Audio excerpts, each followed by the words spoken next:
He was once the most cherished third prince of the Great Xia Dynasty, yet he fell victim to a plot orchestrated by his own brother, cast into the so-called void torrent, a place from which survival was deemed impossible. The world believed him to be reduced to mere dust, stripped of his royal title, while his loyal followers were mercilessly slaughtered, leaving no one to erect even a gravestone in his memory. However, a decade later, an ominous figure, drenched in blood, emerged from the void sword grave, shrouded in eternal sword energy, with eyes deep as abysses and a sword in hand. Capable of severing the cycle of reincarnation and unraveling the threads of fate, no longer was he the prince at the mercy of others. He had transformed into an unparalleled sword demon, having absorbed countless restless souls from the sword grave and forged an immortal sword body. His brother, who once betrayed him, now sat high upon the dragon throne, proclaiming himself the destined sovereign. He merely scoffed, declaring destiny. The path of my sword defines destiny. With a single strike, he shattered the imperial city. With another, he fractured the dragon vein. With a third, he subdued the 9 continents. Those who had once betrayed him now knelt, begging for mercy, while the forces that had trodden upon his dignity were reduced to souls beneath his blade. That I seek not eternal life, nor the imperial throne. Those who have wronged me shall pay with their lives. In this life, he wields an undying body and an indomitable sword, instilling fear throughout the Great Xia and across the myriad realms. Chapter 1. The Return. I, Yang Xiao, have returned. A tattered youth clad in black appeared from the void, stepping onto solid ground with a slightly dazed expression.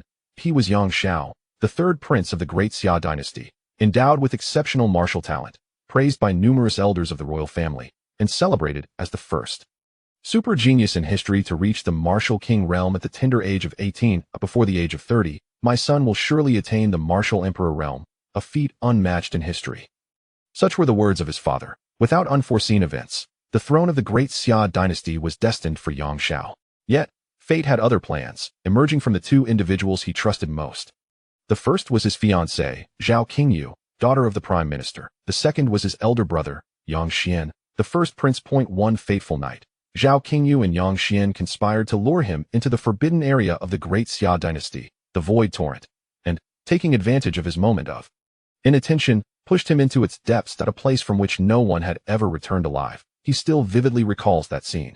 Outside the Void Torrent, Yang Xian held Zhao Qingyu in his arms, a smug expression gracing his face. With you, do you dare to contest for the throne?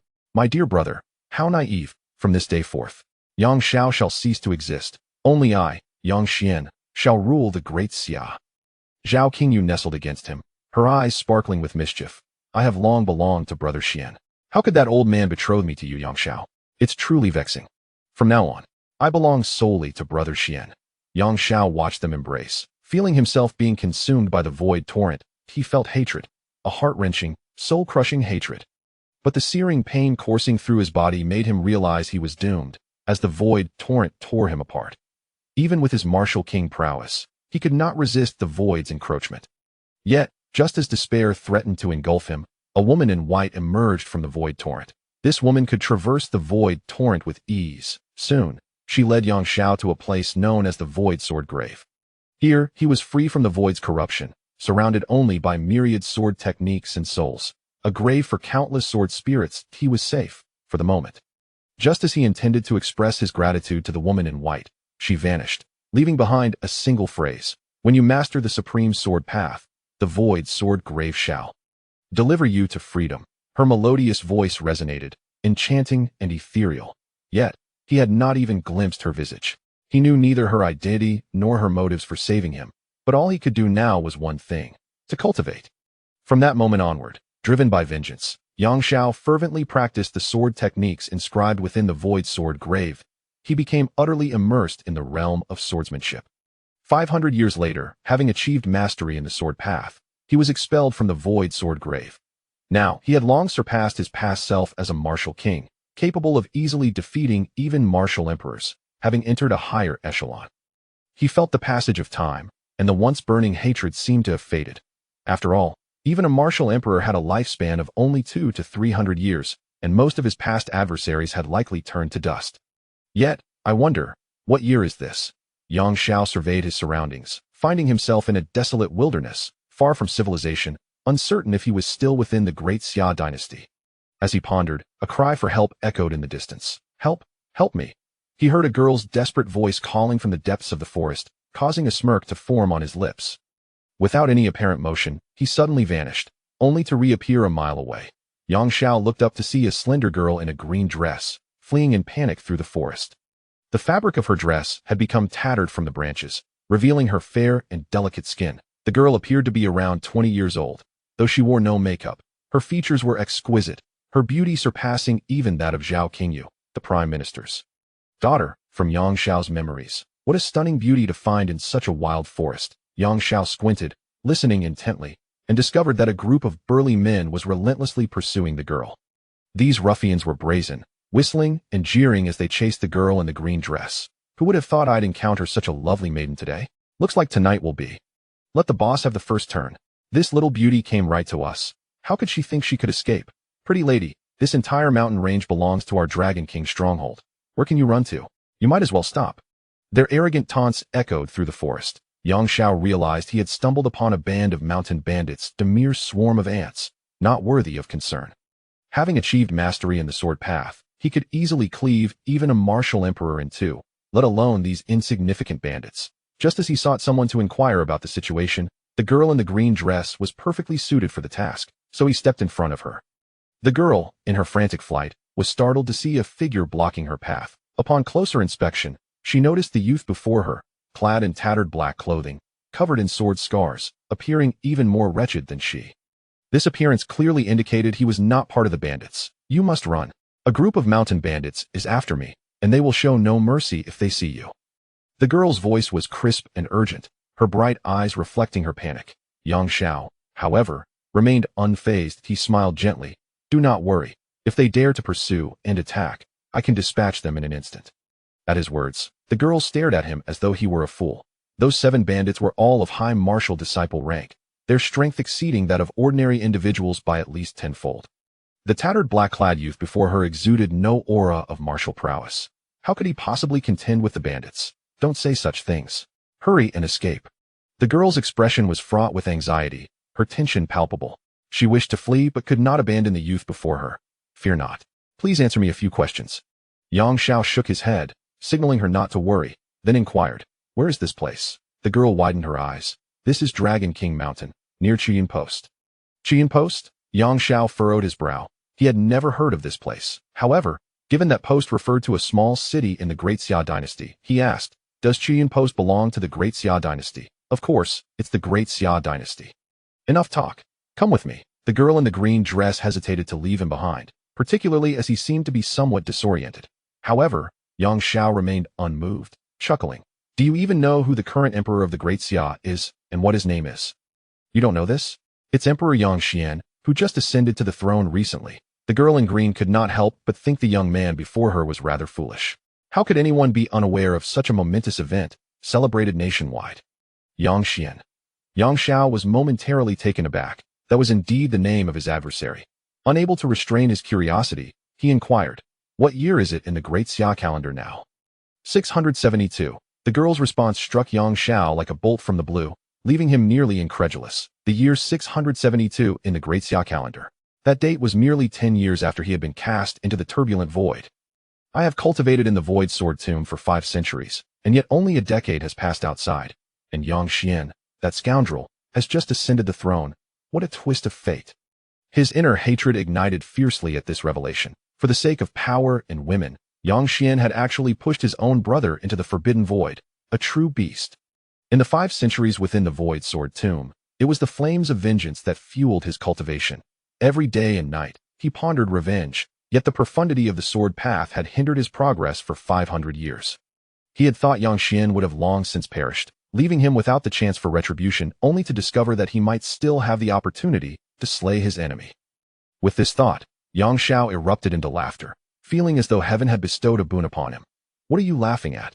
Hurry and run, they're closing in.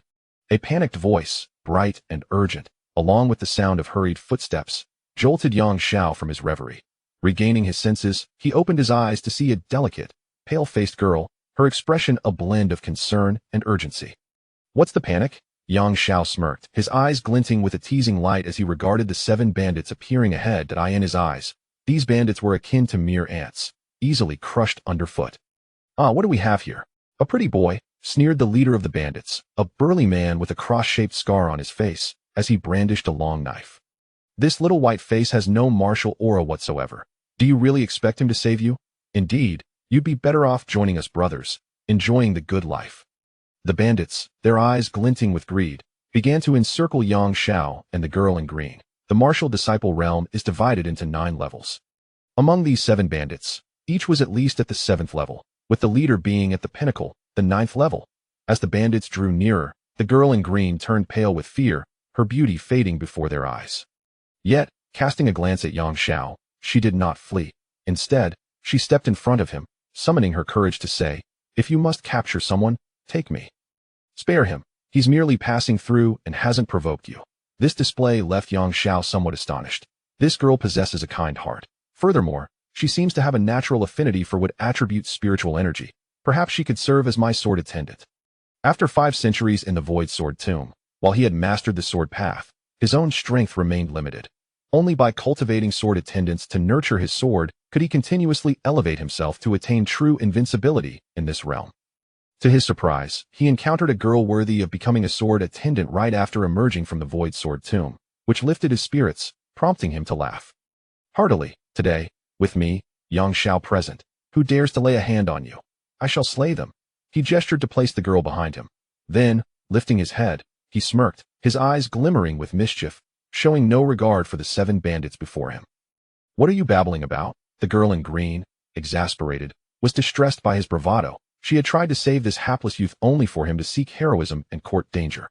Witnessing this, the 7 bandits were momentarily stunned before bursting into raucous laughter. "Is this kid for real?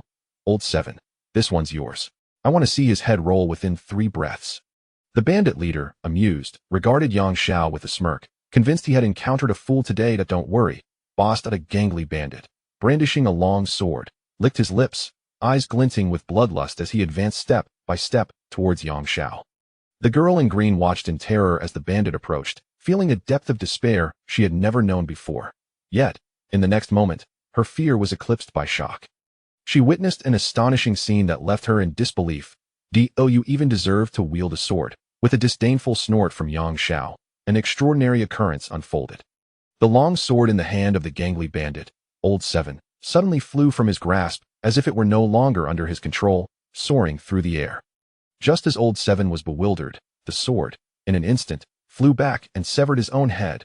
No one had anticipated such an event. In an instant, the bandit's head fell to the ground, and Yang Xiao hadn't even lifted a finger. Chapter 2.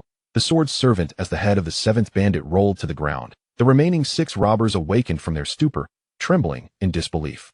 They could not fathom how the sword in the hands of their comrade had seemingly taken flight to sever his own head. "Who are you?" the bandit leader demanded. His face darkened as he fixated on Yang Xiao. For as long as they had dominated Dragon King Mountain, they had never encountered anyone they could not afford to provoke.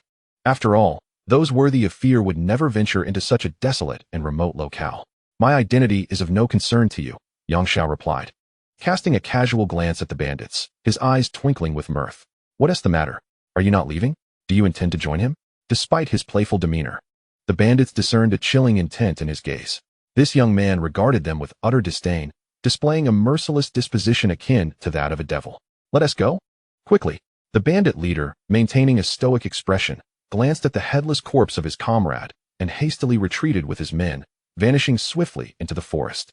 They were unable to grasp Yang Xiao as true nature and dared not confront him. Yet, how could Dragon King Village simply swallow this humiliation? Once the bandits had entirely disappeared from view, the girl in the green dress finally regained her composure. She could scarcely believe that a seemingly unremarkable young man clad in black, appearing even more disheveled than herself, could have effortlessly dispatched a bandit of the 7th rank in a most peculiar manner. "What have you done?" she stammered, still in shock. "Did you not witness it?" "I killed him," Yang Xiao replied with a narrowed gaze. He scrutinized the girl in the green dress, noting her tattered garment, graceful figure, fair complexion, and the tender warmth hidden in her eyes, leaving him quite pleased. To cultivate his sword technique and acquire a sword servant, one not only needed to harmonize with spiritual energy, but also to possess a pure maidenhood. This girl fulfilled all those criteria. "Thank you, young Master Yang, for saving me. My name is Su Lian." The young girl, filled with trepidation, expressed her gratitude. "There is no need to thank me. A beauty such as yourself, falling into my hands. May not fare much better than in the hands of bandits, Yang Xiao said with a wicked grin as he appraised her. This remark left Su Lian pale with fear, her steps faltering as she struggled to maintain her footing. Had she just escaped the wolf's den only to find herself in the tiger's lair? Ha! All right. Do not be afraid. I was merely jesting, Yang Xiao laughed heartily, stepping closer to gently ruffle her hair. Tell me, Su Lian, why have you come to Dragon King Mountain alone? Su Lian's eyes widened in disbelief. She was being patted on the head by someone who appeared younger than herself. She retreated several steps, her heart racing. I came to gather herbs for my father, but I didn't expect to encounter bandits, she said softly, her cheeks flushed. You should leave quickly. Having killed members of Dragon King Village, they will not let this go easily. It's of no consequence, Yang Xiao waved his hand dismissively. He understood the necessity of eliminating threats at their roots. However, he found these insignificant bandits beneath his concern, deliberately allowing them to flee to spread the word. When Dragon King Village sought him out, it would mark their downfall. You, a mere martial apprentice, dare to venture up the mountain alone to gather herbs? You possess quite the audacity, Yang Xiao remarked with a playful smirk. Su Lian, possessing only the 6th level of martial apprentice, finds herself in a rather woeful predicament, perpetually pursued by bandits due to her insufficient prowess. In the Imperial City, even a mere child of 10 could easily bring her to her knees. Is the 6th level of martial apprentice truly so low? Among the younger generation in Qian Post, I am considered among the elite. Su Lian felt a pang of resentment at being belittled. Yang Xiao couldn't help but chuckle. Lo, you say? He, the 3rd prince of the Great Xia, had ascended to the realm of martial king at the tender age of 18, a feat unprecedented. The journey from martial apprentice to martial master, then to martial spirit, and ultimately martial king encompasses numerous levels. Not to mention, after 500 years of cultivation at the Void Sword Tomb, he had far surpassed even the martial king. Of course, Qian Post is a small locale, lacking in resources. Even the most gifted individuals find it arduous to progress without adequate support. In the Great Xia, a post city is but the smallest of towns. Nevertheless, this girl possesses commendable talent. Though perhaps not on par with my former self, she would undoubtedly rank among the finest in the Imperial City. It is a pity she was born in such a humble place. Yang Zhao's satisfaction with Su Lian grew. What are you laughing at? You don't seem much older than I am. What is your level? Could it be that you are a martial master? Su Lian questioned, somewhat disgruntled. To her mind, Yang Zhao's effortless dispatch of a 7th level martial apprentice bandit must have involved some trickery. At most, he was merely a high-level martial apprentice. As for a martial master, they were a rarity in Qian Post. How could she possibly encounter one? My level? Perhaps it's better you remain unaware, for the truth may frighten you. Yang Xiao shook his head and countered, what medicine are you seeking for your father? The mention of her father ignited worry within Su Lian. He was injured and requires healing herbs. However, every apothecary in the post claims they are out of stock, forcing me to venture out in search of luck. Simple. I can assist in healing your father, Yang Xiao stated nonchalantly. You're deceiving me.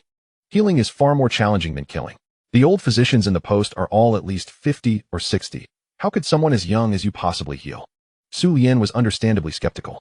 How about we make a wager? If I can heal your father's injuries, you shall agree to one condition, Yang Xiao smirked. What condition? Su Lian's demeanor shifted to one of caution. Become my sword attendant. What is a sword attendant? For now, that is not for you to know. Just understand that once you become my sword attendant, no one will dare to harm you. There may come a day when the entire Great Xia Dynasty bends to your will, and you will rise as an unparalleled powerhouse, Yang Xiao proclaimed with pride. Su Lian was momentarily stunned, then erupted in laughter. She thought to herself, who could possibly wield such influence over the entire Great Xia Dynasty? Only an emperor might possess such power. What, do you not believe me? Yang Xiao inquired nonchalantly. No. It's just that I wish to know if I would lose anything by becoming a sword attendant. Su Lian blushed and asked anxiously. Are you afraid of losing your freedom? You shall not. Are you afraid of losing your body? Neither will occur. You simply need to cultivate the techniques I provide and assist me as needed, Yang Xiao assured her, shaking his head repeatedly. Su Lian pondered for a moment and replied. Very well. As long as you can heal my father, I shall agree to become your sword attendant. Yang Xiao gazed at her, perceiving her innocence. Such a young girl he had never encountered in the Imperial City before. Qiao Yun-yi, a modest yet bustling relay city of the Great Xia Dynasty, housed a population of several 100,000 within a mere 10-mile radius, smaller than the Dragon King Mountain. Following Su Lian, Yang Xiao arrived at the eastern residential area of Qiao Yun-yi. Her home was a humble courtyard dwelling. However, as they drew nearer, Yang Xiao squinted. initially believing that mending her father's ailment would resolve their troubles. Unexpectedly, it appeared that complications had arisen. Well, a little trouble is no concern, he thought, and proceeded to follow Su Lian inside. Su Lian, you have returned?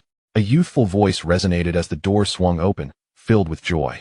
The speaker, a young gentleman clad in a luxurious purple robe, welcomed Su Lian with enthusiasm, but his expression darkened upon noticing Yang Xiao beside her. Su Lian, who is this person? He inquired sharply. Qi, what brings you here? Su Lian replied, her demeanor revealing annoyance. He is my savior, and I have brought him to see my father. Ha! Your savior? The young man named Qi scrutinized Yang Xiao, his contempt evident. This fellow, dressed in rags, he looks as if he hasn't bathed in centuries. Devoid of any warrior's aura. How could he possibly be your savior? Moreover, I have already summoned a physician to treat your father, Su Lian. Do not bring just anyone home, lest you cause harm to him and regret it later. His words dripped with disdain for Yang Xiao while he reveled in his own accomplishment of securing a physician for Su Lian's father. Ignoring Qi remarks, Yang Xiao settled onto a stone bench in the courtyard, closing his eyes to rest. Su Lian, upon hearing Qi words, felt a rush of joy. My father has recovered? Her excitement caused her to momentarily disregard Yang Xiao. Yes, indeed. A middle-aged couple appeared at the door. Su Lian's adoptive parents, Su Yuankuan and Zhu Xuehui. Her adoptive father, Su Yuankuan, wore a broad smile. Daughter, we owe our gratitude to young Master Qi for bringing in the esteemed physician. Your father's injury has healed remarkably. You should thank him. Thank you, young Master Qi. Su Lian expressed, her heart racing with elation at her father's recovery, while a venerable physician stroked his beard nearby. Ah, Lian, you are too kind, Qi replied, pride evident on his face, and his gaze towards Su Lian grew more fervent. In that case, young Master Qi, you need not tend to the injuries anymore. Su Lian said apologetically to Yang Xiao. However, I am willing to consider your offer to become your sword attendant, as you did save me. It's no trouble. I am in no hurry, Yang Xiao replied with a faint smile, showing no intention of departing.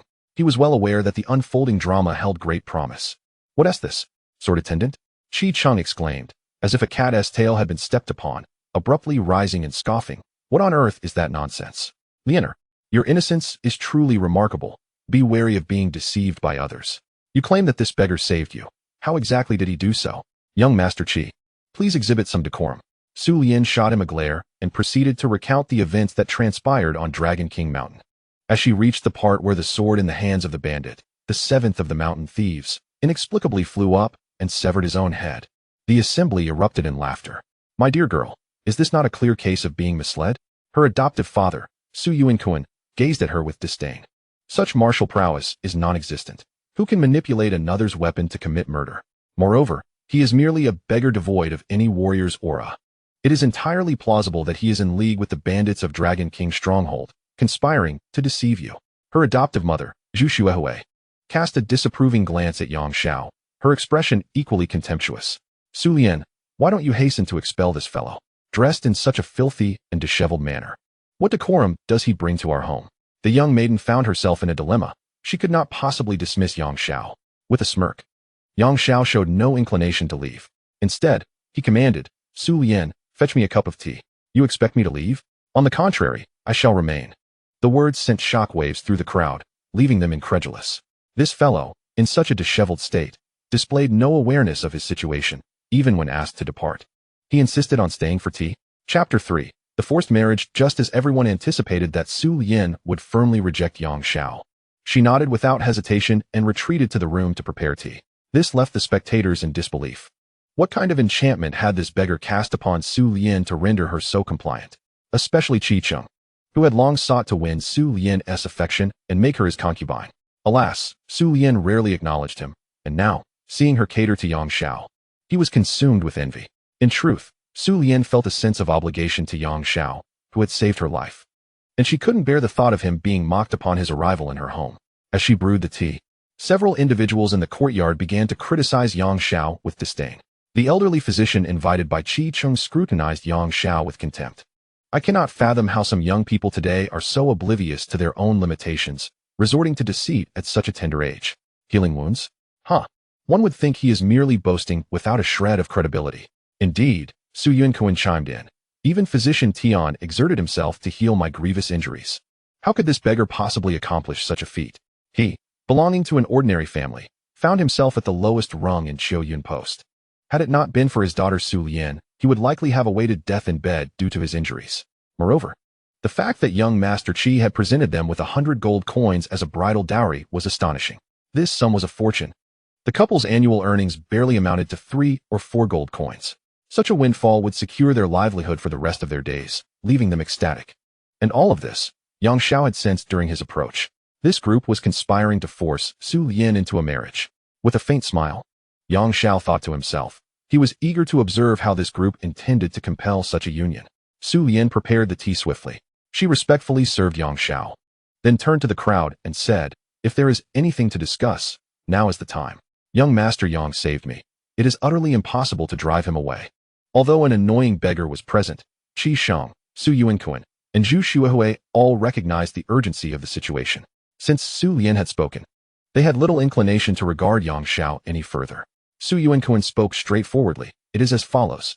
"My daughter, you see that young Master Qi is exceptionally talented and possesses martial arts prowess comparable to yours. He is also the son of the head of the Qiuyun Martial Arts Academy, with a prestigious status. Why not consider marrying him?" Upon hearing this, Su Lian's eyes widened in shock. She had never anticipated that her parents would utter such words. Although they were her adoptive parents, she had always treated them as her own. Otherwise, she would not have risked her life to gather herbs. Yet, they were suggesting she marry Qi Sheng? Father, mother. Young Master Qi already has a wife. Are you asking me to become his concubine? Su Lian felt a pang of disappointment. Her martial arts talent was well known in Qiuyun. Why should she settle to be someone else's concubine? Even if being a concubine held no negative connotations, Zhu Shuahui chimed in, by marrying into the Qi family, you shall enjoy wealth and status unlike any other. What more could you desire? We know your martial arts talent is considerable, perhaps your aspirations are lofty, but without financial resources to procure cultivation materials, everything remains futile. It would be more prudent to allow young Master Qi to support you." Su Lian fell silent, acutely aware of the harsh reality. Regardless of her talent, without resources, her current level was no different from Qi Sheng's, both being at the 6th tier of martial apprentice. This disparity stemmed from the fact that Qi Sheng, as the son of the academy's head, had access to far more cultivation resources than she did. Yet, she felt a deep-seated unwillingness. Although Qi Sheng had persistently pursued her, he had a notorious reputation for being a flirt, and he was already married. She had never entertained the idea of marrying him, even now that he had healed her father. "I refuse." Su Lian shook her head resolutely. This response sent Qi Sheng into a panic. "Lianer, why do you not agree? Is there something unsatisfactory about me? In all of Qiuyun, can you find a better husband than I?" Her adoptive father, Su Yuanquan, suddenly turned serious and coldly remarked, "Su Lian, do not deceive yourself.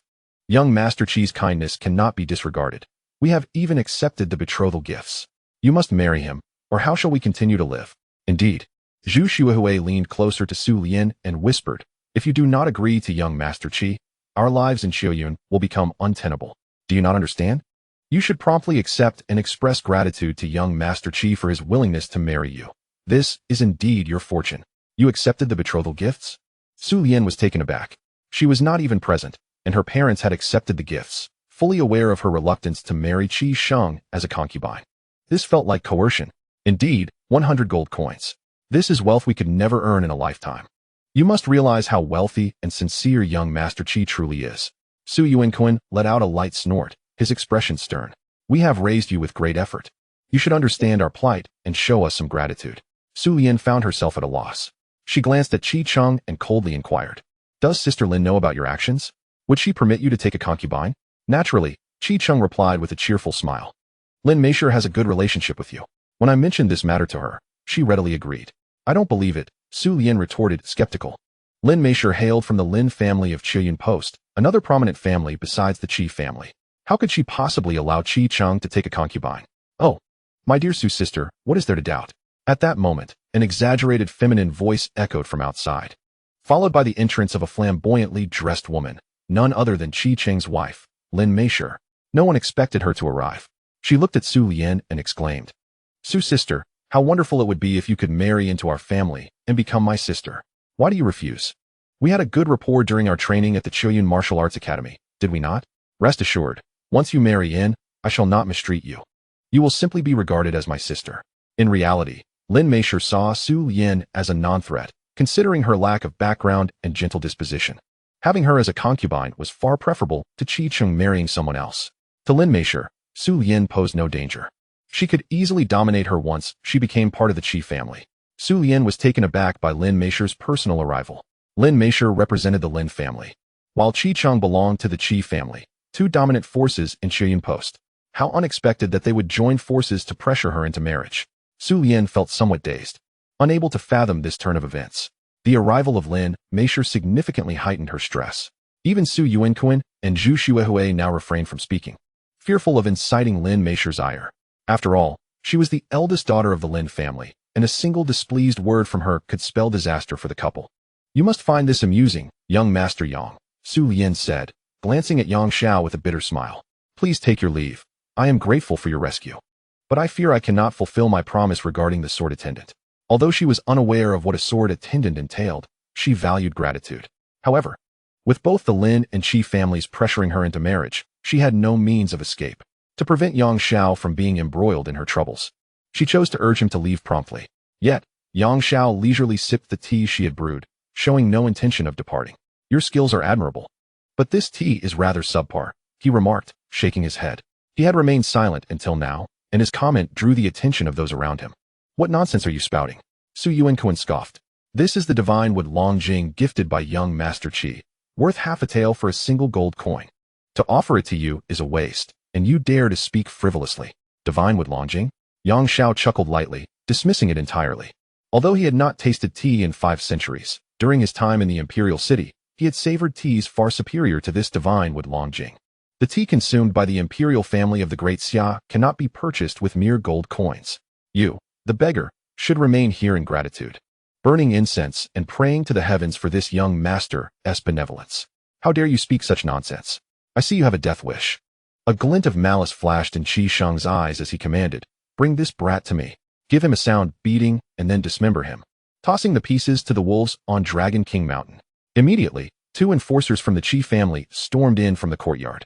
Both were skilled martial artists at the 8th level, virtually unbeatable within the entire Qiuyunin.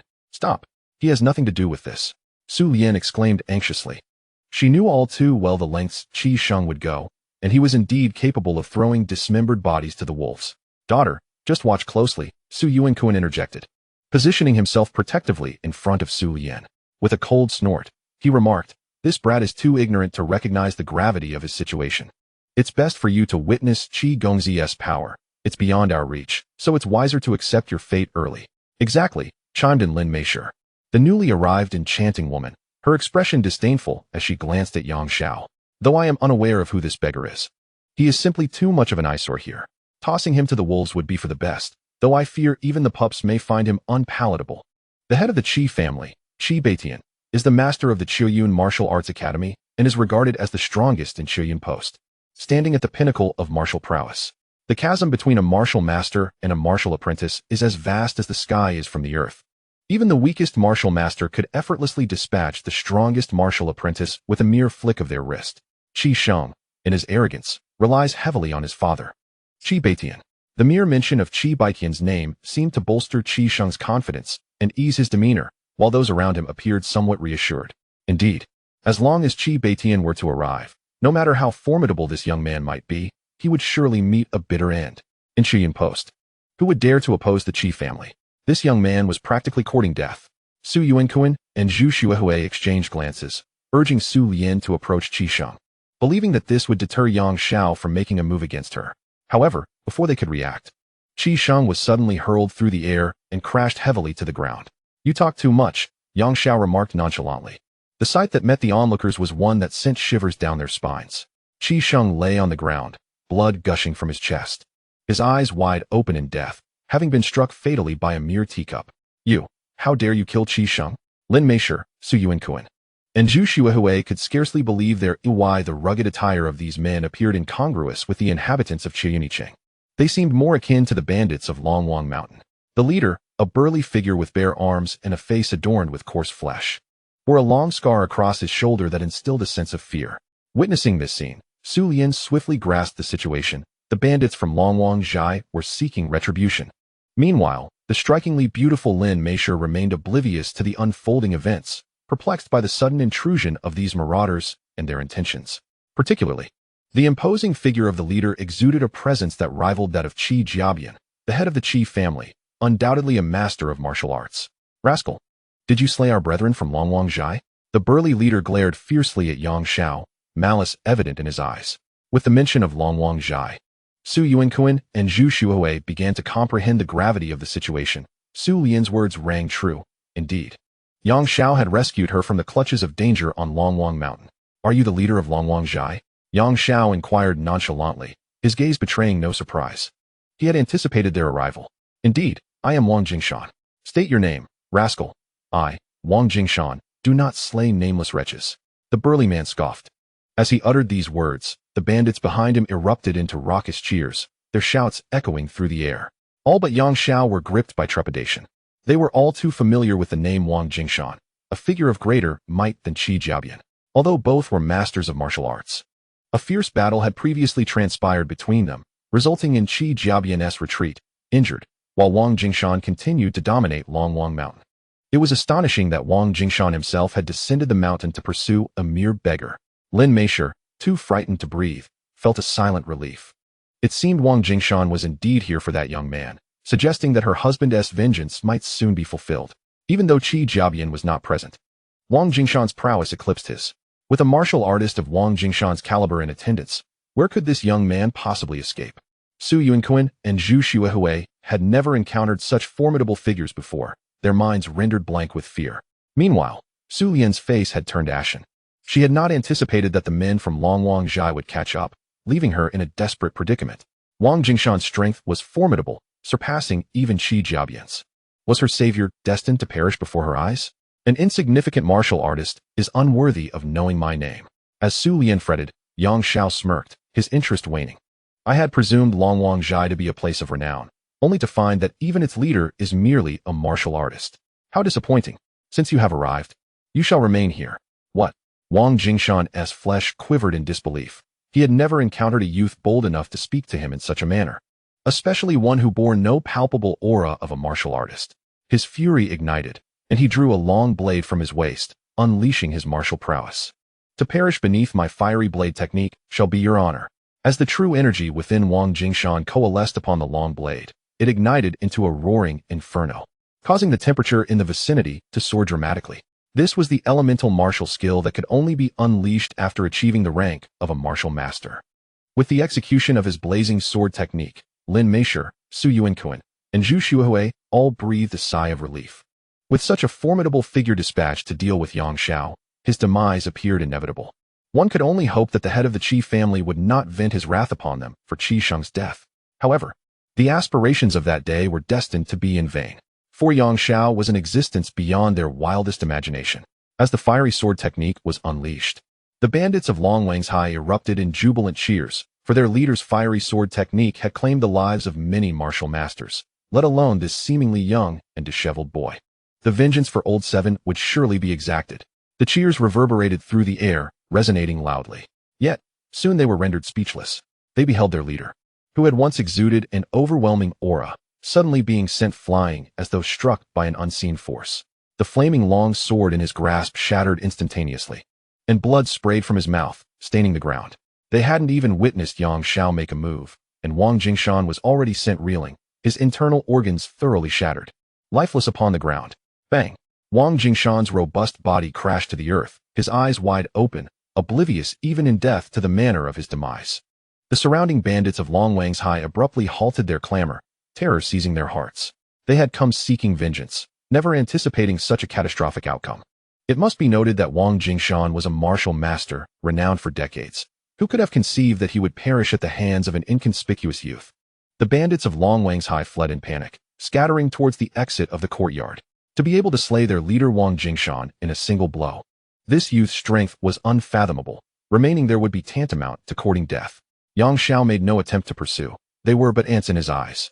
With the death of Wang Jingshan, the likelihood of the bandits continuing their endeavors was slim, and they could only disperse like birds and beasts in that simple courtyard. For corpses lay strewn about in an instant. 2 bodyguards from the Qi family, the young master Qi Sheng, and the notorious leader of Longwang Zhai, Wang Jingshan. Witnessing such a scene, the remaining onlookers felt a chill of despair. If even Wang Jingshan fell beneath Yang Xiao's strike, What chance would the Qi family's Qi Beitian have against this youth? Lin Meisher, Su Yuankuan, and Zhu Shuhui were all left agape. Su Lian felt as though she were in a dream.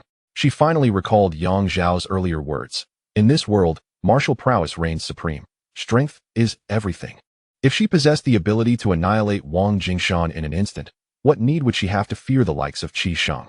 Or even the head of the Qi family, Qi Beitian? She truly had not anticipated that the seemingly unremarkable, ragged-clad youth harbored such terrifying power. When Wang Jingshan fell in an instant, the situation in the courtyard became crystal clear.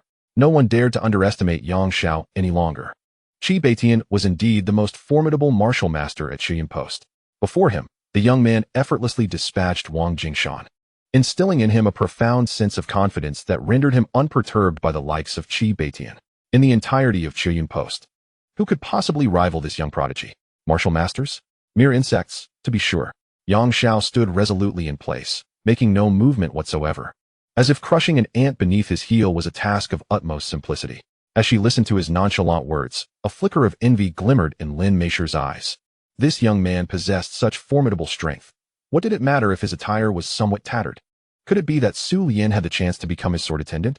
She pondered whether she might also have such an opportunity. Given that Qi Sheng had met his untimely end, perhaps aligning herself with this young man would mark a pivotal moment in Lin Meisher's life. The more she contemplated, the more her excitement grew. She had never been content to remain in the confines of the modest Shiyan Post for the entirety of her existence. Chapter 5. Depart. Lin Meisher recalled a certain cousin of hers, who had attained the realm of martial master at a young age and had long since departed Shiyan Post to seek his fortunes elsewhere. The vistas he had witnessed were beyond the imagination of those confined to this small outpost. With this thought in mind, Lin Meisher seized the moment and hurriedly approached Yang Xiao, kneeling before him with a single step. Esteemed sir, my name is Lin Meisher, and I am 21 years of age. I humbly wish to follow you and serve as your devoted attendant. Whatever you desire of me, I shall comply without hesitation. Her enchanting visage flushed with a rosy hue, captivating the attention of Su Lian, who stood by in astonishment. Su Lian had not anticipated that Lin Meisher, who had initially harbored a profound disdain for Yang Xiao, would undergo such a dramatic transformation in her demeanor after witnessing his dispatching of Wang Jingshan. Observing Lin Meisher kneeling before Yang Xiao, Su Lian found it hard to believe that the usually proud Lin Meisher would exhibit such humility. Initially, Su Lian had been indecisive, uncertain whether to become Yang Zhao's sword attendant. However, upon witnessing Lin Meisher's proactive stance, she began to feel a twinge of insecurity. What if, hypothetically, Yang Xiao chose Lin Meisher as his attendant? The mere thought sent a wave of unease through her. Alas, Yang Zhao's affections remained steadfastly fixed on but one, Su Lian. Confronted with Lin Meisher kneeling at his feet, Yang Xiao exhibited no emotion, merely uttering a single word: depart. At the sound of his command, Lin Meisher felt as though she had been struck by lightning. It was unfathomable to her that, having debased herself to such an extent and offered her unwavering service to this young man, he would so bluntly dismiss her. Why? Why should Su Lian be favored above her? Lin Meisher's inner turmoil threatened to consume her, her expression transforming into one of sheer horror. Yet she dared not voice her dissatisfaction. Very well, I shall depart. In that moment, she had never felt so humiliated. She couldn't even bear to glance at Yang Xiao again, turning away and leaving the courtyard, her heart heavy with indignation and fury. She thought to herself how fortunate it would be if her cousin were present at Shiyan Post. Alas, her cousin, who had entered the realm of martial master 2 decades prior, had long since vanished from the outpost, never to return. She despised herself for not having been born a few years earlier, for then she could have departed with her cousin from Shiyan Post. Lin Meisher, filled with indignation, made her way back to the Lin family estate, spreading the news of Qi Sheng's demise along the way, confident it would soon reach Qi Beitian's ears. Even if Yang Xiao had killed Wang Jingshan, perhaps Qi Beitian had already surpassed him by now. However, upon her return to the Lin residence, she was astonished to discover a delightful surprise awaiting her. Her cousin had returned after 20 years. In Su Lian's courtyard. Have you made your decision? Yang Xiao inquired, a gentle smile gracing his lips as he cast a glance at Su Lian, his demeanor seemingly unaffected by the violence he had just committed. Su Lian felt somewhat flustered, unsure of how to respond, her cheeks flushed with embarrassment. Just moments earlier, when Yang Xiao had dismissed Lin Meisher with a sharp retort, a heavy weight had lifted from her heart. Yet when it came to making a decision, she found herself in a quandary. This sudden turn of events could alter the course of her life, leaving her bewildered. Oh dear, what are you still pondering? Su Yuankuan hurriedly interjected, eager to persuade her. This young master possesses remarkable abilities and undoubtedly holds a status far superior to that of Qi Sheng. If you align yourself with him, you shall surely ascend to great heights, even if it means becoming a sword servant. What of it? Indeed, Zhu Xuehue chimed in to flatter. You should agree at once. So we may share in the fortune. Even if this young master already has wives and concubines, what does that matter? We have toiled for most of our lives without such an opportunity. Silence. Yang Zhao's voice was calm, yet chilling, and the atmosphere grew tense, silencing Su Yuankuan and Zhu Xuehue instantly. Wait. Su Lian gasped, startled, and quickly interjected, fearing Yang Xiao might indeed harm her adoptive parents, which would make her guilty of a grave sin. Very well, the choice is yours. Yang Xiao replied with a smile. Let me clarify one point. I wield no significant power, nor do I have any wives or concubines at present. Even if you become my sword servant, I shall not impose upon you. During your cultivation of the sword nurturing technique, you must remain chaste, and until you reach mastery, none shall lay a hand upon you. This is my promise. Is that so? Su Lian's mood lightened at the assurance. If such a promise was in place, her worries diminished, considering Yang Zhao's formidable strength. The sword nurturing technique he provided should be exceptional. Just as she was about to make a decision, an overwhelming presence suddenly approached, accompanied by a resounding footfall. The head of the Qi family has arrived. A loud shout declared from outside the courtyard, announcing the identity of the newcomer. The Su family trio immediately turned their attention to the entrance, their nerves taut. Although Yang Xiao had slain Wang Jingshan, who could say which was stronger, Wang Jingshan or Qi Beitian? Should Yang Xiao be unable to contend with Qi Beitian, their family's fate might well lead to a grim conclusion. Who dares to kill my son? A deafening crash resonated from the entrance, accompanied by the thunderous sound of the entire courtyard being obliterated. It was Qi Beitian, in a fit of rage, intent on demolishing the entire estate. However, the commotion soon subsided. Just a few steps inside, he stumbled upon the lifeless body of Wang Jingshan, which made his heart skip a beat. At that moment, Yang Xiao turned around, glancing briefly at Qi Beitian, whose elegant attire and slender figure revealed that he, like Wang Jingshan, was at the beginner level of a martial artist. If Yang Xiao were to compare their strengths, he would find it difficult to ascertain which was superior. For in his eyes, both were woefully weak, akin to two ants. Who would bother to discern which ant was slightly larger? The sight of Wang Jingshan's corpse evidently brought Qi Beitian back to his senses. Master, what has happened? The grand entrance that Qi Beitian had made quickly turned into a muted inquiry from the Qi family members who followed him. Their curiosity piqued. Silence. This is Wang Jingshan's body, Qi Beitian replied, his face etched with grave concern as he examined the corpse beneath his feet.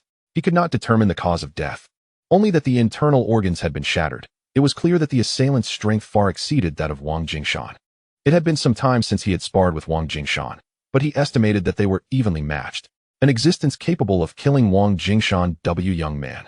You have slain the son-in-law of the Lin family, and the esteemed martial spirit will not let this matter rest easily. Even if you wish to flee now, it is far too late. Qi Beitian's words rendered all present in a state of shock. A martial spirit? That is a figure transcending the martial master level. Manifesting spirit from gathered Qi, a paragon of martial prowess. Within the Autumn Cloud Post, it is rare to encounter even a single martial spirit in decades. And should one emerge, they would likely depart swiftly, for the resources necessary for their cultivation are non-existent in a place of this caliber. It was unexpected that the Lin family had produced a martial spirit, and fortuitously, they had returned today. Everyone present understood that in comparison to a martial spirit, a martial master is but a novice, easily crushed by a mere finger. Martial disciples, martial masters, martial spirits. Each elevation and realm amplifies a warrior's power exponentially. If the Lin family's martial spirit were to arrive, it could likely defeat Qi Beitian with but a breath, effortlessly taking the life of the Dragon King village leader. Wang Jingshan. All were acutely aware that once the Lin family's martial spirit arrived, they would possess the ability to command the entire scene. It mattered not who had slain Qi Cheng or Wang Jingshan. In the eyes of that powerful being, they were but ephemeral clouds, easily obliterated with a wave of the hand. Presently, although the Qi family had relinquished their position as the foremost family of Autumn Cloud Post, they were all immensely relieved that the Lin family's martial spirit had returned. Were it not for this, no one would be capable of avenging the Qi family's young master, Qi Cheng. In that moment, all members of the Qi family cast sympathetic glances at Yang Xiao, their thoughts revealing the grim fate that awaited this reckless youth. Even if he had slain Wang Jingshan, what would it matter? Before a true martial powerhouse, he would find only a dead end. It was a pity. Had this youth not been so arrogant, his future would have been promising.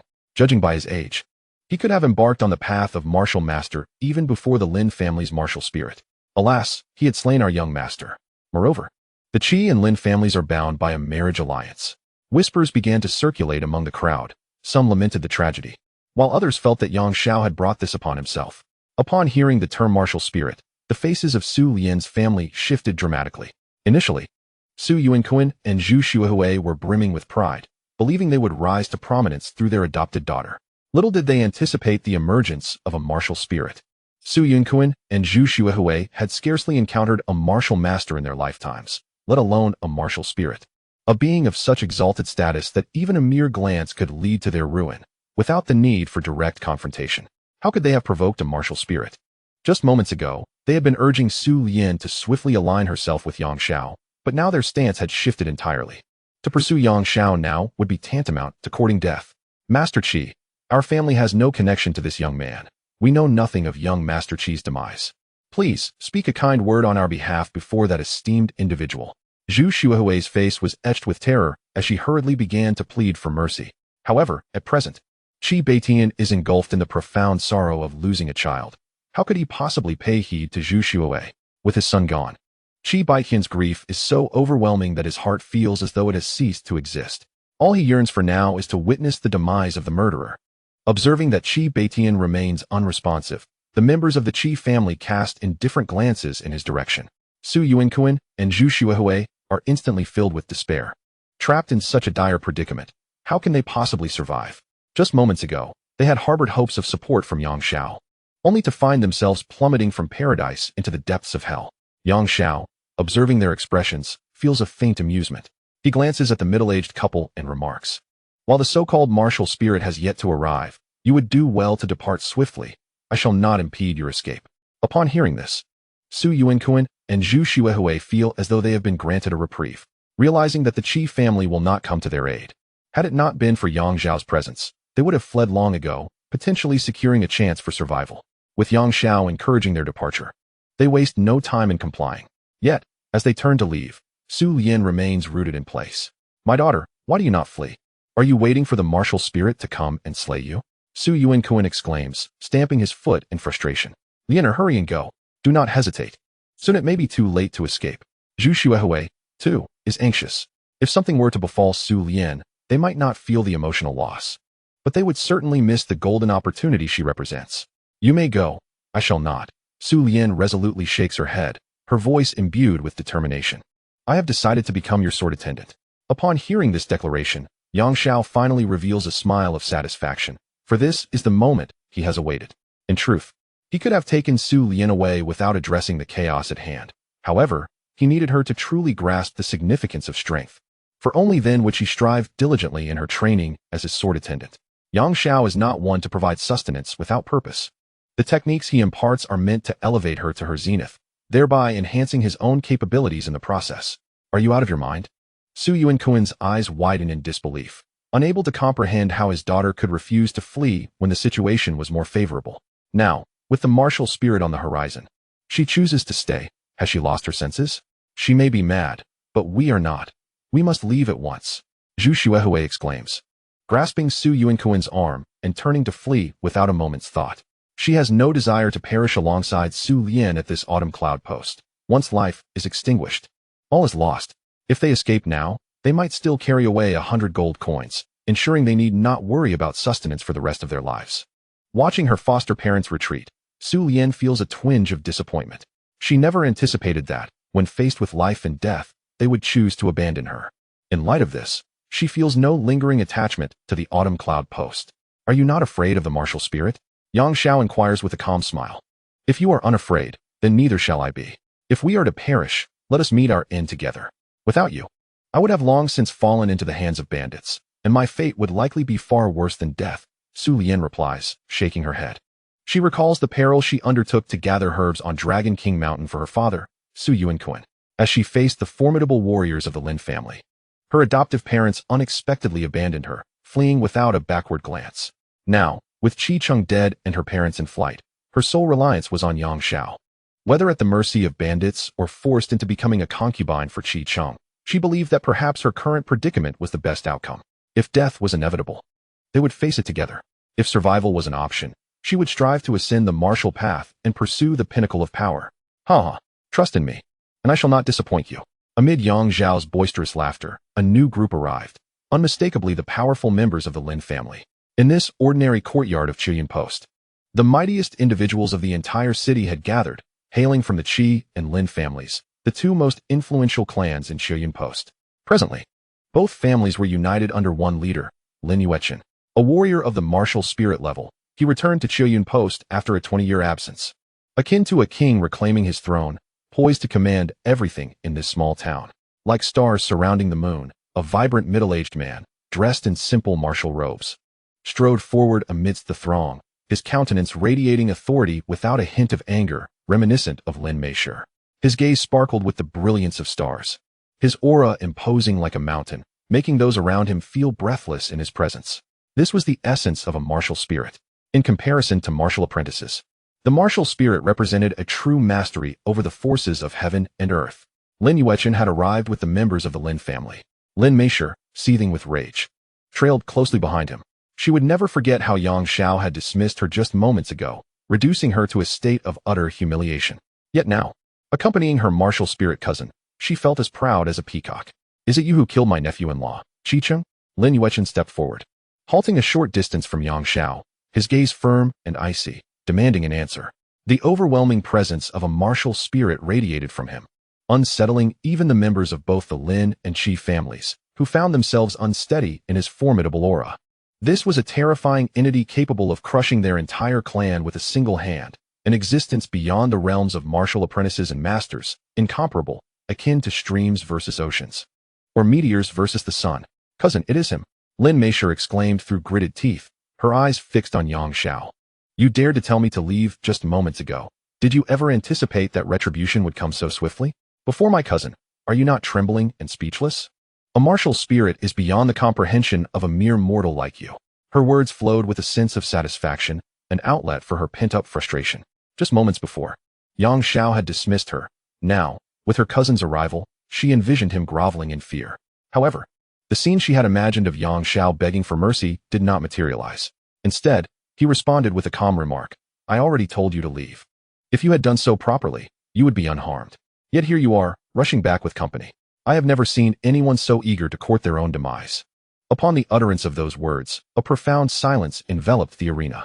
No one anticipated that when the martial spirit of the Lin family manifested, this young man would retain such audacity, taunting the Lin family members with two dismissive remarks. Had he lost his senses? Perhaps a humble plea for mercy would have granted him a more dignified demise. Such brazen declarations were tantamount to courting death. Could he truly fathom the wrath of the martial spirit? Even Su Lian found it difficult to suppress a smile, contemplating how this young Master Yang remained remarkably composed, his words imbued with a peculiar charm. With life and death rendered inconsequential, fear ceased to exist, and instead, she found Yang Xiao to be rather intriguing. Earlier, when her cousin merely stomped his foot, the entirety of Zhuke Street was reduced to rubble. Lin Meisher's eyes glimmered with resentment. I am curious to see which is more formidable, you or Zhuke Street. As these words left her lips, Su Lian's expression shifted slightly. Zhuke Street, was it not the grandest thoroughfare in Chiyin? To witness it crumble beneath the feet of this martial spirit was a testament to terrifying power. Could Yang Xiao truly be a match for such a force? Nevertheless, Lin Yueqin refrained from immediate aggression. His shrewd gaze scrutinized Yang Xiao. You possess a certain audacity, young man, bolstered by some merit.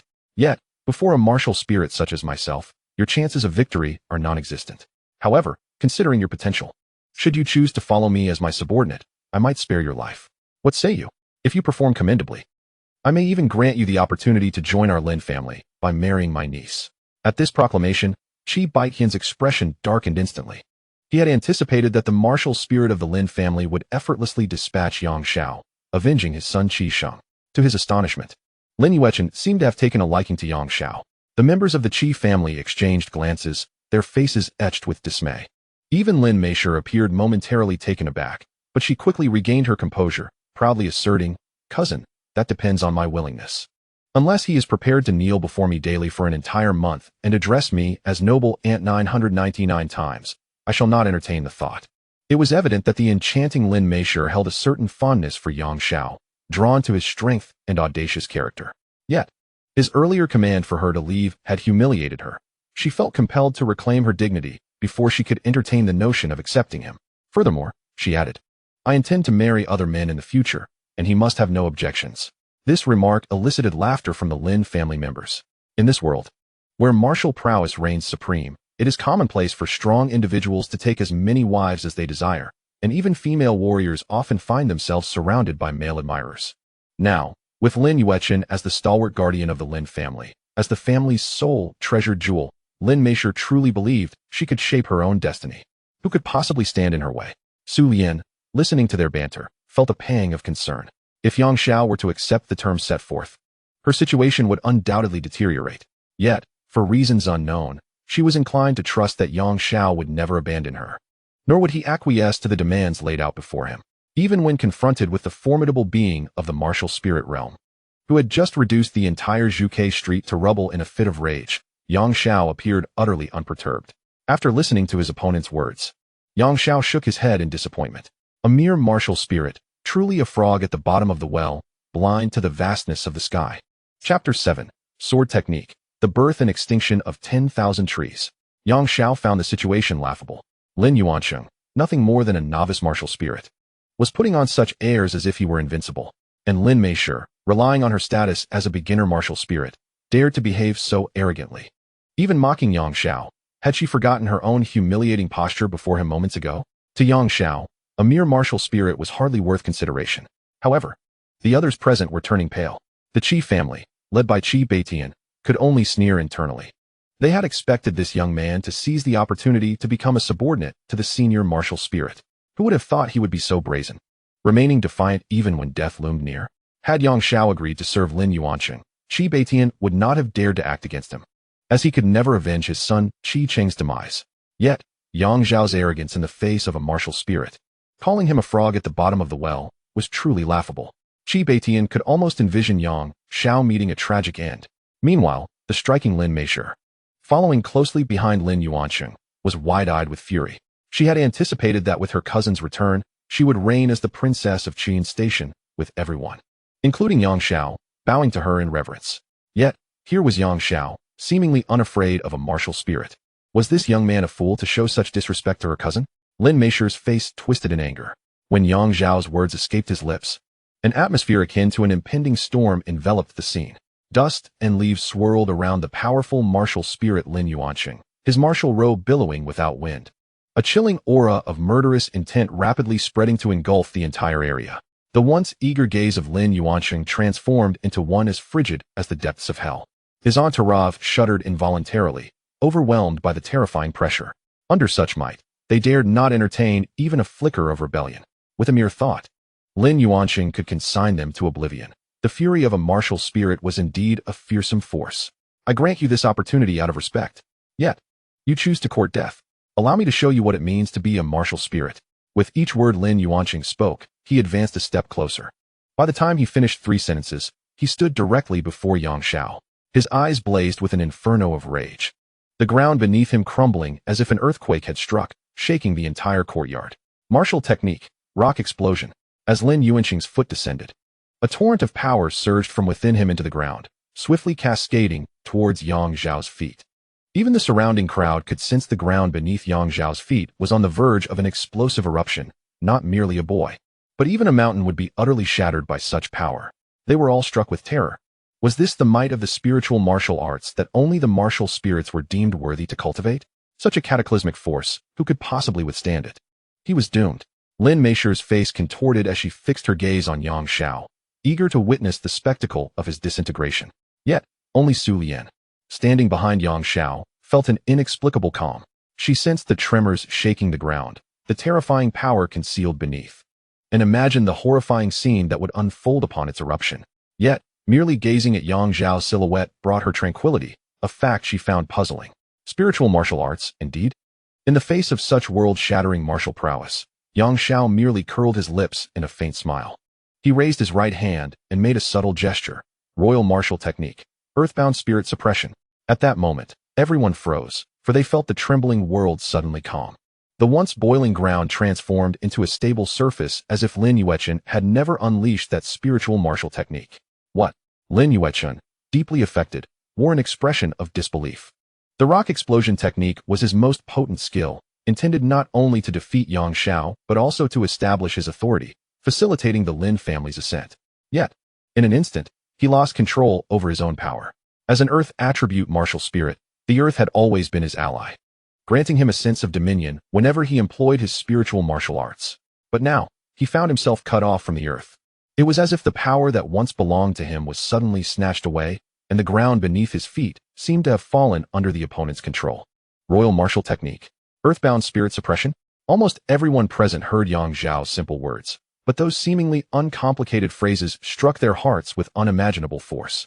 Spiritual martial arts were the domain of martial spirits, while royal martial techniques were reserved solely for those of the martial king rank. Could it be that this disheveled and tattered black-clad youth was, in fact, a lofty martial king? Lin Yuechen's eyes were filled with incredulity as he staggered backward. The once mighty martial spirit, who had just exuded overwhelming authority, now could scarcely maintain his footing. This was impossible. Lin Meisher screamed. How could there be such a young martial king in this world? It was a phenomenon that should not exist in the entirety of the Great Xia. The members of the Lin family behind her wore expressions of utter disbelief, as they rarely encountered even a martial master in their usual haunts. They had believed that with their martial spirit powerhouse backing them, the Lin family was invincible. To their shock, an inconspicuous boy turned out to be a martial king. They felt as if they were trapped in a dream. The members of the Qi family, led by Qi Beitian, were all left in a daze.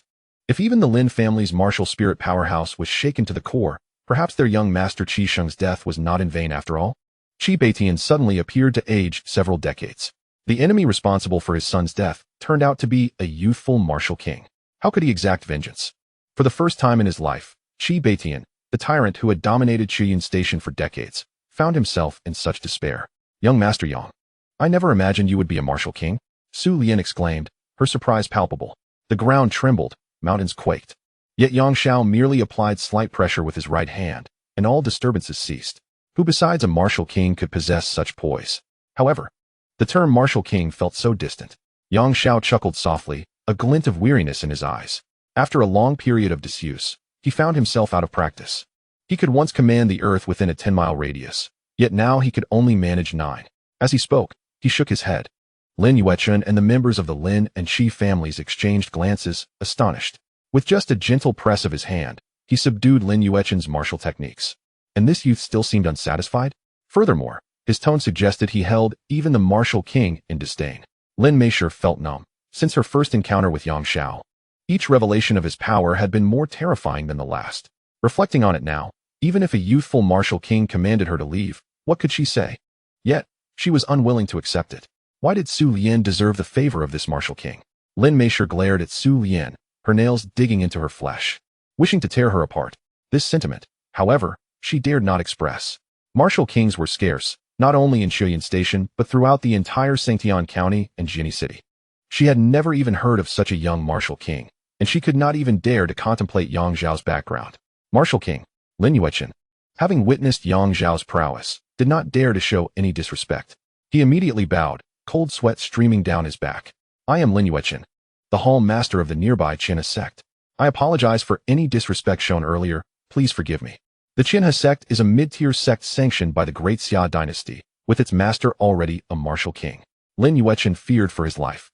Hastily mentioning his sect to remind Yang Xiao that he too stood behind a martial king, one of considerable seniority, whose strength would surely rival Yang Xiao's. Regrettably, Yang Xiao was uninterested in the Qinha sect. To him, the title of martial king was a relic of 5 centuries past. Su Lian, watch closely, Yang Xiao said with a slight smile, addressing the green-dressed girl behind him, who looked at him with admiration. The next move I will teach you is one of the wood element sword techniques. It can both take life and save it. Yes, yes. Su Lian nodded eagerly, fearful of inciting his displeasure. No one anticipated that legends, myths, and miracles would suddenly manifest so closely and without warning before them. Before they could even process it, Yang Xiao held a quaint and robust longsword in his hand, his gaze suddenly turning solemn. Sword art. The birth and demise of myriad trees. No one could discern what transpired next. In the blink of an eye, an overwhelming vitality erupted throughout the Qiu Yun post. And towering trees sprang forth from the ground, growing within the city, their branches and leaves flourishing, obscuring the sky. Lin Meisher, Qi Beitian, and the members of the Qi and Lin families stared wide-eyed, their mouths agape. They felt the ground beneath them tremble as immense trees ascended beside them, roaring as they grew. In mere moments, a forest materialized before their eyes, rising from the earth. Was this truly a technique wielded by a martial artist? It was as miraculous as the work of a creator. A mere frontier town had transformed into a forest. As the surroundings settled, they beheld the lifeless body of Lin Yuechun, impaled through the heart by a branch, hanging from a great tree. His eyes still wide with terror at the moment of his demise. This formidable warrior of the martial spirit realm had returned from the Qinna sect, poised to dominate Xiaoyun Post, yet met his end at the hands of a mere youth that very day. With a single stroke of sword art, the birth and demise of myriad trees ensued. The forest arose, suffused with murderous intent, yet teeming with life. This was the wood-based sword technique recorded in the void sword burying, capable of controlling life and death. The members of the Lin and Qi families were aghast, cold sweat trickling down their backs. They comprehended that had this technique been aimed at them, they would have perished in this forest, just like Lin Yueqin. However, as they surveyed their surroundings in search of Yang Xiao, the boy was nowhere to be found. Chapter 8. The 10,000 Sword Mountains. A legend lingered in the Qiaoyun Post. There was a boy who could summon clouds with a flip of his hand and summon rain with a sweep of his palm, commanding the very essence of nature. Regrettably, no one knew the name of this boy, nor did anyone know his whereabouts. The small post town was far removed from the true martial world, let alone such mythic figures. Only a middle-aged couple spoke of how the legendary boy had taken their daughter, a source of pride for them throughout their lives. The 10,000 Sword Mountains. It was a journey of countless miles to reach the Qiaoyun Post. Yang Xiao, accompanied by Su Lian, departed from the post, riding towards this destination. After several days, they finally arrived at the foot of the 10,000 Sword Mountains, beneath a boundless azure sky. Unfortunately, since leaving Qiaoyun Post, Su Lian had been somewhat apprehensive of Yang Xiao. The last sword technique he had demonstrated, the birth and demise of myriad trees, left an indelible impression in her heart. Had Yang Xiao merely been a martial king, perhaps she would have admired him.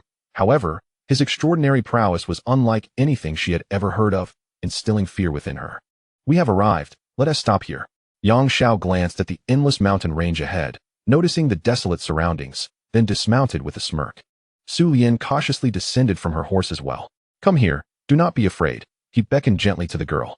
Su Lian hesitantly approached, maintaining a distance of 2 steps from him. Yang Xiao found her behavior somewhat puzzling. To my astonishment, I have recently acquired a sword attendant. Yet this attendant appears to harbor an overwhelming fear of me. How shall I instruct her in her training under such circumstances? This predicament must be addressed. Yang Xiao contemplated briefly before smilingly tempting. Su Lian, have you not long desired to know my true identity? Should you dare to inquire, I shall reveal it to you. Su Lian's beautiful eyes glimmered with caution as she vigorously shook her head. She feared that knowing too much would place her in peril. Yang Xiao, discerning her thoughts, continued unabated, you know me as Yang Xiao. The newly crowned emperor of the Great Xia, Yang Xian, is in fact my elder brother. Many years ago, I was the 3rd prince of the Great Xia Dynasty. Throughout their acquaintance, Su Lian had speculated about Yang Xiao's identity, yet she could never have fathomed the truth. Now that Yang Xiao had divulged it himself, she was taken aback by the revelation. He was of royal blood, and once the 3rd prince no less. I, your humble servant Su Lian, pay my respects to the 3rd prince, she exclaimed, hastily attempting to kneel. She could not entertain the notion that Yang Xiao was deceiving her. In her eyes, his prowess could only be matched by someone of the imperial lineage. Rise, who has commanded you to kneel? Yang Xiao raised a hand to halt her. I spoke of years past. I am no longer the 3rd prince. A decade ago, Yang Xian conspired with my betrothed, luring me into the void current, intending to take my life. To the royal family and the world, the 3rd prince of the Great Xia has long since perished. Su Lian was taken aback by this revelation, astonished to learn of Yang Xiao's past. You had a betrothed 10 years ago? Yang Xiao was momentarily taken aback, finding her focus amusing. The young lady's curiosity had shifted to the mention of his betrothed. Nevertheless, this revelation did offer her a glimpse into his circumstances. And what transpired thereafter? How did you survive the void current? Despite her lingering fear of Yang Xiao, her youthful curiosity got the better of her, leading her to inquire further. Later, unbeknownst to anyone, an elder existed within the void current. She discovered me and brought me to a place known as the Void Sword Grave, where I underwent rigorous training. I mastered the sword techniques to their fullest, and upon completion, I was released from the Void Sword Grave. only to find that 10 years had elapsed. When you encountered me at Dragon King Mountain, I had just emerged from the Void Sword Grave, which speaks to our remarkable fate. This tale remained known to no one else. Su Lian felt a pang of sympathy, realizing how pitiful Yang Xiao truly was, having been betrayed by both family and fiancé. Were it not for that elder's intervention, he might have perished in the void current. How despicable Yang Xian was to inflict such cruelty upon his own brother. She had never anticipated that she would be compelled to vocally denounce the newly crowned emperor of the Great Xia. As soon as the words escaped her lips, she quickly covered her mouth, cautiously surveying her surroundings. Only upon noticing the desolate wilderness, devoid of any other soul, did she breathe a sigh of relief. Feel free to curse away, Yang Xiao remarked, observing her demeanor with a hint of amusement. Even if that scoundrel Yang Xian were standing before you, you need not hold back. With my presence, no one in the entirety of the Great Xia can stand against you. Young Master Yang, please refrain from making such wild claims. Su Lian felt a twinge of emotion, but shook her head. You must be yearning for vengeance, are you not? Yet, Yang Xian has ascended to the throne of the Great Xia. It would be exceedingly difficult for you to seek retribution alone, wouldn't it? But look, I have found you. Yang chuckled heartily, attempting to persuade her. Me? Su Lian was taken aback. Indeed, if you are willing to assist me, then Yang Xian shall have but a year left to live. Su Lian, would you lend me your aid? Yang gazed into her eyes, smiling as he inquired. In truth, he possessed the might to annihilate the entire Great Xia Dynasty, yet even he understood that confronting the dynasty head-on would exact a heavy toll, one that was wholly unnecessary. Thus, he devised a plan. The sword attendant was a crucial element of this scheme. Once he nurtured the sword attendant, seeking vengeance would become a trivial endeavor, requiring no sacrifice whatsoever. Of course, his ultimate pursuit was the pinnacle of swordsmanship. Revenge was merely a minor objective, and thus he felt no urgency. In his heart lingered a shadow, the image of the woman in white who emerged from the void. He yearned to find her. Only by ascending to the zenith of martial arts would he earn the right to encounter her. Su Lian felt a pang of anxiety. She could hardly fathom that Yang sought her counsel regarding such monumental matters. If word got out, it could lead to her execution. Moreover, with her limited abilities, how could she possibly assist Yang? Yet, she did not hesitate long, resolutely declaring, Young Master Yang, you rescued me from the bandits. Whatever you require of me, I shall assist you wholeheartedly. Perhaps sensing the hardship in Yang's past, a hint of tenderness graced her beautiful eyes. Initially, she felt apprehensive of Yang, but now that she understood his background, her fear dissipated. Observing Su Lian's demeanor, Yang felt as though he were coaxing a younger sister. Very well, follow me. Yang nodded, rising to his feet and finally striding toward the Wanjian mountain range. What are we going to do atop the mountain? Su Lian inquired, her expression one of confusion. First, we shall claim a mountaintop and establish a sect. We cannot remain without a home, can we? A slight smirk graced Yang's lips. Upon hearing this, Su Lian's mind erupted. Establishing a sect? In her eyes, the master of the Chiyun martial arts school, Qi Beitian, was already a figure of immense stature. She never imagined she would follow Yang to create a sect. The leap was staggering, leaving her momentarily speechless. However, given Yang's prowess, he had long surpassed the realm of martial kings. It remained uncertain if he had attained the level of martial emperors. Such strength rendered the establishment of a sect seemingly trivial. Observing Yang stride into the forest, Su Lian hurried to keep pace. Until now, she had never ventured far from home, and it was her first time witnessing such grandiose mountains. Unable to contain her curiosity, she asked, What is this place? The Wanjian mountain range. Yang replied without looking back. This is the most spiritually abundant area within the southern provinces of the Great Xia, and our sect shall be established here. The most spiritually abundant? Su Lian was taken aback. Does that mean numerous sects will vie for this place? Not at all, Yang Xiao replied, shaking his head. This area is infested with countless ferocious beasts. Anyone below the martial king realm would be courting death in the Wanjian mountain range. Why would ordinary people establish their sects in such a perilous location? The disciples would be unable to leave the sect at all. Su Lian's complexion turned pale with fear. Countless ferocious beasts. Entering without the martial king realm would indeed be suicidal? Would she be reduced to mere bones in an instant if she ventured in? You need not worry, Yang Xiao assured her with a gentle smile. With me here, your safety is guaranteed. All right, Su Lian replied, retracting her head slightly.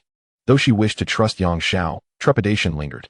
Her memories of ferocious beasts were vivid. Once, a beast had appeared at Chiyun Station and devoured over 100 people overnight. It took numerous martial masters from the nearby Sangtian County to finally vanquish it. And even then, several of those masters, each stronger than Qi Beitian, had perished. Su Lian could hardly fathom that she was about to venture into the Wanjian mountain range, a realm rife with ferocious beasts. Strange, Yang Xiao mused, the Wanjian mountain range is usually deserted. Why are there so many martial kings here today? Even a presence of martial emperors? As they entered the mountains, Yang Xiao sensed distant commotion, a hint of surprise crossing his face. When he was 18, upon first entering the martial king realm, he had trained in the Wanjian mountain range, and back then, not a single soul had been seen. Surprisingly, today there were indeed people within the mountains, and upon counting, he found there were over 100. Martial kings, martial emperors? Su Lian listened to Yang Xiao's murmurs, feeling increasingly anxious. These were figures of such caliber that she, at her current stage, would not even qualify to witness them. Yet Yang Xiao remained undaunted. Not only did he not slow down, but he also pressed forward with greater haste.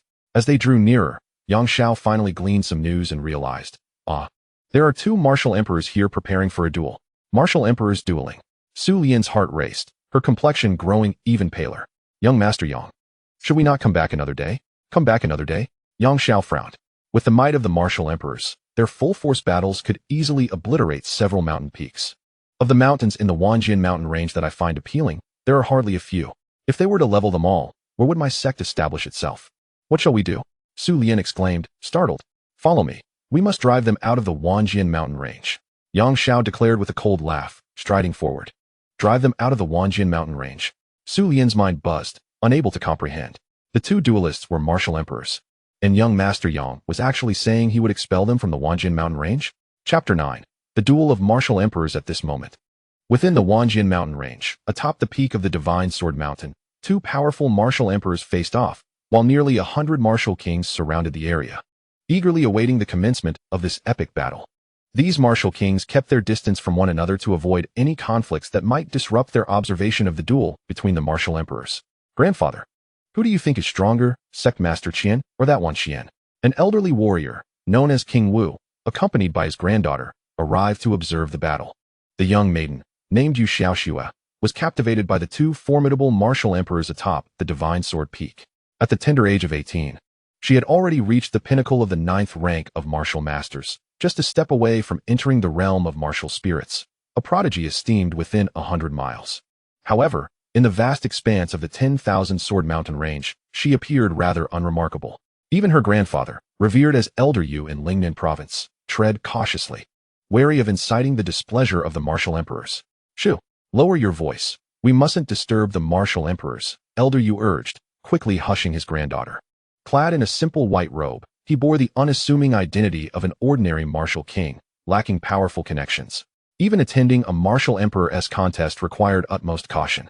He lowered his voice further. Master Qian, the leader of the esteemed Lingxiao sect, possesses formidable strength.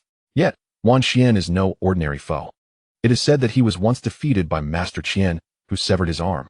Now, after a decade of absence, he returns seeking vengeance, which suggests he harbors a measure of confidence.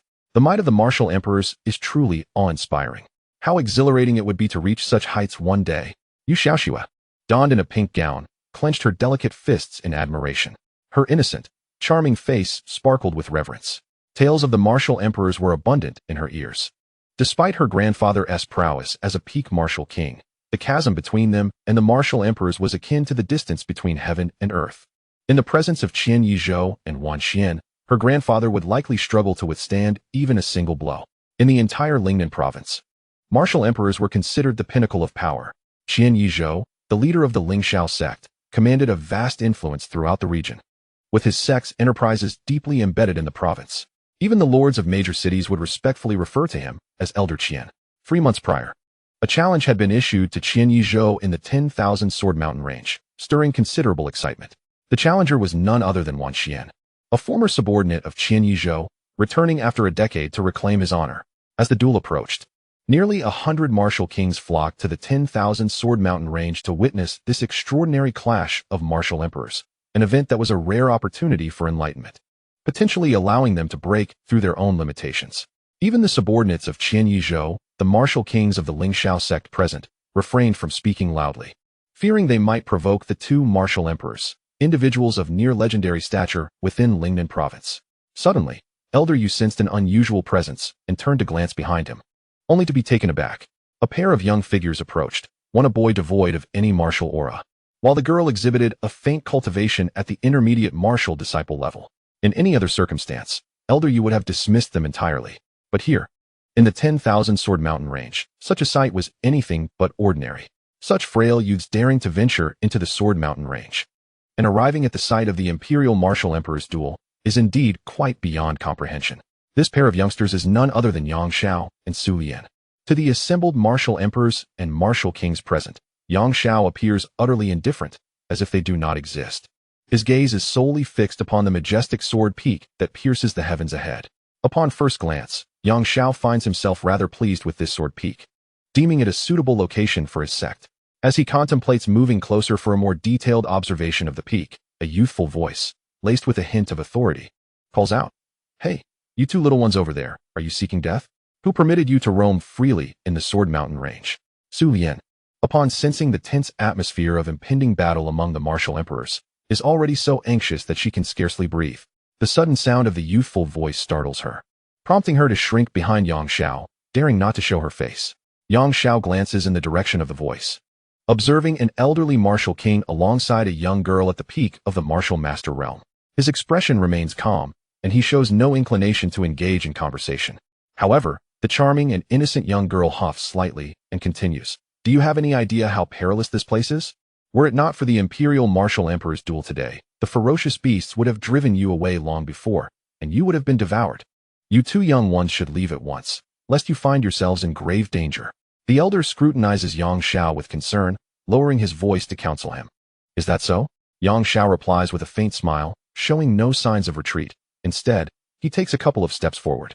To him, the entire Sword Mountain range holds no one who poses a threat to his life. Even the martial emperors appear mundane in his eyes. Why should he be compelled to leave? If anyone should depart, it ought to be those martial emperors and martial kings. As he advances, Su Lian follows closely behind, her petite form appearing even more delicate as she hides behind him. Witnessing this, the girl, Yu Xiaoxua, widens her eyes in disbelief, thinking, is this boy truly a fool?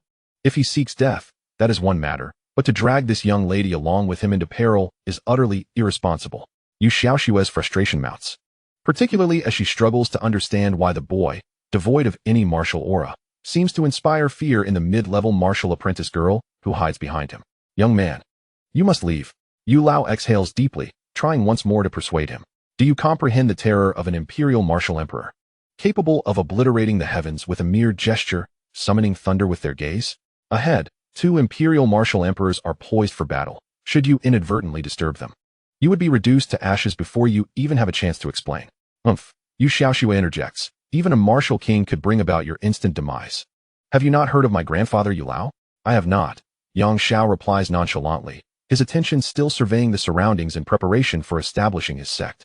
"You likely haven't," Yu Xiaoxua retorts, patting the elder's shoulder proudly. "My grandfather is a martial king at the pinnacle of his strength, and there are countless martial kings like him in this vicinity. Among these martial kings, there are certainly individuals with a ferocious disposition. If you provoke them, your fate may be far more tragic than death itself. Do you still dare to press on?" After uttering these words, Yu Xiaoxua scrutinized Yang Xiao with a hint of amusement. "Young man, heed my counsel. Even if you are ignorant, you cannot drag your friends into perilous doom." Yu Lao sighed deeply. He had exhausted his kindness. If the youth chose to disregard his warning and continued forward, their demise would no longer be his concern. Even at the pinnacle of martial kings, he would not dare to be insolent before a martial emperor. "Why don't we postpone our venture, young Master Yang?" Su Lian, hiding behind Yang Xiao, timidly suggested. She was aware that Yang Xiao seemed unafraid of the martial kings, yet the two martial emperors atop the mountain exuded an overwhelming aura. Provoking them might very well deprive them of any opportunity for explanation. "No need for that," Yang Xiao replied, shaking his head. He found this place quite appealing and wished to further investigate it.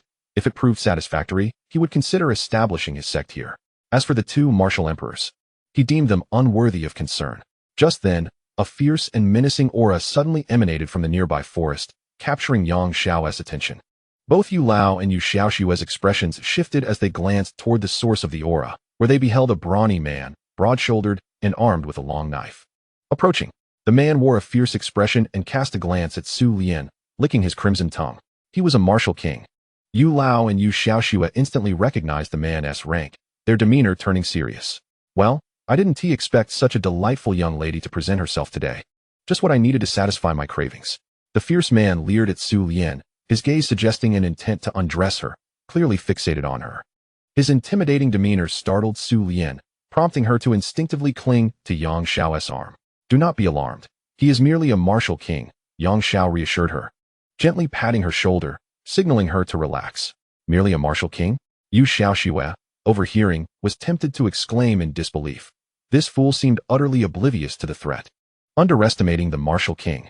Meanwhile, Yu Lao stepped forward, positioning himself between the fierce man and Su Lian, speaking in a grave tone. Sir, as a martial king, why must you target Amir Jr.? That young lady is fortunate to have caught my eye.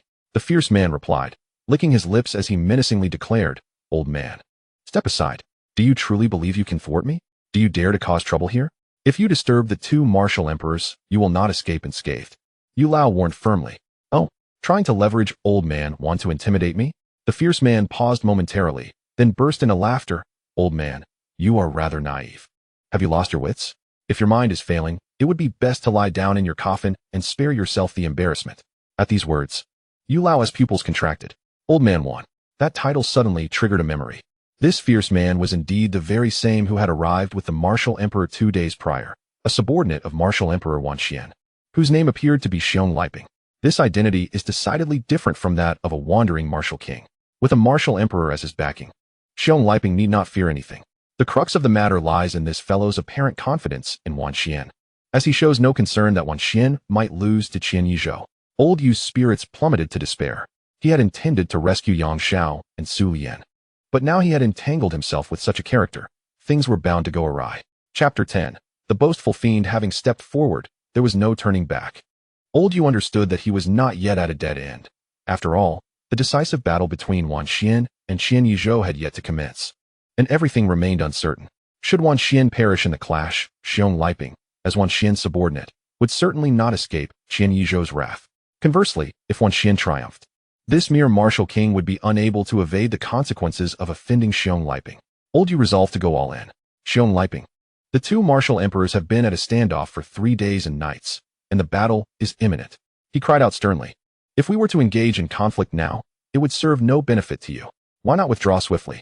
Xiong Liping's fierce demeanor momentarily faltered. There was truth in those words.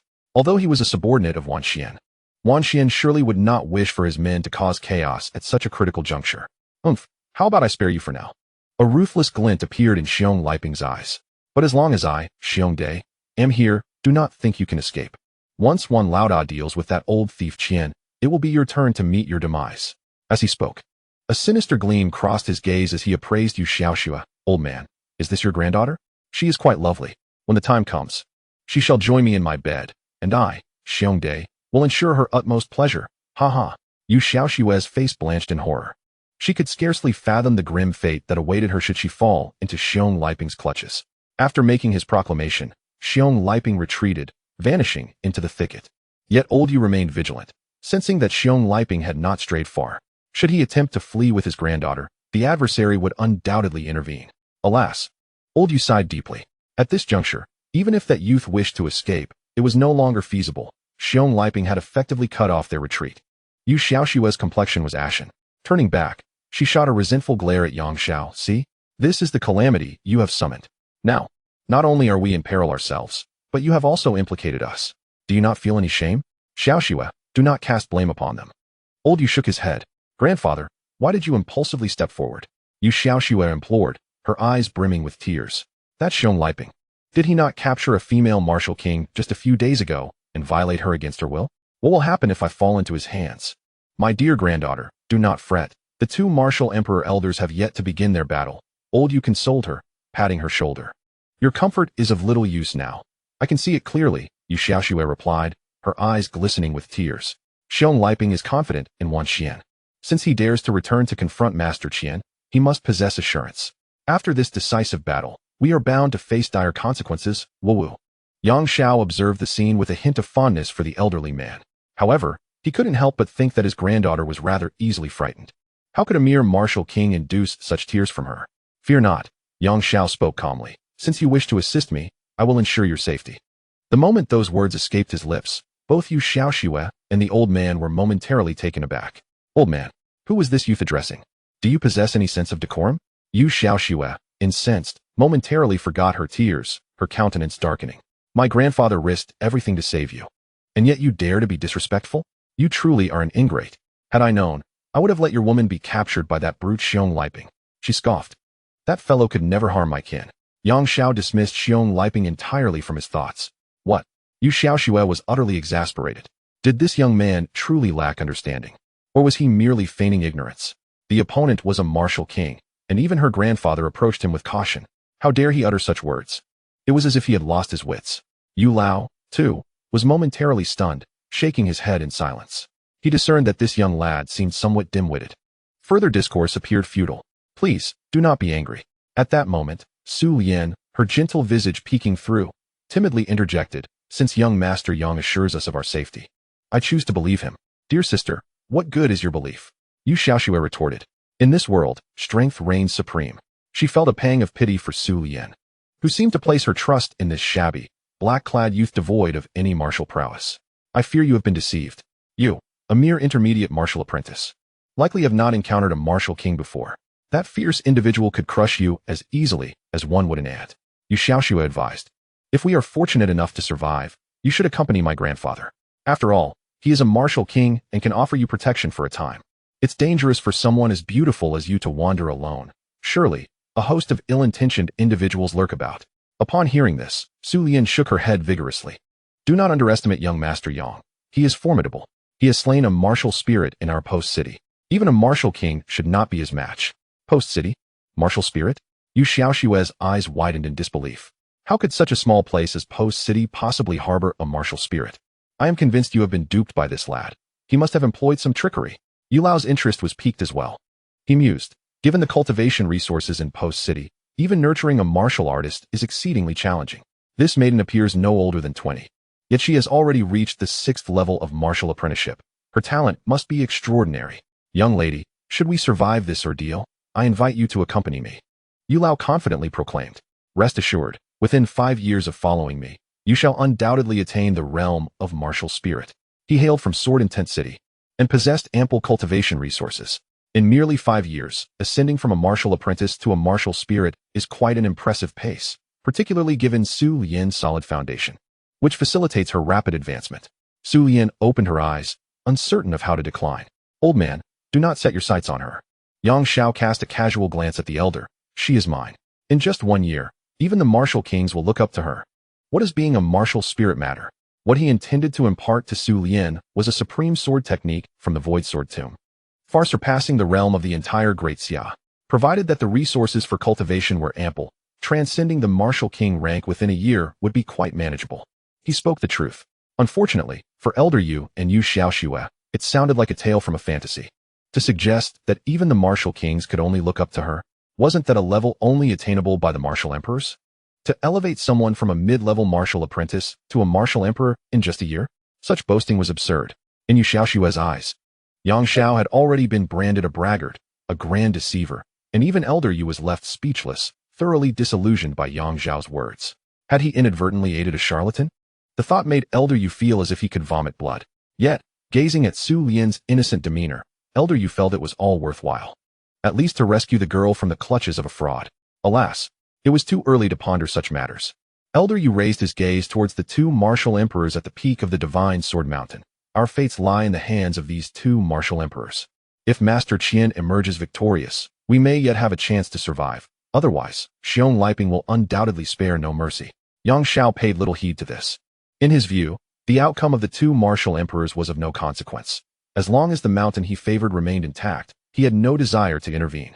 After all, confronting a martial emperor would still entail some expenditure on his part. At that moment, he closed his eyes, extending his perception outward infinitely. Before long, he grasped the entirety of the situation within 100 miles. At the summit of the Divine Sword Mountain, 2 martial emperors stood, within a 10-mile radius. There were 107 martial kings. Within a 20-mile radius, 5 beast kings lurked in the shadows, observing. It seemed the beast kings had sensed the impending battle and had ordered all beasts to retreat in advance. In just a brief moment, he had comprehended all that transpired around him. There was no presence that could threaten him. Su Lian, let us depart. Yang Xiao opened his eyes once more, a slight smile gracing his lips. Huh, where to? Su Lian, somewhat bewildered, was in a daze. To the summit of the divine sword mountain. Yang Xiao replied nonchalantly, taking the lead. Oh. Without a second thought, Su Lian followed suit. Upon hearing Yang Xiao's words and witnessing him take a step forward, Elder Yu and Yu Xiaoxue were immediately left dumbfounded, questioning whether they had misheard. To the summit of the divine sword mountain? Isn't that where the two martial emperors are currently in confrontation? Even Xiong Liping, a subordinate of the martial emperors, dares not approach the divine sword mountain now. Is this young man seeking his own demise? Madness, sheer madness. Yu Xiaoxue pondered whether it was the youth who had lost his sanity or if she herself had succumbed to madness. How could there exist someone so oblivious to the perilous situation? My young friend, are you truly intent on ascending the divine sword peak? Should you provoke the esteemed martial emperor, you would be reduced to ashes in an instant. The gravity of Yu Lao's expression deepened significantly. If you must go, then leave this young lady behind. Do not drag others into certain doom. It was only upon Yu Lao's intervention that Su Lian momentarily froze. She then grasped that the divine sword peak, as described by Yang Xiao, was indeed the steep mountain before her, where two martial emperors stood in confrontation. This revelation drained the color from her cheeks. The martial emperors, powerful beings, had always been the stuff of legends. In Xiyan Post, tales of these martial emperors circulated widely, each a pinnacle of human strength with tales both heroic and tragic. Now, she found herself contemplating the absurdity of following Yang Xiao to the divine sword peak. What if, as Yu Lao warned, they inadvertently offended the martial emperor? Concern gripped her heart. Though Yang Xiao was formidable, he was facing two opponents. In the event of a conflict, could he truly contend with them? Chapter 11. Ascending the Divine Sword Peak. Senior Yu Lao, I trust in young Master Yang's intentions, and I thank you for your concern. Su Lian politely addressed Yu Lao. Despite her trepidation, seeing Yang Xiao take a step forward compelled her to follow suit without hesitation. Alas, such a fine young lady. And yet, Yu Lao lamented, watching her follow Yang Xiao's retreating figure, feeling it in immense pity. How had that scoundrel managed to ensnare her heart so completely? He had considered intervening to halt Su Lian's advance, but any action taken now would undoubtedly draw the attention of the two martial emperors atop the divine sword peak, complicating matters further. Grandfather, let them go, Yu Xiaoxue implored, her worry palpable. This fellow seems stubborn enough not to turn back until he hits a wall. We should instead devise a strategy to evade that ruthless Xiong Liping. I refuse to fall into his clutches. There is no alternative. Unless Sect Master Qian can defeat Wan Xian, Yu Lao sighed, shaking his head in resignation. Thus, they watched as Yang Xiao and Su Lian bravely approached the divine sword peak, step by step. These seemingly inconspicuous figures soon caught the attention of other martial kings in the vicinity. The first to notice was Xiong Liping, lurking in the shadows. The burly man, with a face full of astonishment, had not anticipated that the youth would bring a beautiful girl to the divine sword peak.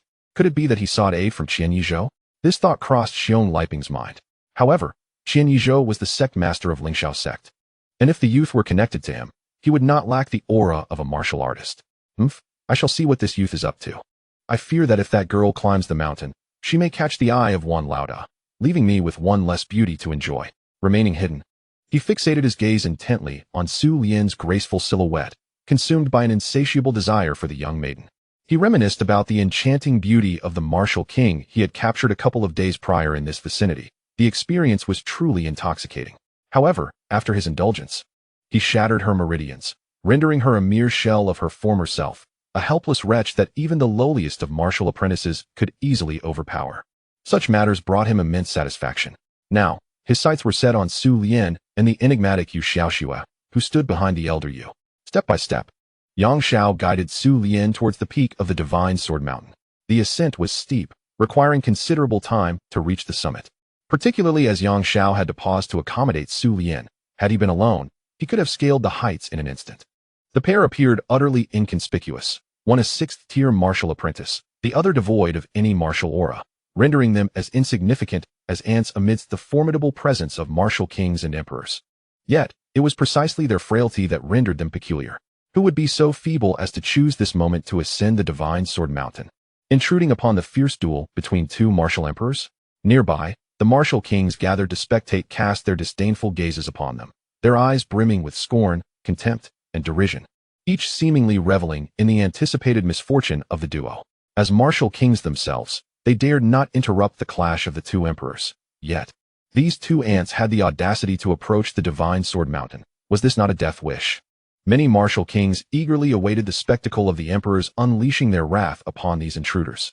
In a secluded glen beneath the mountain, 3 martial kings congregated, their status significant, as they were the 3 elders of the Lingxiao sect, each nearing the pinnacle of martial king prowess.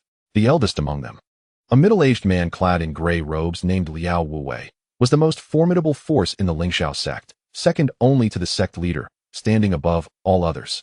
His expression was grave as he observed Yang Xiao and Su Lian making their way toward the summit. Fear not. One is merely a mid-level martial apprentice, and the other possesses no martial presence at all. Liao Wuwei waved dismissively. Let us see how the sect leader handles this. With him present, we may simply observe. Such ants are oblivious to their own folly, choosing this day to approach the divine sword mountain. Truly, they seek their own demise. Not necessarily. Our sect leader is known for his compassion. Perhaps he might spare them. Yet, Wan Xian, reputed for his ruthless nature, has been known to annihilate entire families of foes. I am curious how he will deal with these 2 insects.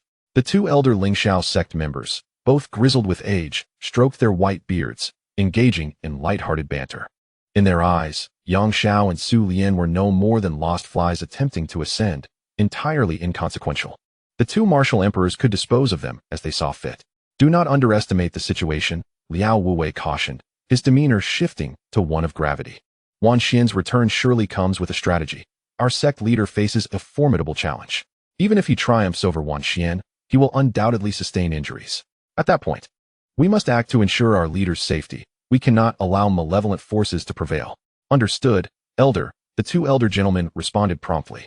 Meanwhile, in a hidden corner beneath the divine sword mountain, obscured by lush foliage, a beautiful yet ragged young woman concealed herself within the shadows. Her eyes were devoid of life, fixated solely on the 2 martial emperors atop the sword peak. Even upon witnessing Yang Xiao and Su Lian ascending towards the summit, she exhibited no reaction. Her name was Yaching, a once mid-tier martial king, who had come early to observe the impending duel of martial emperors, hoping that by chance she might glean insights to facilitate her own breakthrough. However, she had not anticipated that 2 days prior, a brawny man named Xiong Liping, a subordinate of the martial emperor Wan Xian, would assault her. Leveraging his peak martial king prowess, Xiong Liping overpowered her, subjecting her to a brutal violation within the dense forest. Despite her desperate cries for help, no one dared intervene, for Xiong Liping was in the service of Wan Xian. It was only when martial emperor Qian Yezhou, accompanied by 3 elders from the Lingxiao sect, arrived that Xiong Liping relented, but it was too late. Yaching had already endured the worst, her meridians shattered, her cultivation obliterated. Had it merely been the violation, Yaching might not have succumbed to despair. At over 50 years of age, possessing the cultivation of a martial king, she appeared no older than 30, surrounded by several male companions. She did not place great importance on her physical form. Yet, the shattering of her meridians and the annihilation of her cultivation signified the destruction of her very essence. A reality too agonizing to accept. This calamity arose from my presence. Once I vanquish the treacherous Wan Xian, I shall avenge you. Martial Emperor Qian Yezhou had stated this to her with utmost sincerity, leaving her both surprised and appreciative of the unexpected courtesy from a stranger of such stature, fostering within her a sense of admiration for him. She eagerly anticipated the moment when Qian Yezhou would exact her revenge. Concealed within the forest, she felt a sense of safety as the area around the sword peak had become devoid of ferocious beasts, allowing her to focus solely on witnessing Xiong Liping's demise. All else was inconsequential. As long as her vendetta was fulfilled, she would embrace death with peace. Yet, a flicker of concern lingered within her. Wan Xian had come prepared, and Qian Yezhou's battle would likely not be easy. Should he falter, it would spell disaster. Everything surrounding the sword peak was within Yang Xiao's perception. However, he remained indifferent to all distractions. His singular ambition was to establish the Void Sword sect upon this pinnacle, which would serve as his stronghold. The 12 sword attendants would be meticulously nurtured here, ultimately striving to reach the zenith of martial prowess. No one would succeed in disrupting this sacred endeavor before its fruition. He advanced steadily towards the summit, with Su Lian closely trailing behind, her fair visage marked by palpable anxiety. Even peak martial kings dared not disturb the 2 martial emperors, let alone her, a mere mid-tier martial disciple. The overwhelming aura emanating from the peak nearly suffocated her. At this juncture, they had reached the halfway point of the mountain. The biting cold wind howled, and the trees grew sparse. Gazing upward towards the summit, the faces of the 2 martial emperors became distinctly visible. Sword Peak, the highest point of the Wanjian mountain range. Martial Emperor Qian Yezhou. He is the esteemed leader of the Lingxiao sect. Having attained the realm of Martial Emperor 2 decades ago, he single-handedly established the Lingxiao sect, which has flourished to become one of the most distinguished sects in the entire Lingnan province. In this province, the royal family of the Great Xia has sanctioned no more than 10 elite sects, with the Lingxiao sect consistently ranking among the top 3. Qian Yezhou, appearing middle-aged, donned a simple robe, his brows sharp as swords, and long hair tied back, cascading over his shoulders and swaying in the breeze. Even in stillness, the aura of a martial emperor emanated from him, causing all creatures nearby to instinctively retreat, too intimidated to approach.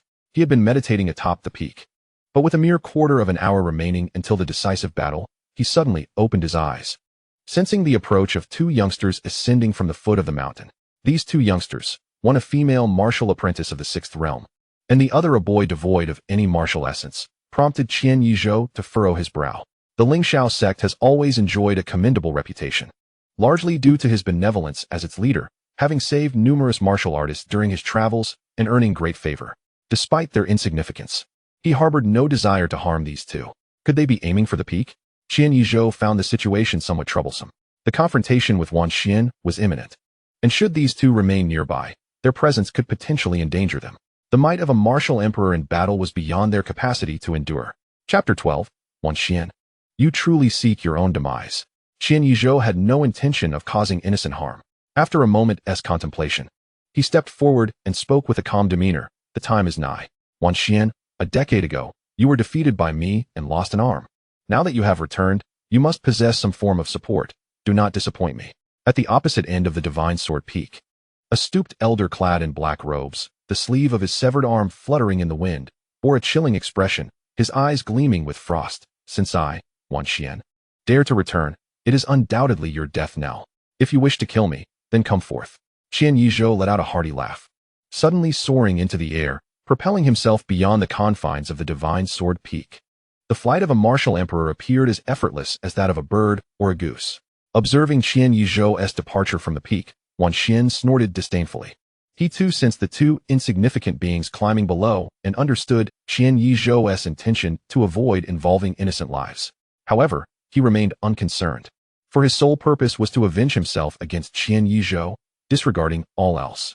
In the next moment, Wan Xian's hunched figure leapt into the sky, quickly pursuing Qian Yezhou. Atop the Divine Sword Peak, the 2 martial emperors commenced their chase before the appointed time, shifting the battlefield to another expanse of sky, much to the astonishment of the martial kings who had gathered to witness the confrontation.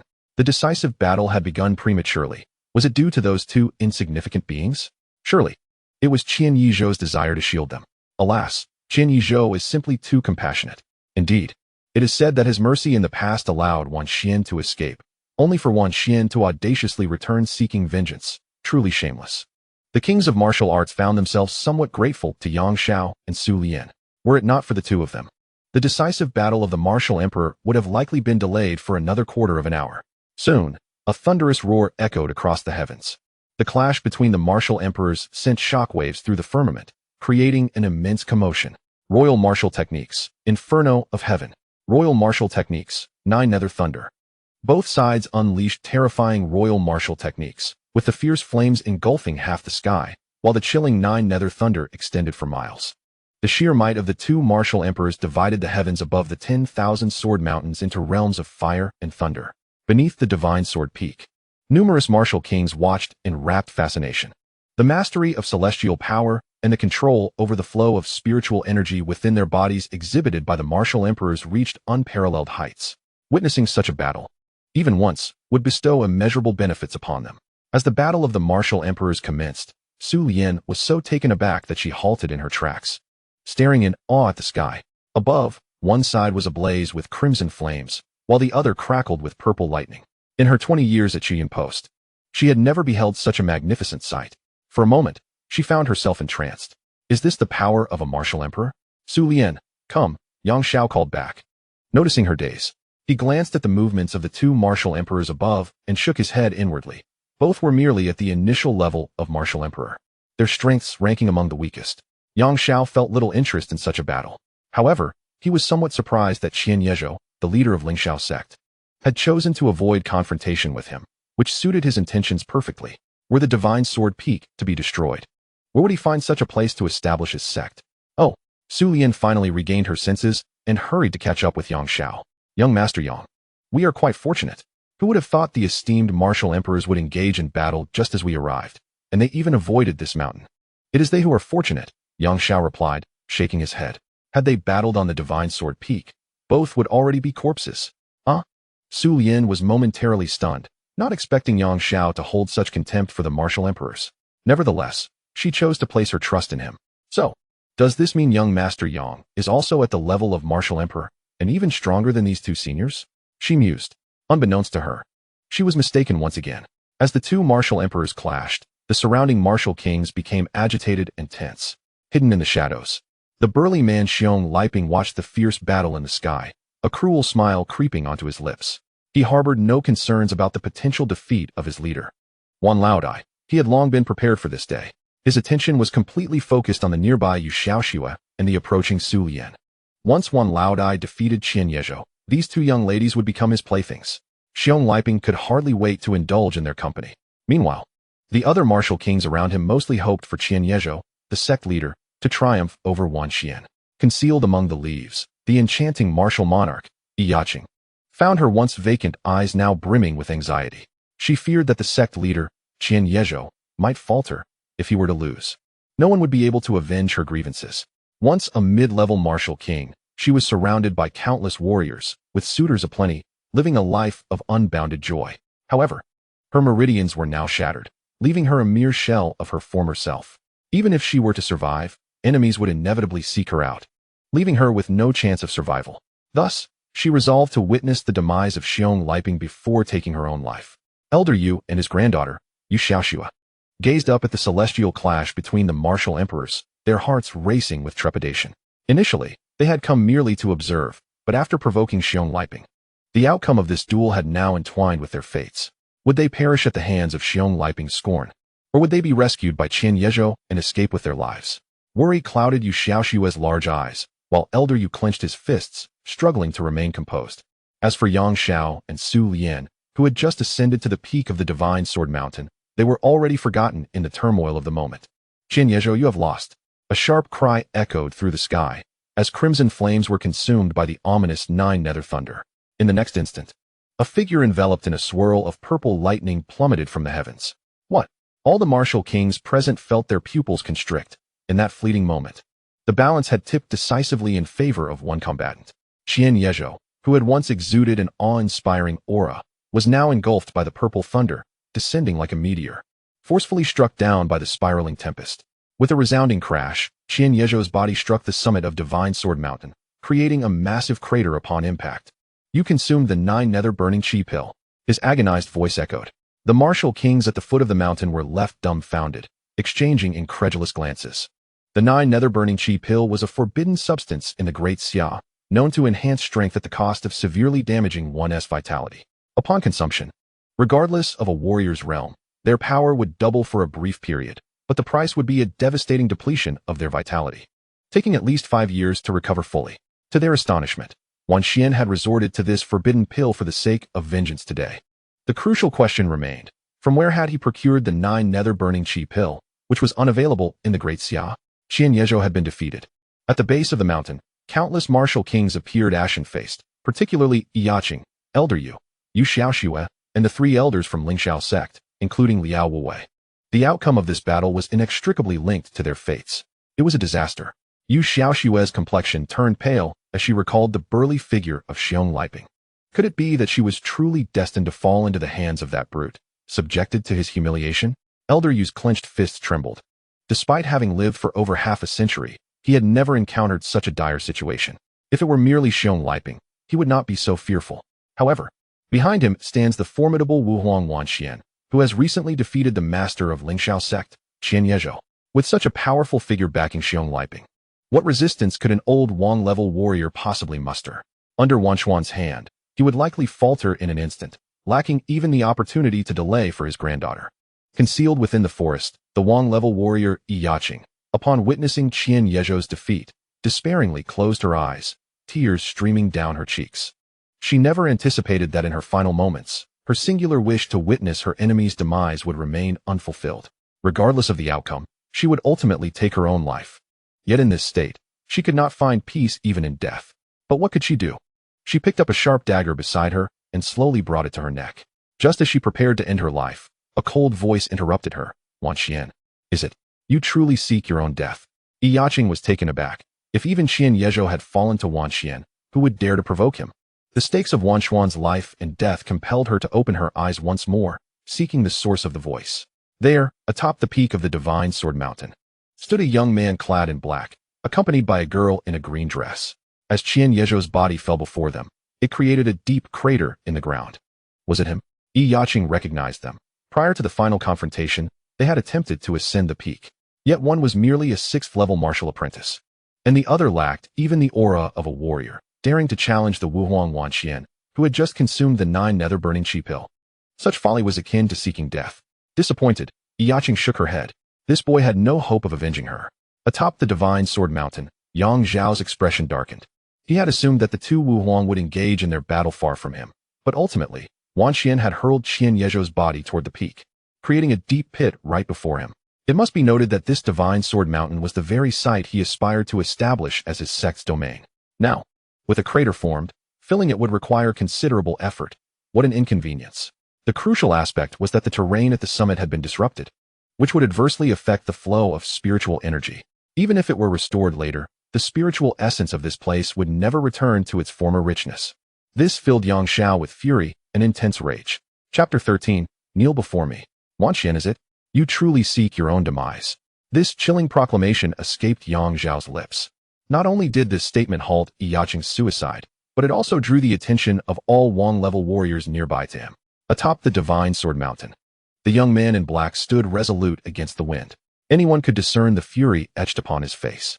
Yet in the next moment, all Wang-level warriors hidden in the surrounding forest erupted in laughter. This boy, devoid of any warrior aura, had previously struck them as a jester, and now it was evident that he had indeed come to amuse them, daring to speak so boldly to Wuhuang Wan Xian. Even Yu Lao and Yu Xiaoxue were so incensed that they found it laughable. The audacious young man in black, utterly lacking in discernment, not only provoked the formidable Xiong Liping, but now dares to act with such arrogance towards the martial emperor Wan Xian, resembling a fool among fools. However, the majority of martial kings, despite mocking Yang Xiao, felt a deep discontent brewing within them. This is primarily due to the defeat of Qian Yezhou. In this battle, defeat equates to death. The loss of Qian Yezhou would undoubtedly plunge the Lingnan province into turmoil, significantly altering its landscape. The interests of many present martial kings would also be deeply intertwined with this outcome. Ah, this lad speaks boldly, indeed impressive. Emerging from the forest, the robust and imposing Xiong Liping approached slowly, a fierce grin adorning his face. Did your mother never tell you, boy, that one must kneel before elders when venturing out, lest you lose your head? A rare sight, indeed.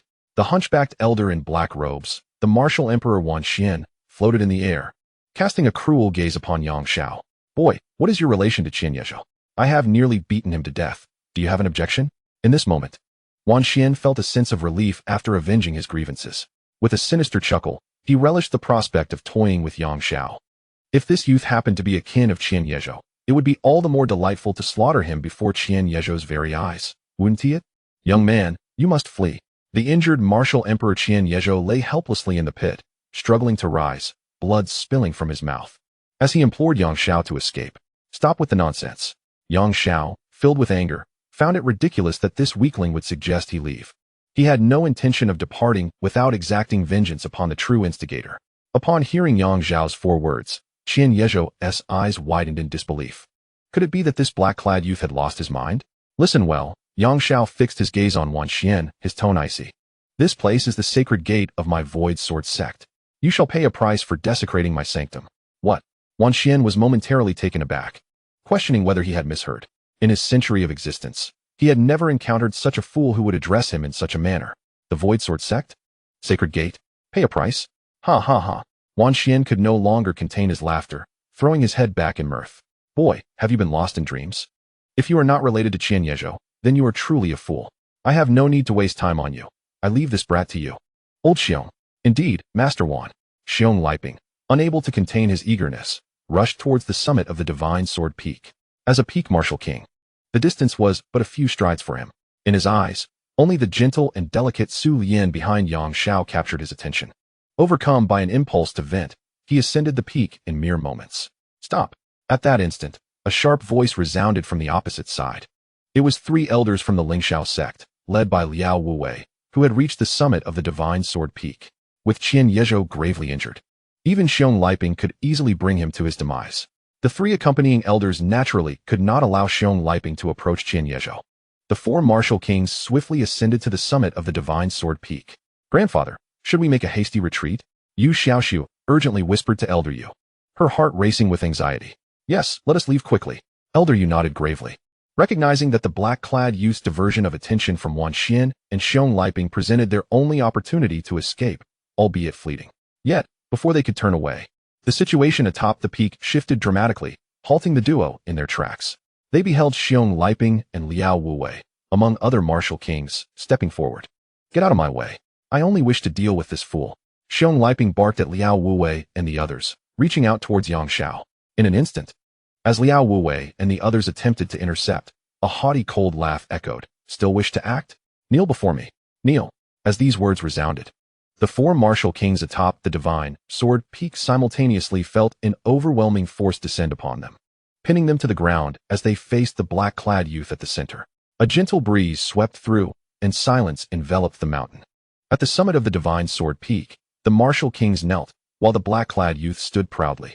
Below, all the martial kings were left in a daze, and even the martial emperor Wan Xian was momentarily stunned. Everyone questioned the reality before them, wondering if they were witnessing an illusion. Even Wan Xian was incredulous. How could a youth devoid of any martial aura compel 4 esteemed martial kings to kneel simultaneously? This was unfathomable. The sight shattered their entire understanding of the world. How could this be? Elder Yu and Yu Xiaoxua stood in shock, forgetting to flee, their minds echoing with disbelief. Was this not a fool lacking any martial presence? How could even martial kings bow before him? Had the youth concealed his aura? Yet, he appeared so youthful. It was implausible for anyone so young to be a martial king in the entire Great Xia. Moreover, Xiong Liping and Liao Wuwei were at the pinnacle of their power. To compel them to kneel, one would need the strength of an emperor. How could this black-clad youth possess such might? In the forest, Ai Yiqing, who had contemplated ending her own life, found herself standing involuntarily. Her legs trembled as her beautiful eyes fixated on the summit of the Divine Sword Peak. She could scarcely fathom that a youth who seemed foolish could compel even the formidable Xiong Liping to kneel. When she had battled Xiong Liping, she had exhausted all her methods and had been unable to inflict even the slightest harm upon him. Yet, this black-clad youth merely needed to utter a stern command to reduce Xiong Liping to kneeling before him. What level of mastery was this? The shock she felt was beyond words, a mere fraction of her current emotions. The most astonishing of all were the 4 kneeling martial kings atop the peak. With the youth's command to kneel, where did that terrifying force emanate from?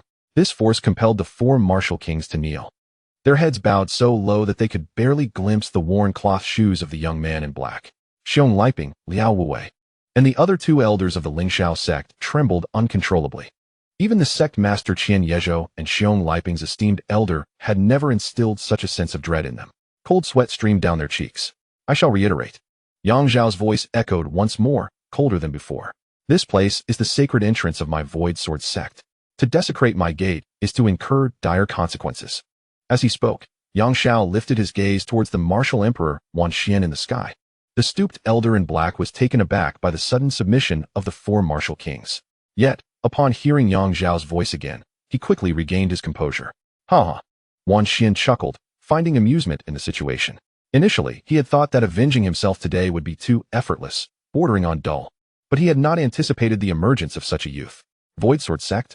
I have never heard of this sect, he scoffed, shaking his head dismissively. What skill lies in bullying martial kings? Young man, do you truly believe you possess the right to act arrogantly before an emperor? Had Yang Xiao not appeared so disheveled, Wan Xian might have considered that he hailed from a noble lineage, perhaps even a prestigious family. However, at present, he held no belief that Yang Xiao had any extraordinary background. Forcing martial kings to kneel was something Wan Xian could accomplish himself. It was well known that even the weakest initial stage martial emperor was at least 10 times stronger than a peak martial king. Compelling Xiong Liping and the others to kneel would be a mere flick of the wrist for any emperor. Moreover, Wan Xian had just ingested the 9 nether-burning chi pill, and his strength was in dire need of release. To deal with a single Qian Yezhou would be a waste. He would require 5 years of recuperation to replenish the vitality he had just expended. Wan Xian was filled with confidence. After all, he had consumed the 9 nether-burning chi pill, doubling his strength. Many martial kings observed Wan Xian's calm demeanor and felt a sense of impending doom. Although the boy who had compelled the martial kings to kneel was astonishing, there remained a martial emperor to uphold the authority in this situation. Ai Yiqing, Elder Yu, and Yu Xiaoxue had initially harbored a glimmer of hope for Yang Xiao. However, upon hearing Wan Xian's self-assured statements, their hearts sank once more. Yet, who has the authority to determine worthiness? Yang Xiao stood resolutely, hands clasped behind his back, and stepped forward against the wind. Today marks the establishment of the Void Sword sect, and I am its sect master. The Wanjian mountain range shall serve as our entrance. Wan Xian is it? To offer a martial emperor as a tribute to my sword.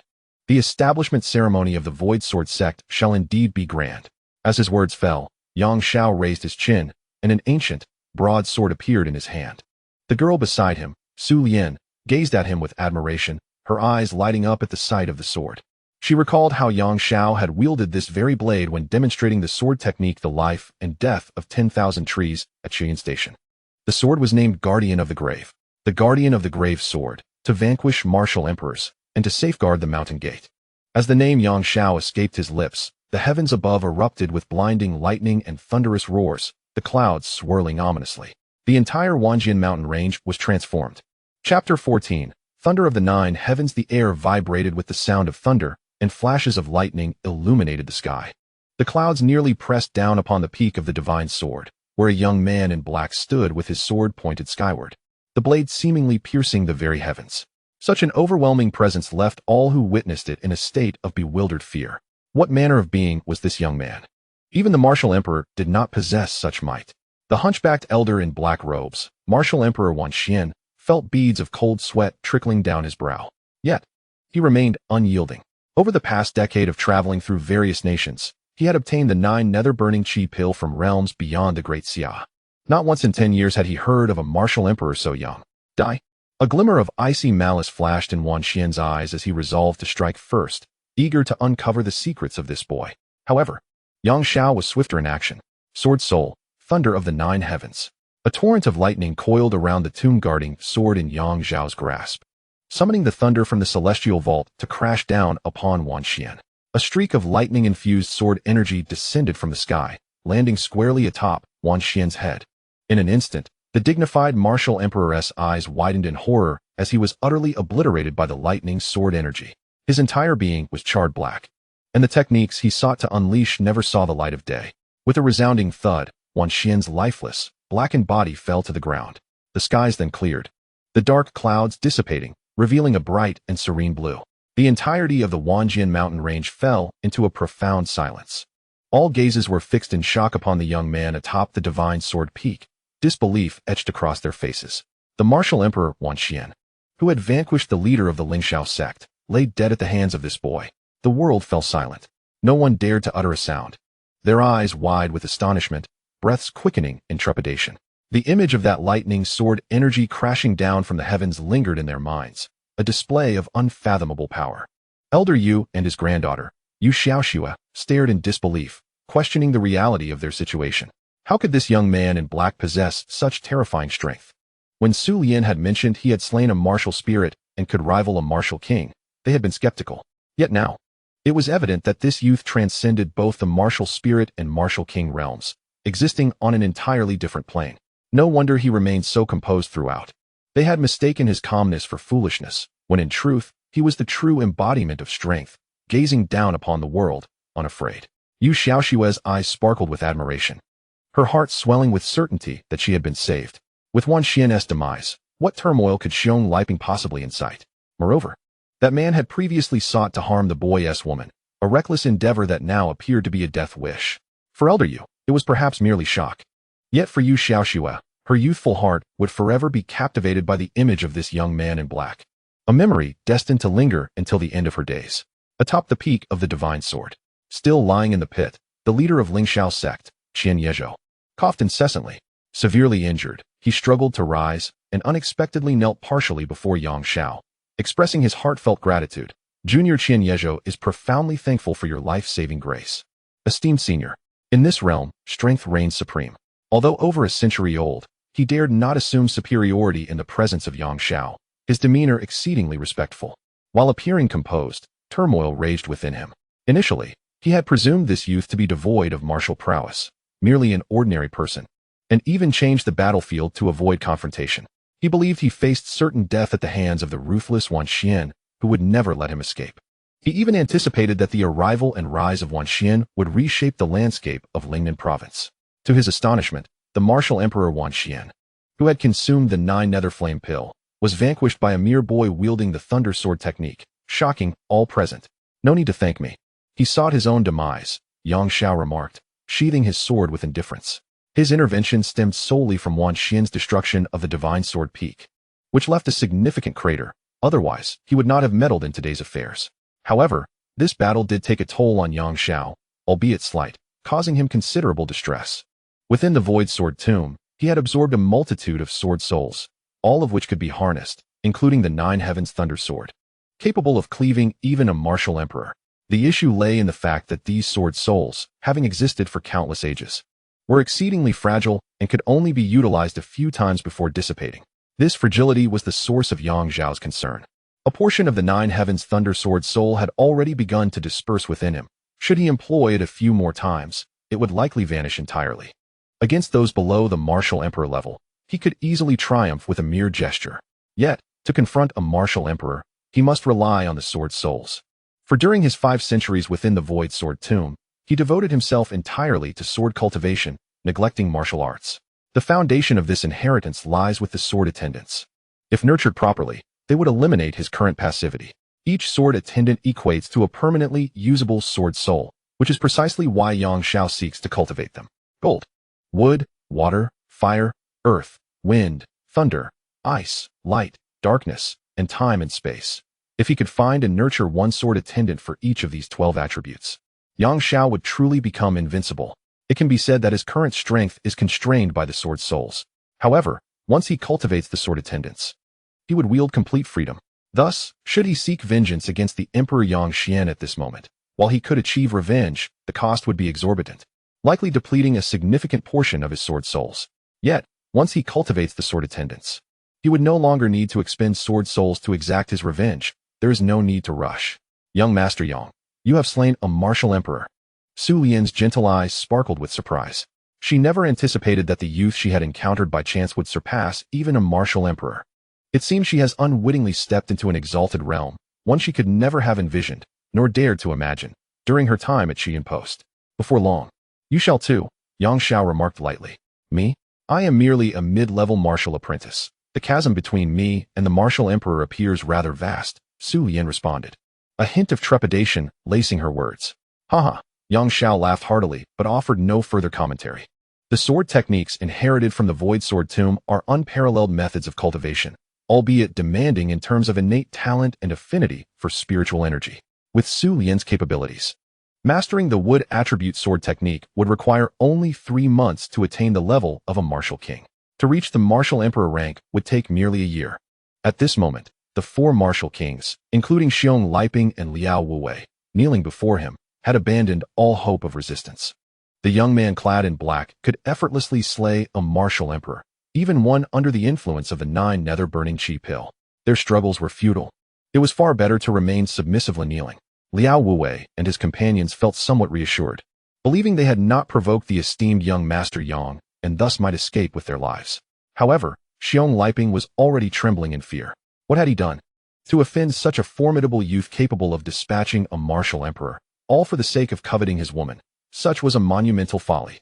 Chapter 15. The flower-drifting wind sword seal now. With his greatest support, the martial emperor Wan Xian, slain, Xiong Liping could only foresee his demise.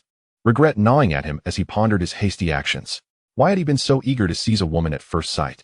Now he found himself entangled with a power he should never have provoked, and the hope of preserving his life was but a distant dream. "Senior." At that moment, a trembling female voice echoed from below the divine sword peak, emanating from a tattered mature woman. It was the martial king, Yaqing. The surrounding martial kings immediately recognized her, murmuring amongst themselves and casting sympathetic glances her way. Once a martial king who entered that realm at the age of 45, Now in her 50s, she had possessed the strength of a mid-level martial king. Alas, her encounter with Xiong Liping had led to her brutal treatment. At present, her meridians lay shattered, her cultivation obliterated, rendering her life's work in vain. Martial kings typically live around 150 years. Although Yaqing was over 50, she was still relatively young. How could she not weep in sorrow at such a sudden calamity? What is it? Yang Xiao, discerning she was calling to him, cast her a curious glance, interest kindling in his expression. Yaqing, under the weight of his gaze, felt a wave of anxiety wash over her. Bowing her head, she trembled as she implored, I wish to personally slay that beast. Might the esteemed senior grant me this wish? Her hatred for Xiong Liping was profound. It was this beast who had wrought her current plight. As she spoke, tears streamed down her face, recounting her tragic tale, desperately hoping Yang Xiao would grant her the opportunity to exact vengeance upon Xiong Liping. Witnessing her disheveled state and the devastation of her meridians, Su Lian was utterly taken aback. To her astonishment, Xiong Liping was indeed as ruthless and vicious as rumored, capable of committing such heinous acts. Unfortunately, Yang Xiao could hardly be bothered to acknowledge her.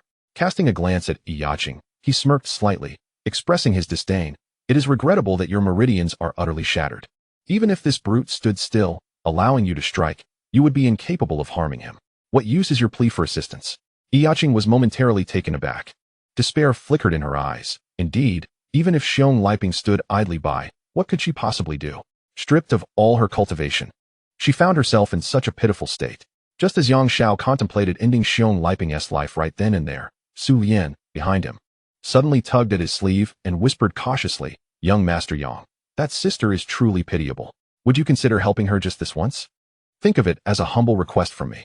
Oh, Yang Xiao paused, surprised by Su Lian's unexpected interjection. It made sense, as a fellow woman. And given that Xiong Liping had initially sought to harm Su Lian, her compassionate nature would naturally lead her to empathize with Yaqing. Yang Xiao's lips curled into a slight smile. There is no harm in aiding her, provided you are willing to pay a price on her behalf. Are you agreeable? What price? Su Lian's eyes widened in astonishment. Previously, I granted you your freedom, but if you wish for my assistance on her behalf, you must exchange your liberty for it. From this day forth, you shall remain by my side. Yang Xiao laughed heartily, not anticipating that Su Lian would acquiesce. Trading one's freedom for the chance of a stranger's revenge seemed an utterly unwise bargain. He could hardly believe anyone would accept such terms. Yet to his surprise, Su Lian, with an innocent nod, responded, Yes. Young Master Yang, I agree. Please help her. Now it was Yang Xiao's turn to be astonished. Just how benevolent and naive was this girl he had taken in. Willing to accept such terms was simply beyond his comprehension. Nevertheless, since she had agreed, he could proceed without further ado. You, come forth, he called out to Yaqing, who knelt below. Yaqing could hardly believe her ears. Having resigned herself to despair, she had not dared to hope for the chance to confront her nemesis. This unexpected turn of events filled her with a flicker of hope. Thank you, Senior. Thank you, she exclaimed, rushing up to the peak of the divine sword mountain. Although her meridians were shattered, she was not yet incapacitated and could still manage the ascent. Thank you for your assistance, young lady, she acknowledged, fully aware that Su Lian's intervention had secured her this opportunity. Upon reaching the summit, she bowed deeply before Su Lian, performing 3 profound kowtows, as she struggled to express her gratitude. After all, it was Su Lian's sacrifice of her freedom that had granted her this chance, and they were essentially strangers. Upon arriving at the pinnacle, Yaqing lowered her gaze and beheld the formidable figure of Xiong Liping kneeling before her. Hatred surged within her, causing her to grit her teeth. This scoundrel had not only defiled her, but had also rendered her martial prowess null, shattering her life. She had never dreamed that she would have this opportunity to exact her vengeance personally. Xiong Liping, overwhelmed by the imposing aura of Yang Xiao, fell to the ground, paralyzed and unable to utter a single word, trembling uncontrollably. All eyes were fixed upon the peak of Shinsword Mountain.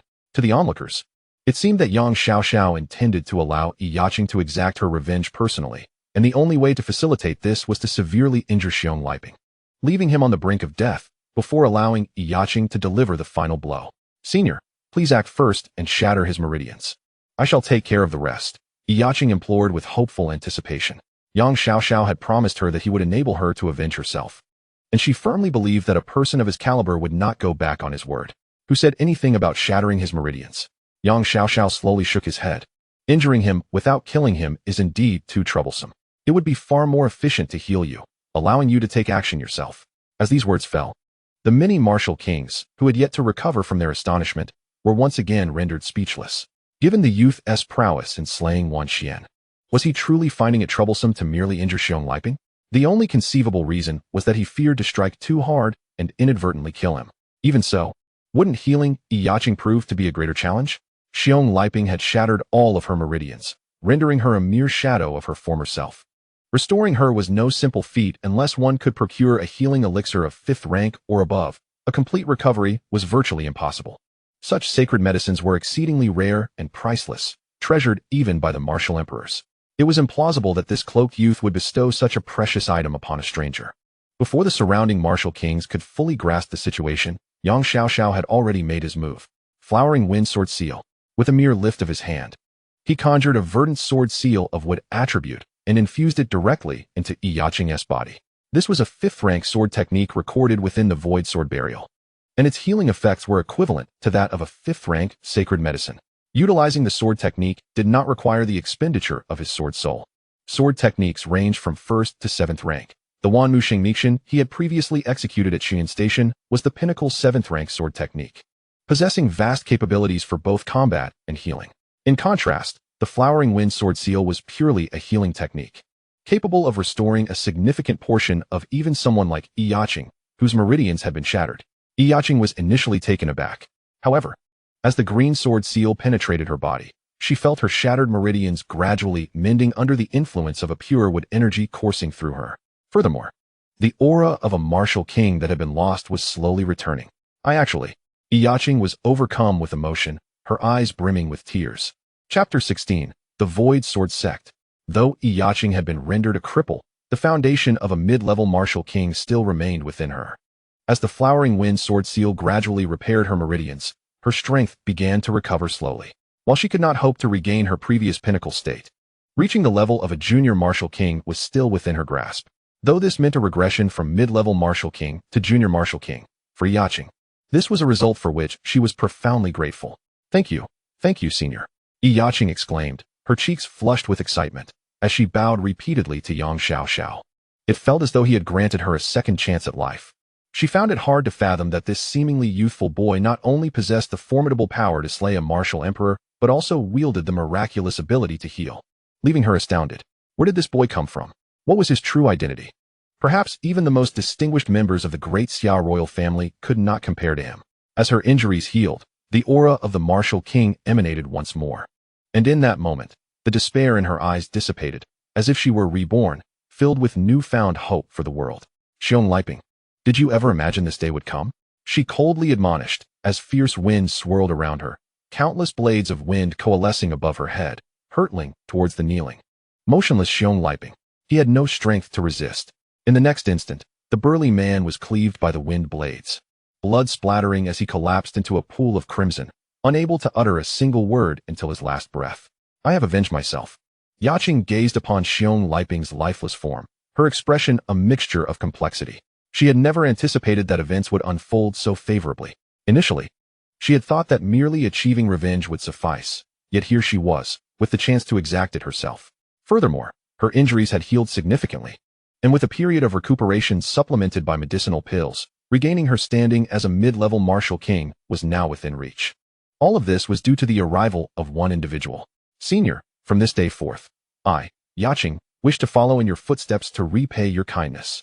She humbly bowed her head, kneeling before Yang Xiao, yearning to accompany this young man. Even as a martial king, she felt no pride in his presence. This scene evoked envy among the surrounding martial kings. The loyalty of a martial king is a rare treasure. Even someone as esteemed as Qian Yezhou, the sect leader of Lingxiao sect, would rise to welcome a martial king willing to join, treating them as an esteemed guest. For any sect, martial kings represent the backbone of their strength, and the number of martial kings determines the foundation of a sect. The Lingxiao sect, with its multitude of martial kings, had flourished to its current stature, its influence extending throughout the Lingnan province. However, for Yang Xiao, he had no need for martial kings in his service. Upon returning from the sword grave, aside from the sword attendants he had chosen, he would trust no one else, let alone keep them by his side. Currently, since Su Lian had yet to cultivate the sword technique, what if Yaching's presence posed a threat to her? One must always guard against others. Thus, he resolutely stated, "No need.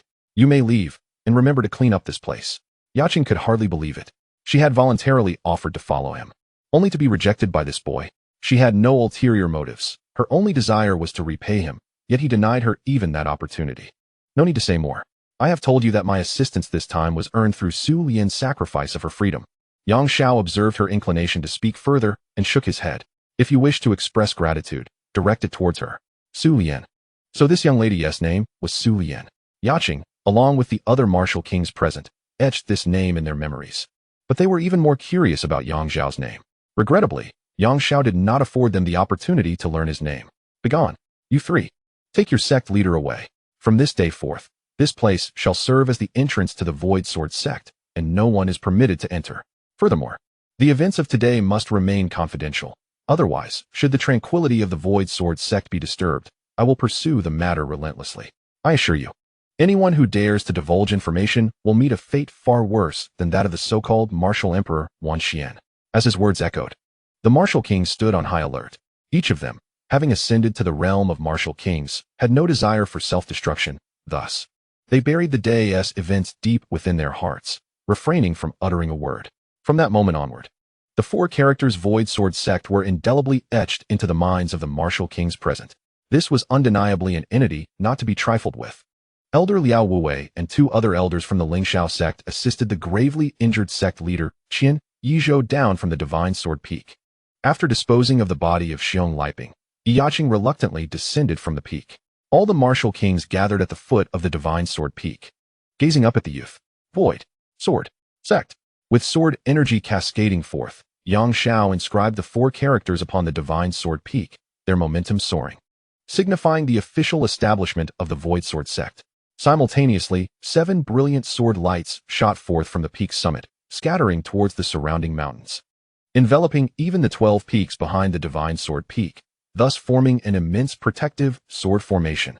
At this juncture, Yang Xiao isolated all the martial kings from entry, utilizing the sword soul of the Seven Suns sacred sword as a guide to lay down the Seven Suns sword formation, encompassing the Divine Sword Peak and the 12 additional mountains, preparing for potential encounters with sword attendants in the future.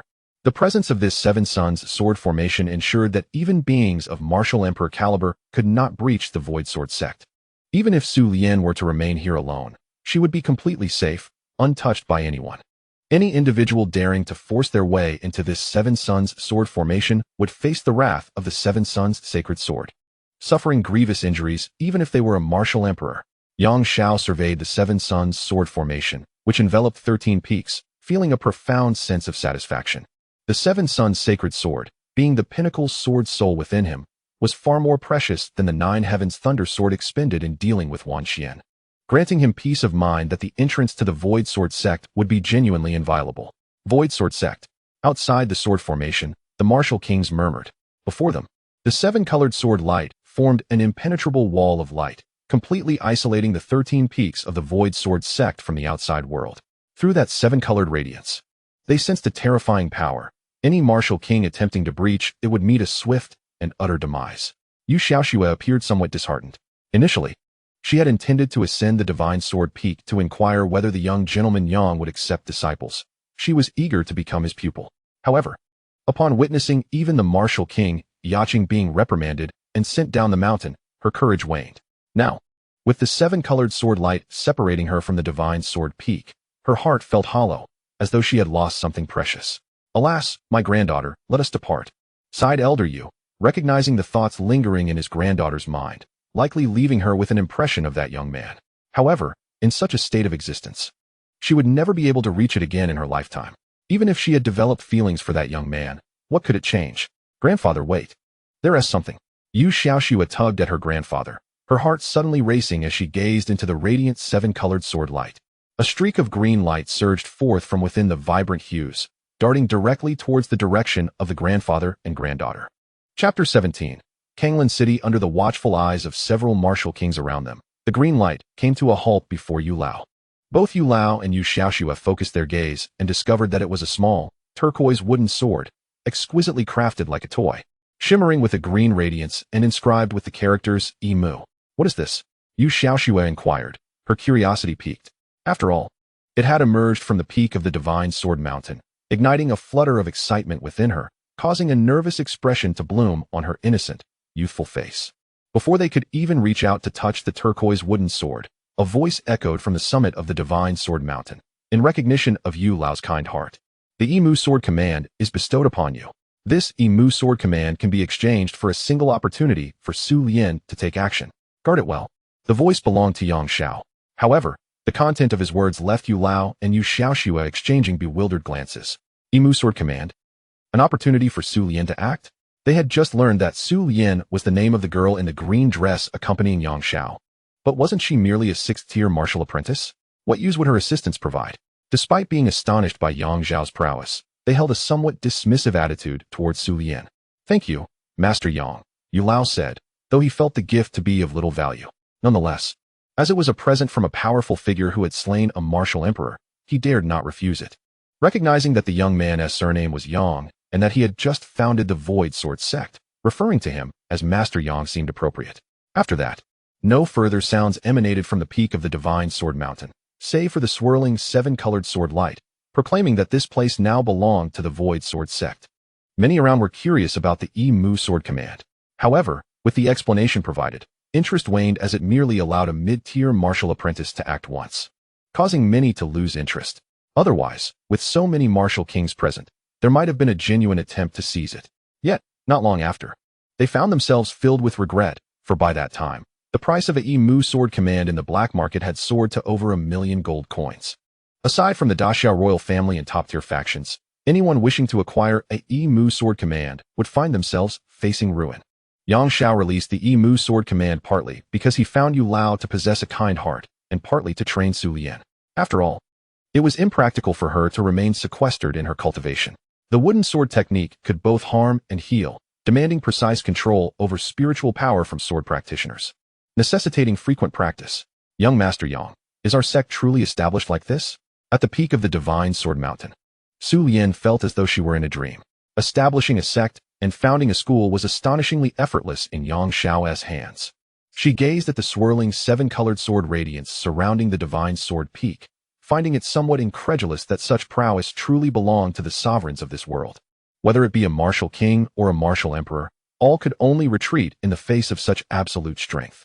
The fact that she, a mere martial apprentice from a small relay city, could encounter such an extraordinary event was simply unfathomable.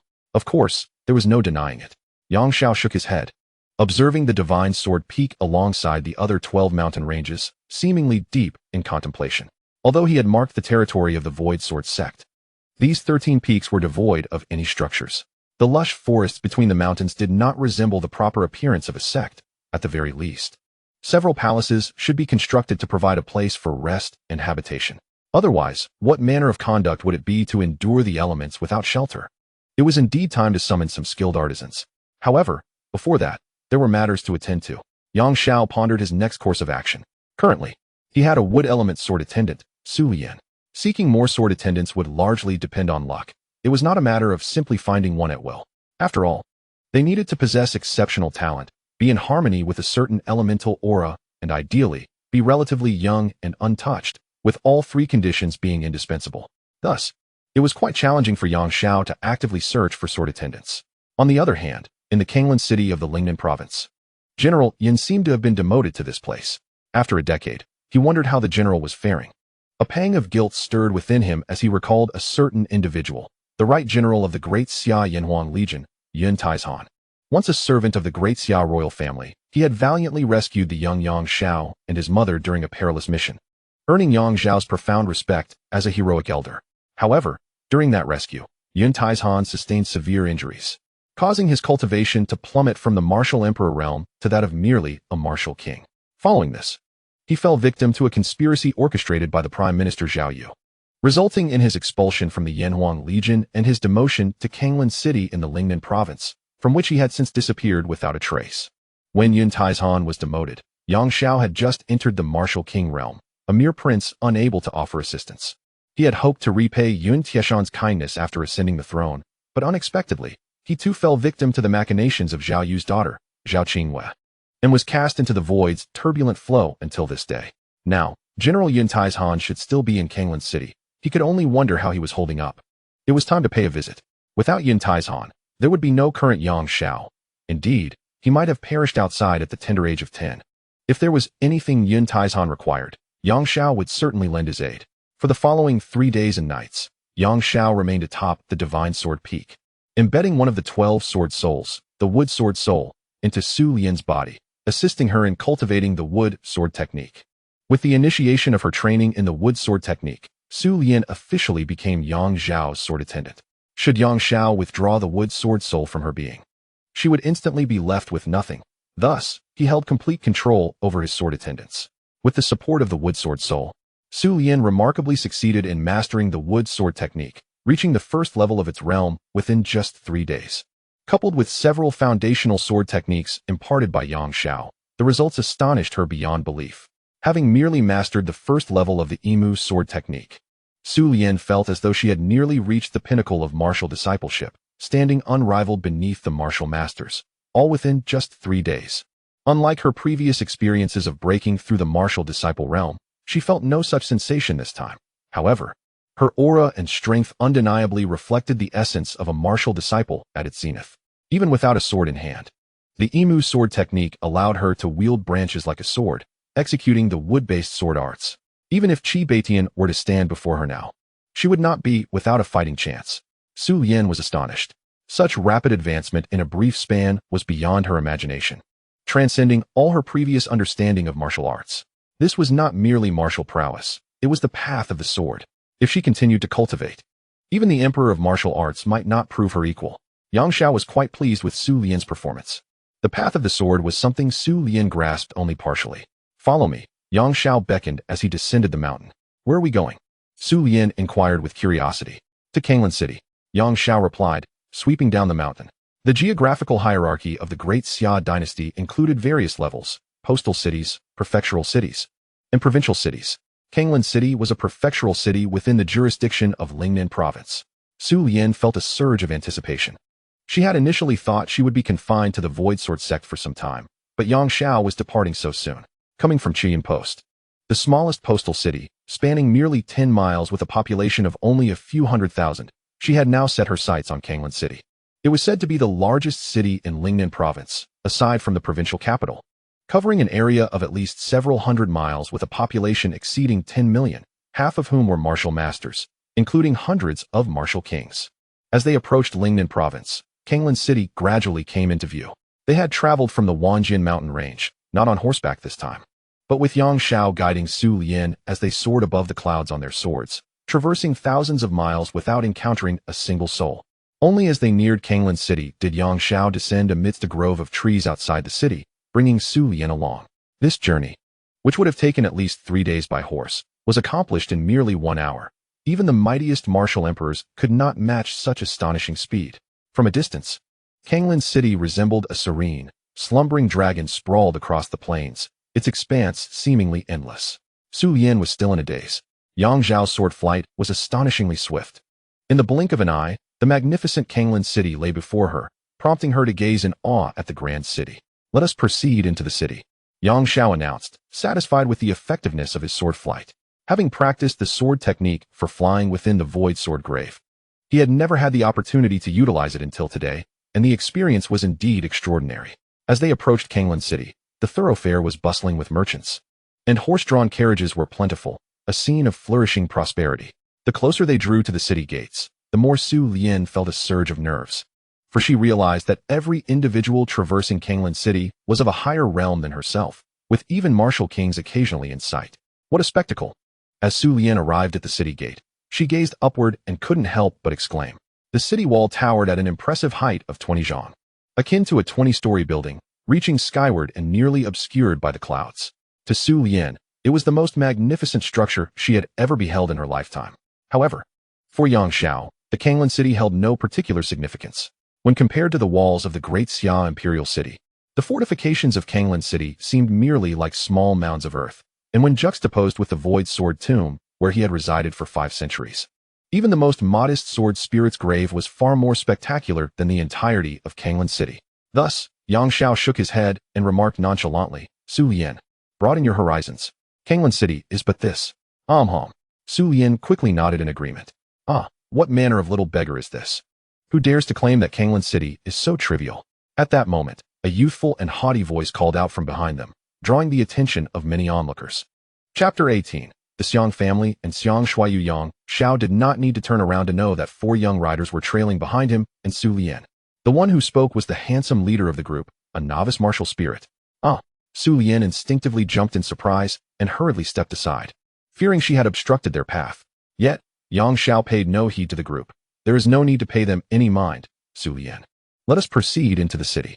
Su Lian glanced back and saw 2 young men and 2 young women, all adorned in luxurious attire. The men were dashing, and the women were pure and beautiful, clearly individuals of high status. This made Su Lian feel somewhat anxious. She quickly followed Yang Xiao, not daring to look too closely. You wish to enter the city? The youth in purple attire smirked disdainfully, directing his voice towards the city gate. City guards, these 2 little beggars, with unclear origins, must not be allowed entry. At his words, a small squad of city guards hastily approached from the direction of the gate. The leader of the squad, a slightly portly middle-aged man at the pinnacle of martial spirit, wore a fawning smile as he addressed the young man in purple. Young Master Xiang, your orders will be followed without question.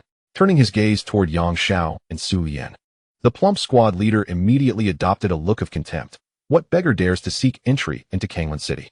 Do you wish to perish? Just look at the scale of this city. Do you think someone like you can enter? Begone.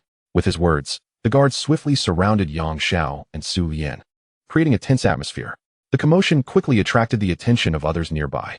In no time, at least 100 pairs of eyes were fixed upon them, and whispers began to circulate. Is that not young Master Xiang from the Xiang family of Kanglan City? At just 22 years of age, he has already reached the realm of novice martial spirit.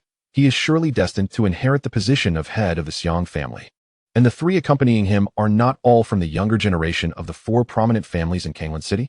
Earlier, I heard that the 4 young members of their family had ventured out for a hunt, and I never expected them to return together now. Why has young Master Xiang fixated on this little beggar? Such a wretch is hardly worth his consideration. A mere word could determine the beggar's fate. You may not be well acquainted with the dynamics of business in Kanglan City.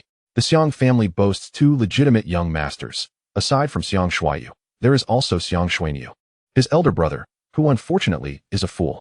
Recently, the Xiang family has been perplexed, seeking a suitable match for Xiang Shuayu. Yet they have struggled to find an adequate candidate. A fool. Given the Xiang family's influence, it must be quite a challenge to find a fitting partner, one who is both beautiful and of lesser prowess, lest Xiang Shuayu be bullied. Could it be that young Master Xiang has taken a fancy to the enchanting maiden in the green dress accompanying this little beggar? Indeed, observe closely, such a delicate beauty, frail and alluring, is a rarity in all of Kanglan City. How delightful it would be to bring her back as a wife for the foolish brother. Alas, it seems young Master Xiang has beaten me to it. I had also set my sights on this green-dressed beauty, but if young Master Xiang has intentions, I shall gracefully withdraw. Amidst the surrounding chatter, Su Lian could not discern their words. Yet, Yang Xiao caught every syllable with perfect clarity. Upon grasping the situation, Yang Xiao felt no ire. After all, such insignificant beings held no power to provoke his emotions. Who would take offense at mere ants, easily crushed underfoot? He glanced at the city guards nearby. If I wish to enter the city, none of you can obstruct me. Kindly step aside. He couldn't be bothered with these individuals. For General Yun resided within Kanglan City, and he certainly intended to show the general a modicum of respect. However, his words incited a chorus of laughter among those present. This lad, appearing as a disheveled beggar, dared to utter such grandiose claims. Was he courting death? It seemed likely that he had lost his wits, perhaps due to some prior trauma. Such audacity was truly unprecedented. Even the young scions of the 4 great families, led by the elegantly clad Xiang Shuayu, erupted in laughter. The 2 men and 2 women, graceful and striking in appearance, held such esteemed status that they would typically not even cast a glance at this ragged beggar. Yet, here he was, making outrageous statements, devoid of any martial aura, asserting that no one could bar his entrance to the city. It was simply laughable. The purple-clad youth, Xiang Shuayu, narrowed his eyes and scrutinized Su Lian beside Yang Xiao before finally speaking. My dear lady, this little beggar beside you appears to be somewhat unhinged. Why not accompany me? I can grant you entry into the city and provide you with a life of gourmet delicacies and luxurious garments. Would you be inclined? In his eyes, possessing such status, a mere word could command the city guards, and with promises of sumptuous feasts and fine clothing, this young beauty, still unacquainted with martial prowess, would surely comply and return with him. Once within the Xiang residence, what resistance could she possibly muster against his whims? Thank you, young master. But that will not be necessary. I am quite well as I am. Su Lian promptly declined, her tone exceedingly polite. How is it that you cannot handle even a mere novice? When Su Lian declined, another young man behind Xiang Shuayu let out a laugh. Clad in a white training robe, the young man appeared handsome and dashing, a peak martial artist on the brink of ascending to the realm of martial spirits. His camaraderie with Xiang Shuayu allowed him to jest freely. If it were me, I wouldn't waste words with these two. I would simply dispose of this little beggar and take the lovely lady back. Hanzui, you possess far more grace than to behave so rudely. One of the two pure and beautiful young ladies retorted, visibly displeased. The disdain in their gazes revealed their affection for Xiang Shuayu and their utter lack of regard for Hanzui, a sentiment well known throughout Kanglan City. Although his approach was somewhat brash, engaging in idle chatter with insignificant insects was truly unnecessary. After some contemplation, Xiang Shuayu waved dismissively, commanding, "Take this lady away and deliver her to the Xiang residence." With that, he lost interest in the unfolding drama. In his eyes, what could a boy devoid of martial prowess and a girl who hadn't yet achieved the status of a martial artist possibly do to resist the city guard's apprehension? However, when Su Lian saw the guards preparing to take action, she was startled and exclaimed, "Please, do not act. Do not provoke young Master Yang's wrath, or you shall all meet your demise. Young Master Yang is merely here to see General Yun." At these words, Yang Xiao secretly shook his head. Su Lian was still far too timid. How could she fear such trivialities? Even if they were to slaughter these guards, what consequence would it bear? Yet, perhaps it was for the best, for Yang Xiao had heard that one of the 4 prominent families in Kanglan City was indeed the Yun family. If one of these 4 young individuals belonged to the Yun family, it would be a grave offense to General Yun if they were all to perish. Had it not been for this consideration, Yang Xiao would have already taken action. Upon hearing Su Lian's words, the surrounding crowd gasped in astonishment. This lady in the green dress had referred to the little beggar as young Master Yang, and claimed he was here to meet General Yun. General Yun Taizhan was well known throughout Kanglan City, yet for a girl who had not even reached the level of a martial artist to utter his name sounded utterly bizarre. How could they possibly know General Yun? Chapter 19. Shut your father's mouth. Laughter erupted at the city gate. If this little beggar knows General Yun, then we might as well have lived our lives as dogs. They were utterly oblivious to the gravity of their words. One should choose a reliable ally when seeking support. Who would believe he could find favor with the esteemed General Yun? In my opinion, this lad is simply courting death. The crowd erupted into uncontrollable laughter. Meanwhile, Xiang Shuayu, dressed in splendid purple attire, wore a mocking expression and turned to inquire, "Yun Wuer, you claim to know General Yun? How astonishing that your family is acquainted with such a little beggar." At this statement, Yang Xiao narrowed his eyes, realizing that one of the 2 young ladies was indeed from the Yun family, named Yun Wuer. Almost immediately, one of the pure young maidens became infuriated. The pure and innocent young girl, clad in a form-fitting white attire, possessed a slender figure that was both elegant and alluring. Her lustrous black hair was meticulously braided, and her porcelain-like visage evoked an irresistible urge to kiss her. However, the anger etched upon her delicate features detracted from her beauty. She was Yun Wuer, and upon hearing the mocking words of Xiang Shuayu, she was nearly consumed by fury. How could her family, the Yun clan, associate with such a wretched beggar? She had long harbored feelings for Xiang Shuayu, and to be so disdainfully regarded by the object of her affection was unbearable. With a haughty snort, she declared, "This beggar sullies the reputation of my Yun family. I, Yun Wuer, shall take it upon myself to capture them and restore my father's honor." Dismounting her steed clad in white, she strode purposefully towards Yang Xiao and Su Lian, while the city guards respectfully stepped aside. To them, none of these 4 youths were to be trifled with. Given Yun Wuer's determination to act, they naturally made way. With a disdainful glare, the young lady approached, addressing Yang Xiao from a position of superiority. "So, it is you who wishes to see my father? Have you no awareness of your own standing to invoke his name? You are courting death." She could hardly fathom how General Yun, renowned throughout his life, could have such a daughter as this. Yang Xiao, somewhat disappointed, shook his head and replied coolly, "As the daughter of General Yun, I will not lay a hand on you. However, it would be prudent to wait a moment, as I have already summoned General Yun to personally address this matter.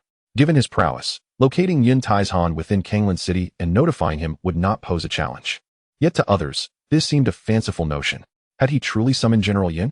Who did this young man think he was, having just been halted by the city guards? Unable to move, the crowd perceived him as increasingly delusional. Meanwhile, Yun Wuer's anger escalated to the point of explosion. The notion that this beggar could summon her father was nothing short of a fantastical dream. She could no longer restrain herself.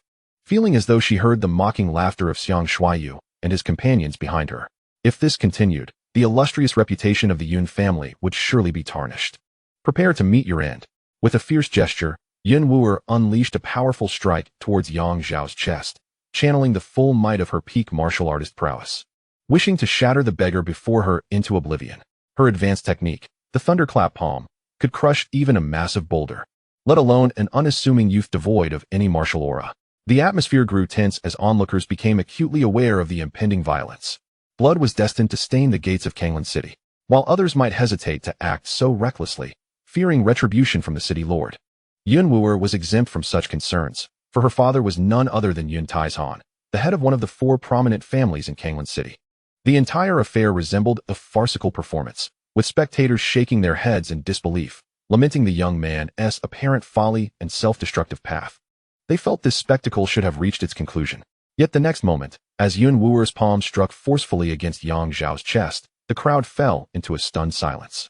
As they observed, this seemingly unremarkable lad, after being struck by Yun Wu'er with a palm to the chest, remained utterly motionless, as if an impregnable wall stood before her, impervious to her utmost efforts. Logically, one would expect the boy to be flung away. Yet could it be that Yun Wu'er had mastered her strength to such a degree that she shattered his internal organs while maintaining her stance? Only Yun Wu'er herself exhibited astonishment. It felt to her as though her strike had landed on iron. As the might of her advanced thunder palm technique failed to transmit its force, instead causing her arm to reverberate with intense numbness. Conversely, the dark-clad youth appeared entirely unfazed, wearing a calm expression as if nothing in the world could capture his attention. Yun Wu'er, her delicate face etched with disbelief, stumbled back 3 steps, clutching her tingling arm, struggling to comprehend the scene before her. Was it true that he would resort to murder over a mere disagreement? Did he intend to act as an accomplice in the forceful abduction of a maiden?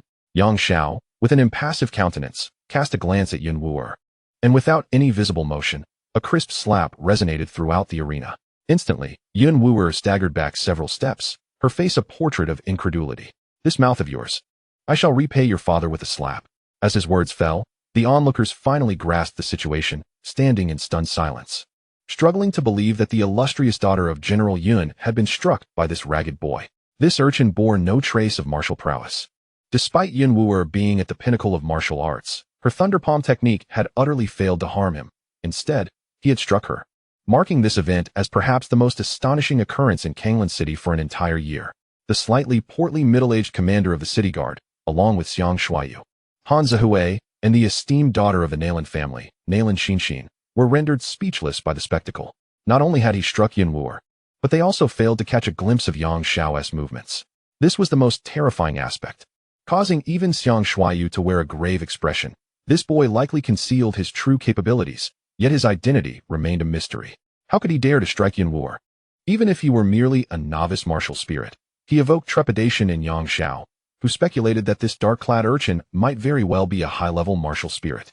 Higher realms were beyond Xiang Shuaiyu's contemplation, for no one in the entire Great Xia was so young as to be a martial king. However, even if he were a high-level martial spirit, he could not act with impunity in Kanglan City. At most, he could display his prowess before the younger generation. When faced with elders, he would still be required to bow and obey. Yet, amidst the crowd, the one most incredulous was Yun Wu'er herself. She had never imagined that she would be struck by a mere urchin. After all, not even her father had ever laid a hand on her. And yet this insignificant beggar dared to challenge her? At this moment, one side of Yun Wu'er's face flushed a deep crimson, covering her cheek. She glared furiously at Yang Zhao. "You insolent beggar, how dare you strike me? Mark my words, you shall meet your doom today. General Yun is on his way. I am curious to see if today will be my last." Yang Zhao cast a fleeting glance at her, too apathetic to engage in further conversation.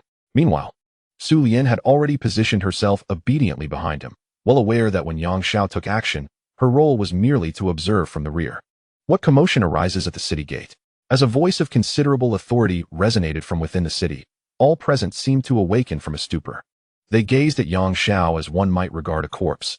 "General Yun has finally arrived. Let us see how you will extricate yourself from this predicament." Chapter 20. The disappearance of the third prince Yun Taizhan ventured out of the city alone. He had initially been occupied with some matters at the Yun family estate within Kanglan City when he suddenly received a summons from a young boy, requesting him to attend to an issue at the northern city gate, one that pertained to his daughter, Yun Wu'er. The voice struck a chord of familiarity within him, echoing something he had heard many years prior. This sense of recognition, combined with the matter concerning his daughter, compelled him to hasten towards the northern gate without hesitation. Upon his arrival, he found himself amidst a throng of over 100 people, creating a cacophony that unsettled him. Who dared to cause such a disturbance at the gates of Kanglan City? What is the ruckus at the city gate? He stepped outside to investigate. Father, that little beggar hit me, Yun Wu'er cried, clutching her flushed cheek as she rushed to report the incident to Yun Taizhan. Yang Xiao glanced towards the city and observed a middle-aged man clad in simple white attire, steadily emerging from within. The man exuded an aura of authority and resolve, his presence imbued with the iron-willed spirit characteristic of a warrior seasoned in battle. Particularly striking were his tenacious eyes, a visage that Yang Xiao could never forget. This was none other than General Yun Taizhan, the very man who had once saved him. Indeed, he had been reduced to the cultivation level of a high-level martial king, the critical meridians within him shattered, rendering him beyond the healing capabilities of anyone in the entire realm of Xia. In his past, Yang Xiao, at the martial king level, could not discern the extent of the damage. However, with his current insight, he immediately recognized the dire state of Yun Tieshan's condition. Yun Taizhan had once possessed the strength of a mid-level martial emperor, far surpassing figures like Qian Yezhou, the leader of Lingxiao sect, and Wan Xian. Yet, with all his martial emperor meridians in ruins, he could now only exert the prowess of a high-level martial king. Despite this, within Kanglan City, Yun Tieshan's capabilities allowed him to stand firm, ensuring the Yun family's foothold. In a higher-tier provincial capital like Lingnan, however, the Yun family would undoubtedly find themselves relegated to a secondary status. Who struck you? At this moment, Yun Taizhan had caught sight of his daughter having been slapped, and his expression darkened. Though his daughter had a rebellious and capricious nature, was anyone truly entitled to lay hands on her, even if she had erred? Such discipline was his prerogative alone. He scanned the gathering and was startled to see the scions of the other 3 prominent families of Kanglan City present: Xiang Shuayu of the Xiang family, Han Zihui of the Han family, and Nalan Xinxin of the Nalan family. They must have returned from a hunt alongside Yun Wu'er. The focus of attention in the arena was centered on a young boy clad in tattered black garments, standing alongside a demure girl in a green dress. At that moment, Yang Xiao met the gaze of Yun Taizhan, who, initially appearing somewhat sullen and eager to inquire about the situation, suddenly felt a sense of familiarity upon seeing Yang Xiao. However, this sensation seemed to stem from a distant past, leaving him unable to recall the boy's identity. Dad, this little beggar hit me, Wu'er exclaimed, clutching Yun Tieshan's arm as though she had found her greatest ally, pointing angrily at Yang Xiao. Yun Taizhan struggled to remember who Yang Xiao was, so he solemnly asked, "Young sir, why did you strike my daughter? If you cannot provide a valid reason, I, Yun Taizhan, shall have to take offense." He harbored doubts. The boy exuded no aura of a martial artist, which made it implausible for him to have harmed his daughter. As Yun Taizhan began his inquiry, those surrounding them sensed impending misfortune for the boy in black. The details of the incident were clear to everyone present, yet none would dare to speak the truth. Just then, Xiang Shuayu, a scion of the Xiang family, dismounted his horse and respectfully saluted Yun Taizhan. "General Yun, we just returned from a hunt with Wu'er, only to find this young man blocking our entry into the city. We attempted to reason with him, but he even laid hands on Wu'er." Upon hearing this, the crowd turned towards Yang Xiao with expressions of sympathy. The same events, recounted by different individuals, carried varying degrees of credibility. For Yun Taizhan, it was evident he would place his trust in the young master of the Xiang family rather than in a disheveled little beggar. Any attempt at defense from the boy would surely be futile. Furthermore, the insolent child claimed to know you, General Yun. Surely, you do not genuinely recognize this wretch, do you? Han Zihui, the heir of the Han family, chuckled as he scrutinized Yang Xiao with a hint of mockery. As they spoke, Yun Tieshan's confusion deepened. The familiarity he felt towards Yang Xiao intensified with every word. Naturally, he was incensed by the notion of his daughter being struck. However, should the urgent summons have indeed come from this boy in black, he doubted even his own ability to contend with him. Such a long-range transmission of sound was beyond the capacity of an ordinary person. While Yun Taizhan remained in doubt, laughter erupted from the crowd, clearly indicating that the general did not recognize the boy. In their eyes, Yang Xiao was akin to a ghost, falsely claiming acquaintance with General Yun and having dared to strike his daughter. Even a prodigious youth would face dire consequences for offending the Yun family. Amidst the jeers, Yang Xiao paid them no heed. His focus was solely on Yun Taizhan, whose formidable yet wounded figure stood before him. "I pay my respects to General Yun." Yang Xiao stepped forward, kneeling on one knee with utmost reverence, and spoke earnestly, Over a decade ago, you risked your life to save me, and I have never forgotten your kindness. Today, I have come to repay the life-saving grace of years past." As he knelt partially, Su Lian was taken aback. Since the moment she encountered Yang Xiao, she had never witnessed him express such profound respect towards anyone. Surely, it must be only this General Yuan who merits such a grand gesture from Yang Xiao. Observing Yang Xiao's demeanor, Su Lian felt compelled to follow suit and hastily knelt beside him, though she remained silent. She understood that this was a moment of great significance for Yang Xiao. Yun Taizhan, upon hearing these words, was engulfed in confusion. Over a decade ago, he had not yet arrived at Kanglan City. He had been the right general of the Great Xia Yanhuang Legion. He scrutinized Yang Xiao's appearance closely. Beside him, Yun Wu'er, along with Xiang Shuayu, Han Zihui, and Nalan Xinxin, all erupted in laughter. This young man was merely a boy saved by Yun Taizhan, likely a chance rescue from years ago. How audacious for such a lad to strike at Yun Wu'er. It was tantamount to courting death. Everyone seemed to foresee the tragic fate awaiting Yang Xiao. Just because he was once saved by Yun Taizhan, did he believe he could strike the general's daughter? Such an act was truly a case of ingratitude. Even if Yun Taizhan was a person of integrity, unyielding in his principles, there was no chance he would let this boy off lightly. Yet, at that moment, Yun Taizhan suddenly recalled something, his eyes widening in astonishment, as if he had seen a ghost. It could be said that he had never experienced a moment of such surprise in his life. He fixed his gaze upon Yang Xiao's eyes and finally remembered a person from long ago, struggling to believe. "Are you the third prince?" The words almost escaped his lips. But he halted abruptly. The young man before him, clad in black, bore a resemblance to the third prince only in his gaze. His countenance and demeanor had transformed significantly. Most importantly, his aura was entirely different, as if he had become a different person altogether. Even the similar gaze now reflected a maturity and serenity that were once absent. The former third prince, Yang Xiao, had exuded sharpness and intensity, brimming with talent and arrogance. In contrast, the black-clad youth before him radiated calmness, wisdom, and indifference. Nonetheless, Yun Taizhan remained convinced he was not mistaken. From the voice and the features, he could distinctly perceive the shadow of the third prince. However, had not the third prince, Yang Xiao, vanished a decade prior? Chapter 21. Is the Yun family doomed? Yun Taizhan could hardly believe his eyes. Yet, witnessing Yang Xiao still kneeling on one knee, he quickly stepped forward to assist him. "Please, rise. Please rise." The esteemed third prince of the Great Xia was kneeling before him, paying his respects. How could this be acceptable? Although he was unaware of the reasons behind the sudden appearance of the long-missing third prince, it was undeniably a monumental event, one that must remain concealed. Seeing that he had been recognized, Yang Xiao smiled gently as he stood.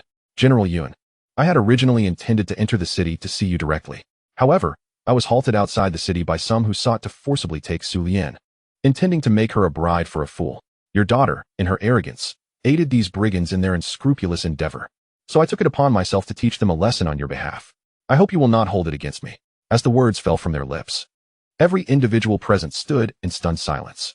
At that moment, they finally grasped the truth. General Yun not only recognized the tattered youth clad in black, but seemed to hold him in considerable esteem. Otherwise, why would he be so flustered in inviting him to rise and addressing him with such respect? Could it be that this youth possessed a remarkable identity? Yet, no matter how they scrutinized him, they could discern no signs of privilege. If this lad had any stature, why would he be dressed in such rags? As if he hadn't changed in decades? This matter would be discussed later, Yun Taizhan solemnly declared. For him, the sudden appearance of the third prince Yang Xiao was of monumental significance. Even if his daughter had been struck by the third prince, what of it? She had brought it upon herself, and he could hardly blame anyone else, especially since the third prince had committed no wrongdoing. He surveyed the crowd, snorted disdainfully, and proclaimed, "This matter ends here. Those not involved should refrain from discussion." With that, he respectfully invited Yang Xiao into the city. This spectacle left onlookers utterly astonished, particularly Yun Wu'er, who, along with her companions, could scarcely believe that Yun Taizhan would exhibit such deference towards a mere beggar. "Father? Who is this fellow?" Yun Wu'er felt a surge of indignation and resolutely obstructed Yun Tieshan's path. "You are the esteemed head of the Yun family. Your daughter has been slapped. And not only do you fail to punish him, but you also treat him with such courtesy? Am I no longer your daughter?" Silence. Yun Tieshan's face turned ashen. "I have always instructed you to conduct yourself with propriety and not to abuse your power. What have you done today? Return home and reflect on your actions." His stern demeanor was more severe than usual, leaving Yun Wu'er momentarily taken aback. Nonetheless, her heart simmered with discontent. What manner of identity does this beggar possess to command such respect from my father, especially after I was struck? He remains indifferent and even receives this lad into the city. Outrageous. Ultimately, she dared not defy Yun Taizhan and followed him into the city, back to the Yun residence. Along the way, her gaze fell upon Yang Xiao and Su Lian, and her ire only intensified. Am I not my father's true daughter? At the North City Gate. As Yun Taizhan led his entourage away, the remaining individuals realized that this farce had indeed reached its conclusion. Yet, curiosity about the identity of the youth in black lingered among them. 3 signs of prominent families gathered together. Han Zihui chuckled frivolously. Young Xiang, you have stumbled upon a rare candidate for a suitable sister-in-law, yet she is but a guest of Yun Taizhan. What bad luck.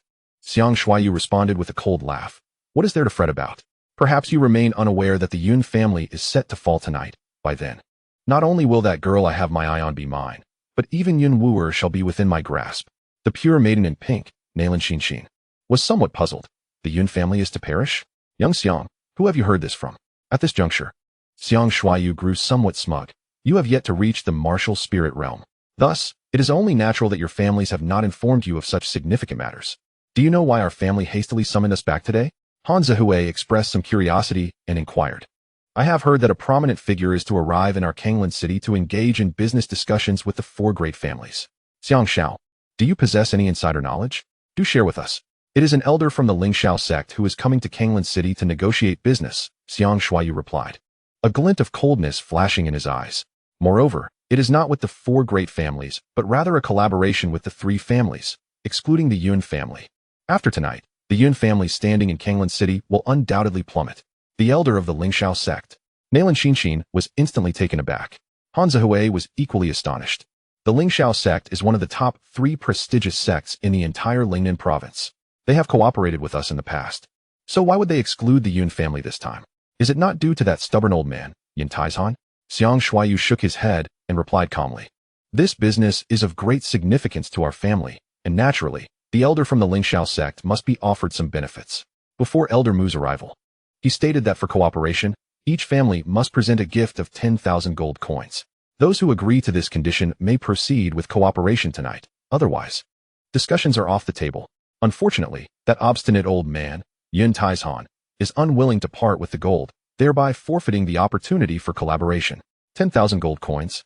Such audacity from Elder Mu. Nalan Xinshin and Han Zihui gasped in astonishment. 10,000 gold coins equate to their family's total earnings over 2 to 3 months. In the Xia Dynasty, the value of gold coins is exceedingly high. 1 gold coin can sustain an ordinary martial artist's training for an entire year. The resources required for a martial king in a year amount to approximately 1,000 gold coins. 10,000 gold coins could easily allow the family to hire 2 or 3 additional martial kings as guardians, thereby enhancing their family's strength. At present, the overall strength of the 4 great families in Kanglan City is relatively uniform.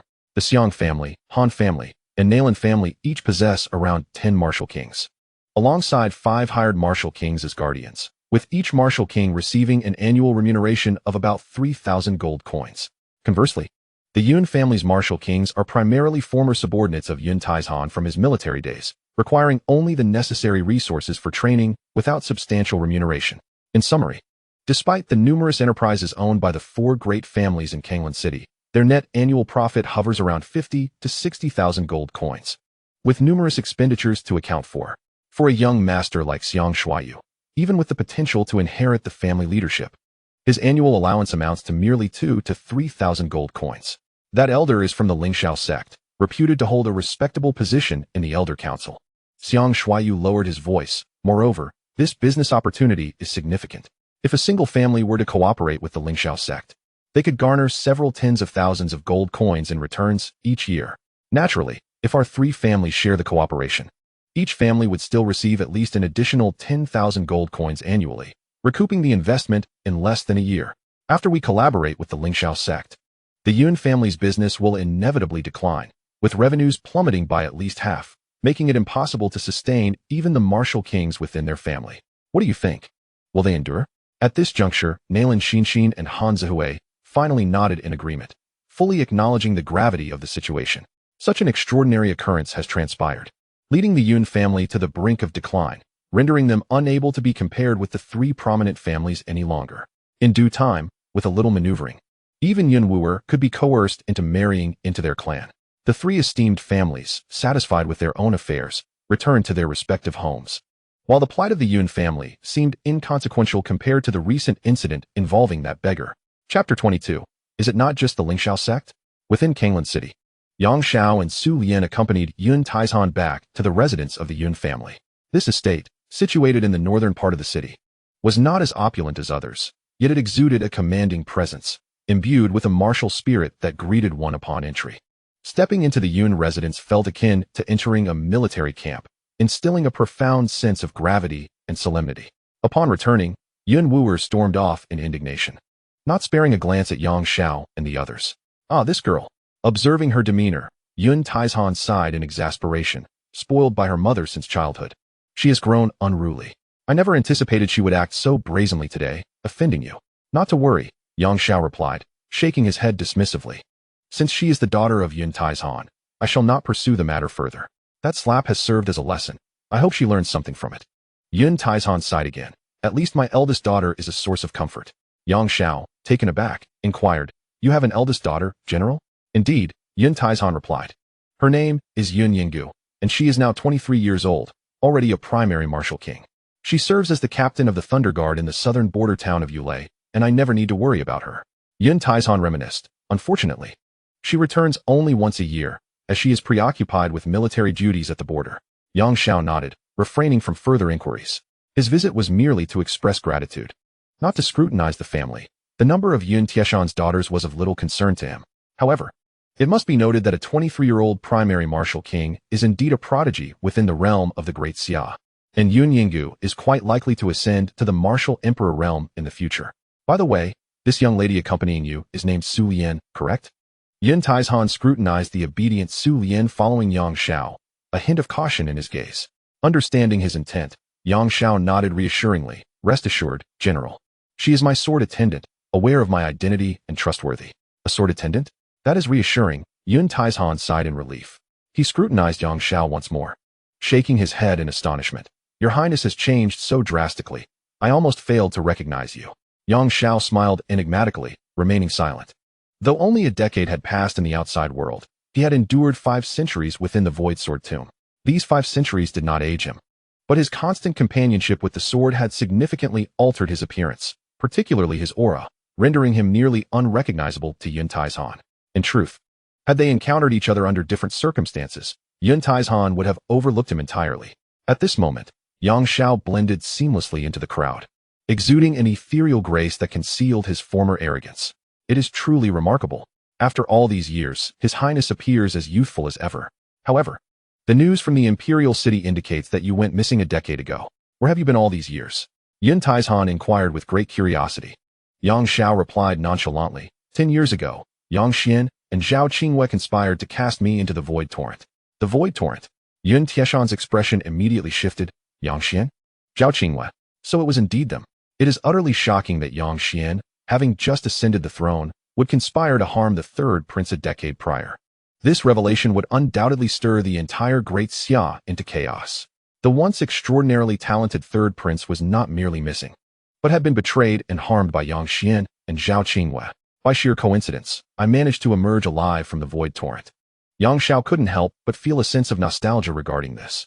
Were it not for the presence of that white-clad elder in the Void Torrent, he would have perished long ago when he was cast into its depths. Merely surviving is a blessing. However, Yun Taizhan remained unaware of these details. He believed that Yang Xiao had merely escaped by luck. To him, the Void Torrent was an ancient desolation, and surviving its grasp was a stroke of extraordinary fortune. Observing that Yang Xiao emitted no trace of martial prowess, he assumed he must be concealing his true abilities. By inference, Yang Xiao must now be at least at the martial king level, as it was impossible to transmit sound over a distance otherwise. However, since Yang Xiao was betrayed and cast into the Void Torrent after reaching the martial king realm, his martial path should have stagnated. Even if he had not been crippled within the torrent, a breakthrough would be implausible. Now, coming to Kanglan City to seek him out was likely a decision made after escaping, in search of a safe haven to develop. Rest assured, Your Highness, Kanglan City is relatively safe, being remote enough that even the Imperial City spies are unlikely to reach here. Yun Taizhan respectfully stated. You must also conceal your identity well. If Yang Xian learns of your presence, he will undoubtedly send assassins after you. You need not worry, General. A smirk played on Yang Zhao's lips. Unless Yang Xian gathers the full might of the Great Xia, he cannot possibly contend with me now. You once saved my mother and me. If you have any requests, feel free to voice them. I will grant you 3 favors, whatever they may be, and I shall fulfill them. Yang Xiao believed he had been sufficiently candid.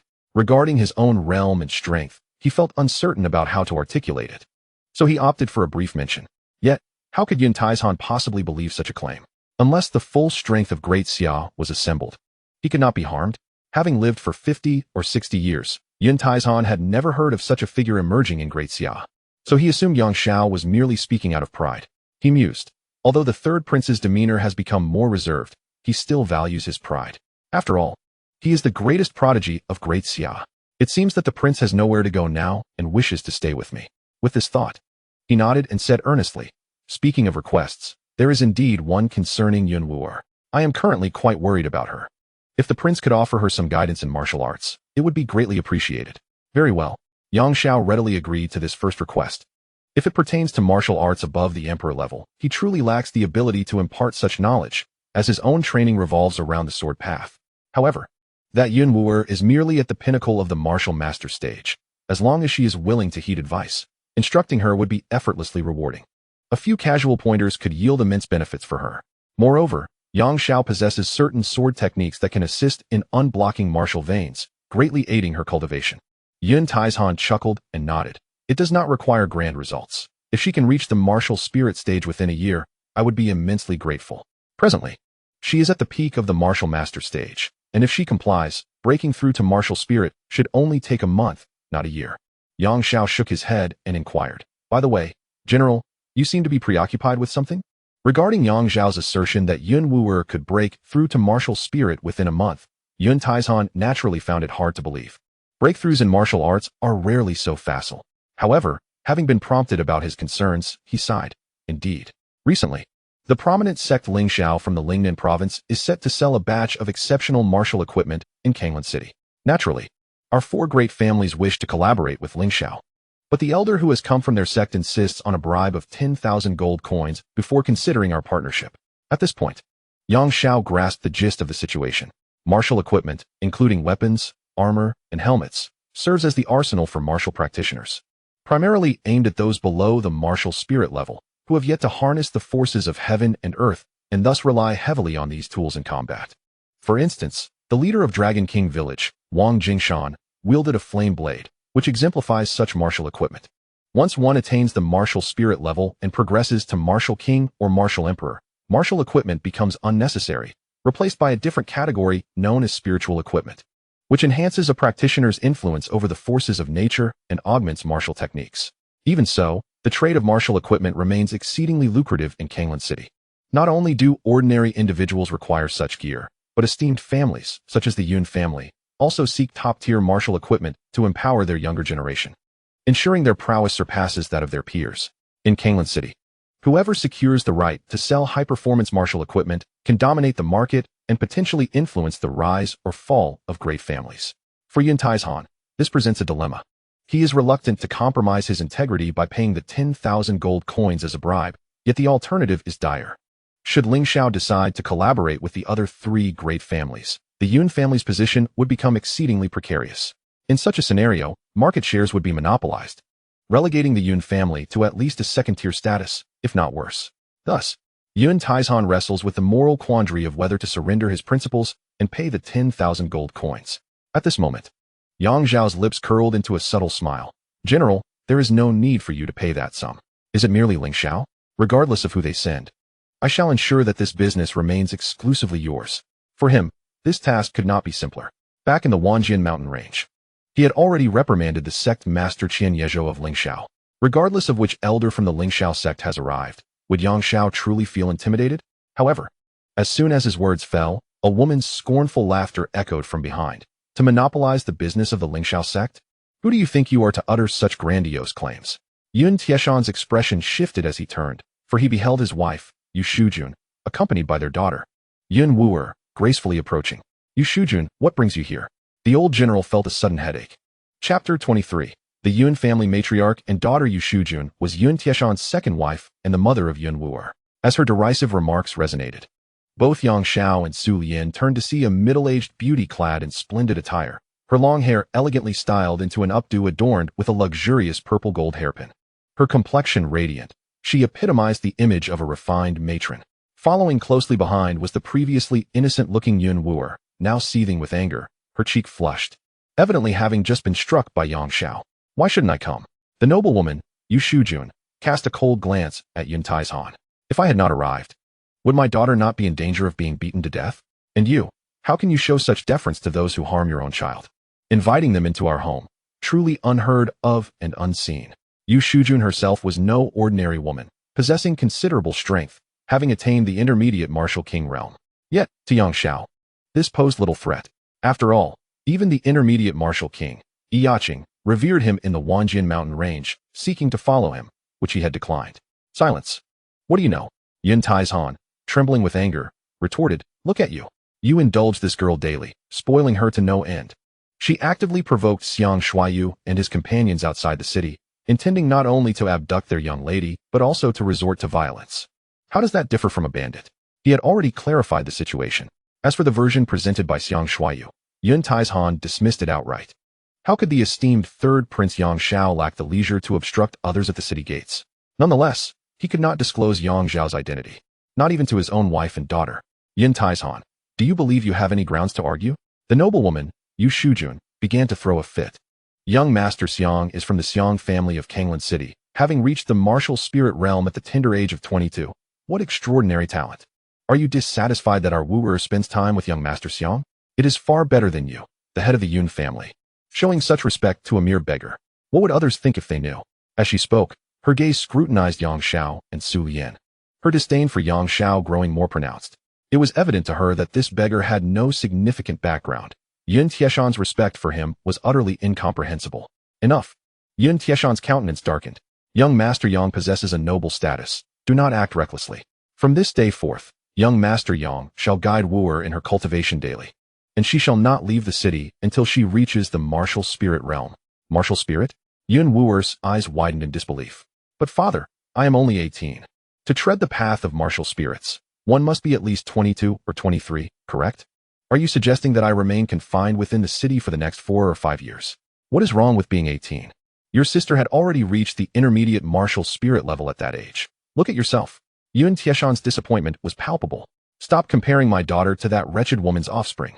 Upon hearing these words, Yu Shujun's displeasure intensified. Silence. Yun Tieshan's face was a mask of fury. The term wretched seemingly struck a nerve. Witnessing his wrath, both Yu Shujun and Yun Wu'er fell into an uneasy silence, momentarily rendered speechless. Yun Taizhan exhaled, then turned to Yang Xiao, his expression turning grave as he instructed. From this day forth, Wu'er, you are to train with young Master Yang for an hour each day, without exception. Someone, arrange the finest guest rooms for young Master Yang and Miss Su Lian.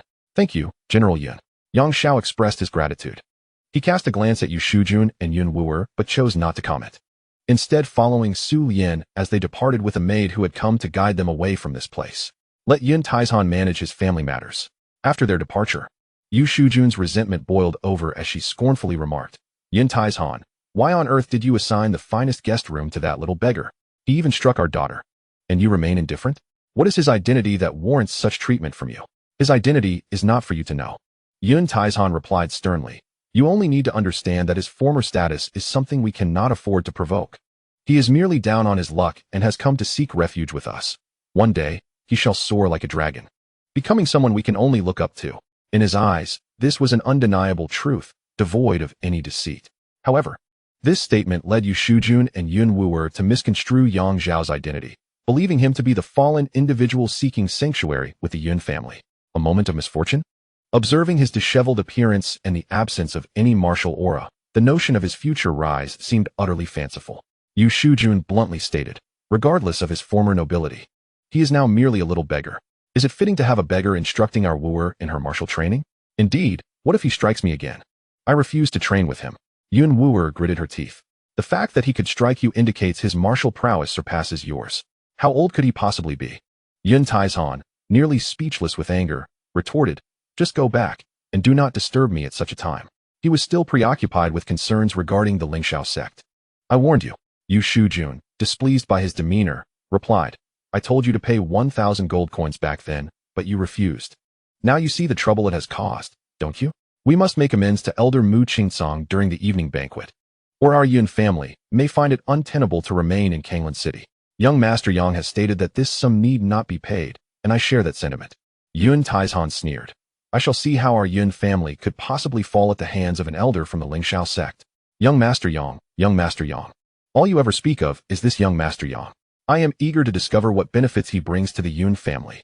When the time comes, you will realize that nurturing this young Master Yang is far less economical than raising a pig. Yu Shujun, incensed by the situation, turned on her heel and departed.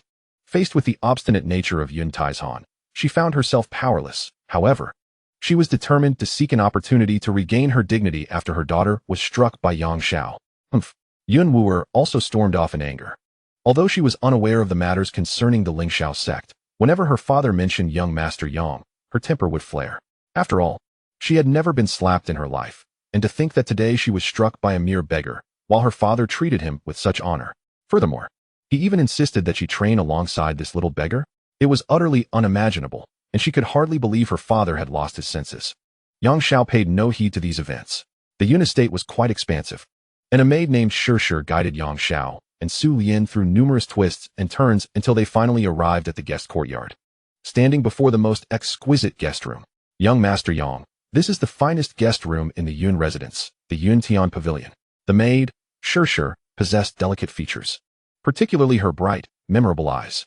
She was also a practitioner of martial arts, appearing to be in her 20s, and surprisingly held the rank of a mid-level martial master, only slightly inferior to Yun Wuer. Thank you, Yang Xiao replied casually, beginning to assess the grandeur of the Yun Tian Pavilion. By the way, young Master Yang.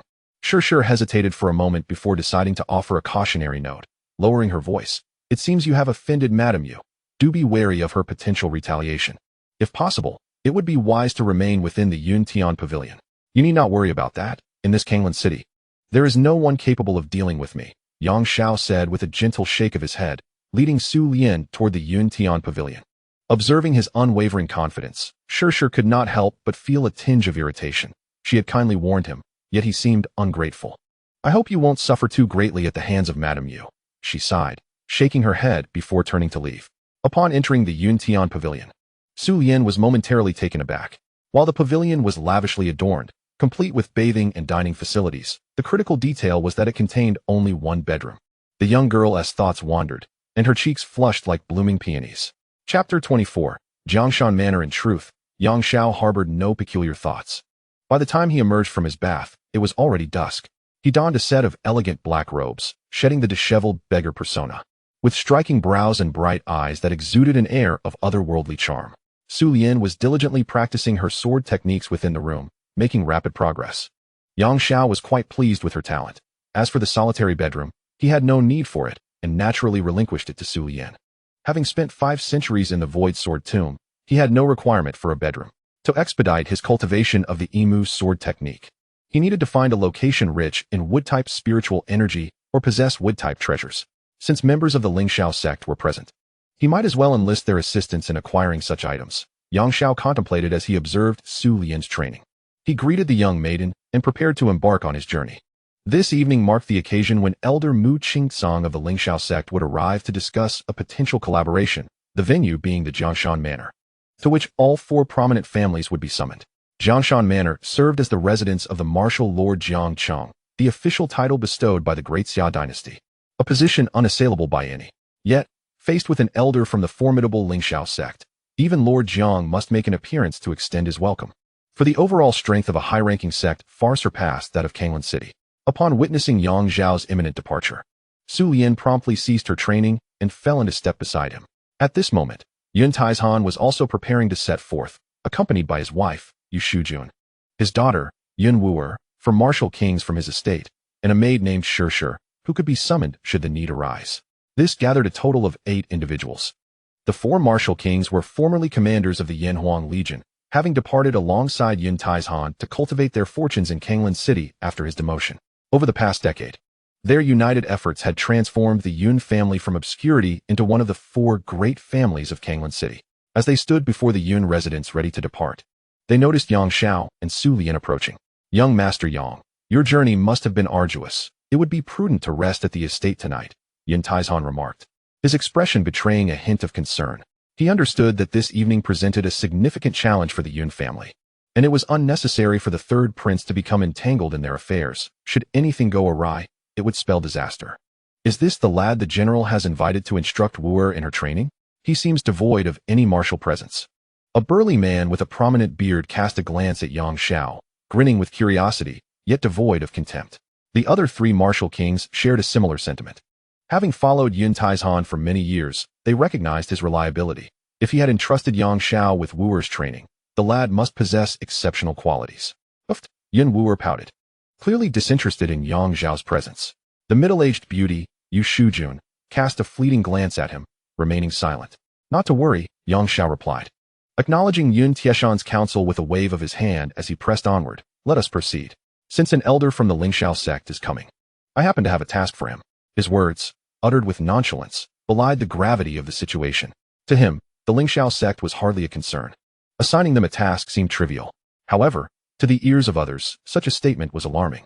To suggest that he had a matter for an elder of the Lingxiao sect was audacious in the extreme. For the members of the Yun family, the Lingxiao sect represented an overwhelming force, while they might not openly crush the Yun family. Even subtle machinations could suffice to cast the Yun family from the ranks of the four great families, plunging them into decline. Such a formidable entity. How could its elders be so easily trifled with? As Yun Tianshan and the four martial kings of the Yun family remained silent, Yu Shujun could no longer contain herself and retorted with scorn, I have tolerated your presence in the Yun residence, not to have you cause chaos. Do return at once. Such a lack of awareness could offend Elder Mu. Do not drag our Yun family into your ruin. In Yu Shujun's eyes, Yang Xiao was merely a fallen noble seeking refuge in the Yun residence, undoubtedly incapable of uttering a word before the elders of Lingxiao sect. She feared that Yang Xiao, while at Zhongshan Manor, would speak recklessly as he did now, inevitably provoking Elder Mu Qingsong of the Lingxiao sect. General Yun, let us depart, Yang Xiao remarked, paying no heed to Yu Shujun's words. He nodded to Yun Tianshan and boldly exited the Yun residence. Su Lian hastened to follow, believing that as long as she stayed close to Yang Xiao, the opinions of others were of no consequence. This scene left the onlookers exchanging glances, initially indifferent. The four martial kings now regarded Yang Xiao as arrogant and presumptuous, labeling him as a mere boy lacking martial prowess who dared to suggest that Elder Mu could be swayed to act on his behalf. Utterly inconceivable. The maid, Sure, who accompanied them, felt increasingly anxious. She could not help but wonder if Yang Gongzi's presence would worsen the situation at the Yun residence. As for Yu Shujun and Yun Wu, their displeasure toward Yang Xiao was palpable. Witnessing his audacity only reinforced their belief that he was mentally unsound.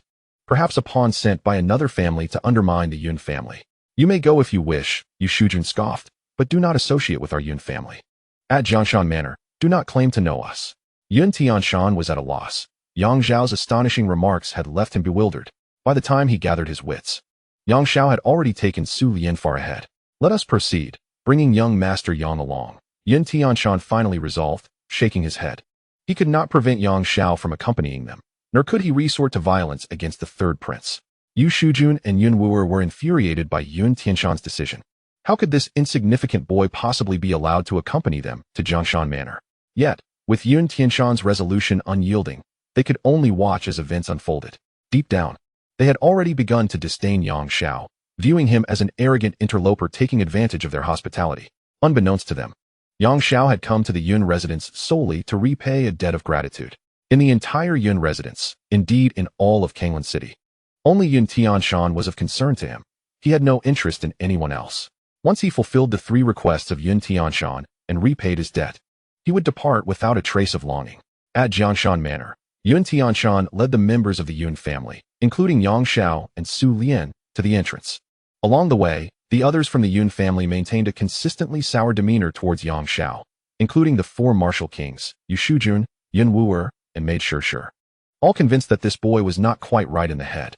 Remember, once you enter the Zhongshan Manor, you must refrain from speaking recklessly, otherwise, regardless of who defends you, I shall expel you from Yunfu. Before entering, Yu Shujun issued her final warning to Yang Xiao, then stepped gracefully into the manor. Yang Xiao, however, paid her no mind. To engage in debate with those of a lesser caliber is nothing short of an insult to oneself. And Yang Xiao held such trivialities in disdain. Chapter 25. This honey dragon fruit is a fraud. Upon their arrival at Jiangshan Manor, the members of the Yun family sensed an unsettling atmosphere. Entering the opulent hall, they discovered not only was Lord Jiang absent, but so too were the heads of the other three prominent families. The hall was mostly filled with juniors and guest martial kings, indulging in lavish food and drink. Within the grand banquet hall, several long mahogany tables were adorned with an array of exquisite wines and delicacies, available for all to savor at their leisure. The young scions of the Xiang family, Xiang Shuayu, the Han family, Han Zihui, and the Nalan family, Nalan Xinxin, gathered together, toasting and reveling in their carefree camaraderie. Meanwhile, the guest martial kings from the other three families either meditated in silence or engaged in conversation. Occasionally, ordinary members of the three families approached to pay their respects to the martial kings, filling the hall with an air of opulent aristocracy. When Yun Taizhan and his entourage arrived, all eyes in the hall turned towards them. The expressions they bore were unmistakably tinged with schadenfreude, disdain, and amusement, causing a palpable heaviness to descend upon the Yun family. It seemed that the predicament they faced was far graver than they had anticipated. This time, perhaps we should not have come. The burly martial king's countenance darkened. Having been with the Yun family for over a decade, he had never encountered such a precarious situation. We cannot afford to miss this. Yun Taizhan shook his head. The dealings of Lingxiao sect are directed towards our four families. Although collaboration is out of the question, failing to attend would be a slight to Lingxiao sect. Yu Shujun, upon her arrival, was too preoccupied to regard Yang Xiao. She recognized the severity of the situation, but her gaze unexpectedly fell upon Su Lian, lingering on her delicate form for a moment. And a thought sparked in her mind. What if I were to offer this girl as a gesture? Perhaps it could salvage the Yun family from this crisis. Su Lian noticed her gaze and instinctively shrank behind Yang Xiao, finding absolute solace in his presence. Among the 10 members of the Yun family at Jiangshan Manor, only 2 remained unperturbed, Yang Xiao and Su Lian. Yang Xiao was entirely unconcerned with Kanglan City or Lingxiao sect, while Su Lian trusted in Yang Xiao's strength, believing that as long as he was with her, she would be safe. Observing the anxious demeanor of the other members of the Yun family, she couldn't help but stifle a laugh. If only they knew of young Master Yang's true prowess, their eyes would surely widen in astonishment. She considered offering a word of caution, but realizing they would likely dismiss her, she chose to suppress the urge to warn them. Oh, the head of the Yun family has arrived. Come, try this honey dragon fruit, specially transported from Shimu City by Lord Jiang for Elder Mu of Lingxiao sect. Wouldn't the head of the Yun family like to sample it? Such opportunities may not arise again. The first to speak up was none other than the young scion of the Xiang family, Xiang Shuayu. Although he was the son of the family head and potentially poised to inherit the leadership of the Xiang clan, he was still merely a junior and had the audacity to address Yun Taizhan in such a manner, which was unprecedented. What was more astonishing was that when he uttered those words with a smile, laughter erupted from the crowd. Even some of the elders from the Xiang family refrained from reprimanding him, indicating that his actions were tacitly approved by the assembly. Such blatant disrespect from a young member of the Xiang family? The burly warrior king shot a glare at Xiang Shuayu, visibly displeased.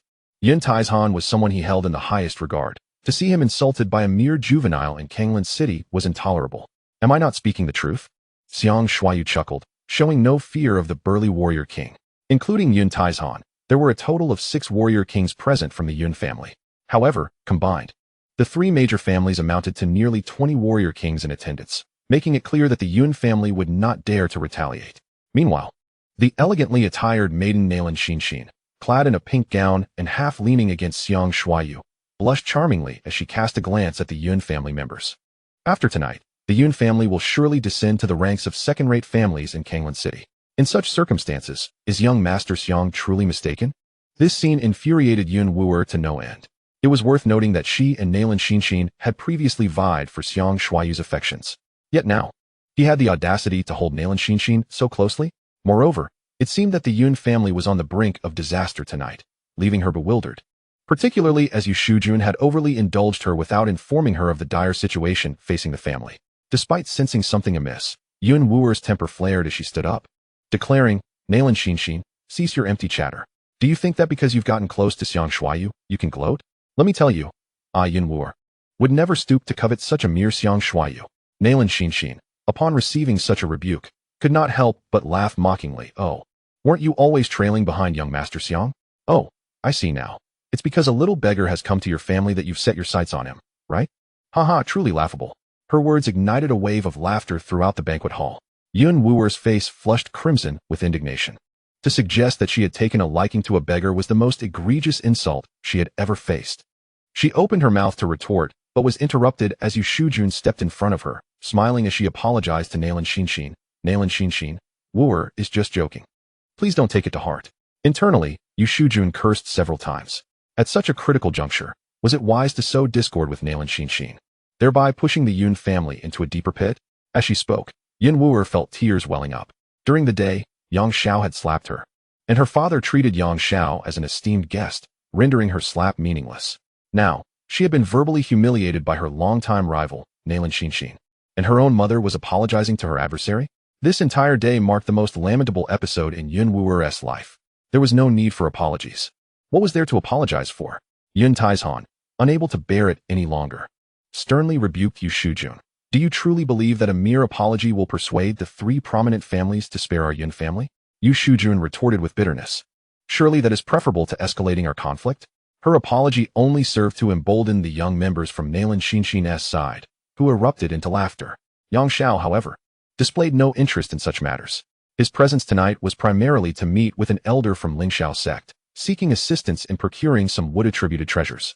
Additionally, he wished to ascertain whether the Yun family would encounter any real trouble. If trouble did arise, he could intervene as necessary. Observing the situation, it appeared that the Yun family had not suffered any tangible losses, and he felt no inclination to involve himself further. Accompanied by Su Lian, he meandered through the banquet hall, casually plucking a so-called honey dragon fruit, purportedly transported from Shinmu City, and took a taste. The flavor prompted a slight furrow of his brow. This honey dragon fruit was counterfeit. Though his voice was soft, the presence of numerous martial kings in the hall ensured that nearly everyone heard him. Instantly, all eyes turned to him, gazing at him as if he were a fool. Was he jesting about the honey dragon fruit being fake? Chapter 26. Young Master Mu. The honey dragon fruit, a rare delicacy originating from Shinmu City, is renowned for its sweet and mellow flavor, making it a favorite among the nobility of the Great Xia. However, authentic honey dragon fruits from Shinmu City are seldom found on the market, and only possess their optimal taste within 3 days of being harvested. Yang Xiao, during his time as the 3rd prince, had indeed savored the genuine honey dragon fruit, and the exquisite taste bore no resemblance to what he had just sampled. It was as if one were comparing the heavens to the earth. Thus, he could ascertain without a doubt that the honey dragon fruits presented in the banquet hall were unequivocally counterfeit. Upon voicing his conclusion, he spat out the bite he had taken from the so-called honey dragon fruit, adding a theatrical paw-paw, which widened the eyes of those around him. Was he courting disaster? Wasn't he the little beggar taken in by the Yun family? Han Zihue, the direct descendant of the Han family, was the first to recover. Unable to suppress a sneer, a beggar remains a beggar, daring to claim that the city lord's honey dragon fruit is fake. I wonder, have you even heard of honey dragon fruit, let alone tasted it? Soon, others began to react as well, with some martial kings unable to contain their laughter. How could the esteemed city lord Jiang possibly present us with counterfeit honey dragon fruit? It was utterly ridiculous. No wonder the Yun family was in decline. They had taken in such an oblivious wretch, and even brought him to attend the welcome banquet for the elder of Lingxiao sect. How laughable. Just when it seemed the Yun family might persist in Kanglan City, this young fool had ensured they had offended city lord Jiang. They would hardly need to lift a finger. The Yun family's days were bound to become exceedingly difficult. The esteemed lords of the Wang family, accustomed to their elevated status, regarded the Xiang, Han, and Nalan families merely as guest practitioners. Even the heads of these families treated them with the utmost respect, establishing a relationship of mutual cooperation rather than subservience. Hence, in their eyes, the waning Yun family was of little consequence. As for a mere beggar, his presence was even more trivial. He may have thought that a semblance of refinement would grant him entry into their circle, but I could hardly suppress a laugh. The handsome Xiang Shuaiyu embraced Nalan Xinshin, grinning broadly, finding Yang Xiao nothing more than a jest. This was merely amusement at the Yun family's decline. Once Lord Jiang and the others arrived, based on this fool's words, he would not leave the Jiangshan manor unscathed today. Han Zihue also chuckled frivolously, regarding Yang Xiao as if he were a simpleton. Yang Xiao, however, paid them no mind. There was nothing of substance to discuss with such lowly beings, and he was not one to be provoked into anger by mere ants. Even prior to stepping into the Void Sword Tomb, with his status as a 3rd prince and the talent of an 18-year-old martial king, these individuals had no right to speak before him. Unless it directly concerned his interests or jeopardized those he cared for, he remained utterly unfazed. It was the young Yun wooer, having absorbed the multitude of conversations, who began to sense the underlying discord. She leaned closer to Yu Shujun and whispered, "Mother, what is amiss today? Why does it seem that everyone is speaking of our Yun family's decline?" "Do not worry, my dear. Whatever the issue, I shall ensure your safety," replied Yu Shujun, her voice equally subdued. She held great affection for her daughter, always indulging her and protecting her from harm and worry. At this moment, Yin Tieshan's thoughts were solely occupied with Yang Xiao. When Yang Xiao declared the honey dragon fruit to be counterfeit, he feared for his safety. Certain he would intervene if necessary. Even now, he worried that Yang Xiao might not endure the mockery of Xiang Shuaiyu and Han Zihui, leading him to a fit of rage. But soon, he noticed that Yang Xiao seemed to regard everyone in the banquet hall as mere air, indifferent to their words and actions. As long as no one provoked him, he appeared disinterested in his surroundings. Yun Taizhan sighed in relief. He truly feared that Yang Xiao might escalate matters, and even he would be unable to protect him. At that moment, several young individuals entered the banquet hall, their laughter and merriment drawing the attention of all present. It was young Master Mu. Within the hall, everyone stood in solemn respect.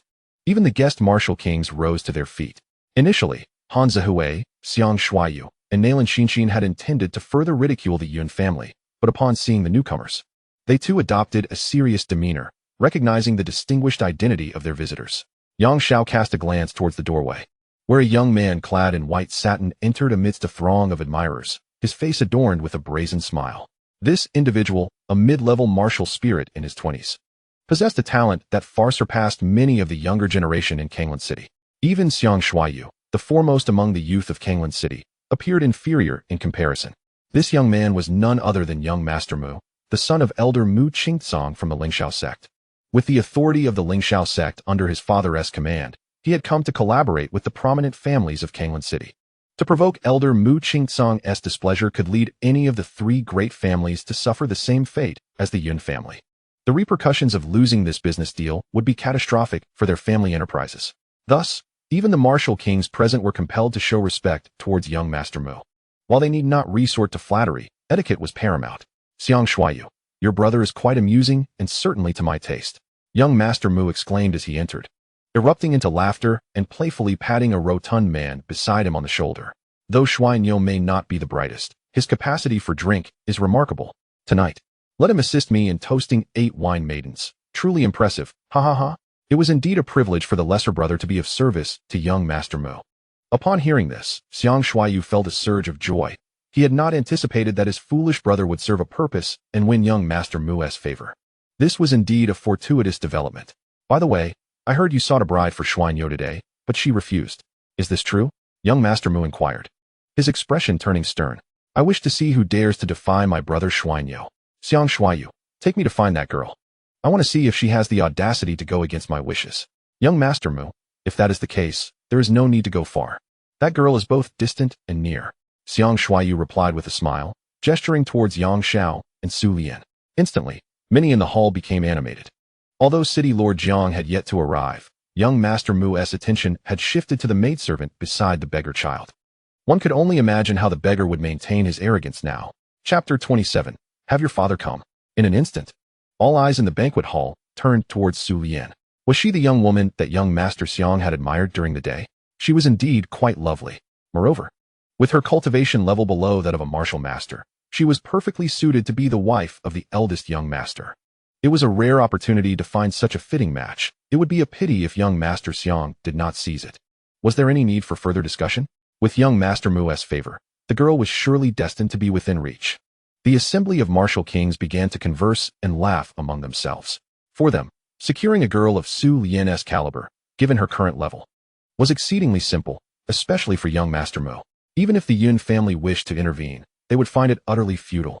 Although young Master Mu's father, Mu Qingtsong, was merely a high-level martial king, comparable in strength to Yun Taizhan, the backing of the Lingxiao sect endowed him with considerable influence. As Xiang Shuaiyu pointed towards Su Lian, the young Master Mu and the drooling chubby fellow Xiang Shuaiyu fixated their gaze upon her. "Ah, this young lady is quite charming. Brother Shuaiyu is indeed fortunate," young Master Mu declared with an air of arrogance, his eyes roving over Su Lian's graceful figure, as if she were already within his grasp. If it were Yun Wuer, Young Master Mu would have hesitated to be so brazen, for the Yun family possessed numerous martial kings, and engaging in conflict with them would not be a trivial matter. However, Su Lian, appearing as a mere maid and a lowly martial apprentice, was hardly worthy of his regard. In young Master Mu's estimation, the Yun family would not stoop to enmity over such a servant. At that moment, Xiang Shuaiyu leaned closer to young Master Mu, whispering with a chuckle. Such a delightful girl, giving her to Xuanyi would be a waste. You could indulge yourself first, after all. My brother here isn't the sharpest tool in the shed and wouldn't mind. Ah, you as a younger brother have quite the discerning eye. I appreciate that. Xiang Shuaiyu laughed heartily. Observing their discussion, Su Lian felt a chill run down her spine as she glanced at Xiang Shuaiyu. A hefty man weighing at least 300 pounds, whose dazed expression and drool-laden lips bespoke of his lascivious intent. Were it not for Yang Zhao's presence beside her, Su Lian would have been terrified at the prospect of being wed to such a fool. It would be a tragic fate indeed. Far worse than becoming a concubine to Qi Shang of the Qi family. Fortunately, with Yang Xiao by her side, she felt a robust sense of security, unafraid of any unwelcome advances. In fact, a hint of pity glimmered in her bright eyes, directed not only at young Master Mu, but also at Xiang Shuaiyu and Xiang Shuaiyu. These individuals had yet to comprehend the might of young Master Yang. Should they truly attempt to force their hand, disaster would surely befall them. Once their laughter subsided, young Master Mu, accompanied by Xiang Shuaiyu and Xiang Shuaiyu, began striding towards Yang Xiao and Su Lian. The numerous martial kings within the banquet hall observed the unfolding drama with keen interest, unwilling to intervene on behalf of Yang Xiao and Su Lian. This lad was destined for misfortune, having just brazenly declared that the honey dragon fruit prepared by City Lord Jiang was a sham, an utter display of ignorance. Indeed, let young Master Mu teach him a lesson, so he might learn the meaning of respect and hierarchy. After all, both he and that young lady were brought by the Yun family.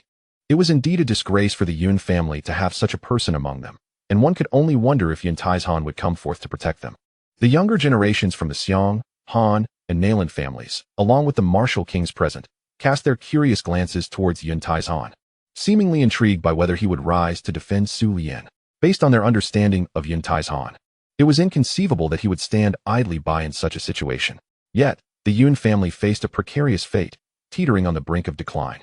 Should he intervene and offend young Master Mu, the consequences would be dire. Young Master Mu, please refrain. Just as these thoughts crossed their minds, Yun Tieshan's robust and resolute figure indeed stepped forward, his expression grave as he blocked the path of young Master Mu and his companions. This scene astonished Yu Shujun, Yun Wuer, and the four martial kings, along with the maid Shi, who were positioned behind him. It was evident to all that the Yun family was in peril. Yun Tieshan's emergence now was undoubtedly steering them into a fiery abyss. Old Yun, do not let despair consume you, Yu Shujun urged in a flurry.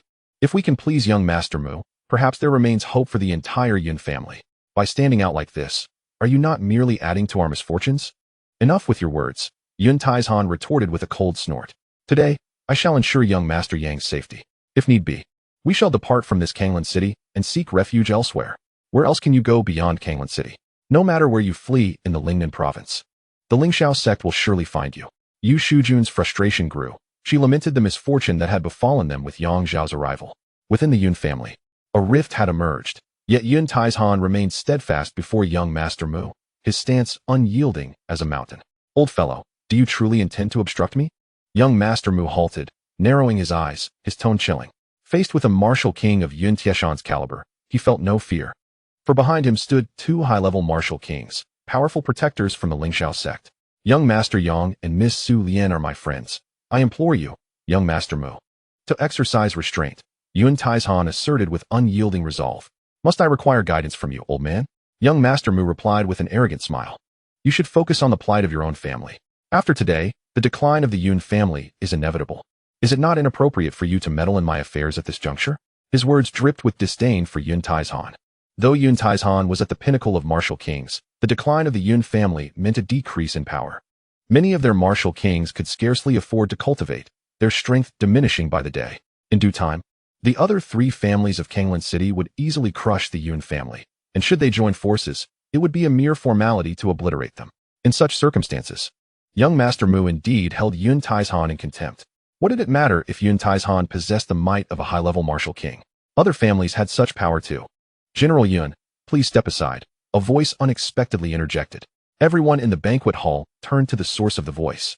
astonished to see the seemingly inconsequential young man in black had taken action. Yang Xiao, accompanied by Su Lian, sauntered toward young Master Mu. At first glance, his pace seemed leisurely, yet in just 2 or 3 strides, he traversed most of the banquet hall, his ethereal footwork eluding even the keenest eyes of the martial kings present. The next moment, a shocking scene unfolded. Even Yun Taizhan failed to react. Before him, the once arrogant young Master Mu was suddenly flung backward, blood spraying from his mouth as he crashed heavily against the entrance of the banquet hall. It was only after young Master Mu had fallen that Yang Xiao withdrew his hand, his expression unfazed as he declared, "So, you are young Master Mu? Have your father come." As soon as these words were uttered, the entire assembly gasped in disbelief. Chapter 28. The Elder kneels. Who is young Master Mu? He is the son of Elder Mu Qingtian of the Lingxiao sect, Mu Yifan. A figure of such stature, upon his arrival in Kanglan City, commanded the highest respect, with members of the 4 prominent families treating him with utmost courtesy. Yet now, the so-called beggar in their eyes brazenly commanded young Master Mu, "Tell your father to come here." Was this lad courting death? The countenance of everyone in the banquet hall shifted dramatically. They witnessed young Master Mu being sent flying, his body nearly disintegrating upon impact. Even the martial king bodyguards behind him failed to discern the events as they unfolded, leaving them bewildered. Young Master Mu was not exceptionally powerful, but the inability of the surrounding martial kings to perceive his defeat spoke volumes. The floor of the banquet hall was drenched in blood, and young Master Mu's teeth lay scattered about, all dislodged by a single strike from Yang Xiao. Had Yang Xiao exerted even a fraction more of his strength, young Master Mu would have been reduced to ashes, leaving no remnants behind. With an air of indifference, Yang Xiao cast a sidelong glance at young Master Mu, reiterating, "Did you not hear me? Tell your father to come here." Initially, Yang Xiao had no desire to engage with such petty fools. However, having provoked Su Lian and Yun Taizhan, they had crossed a line. Young Master Yang even startled Yun Taizhan, who was taken aback by the abruptness of Yang Xiao's attack and the sheer swiftness with which it occurred, so much so that even he had not been able to discern the motion. The suddenness of the event made it understandable that many were unable to grasp Yang Xiao's actions in the moment. Young Master Mu was merely a mid-level martial spirit. Any martial king could have easily sent him sprawling with a single blow, and none in attendance believed Yang Xiao to be exceptionally formidable. In truth, had any of the martial kings present taken that action, they would have considered it rather trivial. Yet, none would dare to strike young Master Mu, beat him to a pulp. Young Master Mu, with blood spilling from his mouth and teeth gone, struggled to rise, his eyes burning with uncontainable rage. He had never before been so humiliated, with his very teeth knocked out, a truly pitiful sight. He commanded his 2 martial king bodyguards to act against Yang Xiao. However, the onlookers quickly regained their composure, with Yun Taizhan stepping protectively in front of Yang Xiao, growling, "Let us see who dares to lay a finger on my man today. If it comes to it, I shall not hesitate to fight to the death. None of you shall leave this place." His fierce demeanor struck fear into the hearts of the other martial kings.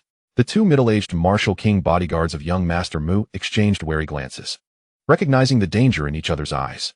Everyone was aware of the ruthless nature of the Yun family, should matters escalate. Even if the Yun family faced annihilation, the other 3 families would not fare much better. This was precisely why they had planned to dismantle the Yun family economically. However, with young Master Mu being struck down, the conflict had finally erupted. It seemed that the events of this day would be far from settled. However, the martial kings present could only sneer. This beggar lad had struck Prince Mu, and there was no chance he would escape unscathed. Being struck dead would be a mercy. They merely awaited the arrival of Elder Mu Qingtsang from Lingxiao sect, along with the other 3 families, to witness how long Yun Taizhan could maintain his defiance. Old Yun, Yu Shujun could hardly believe that her husband would confront Prince Mu merely for the sake of a wretched boy. Had he lost his senses? Yun Taizhan held firm in his conviction to protect the 3rd prince at all costs, but the others remained oblivious to this. Even the martial kings under Yun Taizhan felt perplexed.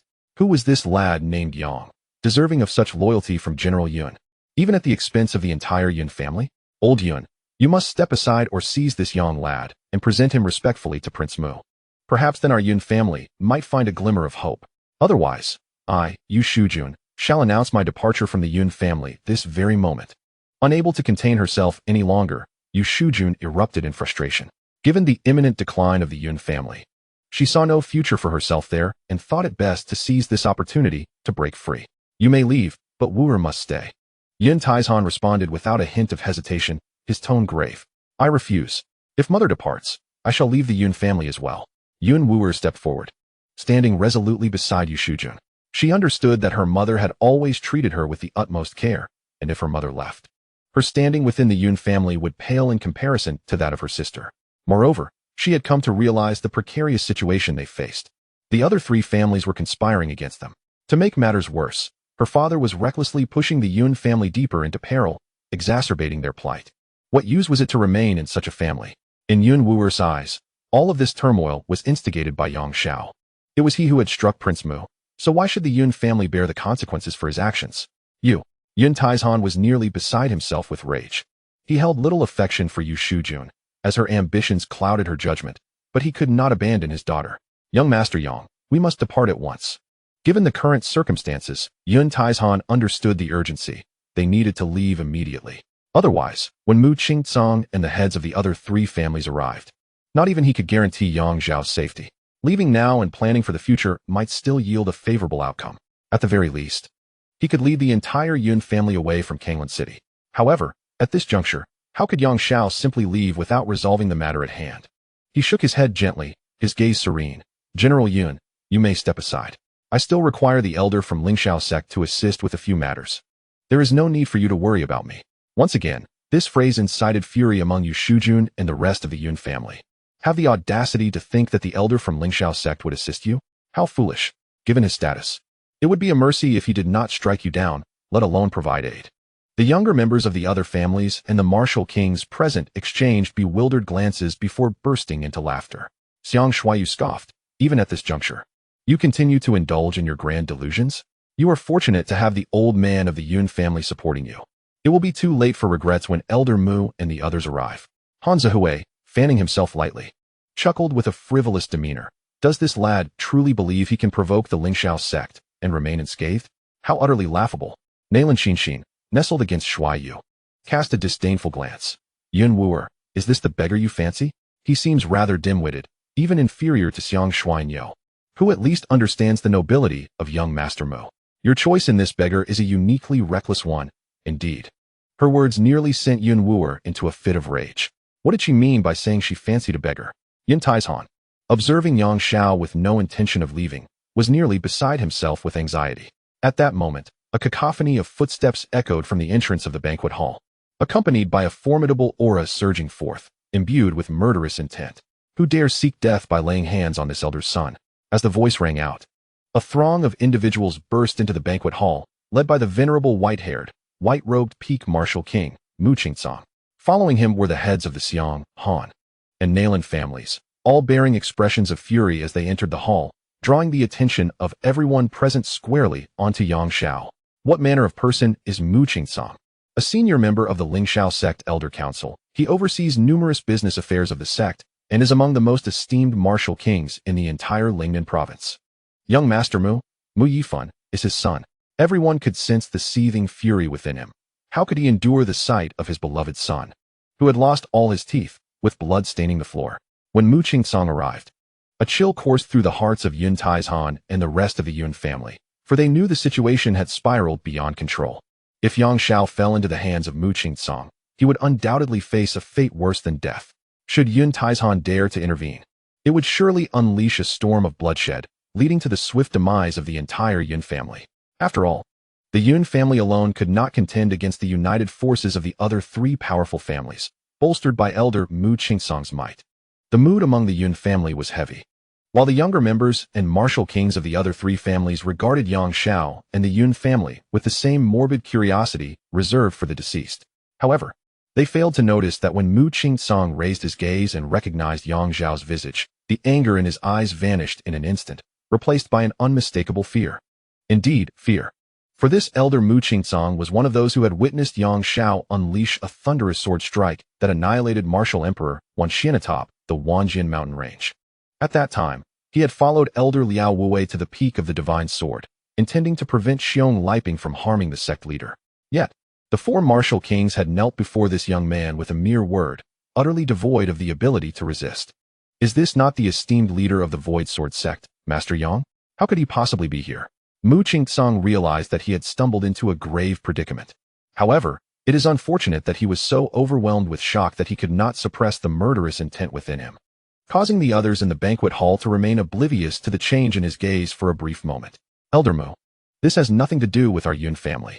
Yu Shujun hastily stepped forward, her voice tinged with desperation. If you seek vengeance, target that young man surnamed Yang, and spare our Yun family. She was genuinely terrified of the repercussions that the Lingxiao sect might impose upon the Yun family, knowing they would be utterly powerless to resist. Yun Wuer nodded vigorously in agreement, filled with indignation as she added, yes, yes. It is all the doing of that young fellow. It has nothing to do with us. The mother and daughter, now grasping at straws, clung to a flicker of hope, despite the grim reality that Elder Mu Qingtian was unlikely to spare the Yun family. What if we do not marry Wuer off to young Master Mu? Yu Shujun suggested, her complexion pale and trembling. Originally, she intended to send Su Lian away that evening. But given the current circumstances, it was evident that Su Lian could not escape. Her assistance was no longer needed. Thus, her focus turned to her own daughter. Silence! Roared Yun Taizhan, his anger causing him to cough. Yet, his resolve remained unshakable. Even in death, he would ensure Yang Zhao's safe departure from Kanglan City. Just then, a quivering voice interrupted the thoughts of everyone present. Young Master Yang, how could you be here? It was Elder Mu Qingtian from the Lingxiao sect. His face a mask of shock and terror. He disregarded his son, who had been beaten, and suddenly knelt before Yang Zhao with a thud. Young Master Yang, it must be my son who has offended you. I implore you to show mercy and forgive him. With these words, a profound silence enveloped the banquet hall. Everyone was stunned. Even the martial kings found their minds momentarily paralyzed. What was happening? The elder of the Lingxiao sect was kneeling before that young man, who bore no martial aura whatsoever. Chapter 29. Strike until his rear blooms. Mu Qingtian knelt. Not only did he kneel, but he also broke out in a cold sweat. The image of the martial emperor Wan Xin being slain in the Wan Sword Mountains still vividly etched in his mind, for it had only recently transpired. How had this Yang Zhongzhu arrived in Kanglan City? Initially, he had considered casually addressing him as Yang Zhongzhu. But recalling the warning that Yang Xiao had issued that day in the Wan Sword Mountains, he promptly corrected himself to young Master Yang. It was evident that the other party did not wish for the affairs of the Void Sword sect to be disclosed. If Mu Qingtian were to address him as Yang Zhongzhu now, it would be disastrous. However, the situation had already spiraled out of control. It appeared his son had offended this young man capable of slaying even a martial emperor. In his estimation, surviving this encounter would be a formidable challenge. Even the sect leader of Lingxiao, Qin Yezhou, would not be able to deter this Yang Zhongzhu. What could he, a mere elder of the Lingxiao sect, hope to achieve? The elderly figure in white hair and garments, Mu Qingtian, knelt before Yang Xiao, and the hall was instantly cloaked in silence, each person casting bewildered glances at Yang Xiao. What is the true identity of this young man? Could it be that he possesses such remarkable stature that even the elder of the Lingxiao sect cannot afford to disregard him? Yu Shujun and her daughter Yun Wuer were instantly rendered speechless. They had been hoping for Elder Mu's forgiveness, pleading that he would not hold the Yun family accountable for this incident. Yet, in a shocking turn of events, Elder Mu knelt before the very Yang Xiao they had looked down upon. Their minds went blank in disbelief. How could they possibly comprehend that this seemingly insignificant boy, devoid of any martial aura and reduced to seeking refuge in the Yun family, could compel Elder Mu to kneel in submission? At that moment, Yun Taizhan and the four martial kings of the Yun family wore expressions of astonishment. Particularly Yun Taizhan, who had initially intended to protect Yang Xiao, was taken aback. It appeared that Yang Xiao did not require his protection at all. Upon seeing Yang Xiao, Elder Mu was so frightened that he prostrated himself. Had he recognized Yang Xiao as the former third prince? Yet, with Yang Xian having ascended the throne, Yang Zhao's past status as the third prince was now inconsequential. If the news reached Yang Xian, he would undoubtedly reward Yang Xiao handsomely. Yun Taizhan was utterly confounded. What an astonishing revelation. As for the four martial kings of the Yun family, including the bearded martial king, they were left dumbfounded. Previously, they had thought Yang Xiao to be flawed, but it seemed that they were the ones who lacked vision. The mere fact that Elder Mu of the Lingxiao sect would kneel before Yang Xiao in supplication revealed the extraordinary nobility of this young gentleman's identity.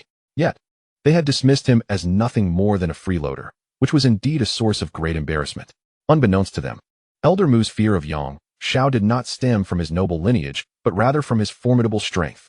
However, who would know this if Elder Mu remained silent? In fact, he dared not even disclose the truth to his own son, fearing that if the information leaked, Yang Xiao might seek to silence him. The expressions of the younger generations and martial kings from the other three prominent families of Kanglan City were particularly entertaining. This included their respective patriarchs, Xiang Shuaiyu Hanzihui, and Nalan, upon witnessing Elder Mu kneeling before Yang Shao, could hardly believe their eyes. Their minds were blank. How could this young man, who appeared to be nothing more than a beggar, command such respect? Just earlier that day, he had been seen at the city gate in tattered clothes, resembling a beggar. Who could have imagined that even an elder from the Lingxiao sect would kneel before him? The patriarch of the Xiong family, a middle-aged man at the pinnacle of martial kings, was the first to react.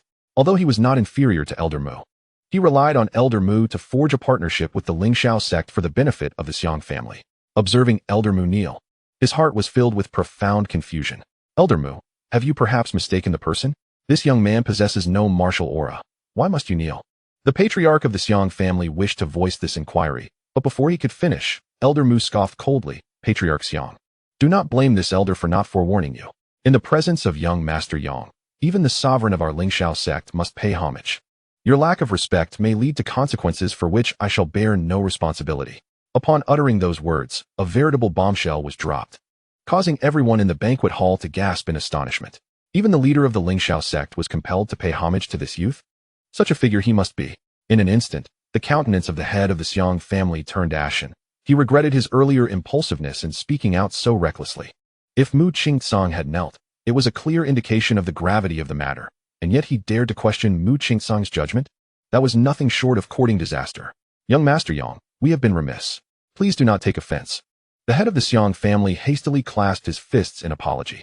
He pondered whether the Xiong family had inadvertently provoked this young man, hoping it would not lead to a fate as dire as Mu Qingcang's kneeling. However, Yang Shao merely cast a fleeting glance at him before averting his gaze, clearly disinterested in the so-called head of the Xiong family. In Yang Shao's eyes, even the head of the Xiong family was no more than an insignificant insect to be brushed aside. Mu Qingcang, is this your son? Yang Shao inquired, glancing at the prostrate Mu Yifan, a smirk playing at the corners of his mouth. He had the audacity to set his sights on Su Lian, even boasting of his intention to bring me to ruin. What do you propose should be his fate?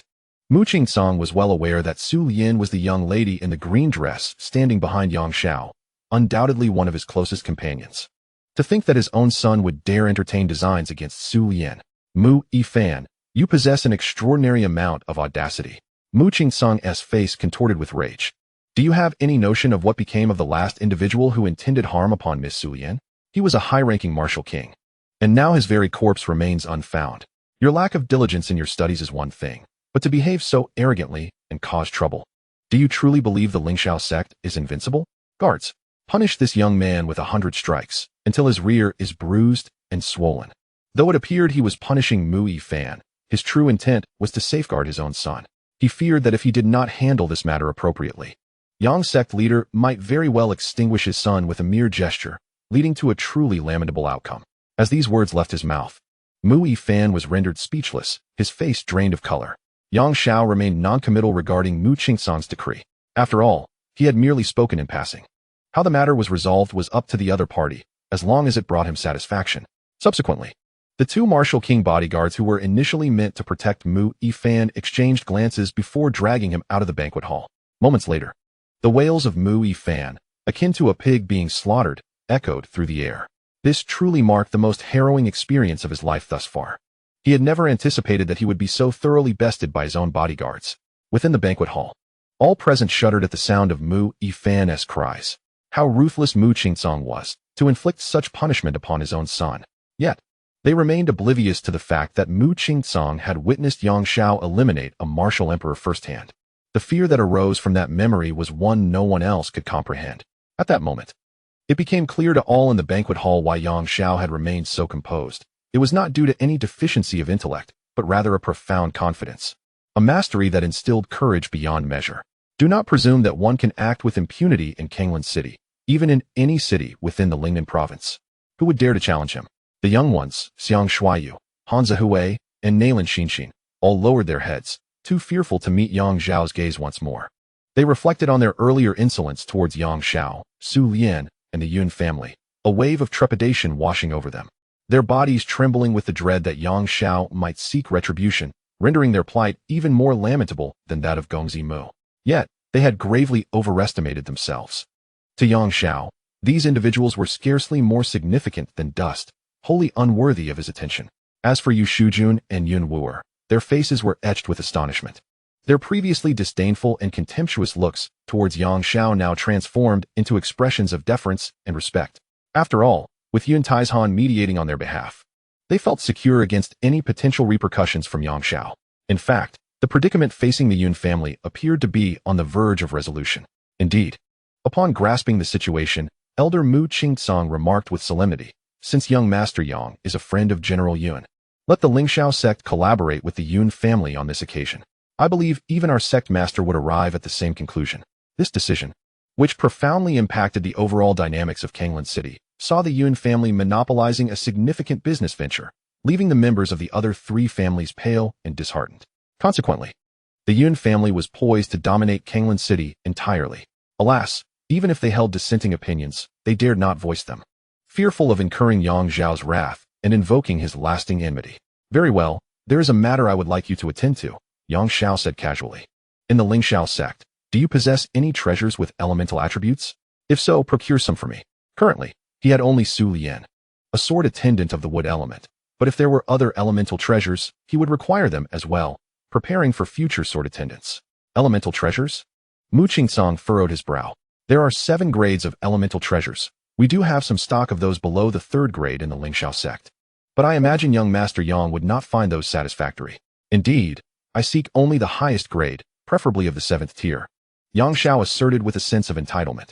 Should there be a 7th grade wood elemental treasure, it would at least double Su Lian's proficiency in the Imu sword technique. However, if it were merely a 3rd grade treasure, a mere 30% increase in her training speed would be a modest outcome, wholly inadequate by comparison. His words elicited a collective gasp from everyone in the banquet hall. 7th grade elemental treasures? Such items were non-existent in all of Kanglan City, valued at over 1,000,000 gold coins, and yet they were as rare as they were precious. Even the Lingxiao sect could not claim ownership of such treasures. As anticipated, Mu Qingtsang let out a bitter smile. "Young Master Yang, you place me in a most challenging position.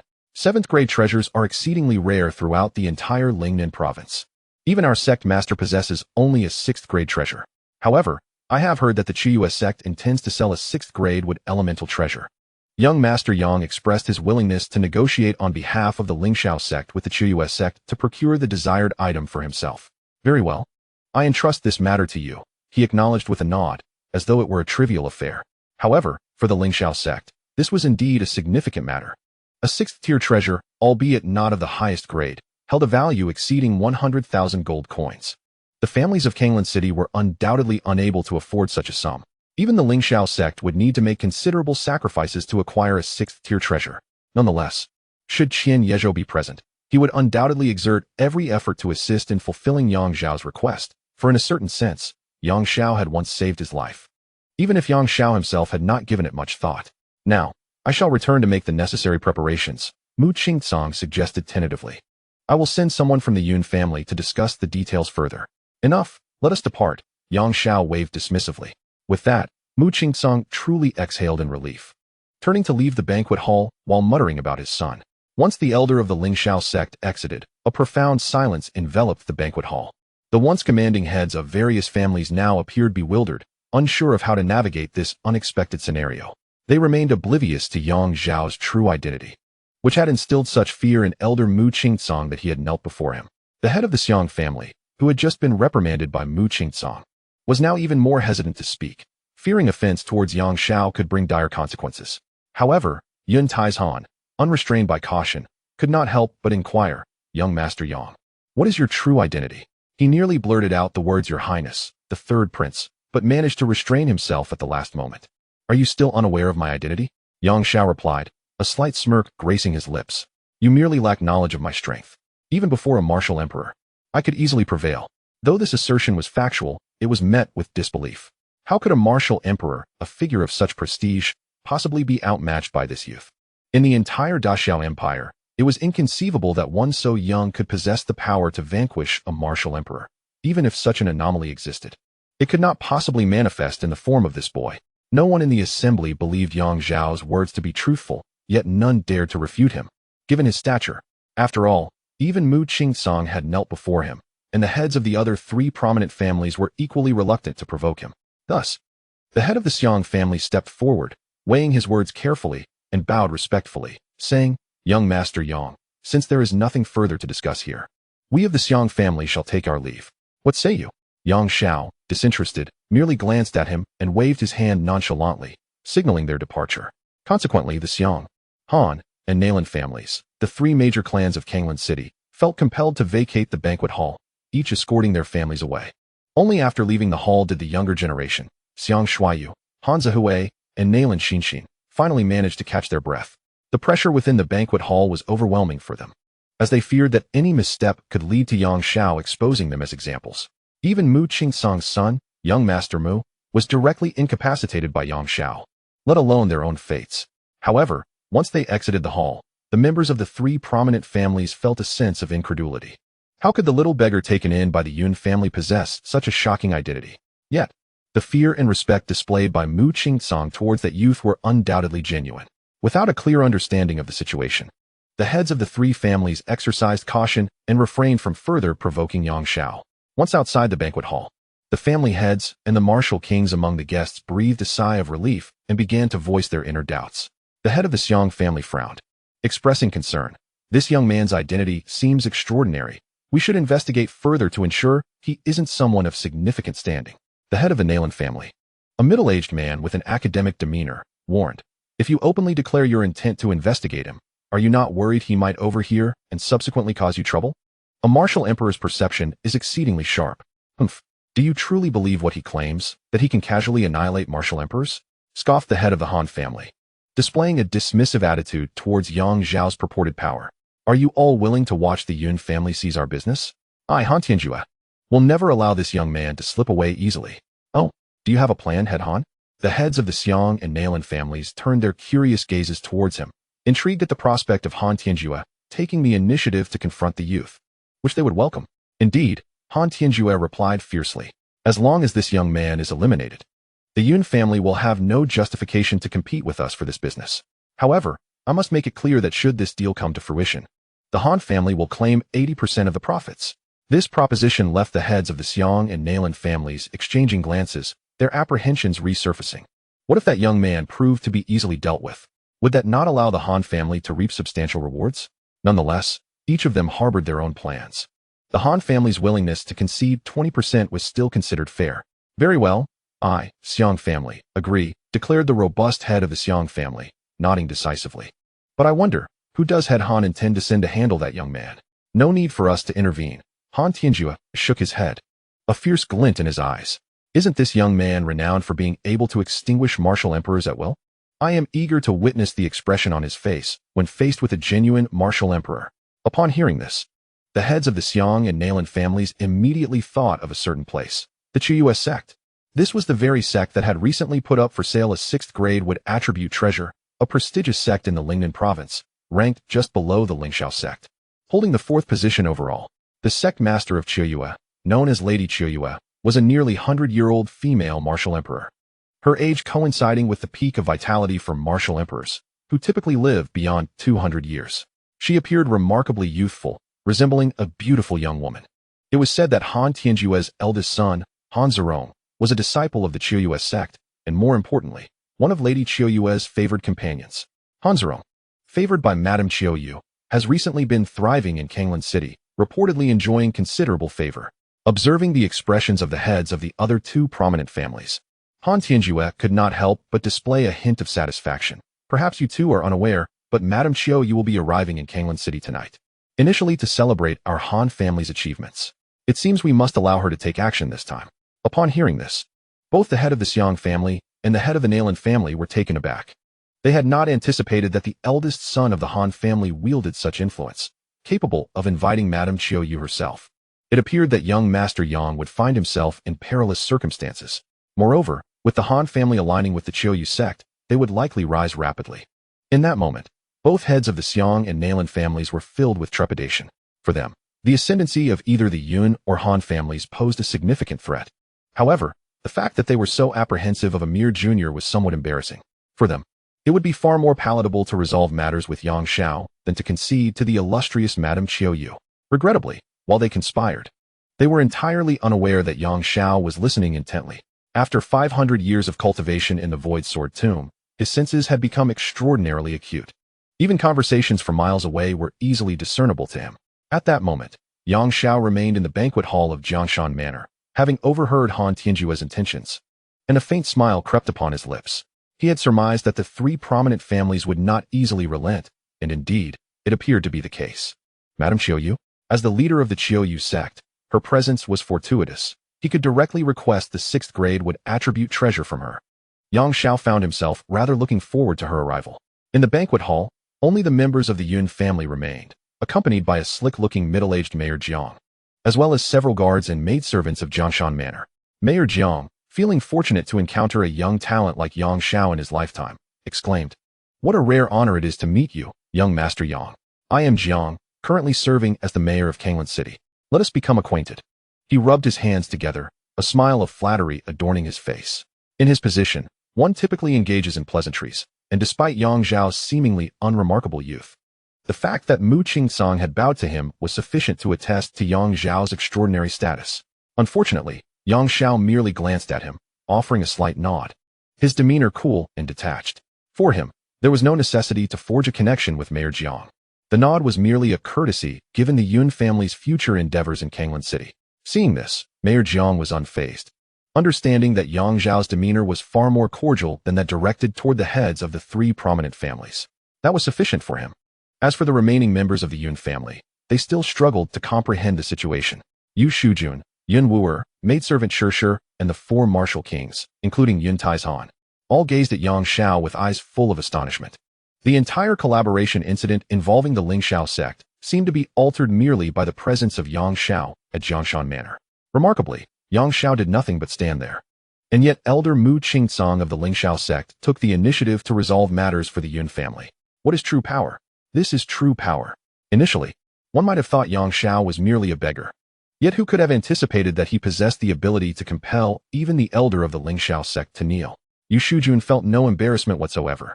At this moment, she certainly refrained from mentioning her desire to sever ties with the Yun family, and she seemed to have entirely forgotten her previous disrespect towards Yang Xiao. With a casual smile, she remarked, "So it turns out that Brother Yang has an extraordinary identity. Our Yun family is bound to prosper now. Old Yun, why don't you thank Brother Yang? Do I even need to say it?"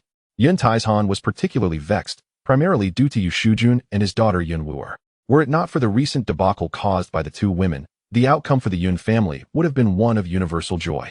However, Yun Taizhan felt certain that Yang Xiao would harbor grievances against the Yun family, chiefly because of Yu Shujun's earlier rudeness.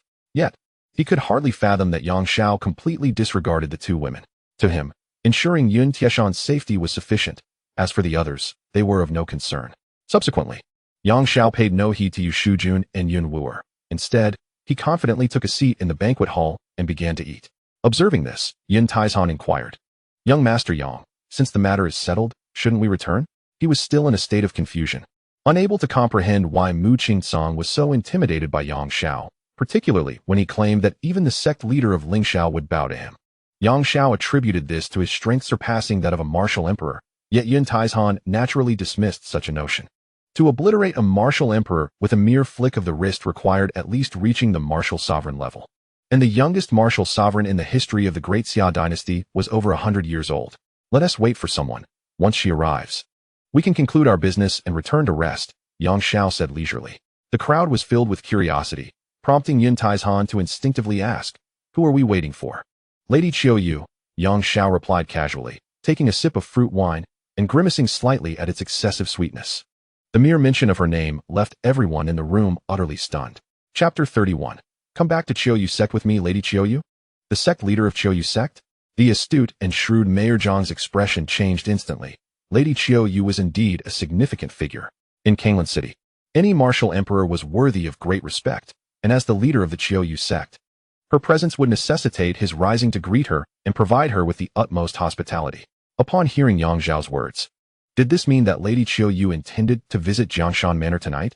A myriad of thoughts began to swirl in Mayor Zhang's mind. Did this young Master Yang have an acquaintance with Lady Qiuyu?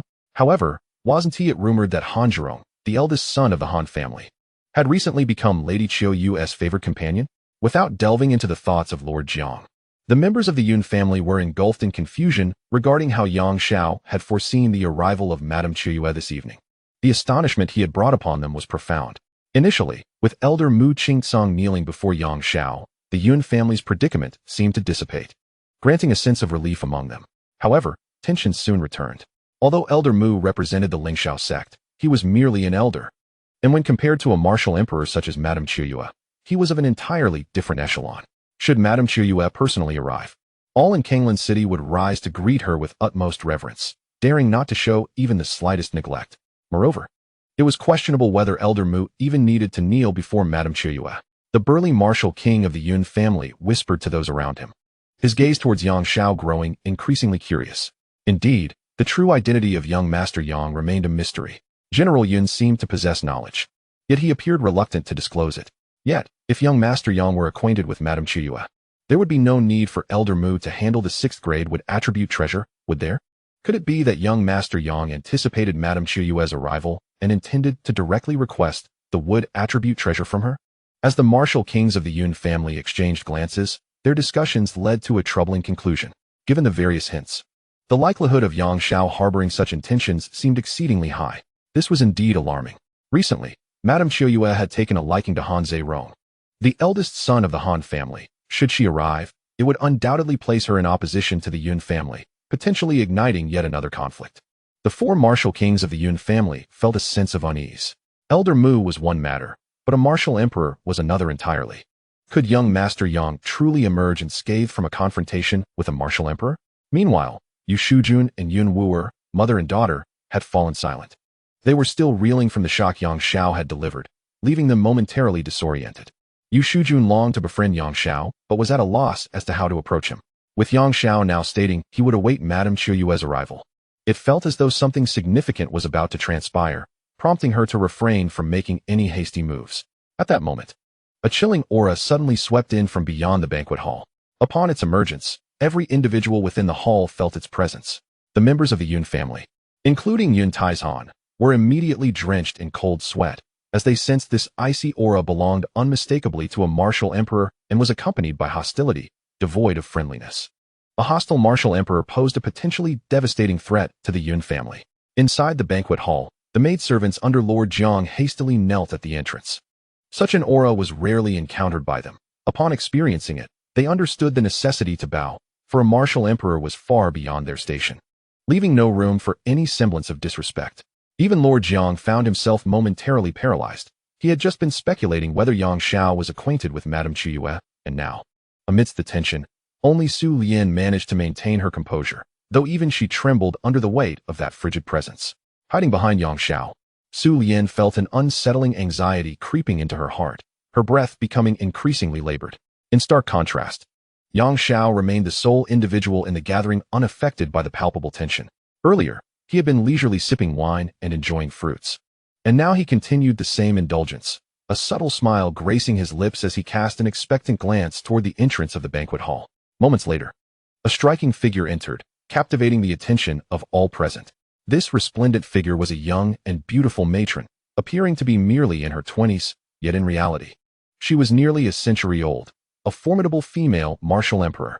Draped in a delicate, pale yellow gown that clung to her form, the fabric was slightly sheer, allowing glimpses of her flawless, porcelain skin and her long, alluring legs that exuded an irresistible charm.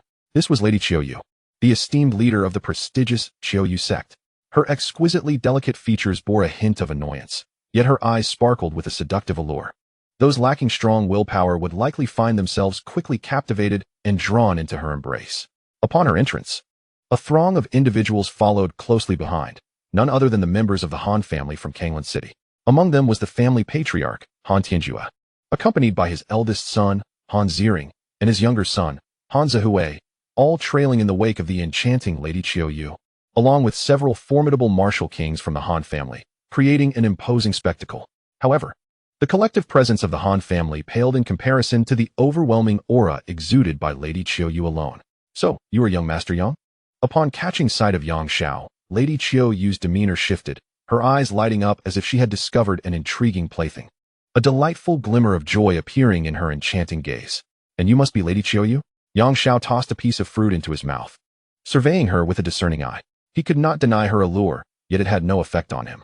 Having once been the 3rd prince of the Great Xia, he had encountered countless exquisite women. Even after 5 centuries of solitude in the void sword grave, he found no interest in Lady Qiuyu. To his eyes, Su Lian was far more endearing and infinitely more innocent than this alluring matron. Hee, you are quite a bold young man. Lady Qiuyu giggled at his audacity in addressing her so casually. I hear you are a friend of sect master Qian from Lingxiao sect. Is that true? Are you referring to Qian Yezhou? He is hardly worthy of being my friend, Yang Xiao replied dismissively, shaking his head nonchalantly. Her surprise was palpable prior to her arrival. She had heard tales of Yang Xiao's arrogance, yet this exceeded her expectations. Even Qian Yezhou, a sect master, was deemed unworthy of his friendship? Surely, this young man was jesting. The members of the Yun family exchanged glances, none daring to speak, left only to observe Yang Xiao's solitary performance. Humph. This insolent brat has no sense of his own limitations, Han Tianjue scoffed, his voice dripping with disdain. What were your words before? Something about being able to vanquish a martial emperor with a mere flick of your hand? Now, a venerable martial emperor stands before you, and you still dare to boast? Truly laughable. Madam, this young man does not even regard you with any respect. In my opinion, it is imperative to teach him a lesson. Behind Lady Qiuyu, a young man with fair complexion spoke respectfully. This individual was Han Zerong, the eldest son of Han Tianjue, and recently favored by Lady Qiuyu. Within the Grand Hall, it was Han Zerong who possessed the most influence before Lady Qiuyu. None could hope to sway her decision. Unfortunately for him, Lady Qiuyu paid no heed to Han Zerong at that moment. Instead, she scrutinized Yang Xiao, her enchanting eyes revealing an increasing interest. I have yet to encounter someone as intriguing as young Master Yang. Perhaps you would consider returning to Qiuyu sect with me? I assure you, I shall treat you with the utmost respect. Upon hearing this, everyone present was left dumbfounded. Could it be that Lady Qiuyu had taken an immediate liking to young Master Yang, seeking to take him as her companion? Han Zerong's countenance darkened at this realization. He had never anticipated that this so-called young Master Yang would dare to encroach upon his territory. It seemed that his previous boastful remarks were merely intended to capture Lady Qiuyu's attention. No one could have foreseen that Lady Qiuyu would be so instantly captivated by Yang Xiao. The Han family members were stunned. They had relied on Han Zerong's connections to enlist Lady Qiuyu against Yang Xiao, only to find the situation reversed. If Yang Xiao were to become Lady Qiuyu's favored companion, Han Zerong's influence would wane, utterly thwarting their ambitions of dominance. On the other side, the expressions of the Yun family were equally revealing. Particularly, Yu Shujun began to wink and gesture towards Yang Xiao, lowering her voice to urge, young Master Yang, why not promptly accept Lady Qiuyu's invitation and accompany her?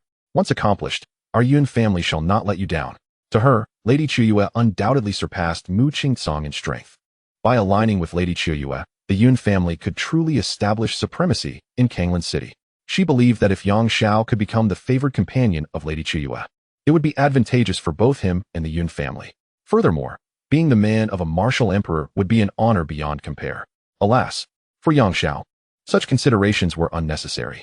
Not to mention a martial emperor. Even a terrifying figure of martial sovereign caliber could not compel him to undertake actions against his will. Thus, he merely smirked, disinterested in responding, and shifted the conversation. I have heard that your Qiuyu sect is preparing to sell a 6th grade wooden artifact. I shall take it. This was the very reason he awaited Lady Qiuyu's arrival. However, Lady Qiuyu seemed to have misunderstood, believing that Yang Xiao sought to use this as a bargaining chip. Oh, such a quick tongue. A 6th grade artifact is worth at least 100,000 gold coins. Do you think you are worth that sum? Lady Qiuyu chuckled softly, her eyes increasingly pleased with Yang Xiao. She had never encountered such a self-assured young man before. Primarily, she sensed a remarkably pleasant aura emanating from him, one that made her desire to claim him as her own. The 6th grade treasure, the purple feather vine bracelet, resides within the Autumn Moon sect, and whether one can acquire it depends solely on one's capabilities. Madame Autumn Moon smiled, her eyes sparkling with allure, her intentions unmistakably clear. Should Yang Xiao serve her well, she might consider bestowing the bracelet upon him. However, for Yang Xiao, Madame Autumn Moon was merely a fleeting distraction. Her thoughts held no significance for him.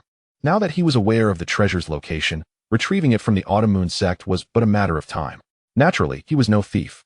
He would not claim what was not rightfully his without offering something in return. In Yang Xiao's eyes, what he could provide far outweighed the value of any 6th grade artifact.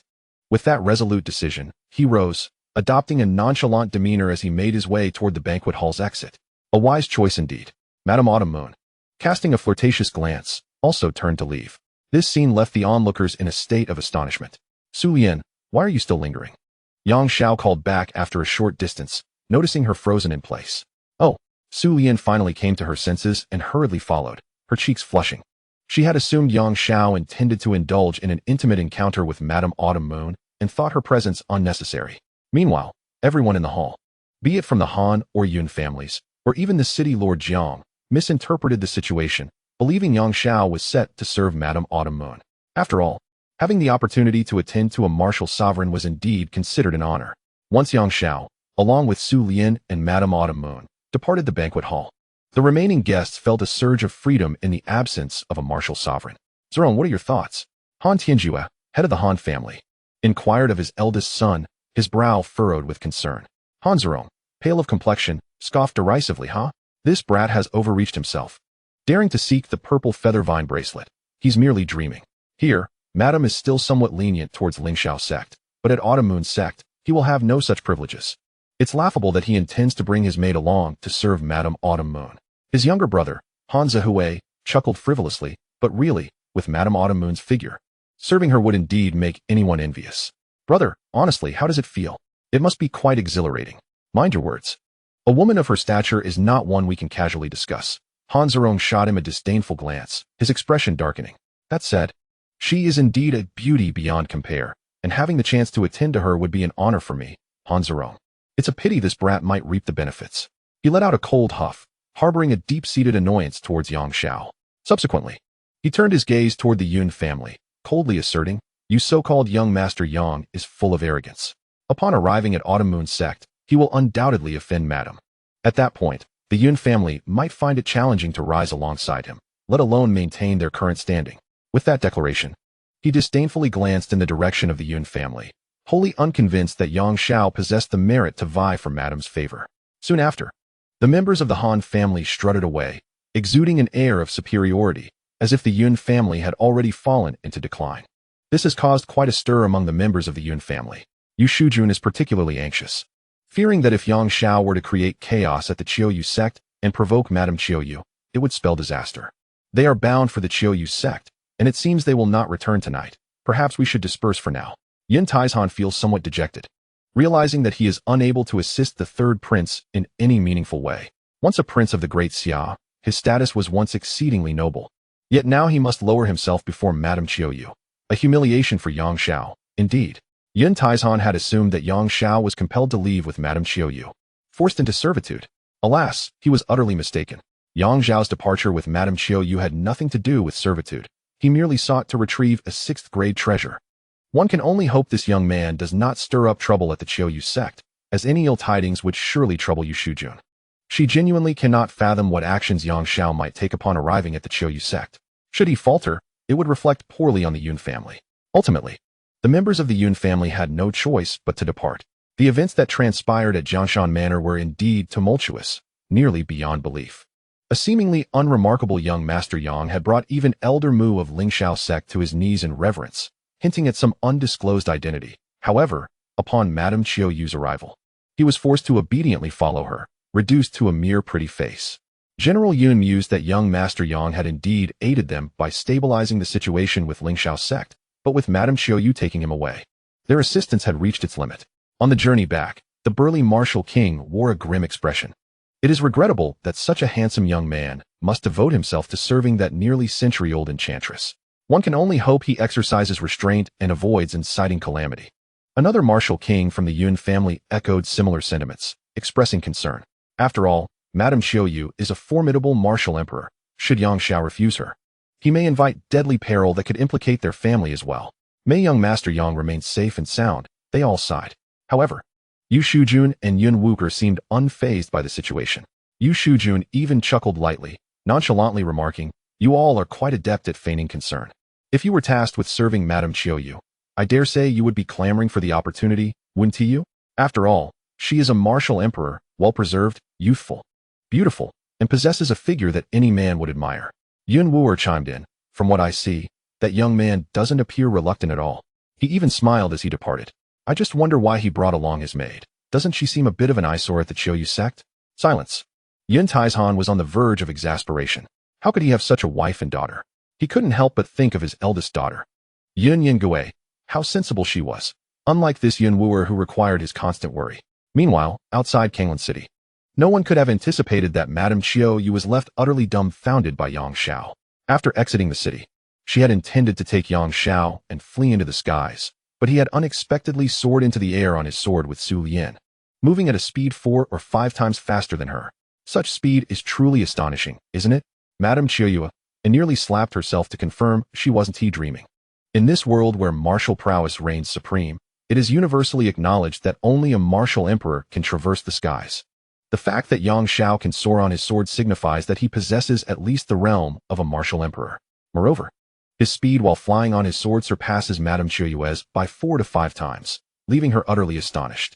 Initially, she perceived the youth as someone devoid of any signs of cultivation, merely exuding a pleasant aura that led her to believe that a union with him could significantly benefit her own cultivation. However, it now appears that the young man was concealing his true abilities, playing the part of a naive innocent. It is inconceivable that such a young martial emperor could exist within the Great Xia Dynasty. Madame Qiu Yu's heart raced with disbelief. Although she herself appeared youthful, that was merely a facade. In reality, she was nearing a century in age. Yang Xiao, on the other hand, seemed to be just over 20, a genuine youth. A martial emperor in his 20s? Madame Qiu Yu had never even heard of such a phenomenon, not only within the Great Xia Dynasty, but even when considering the neighboring realms combined. Such an individual could not possibly exist. Could it be that this boy hails from the Dragon Sacred Sect? The Dragon Sacred Sect governs over more than a dozen kingdoms, including the Great Xia Dynasty. While they typically remain aloof from the affairs of the Great Xia, during festive seasons, the dynasty is obliged to present tributes to the sect, worth at least several million gold coins. As a martial emperor, Madame Qiu Yu was aware of certain aspects concerning the Dragon Sacred Sect, yet the specifics eluded her. In her eyes, the youth known as young Master Yang suddenly donned a veil of mystery, potentially entwined with the Dragon Sacred Sect, compelling her to alter her disposition. Just the sheer velocity of his sword flight evoked such thoughts within Madame Qiu Yu. Madame Qiu Yu, why do you lag so behind? Would you care for a ride? Yang Xiao glanced back at her, a slight smile gracing his lips. Despite her reluctance to impose on young Master Yang, she decided to accept his offer to conserve his time. With an elegant demeanor, Madame Qiu Yu summoned the winds and finally caught up, stepping onto the sword beneath Yang Xiao's feet. As a dignified martial emperor, had Yang Xiao not paused to wait for her, she would have surely been left far behind. Observing him closely, she noted that he appeared unremarkable, devoid of any martial aura. Yet, there was an undeniable, unique essence about him that stirred a longing within her to possess him. Having witnessed Yang Xiao's remarkable sword flight, she no longer dared to harbor any disrespect towards him. Upon arriving at Qiu Yu's sect, if you present me with that 6th grade treasure, I shall grant you one request. What do you think? Yang Xiao proposed, effectively initiating a transaction. At these words, a glimmer of delight appeared in Madame Qiu Yu's eyes. This young man was shrouded in enigma, unfathomable in depth. A single promise he made could be of immeasurable value. She was confident in her judgment. Thus, in this transaction, she firmly believes it to be exceedingly advantageous. How could I, a mere servant, dare to trouble young Master Yang? You may take the 6th grade treasure. As for requests, I would not presume to mention them. Lady Qiu Yu spoke, casting a soft, charming glance at Yang Xiao. It must be acknowledged that her alluring demeanor possesses a formidable allure for any man. However, for Yang Xiao, there was no response, as if Lady Qiu Yu were invisible to him. Do not hesitate to propose, Yang Xiao said with a hint of amusement. Of course, should your demands be excessive, I shall not acquiesce. Lady Qiu Yu's enthusiasm waned instantly. She had genuinely wished to see if she could entice him for an intimate encounter. It appeared that Yang Xiao was well prepared, having anticipated such an unreasonable request. Given this, Lady Qiu Yu ceased her inner turmoil. After a brief contemplation, she articulated, in my Qiu Yu sect, the most talented young disciple is named Fang Qinghe. She was destined to attain the rank of martial king by the age of 20. However, she has been afflicted by a rare ailment that has stymied her martial progress for the past 4 years, which is indeed lamentable. I wonder, young Master Yang, if you might possess a remedy for her affliction? When she made this request, Lady Qiu Yu had weighed her options carefully. On one hand, Fang Qinghe is a prodigious disciple she holds in high regard, one who could potentially inherit her legacy and become the sect leader in the future. On the other hand, the rare illness plaguing Fang Qinghe is untreatable by anyone in the entire Great Xia. Should Yang Xiao be unable to provide a solution, she would undoubtedly feel a sense of indebtedness, which would be of significant benefit to her future endeavors. Although she was temporarily unaware of Yang Xiao's true identity, It was evident from his demeanor and actions, including his skill in sword flight, that he was a person worthy of respectful association. Fangqing, we shall see upon our arrival at the Qiyue sect. Yang Xiao nodded, his expression remaining unchanged, though they soared through the skies on a shared sword. It did not hinder his speed in the slightest. Within half an hour of departing from Kanglan City, a mighty river came into view, flanked by a cluster of pavilions and towers, enveloped in a vibrant sea of flowers. This gathering of pavilions marked the entrance to the Qiyue sect. Nestled beside the Qiyue River, a significant waterway in the Lingnan province. It was precisely due to the river's name that Lady Qiyue had chosen to establish her sect along its banks. Today, the Qiyue sect boasts an abundance of talent. With over 100 elders at the martial king level, and its influence extends across a vast area, encompassing several cities. The families of Kanglan City hold Lady Qiyue in high esteem for good reason. With but a word from her, the entirety of the Qiyue sect's power could turn against the families of Kanglan City, subjecting them to various forms of oppression and exclusion. A burden even the prominent families such as the Xiong and Yun clans could scarcely endure.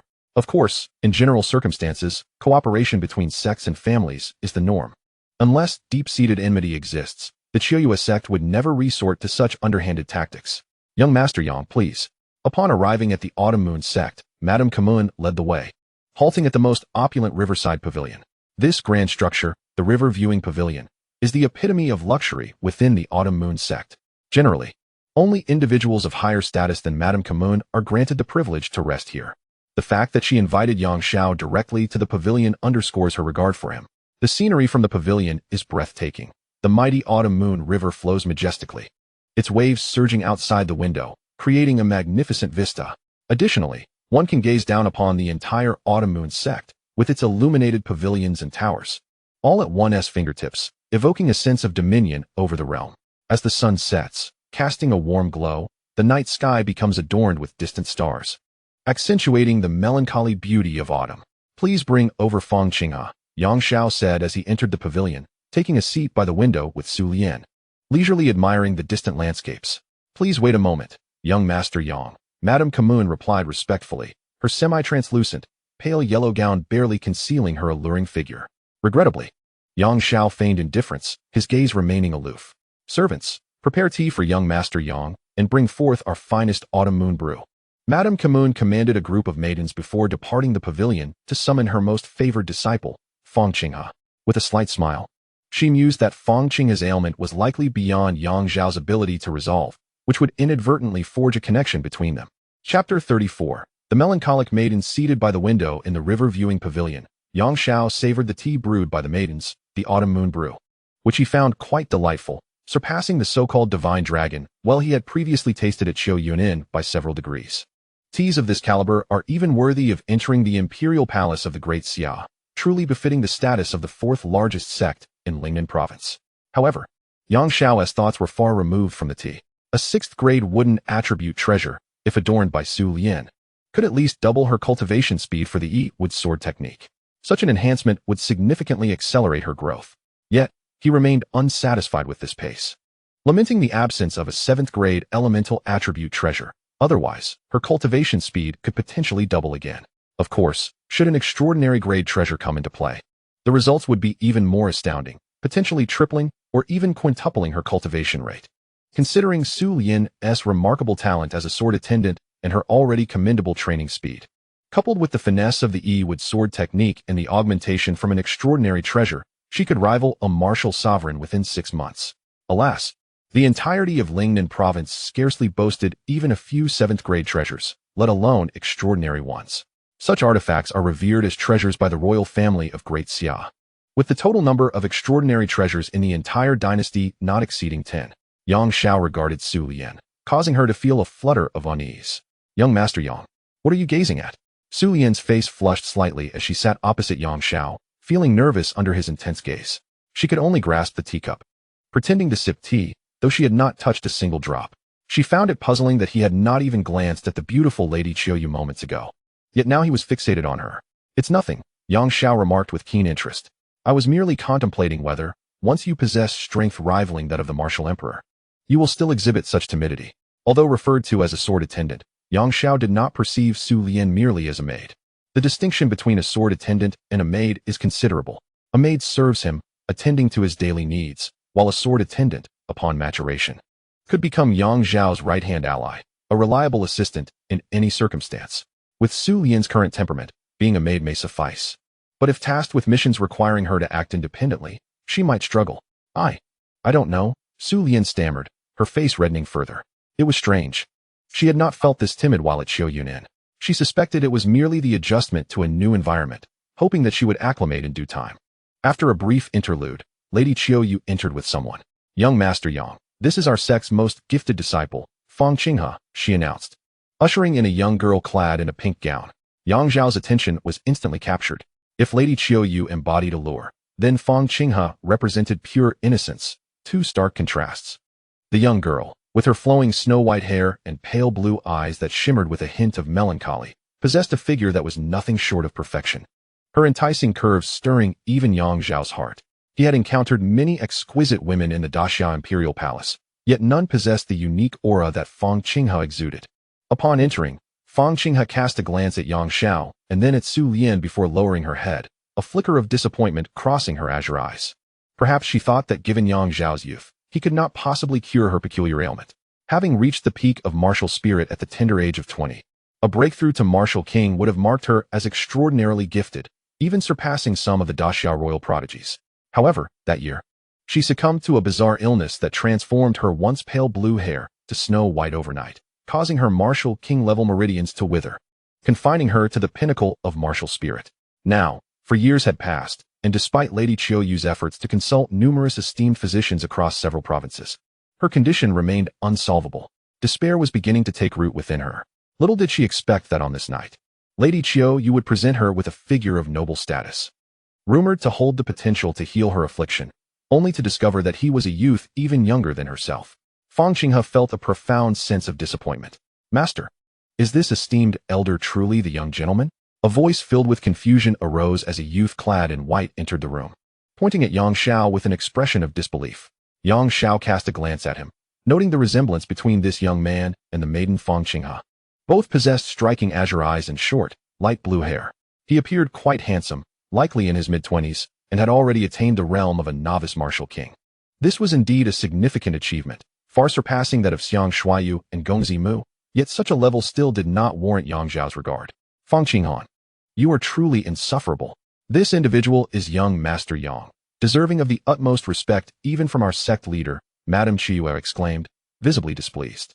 You should promptly apologize to young Master Yang. The youth, Fang Qinghe, was momentarily taken aback, surprised by Madame Qiyue's evident esteem for Yang Xiao. There is no need for such trouble. All irrelevant persons may leave, Yang Xiao interjected, waving his hand dismissively and hardly acknowledging Fang Qinghe. I am Fang Qinghe's brother, and I am curious to see how you intend to heal my sister. Over the past 4 years, I have perused countless ancient texts and found no similar affliction. Fang Qinghe retorted defiantly. Leave at once. Yang Xiao shot him a glance, irritation evident in his gaze. Fang Qinghe, depart, Madame Qiyu commanded, glaring at him and effortlessly pushing him out of the room. She then turned to Yang Xiao, slightly embarrassed. I apologize, young Master Yang. My disciple lacks understanding. I hope you can forgive him. However, do you believe you can cure Qinghe's peculiar ailment? Indeed, grant me half an hour, Yang Xiao replied, his gaze penetrating as he assessed Fang Qinghe, as if he could see through her very being. The young lady felt an overwhelming sensation that before this youth, she held no secrets. His eyes seemed to pierce her soul. Then I must trouble you, young Master Yang, Madame Qiyu said, bowing her head in gratitude before exiting the room. Outside, Fang Qinghe, feeling discontented, rushed to inquire of Madame Qiyu upon her emergence. Madam, can this lad truly heal Qinghe? Simply wait and see. Why do you ask so many questions? Madame Qiyu retorted with a huff, ignoring him. Deep down, she harbored her own doubts about whether Yang Xiao could indeed cure Fang Qinghe. If he could, her hopes of securing a favor from him would be dashed. Nevertheless, Fang Qinghe's peculiar illness was indeed strange, having baffled numerous seasoned physicians. That young man dares to label me as irrelevant, Fang Qinghe grumbled, his discontent evident. In my view, he is nothing but a charlatan. How could our sect leader be deceived by him? If he truly can heal my sister, I would gladly kneel before him. Enough with your nonsense. Do you not understand? Madame Qiyu was on the verge of losing her temper. How could Fang Qinghe, relying on his status as the sect's most talented youth, disregard her words? It seemed a thorough reprimanding was in order when next they crossed paths.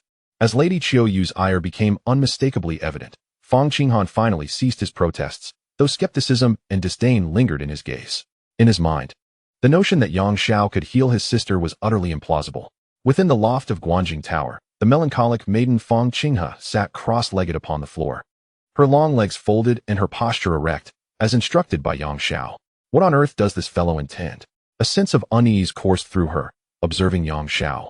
She found no trace of a martial artistess aura and mused whether the sect leader had perhaps encountered a charlatan. Nevertheless, she resolved that should anything seem amiss, she would rise and resist immediately. In her eyes, neither Yang Xiao nor Su Lian together posed a challenge to her. Young Master Yang, what afflicts this sister? Su Lian inquired with curiosity. It is merely a matter of having touched an object of extreme cold, which has led to the atrophy of her martial veins. Fortunately, she only brushed against it briefly. Had she lingered longer, she might have turned entirely to ice and not survived to this day, Yang Xiao replied leisurely. Yet, unbeknownst to him, his seemingly simple statement left Fang Qinghe profoundly shocked, for it was indeed the source of her peculiar ailment. And this so-called young Master Yang had discerned it at a glance. Chapter 35. The illusory flowing ice sword seal. Yang Xiao's method was to combat cold with cold. Given Fang Qinghe's current state, attempting to dispel the chill within her with heat would result in the complete collapse of her martial veins, rendering her incapable of ascending to the rank of martial king, or even maintaining her existing level. After all, the clash of heat and cold would wreak havoc upon her physical form. Yang Xiao claimed he needed half an hour. In truth, this time was merely to observe which areas of her body had been eroded by the frigid energy. Once his observations were complete, a single sword technique would suffice to extract all the coldness from within her. As they waited, the sky darkened entirely. The stars in the night sky multiplied, and the flickering candlelight within the Guanjing Tower cast dancing shadows that rendered Fang Qinghe unable to concentrate. Just moments ago, Yang Xiao had pinpointed the root of her affliction, leaving her in a state of astonishment. And she could not help but entertain a glimmer of hope for the impossible. What if this young Master Yang could indeed heal her? Yet, upon reflection, she deemed that possibility exceedingly slim. After all, many seasoned physicians could identify the source of her ailment. Yet none had proposed a solution to dispel the cold energy within her. Outside the loft, Lady Qiuyu and Fang Qinghan awaited developments. As time passed, Fang Qinghan's faith in Yang Xiao waned. He was convinced that Yang Xiao was simply engaging in empty boasts. Even Lady Qiuyu grew increasingly disheartened. The elapsed half-hour bore no signs of activity from within the loft, prompting doubts to arise. Just then, an unexpected transformation occurred. However, this change did not emanate from Guanjing Tower, but rather from the nearby Qiuyu River. Almost the entirety of the disciples of the Qiuyu sect turned their gazes toward the river, where they beheld a spectacle that left them astounded. A surge of water had inexplicably shot up from the river, gradually coalescing into the shape of a long sword in midair. The entirety of the Qiuyu River appeared to be severed by an unseen force. The water, which had coalesced into the shape of a sword, suddenly solidified into a crystalline blade, suspended high in the air, reflecting the starlight and shimmering with translucent hues. What is this? Madame Qiuyu and Fang Qinghan lifted their gazes towards the immense ice crystal sword, sensing that it seemed almost ethereal, flickering in and out of visibility. Before they could comprehend the phenomenon, the frozen sword shot downwards with tremendous velocity towards the viewing river pavilion. The illusory flow ice sword seal. Yang Xiao formed a sword seal with one hand, and around the cross-legged figure of the young girl, Fang Qinghe, spectral traces of sword energy began to emerge. Guided by these phantasms, the ice crystal sword that had formed above the entire Qiuyu sect surged towards the pavilion. This was a 7th-tier ice-type sword seal. The people of the Qiuyu sect had yet to react, and even Madame Qiuyu, who was in close proximity, was taken by surprise. In an instant, the ice crystal sword shadow pierced through the entire viewing river pavilion, and the next moment, an overwhelming chill encased the structure, transforming it into a magnificent ice sculpture. As the illusory flow ice sword seal penetrated the pavilion, it flew toward the distant riverbank, carrying even more frigid air. And there it formed a colossal ice sculpture of a sword beside the Qiuyu River. This scene left Madame Qiuyu utterly astonished. Such prowess was beyond her capabilities. It appeared that this remarkable display was the work of that young gentleman, Yang. The biting cold surrounding the viewing river pavilion caused Fang Qinghan to tremble, though Madame Qiuyu remained composed, being a formidable martial emperor. Is this how one treats ailments? Fang Qinghan stammered, his face a mask of shock. He felt that if the ice crystal sword shadow had targeted him, he would have perished amidst the relentless cold. Such a technique could only be wielded by a martial emperor. The seemingly inconspicuous Yang was, in fact, a martial emperor? This revelation truly astounded Fang Qinghan. However, his thoughts were occupied with concern for his sister, Fang Qinghe, fearing that she might be harmed by such a formidable strike, especially considering that even he, a martial king, was shivering in its wake, let alone the fact that the icy sword shadow had traversed the entire pavilion. Master, can we enter now? Fang Qinghan anxiously glanced at the pavilion, which had been entirely encased in ice, making it impossible for outsiders to penetrate. This ice cannot be shattered. Madame Qiuyue observed the scene, her expression darkening as she shook her head. She found it hard to fathom that Yang Xiao could indeed achieve such a feat. Encasing the entire viewing river pavilion in ice, her concern turned to the well-being of those inside. So we are left to wait? Fang Qinghan ground his teeth, feeling discontented and deeply anxious. Yes, let us bide our time for now. I trust young Master Yang will not act recklessly, Madame Qiuyue replied, equally troubled, yet feeling powerless in the moment. Just then, a large group of disciples from the Qiuyue sect hurried towards the viewing river pavilion. Leading the way were several elders of the martial king rank. The elder warriors of the Wu Wang swiftly approached, each bearing an expression of incredulity. Upon noticing the presence of Madame Qiuyue, they hurriedly began to inquire, eager to discern the unfolding situation. Madame Qiuyue did not conceal the truth from them. She stated plainly, "Our sect leader has invited a person of esteemed status to see if we might cure Qing He's peculiar ailment." Fang Qinghe. The numerous elders of the Qiuyue sect exchanged glances, astonished that such a commotion stemmed from Fang Qinghe. How could a mere illness provoke such a significant uproar? Many turned their gaze toward the colossal ice sculpture of a sword by the Qiuyue River, their expressions darkening. The immense ice sword radiated an overwhelming chill, causing the temperature of the entire Qiuyue sect to plummet. What sort of illness could possibly warrant such a tumult? However, as this was orchestrated by Madame Qiuyue, the elders felt it inappropriate to voice their skepticism, even though they privately deemed the endeavor implausible. The method displayed was indeed formidable, indicative of a martial emperor's prowess. Yet, they had never witnessed such an approach to healing. They could hardly believe that Fang Qinghe's strange ailment could be resolved in this manner. Alas, they were ill-equipped to comprehend Yang Xiao's techniques. Within the viewing river pavilion, Yang Xiao executed the ethereal flow ice sword seal. Guided by the ethereal sword energy surrounding the young girl, the seal traversed the entire pavilion, simultaneously absorbing all the chill from within her body, culminating in the magnificent ice sword sculpture by the riverbank. This meant that the cold energy within Fang Qinghe had been entirely dispelled, and even her atrophied martial vessel began to gradually revive. The peculiar ailment had indeed been healed. Fang Qinghe stood in a daze, struggling to believe it. She sensed the resurgence of vitality within her martial vessel. If this continued, she would soon be able to break through and step into the realm of the martial emperor. Although delayed by 4 years, there remained a glimmer of hope, did there not? Yet, she suddenly felt a chilling sensation enveloping her entire being, akin to being unclothed. In a panic, she glanced down, only to be taken aback. The pink gown she had been wearing had disintegrated into fragments, strewn about the floor. Yang Xiao, observing the girl's exquisite and alluring figure, was equally perplexed. The ethereal flow ice sword seal was a 7th-tier ice attribute seal, inherently composed of condensed cold air, incapable of damaging her garments. However, the cold energy extracted from her body was beyond Yang Xiao's control. As it left her body and came into contact with the air, it crystallized into sharp ice shards, shredding her clothing to pieces. Chapter 36. Belonging to one man, the atmosphere had grown somewhat awkward. At present, the girl was huddled, cradling her delicate form, trembling all over. In her pale blue eyes, there was no shyness, no anger, nor any indignation. Only a semblance of confusion lingered. Yang Xiao realized that he found it difficult to comprehend her response. Her reaction diverged significantly from what he had anticipated. Logically, one would expect that after enduring a peculiar affliction for 4 long years, one would feel elated at its cessation. Even if one's garments were torn to tatters, a blend of excitement, shyness, or perhaps anger would be the natural response. Yet, to Yang Xiao's dismay, he discerned that something was amiss. The ethereal energy within the young girl was being drawn towards her heart meridian. "What are you attempting?" Yang Xiao's expression shifted, and with a mere gesture, he enveloped her in a formidable aura that sealed her inner energy. He sensed that she intended to concentrate her energy in her heart meridian and shatter it, contemplating self-destruction. With her energy confined, the girl could not carry out her suicidal intent. She bit her delicate lips, nearly drawing blood, her pale blue eyes clouded with anguish.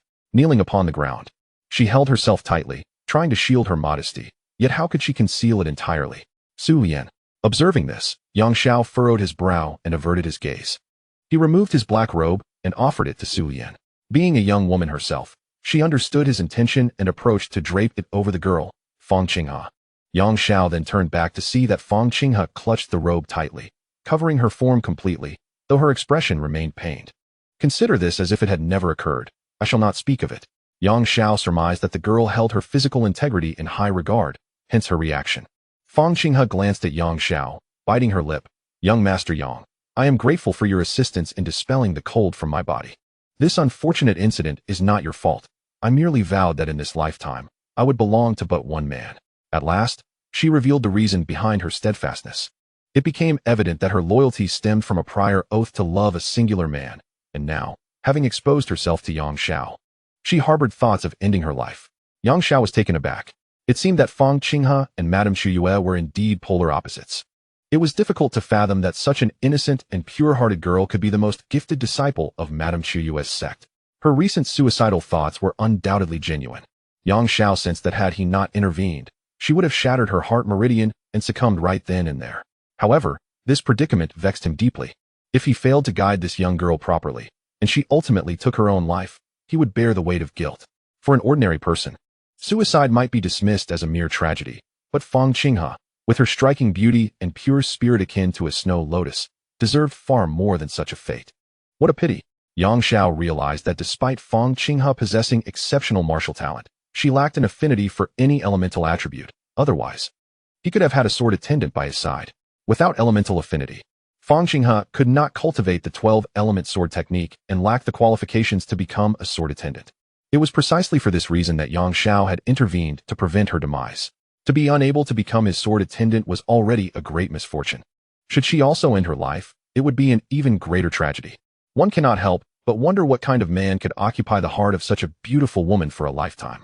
Surely, he must be exceptional. Driven by a sense of rivalry, Yang Xiao could not resist inquiring, "Who is this man?"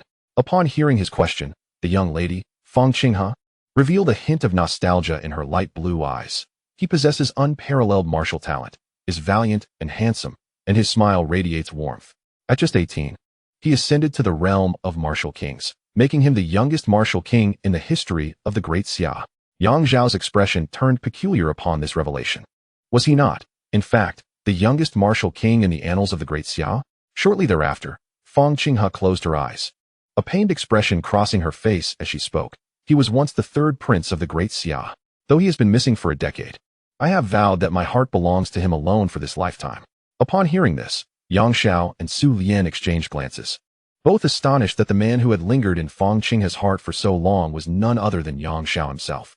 The key question remained, how did this young lady know him? Furthermore, their connection must have been profound, for her memories were etched deeply, compelling her to contemplate suicide for his sake. Yet, Yang Xiao could not recall her at all. After a moment's reflection, he smiled and said, in light of this, you should be even less inclined to take such drastic measures. While the world believes the third prince to be lost, I am, in fact, his close friend.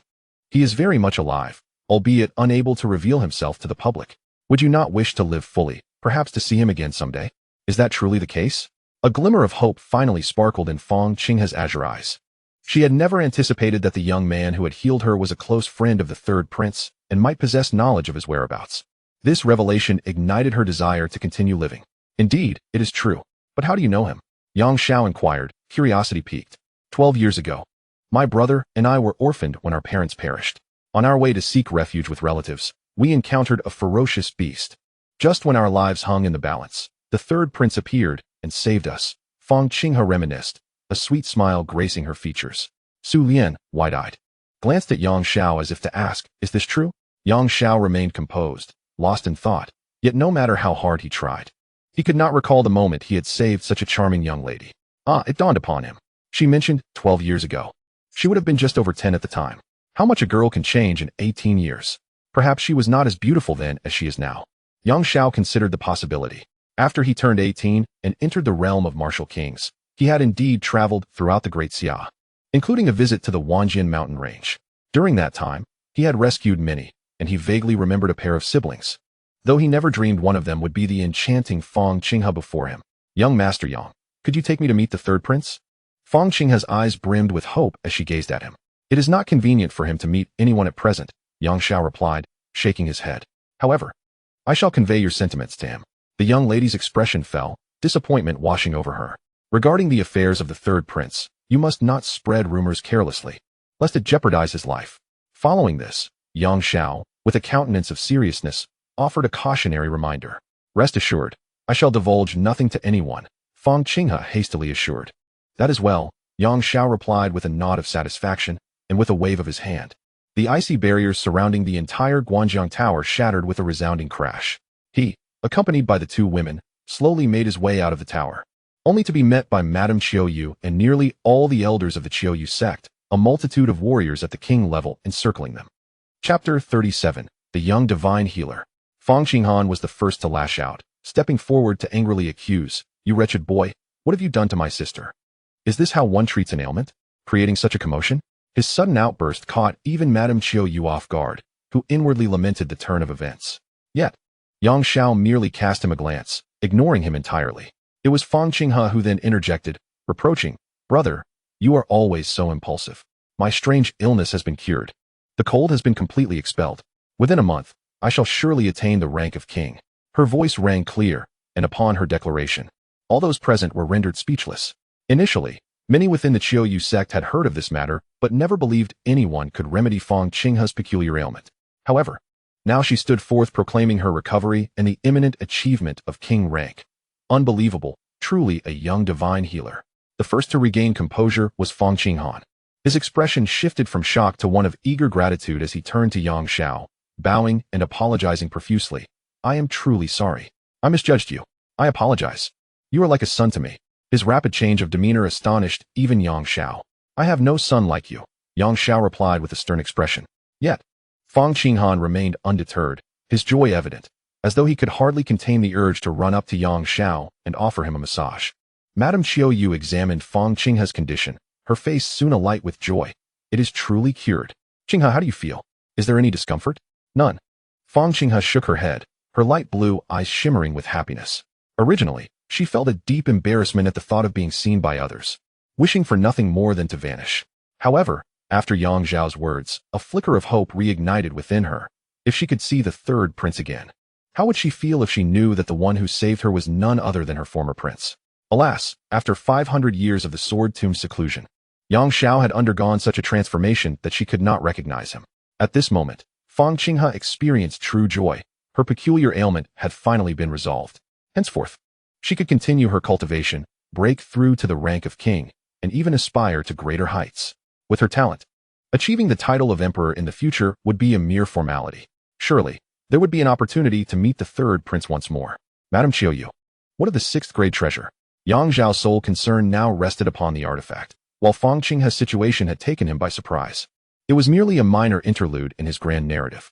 "Elder Chu, please bring forth the violet feather vine bracelet."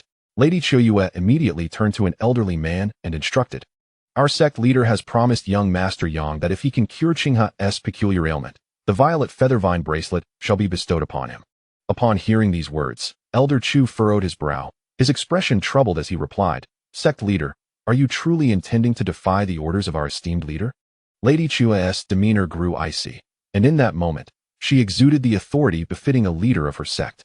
As her countenance chilled the atmosphere, a palpable sense of unease swept over the assembly of elder members of the Qiu sect, compelling them to bow their heads in deference, not daring to meet her gaze. Only Elder Chu, the subject of her inquiry, steeled himself to explain, "Just a moment ago, Elder Mu from the Lingxiao sect visited us, and we had reached an agreement to sell the violet feather vine bracelet to them for a sum of 150,000 gold coins. If we cancel this deal and present the bracelet to young Master Yang, our relations with the Lingxiao sect may suffer, and that amount exceeds the market value by a considerable margin." Elder Chu expressed his discomfort, attempting to convey through subtle gestures, "Sect leader, should we not consider utilizing part of that sum, say 100,000 gold coins, to procure another sixth grade treasure as a gift for young Master Yang? This way, our Qiu sect would still net a profit of 50,000. Acknowledging young Master Yang's remarkable medical prowess in curing Fang Qinghe's affliction, Elder Chu believed it prudent to cultivate a relationship with such an extraordinary individual, never entertaining the notion of reneging on their promise. However, his whispered thoughts were overheard by Yang Xiao, who cast a bemused glance at Elder Chu and remarked, "There is no need for you to feel distressed. Elder Mu's intention to procure this treasure was indeed to present it to me. All you need do is summon him." In truth, Yang Xiao was somewhat surprised by the swiftness and seriousness with which Elder Mu acted. This statement sent shockwaves through the surrounding members of the Xia sect. The audacity of this young man was astounding. He appeared devoid of any martial aura, yet boasted such confidence in his medical skills, exuding an air of arrogance and audacity by daring to utter Elder Mu's name. While they admired Yang Xiao's ability to cure Fang Qinghe's peculiar ailment, they questioned the audacity with which he addressed Elder Mu. Was it not excessively bold of him to presume such familiarity? Furthermore, the notion that Elder Mu would part with 150,000 gold coins merely to curry favor with a youth seemed preposterous. After all, ailments like Fang Qinghe's were rare. Even if they befriended this young man, it might not yield future benefits, making the cost of 150,000 gold coins excessively steep. In that moment, the gazes directed at Yang Xiao were tinged with skepticism. Some even pondered whether Fang Qinghe's ailment had truly been cured or merely alleviated temporarily. Elder Chu then declared, "Very well, let us invite Elder Mu to come for a visit." In doing so, he managed to avoid offending Yang Xiao, reasoning that should any issues arise, they would rest solely with Elder Mu and not concern him.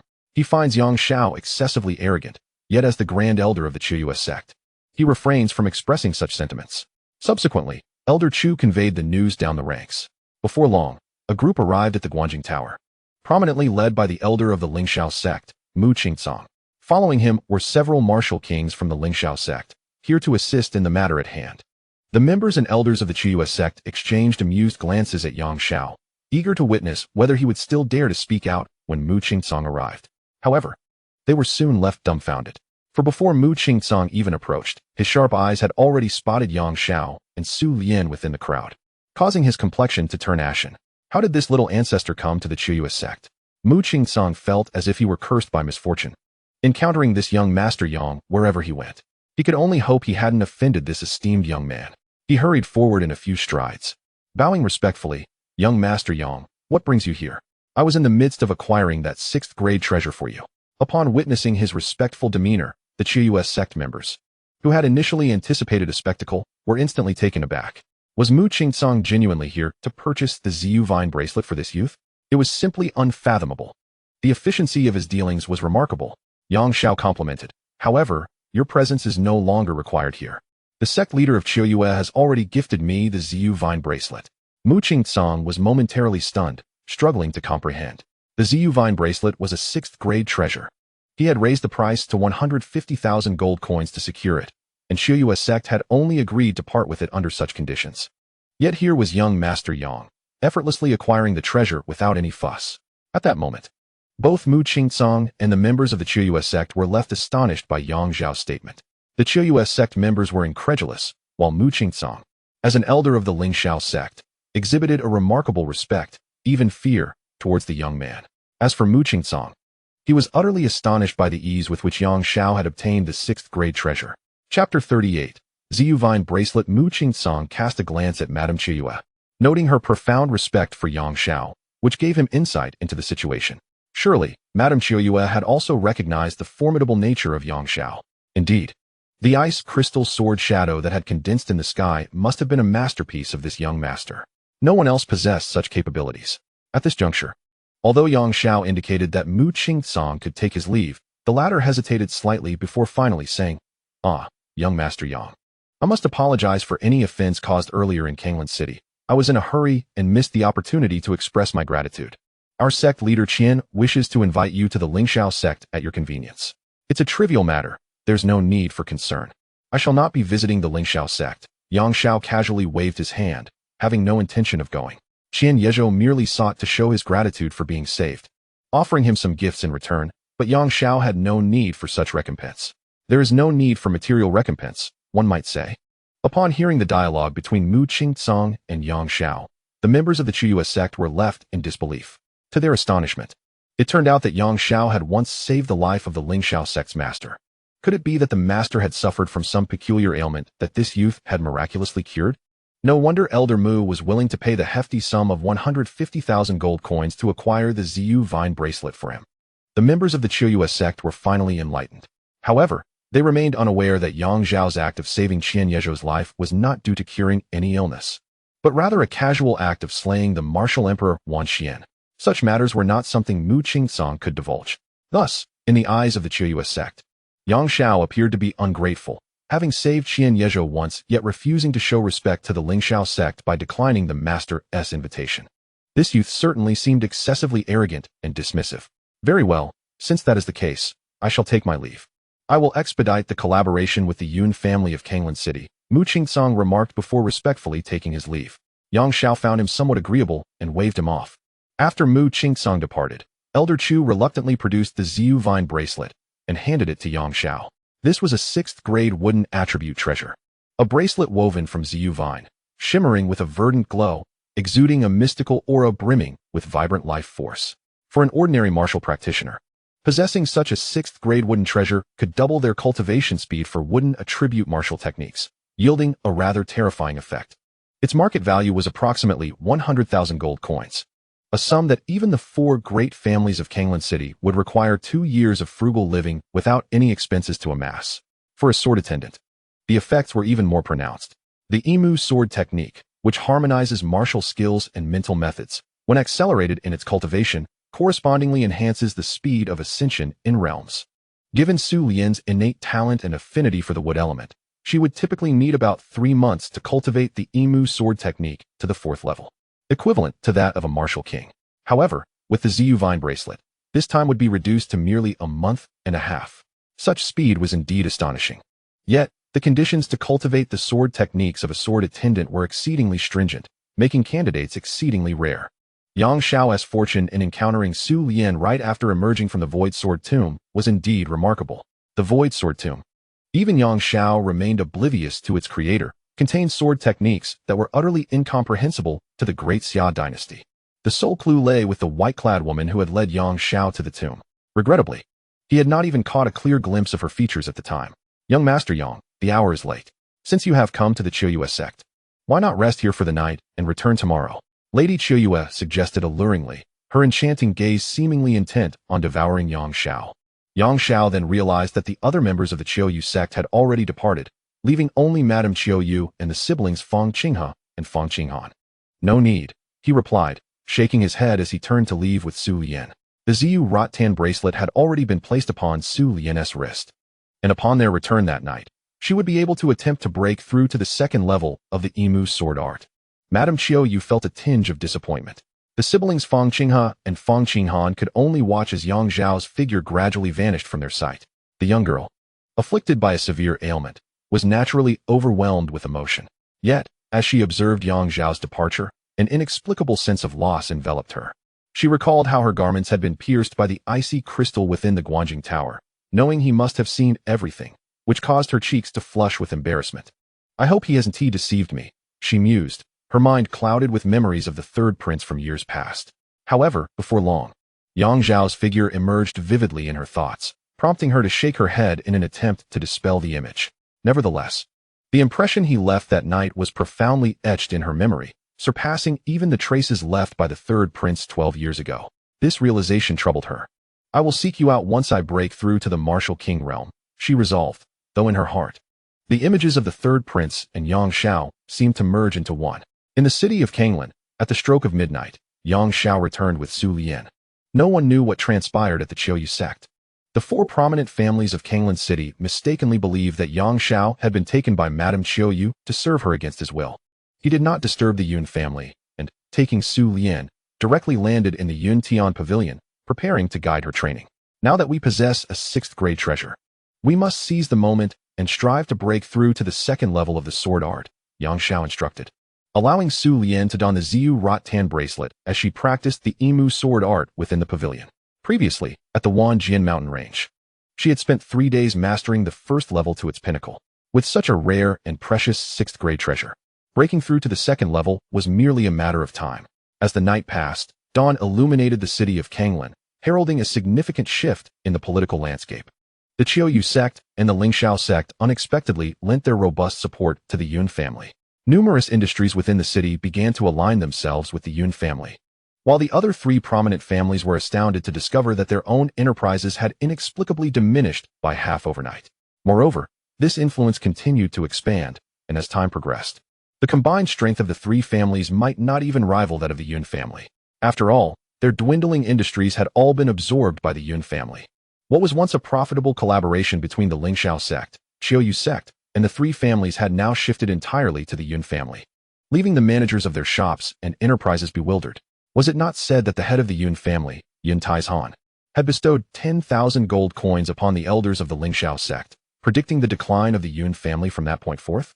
How had the situation turned completely on its head? A select few insiders have indeed drawn connections to Yang Xiao, yet they remain blissfully ignorant of the extent of his influence over these two major sections.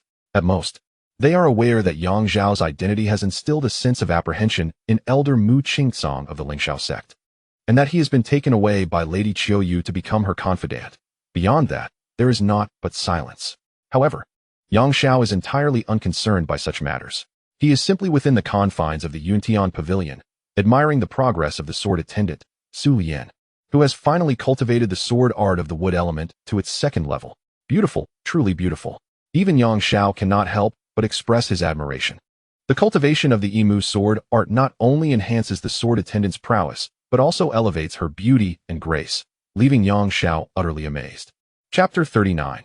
A proposal to the Xiang family. Initially, Su Lian, who resided at Chuyan Station, was indeed quite lovely, yet she always seemed to lack a certain elegance. Upon arriving in Kanglan City, she was often perceived as Yang Xiao's maid.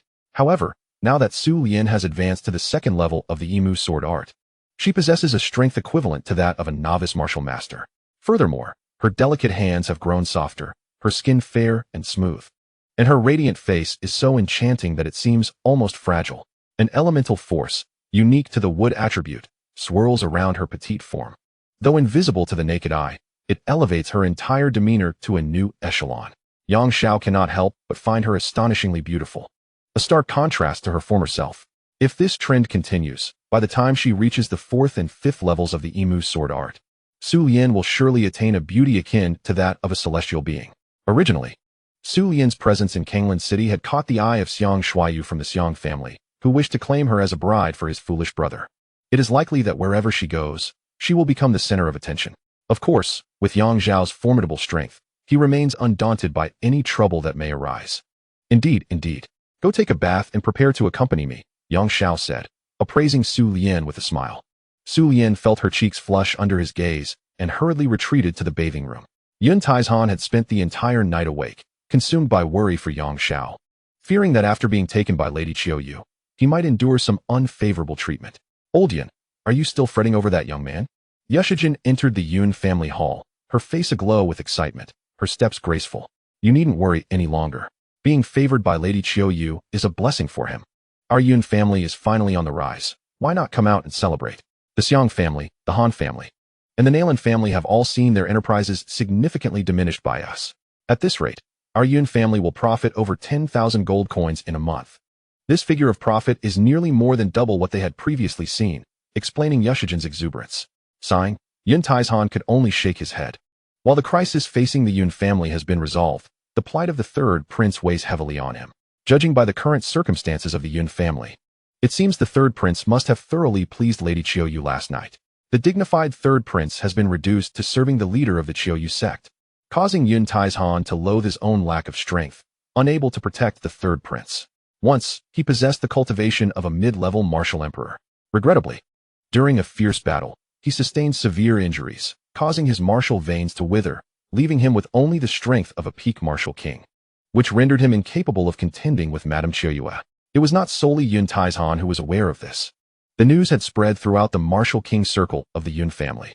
Many lamented the fate of young Master Yang, a splendid youth, who had drawn the attention of that centenarian, Madame Qiuyu. For an ordinary person, such an opportunity to connect with the leader of the Qiuyu sect would be considered a tremendous honor.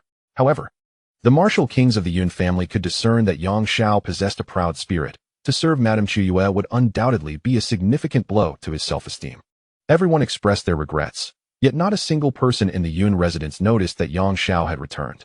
Before long, Yun Wuder stormed into the hall, her face ablaze with anger. She confronted Yun Taizhan and Yu Shujun, exclaiming, "Father, Mother, The head of the Xiang family has audaciously come to our residence to propose marriage with Xiang Shuaiyu. Her expression was one of indignation, as if she harbored pent-up emotions that were difficult to release. Yun Taizhan and Yu Shujun were momentarily taken aback. The Xiang family was moving swiftly? Yu Shujun scoffed disdainfully.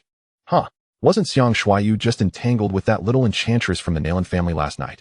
I've heard that these two shameless individuals booked a room at the Spring Night Pavilion last night. Who knows what disgraceful acts they engaged in? And today, they dare to come to our Yun residence to propose? The Xiang family had indeed calculated their moves well. Yun Tieshan's expression turned cold. Seeing our Yun family on the rise today, they hurried to ingratiate themselves. However, my daughter will never marry into the Xiang family. In the past, if Xiang Shuaiyu had sought a proposal from the Yun family, it might have brought joy to Yun Taizhan and Yu Shujun. Yet, having witnessed the true nature of the three prominent families last night, how could they consider marrying Yun Wooer to the Xiang family? That would be akin to pushing their daughter into a pit of fire. However, Yun Wooer, stamping her foot in anger, protested, "You are all mistaken. Xiang Shuaiyu has no intention of marrying me. He is here to propose to that maid of young Master Yang, the one named Su Lian." At this revelation, Yun Taizhan and Yu Shujun exchanged bewildered glances. A proposal for Su Lian? Indeed, the current prosperity of the Yun family seemed to stem entirely from Yang Shao. If that were the case, the Xiang family would certainly seek to curry favor with Yang Shao rather than with them. Xiang Shuaiyu had originally set his sights on Su Lian, wishing for her to become the wife of his foolish brother. However, now that the Xiang family realized Yang Zhao's seemingly exceptional status, they finally reacted and aimed to have Xiang Shuaiyu marry Su Lian. The pace of this transition was indeed rapid. Yet, it was understandable. After all, if they delayed, another family might snatch the opportunity away. From their perspective, while Yang Shao had aligned himself with Madame Qiuyue and gained a prestigious status, his maid Su Lian remained merely a maid. How could their family's legitimate heir be unworthy of marrying Su Lian? Why should she be regarded as just a lowly maid? Yu Shujun stamped her foot in frustration. She now shared the same angry sentiment as Yun Wooer. Could it be that the esteemed Yun family is overshadowed by a mere so-called young Master Yang, who has risen only by serving Lady Qiuyue? Is it possible that the legitimate daughter of the illustrious Yun family is inferior to a mere maid, Su Lian? The Xiang family truly exceeds all bounds of audacity. This is utterly preposterous. Indeed, what makes me lesser than that little maid? Yun Wooer was so incensed she felt as if she might explode. After all, she is the second miss of the distinguished Yun family. Initially, she believed that even if Xiang Shuaiyu did not choose her, he would at least opt for Nalan Xinxin, considering their noble standings in all of Kanglan City. They were the only two ladies who matched him in social status.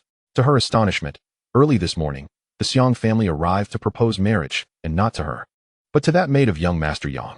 "Let us step outside to see," Yun Taizhan said, maintaining a serious demeanor. Unbeknownst to him, Yang Shao had already returned, and he assumed that since the Xiang family had come to propose, he was obliged to make an appearance. However, as he exited the hall, his eyes were immediately drawn to a familiar figure standing in the garden pavilion, Yang Shao. "Good morning, General Yun," Yang Shao greeted, standing alone in the garden, plucking a small white flower and inhaling its fragrance with closed eyes. During the 5 centuries in the Void Sword Grave, he had never indulged in such trifles. It was indeed a refreshing experience. "I hear someone is proposing to Su Lian. I am curious to see who in this small Kanglan city could possibly be worthy of my Su Lian." Upon uttering these words, Yang Zhao's expression turned cold, and a gust of sword energy swept through the courtyard, instantly reducing the white flower in his hand to ashes.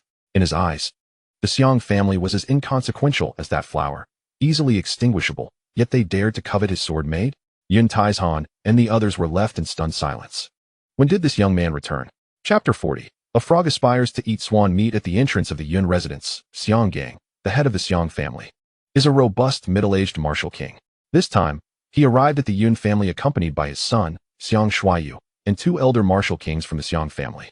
The 4 approached the entrance of the Yun residence, with each elder carrying a redwood box that seemingly contained precious items.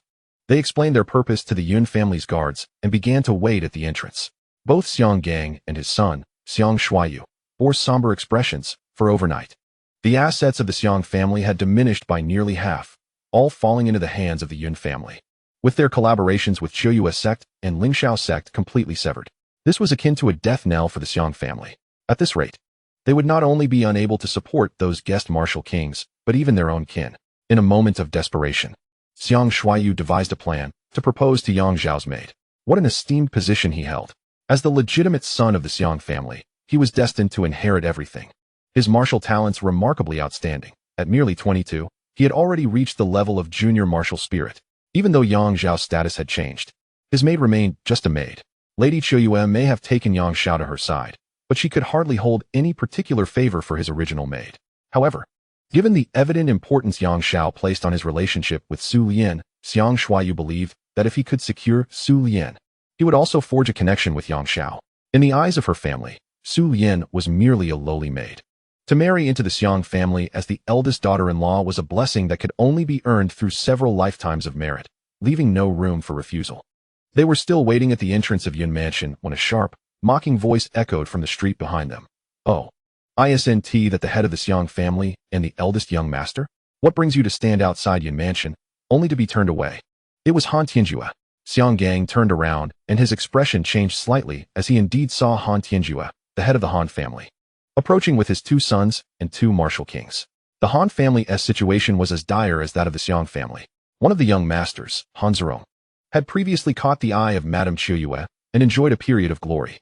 Unfortunately, news had broken that morning that Han Zerong had been expelled from Qiuyue's sect. This was an immensely heavy blow for the Han family. The dandy Han Zerong could scarcely have imagined that Yang Xiao would indeed win Madame Qiuyue's favor, successfully competing for her affection. With a fierce demeanor, Han Tianjue, accompanied by his 2 sons, approached Yun Mansion, evidently harboring the same intentions as the Xiang family, seeking to propose to the Yun family. Furthermore, the object of their proposal could not possibly be Yun Wu. It must be Su Lian, Yang Xiao's maid. They did not disdain Yun Wu, but Su Lian was simply easier to approach. After all, Yun Wu was the legitimate daughter of the Yun family, and now that the Yun family had risen, it was unlikely they would look favorably upon the heirs of the Xiang or Han families. In contrast, Su Lian, being merely a maid, made the proposal almost a certainty for their noble heirs. Last night, the Xiang and Han families had joined forces to seek the downfall of the Yun family. However, now, Xiang Gang and Han Tianjue were at odds, clearly in conflict over the proposal for the maid Su Lian. "Han Tianjue, you bring your eldest son here." Intending for him to propose, Xiang Gang's gaze fell upon the 2 large redwood boxes held by the Han elder, and he scoffed disdainfully. "What qualifications does a boy expelled by Madame Qiuyue have to compete for women with my son?" This remark struck a nerve with Han Zerong, whose already pale face darkened with resentment. "Head of the Xiang family, your son is so unworthy that even Madame Qiuyue would not spare him a glance. He is not even fit to be compared to me." Having seen Su Lian the previous night, he found her quite decent and attractive. If he could marry her and leverage his connection with Yang Xiao, it would greatly benefit his future prospects. Clearly, Yang Xiao was currently favored by Madame Qiuyue. Otherwise, how could the Yun family receive the full support of Qiuyue's sect? "I am speaking with your father. What business do you have to interrupt?" Xiang Gang coldly snorted, reprimanding Han Zerong and asserting his authority as an elder. "My sons represent my voice," Han Tianjue retorted, defending his son with a sneer. "Both of my sons are exceptional individuals. We, the Han family, are here today to allow that young lady, Su Lian, to choose whichever of them she desires." At this moment, the members of the Han family had also arrived at the entrance of Yun Mansion. Both families of the martial king carried conspicuous redwood boxes, undoubtedly filled with numerous precious items. As one of the 4 prominent families of Kanglan City, the betrothal gifts they presented were certainly of significant value. However, the worth of these gifts was relative. For Yang Xiao, even if the 2 families offered all their assets, he would regard them with disdain. When the Xiang and Han families simultaneously appeared at the entrance of the Yun residence, Yun Taizhan and his group finally arrived. Xiang Gang and Han Tianjue felt a surge of joy and hurried to engage in conversation, only to be startled by the sight of Yang Xiao walking beside Yun Taizhan. This lad, was he not taken to Qiuyu sect by Madame Qiuyu? Why was he at the Yun family so early this morning? In an instant, the members of the Xiang and Han families became agitated, speculating about the unfolding events. "Xiang family head, Han family head, what brings you to my Yun residence?" Yun Taizhan inquired, having already gleaned some understanding from the large redwood boxes in their possession. Given that young Master Yang was present, there was no need for unnecessary pleasantries. Xiang Gang glanced at Yang Xiao, a smile spreading across his mature face. "Our Xiang family hopes to propose marriage to young Master Yang," suggesting that his maid, Su Lian, would our eldest son, Xiang Shuaiyu.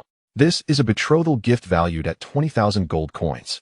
Furthermore, upon Su Lian's marriage into our family, we shall immediately bestow upon her 2 estate properties and a commercial shop, all registered in her name. Young Master Yang, you have already discerned the character of Xiang Shuaiyu, who has long been entangled with a girl from the Nalan family. At this moment, the roguish Han Tianjue also managed to muster a smile, disdainfully glancing at Xiang Shuaiyu. Indeed, my brother Yang, chimed in Han Zihui, the second son of the Han family, with a somewhat frivolous demeanor. Though I, Han Zihui, may not possess your striking good looks, I am also quite presentable, and my martial talent is commendable. Most importantly, I have no blemishes on my character and am of upright disposition. If I were to win the favor of Miss Su Lian, I would cherish her for a lifetime, never betraying her trust.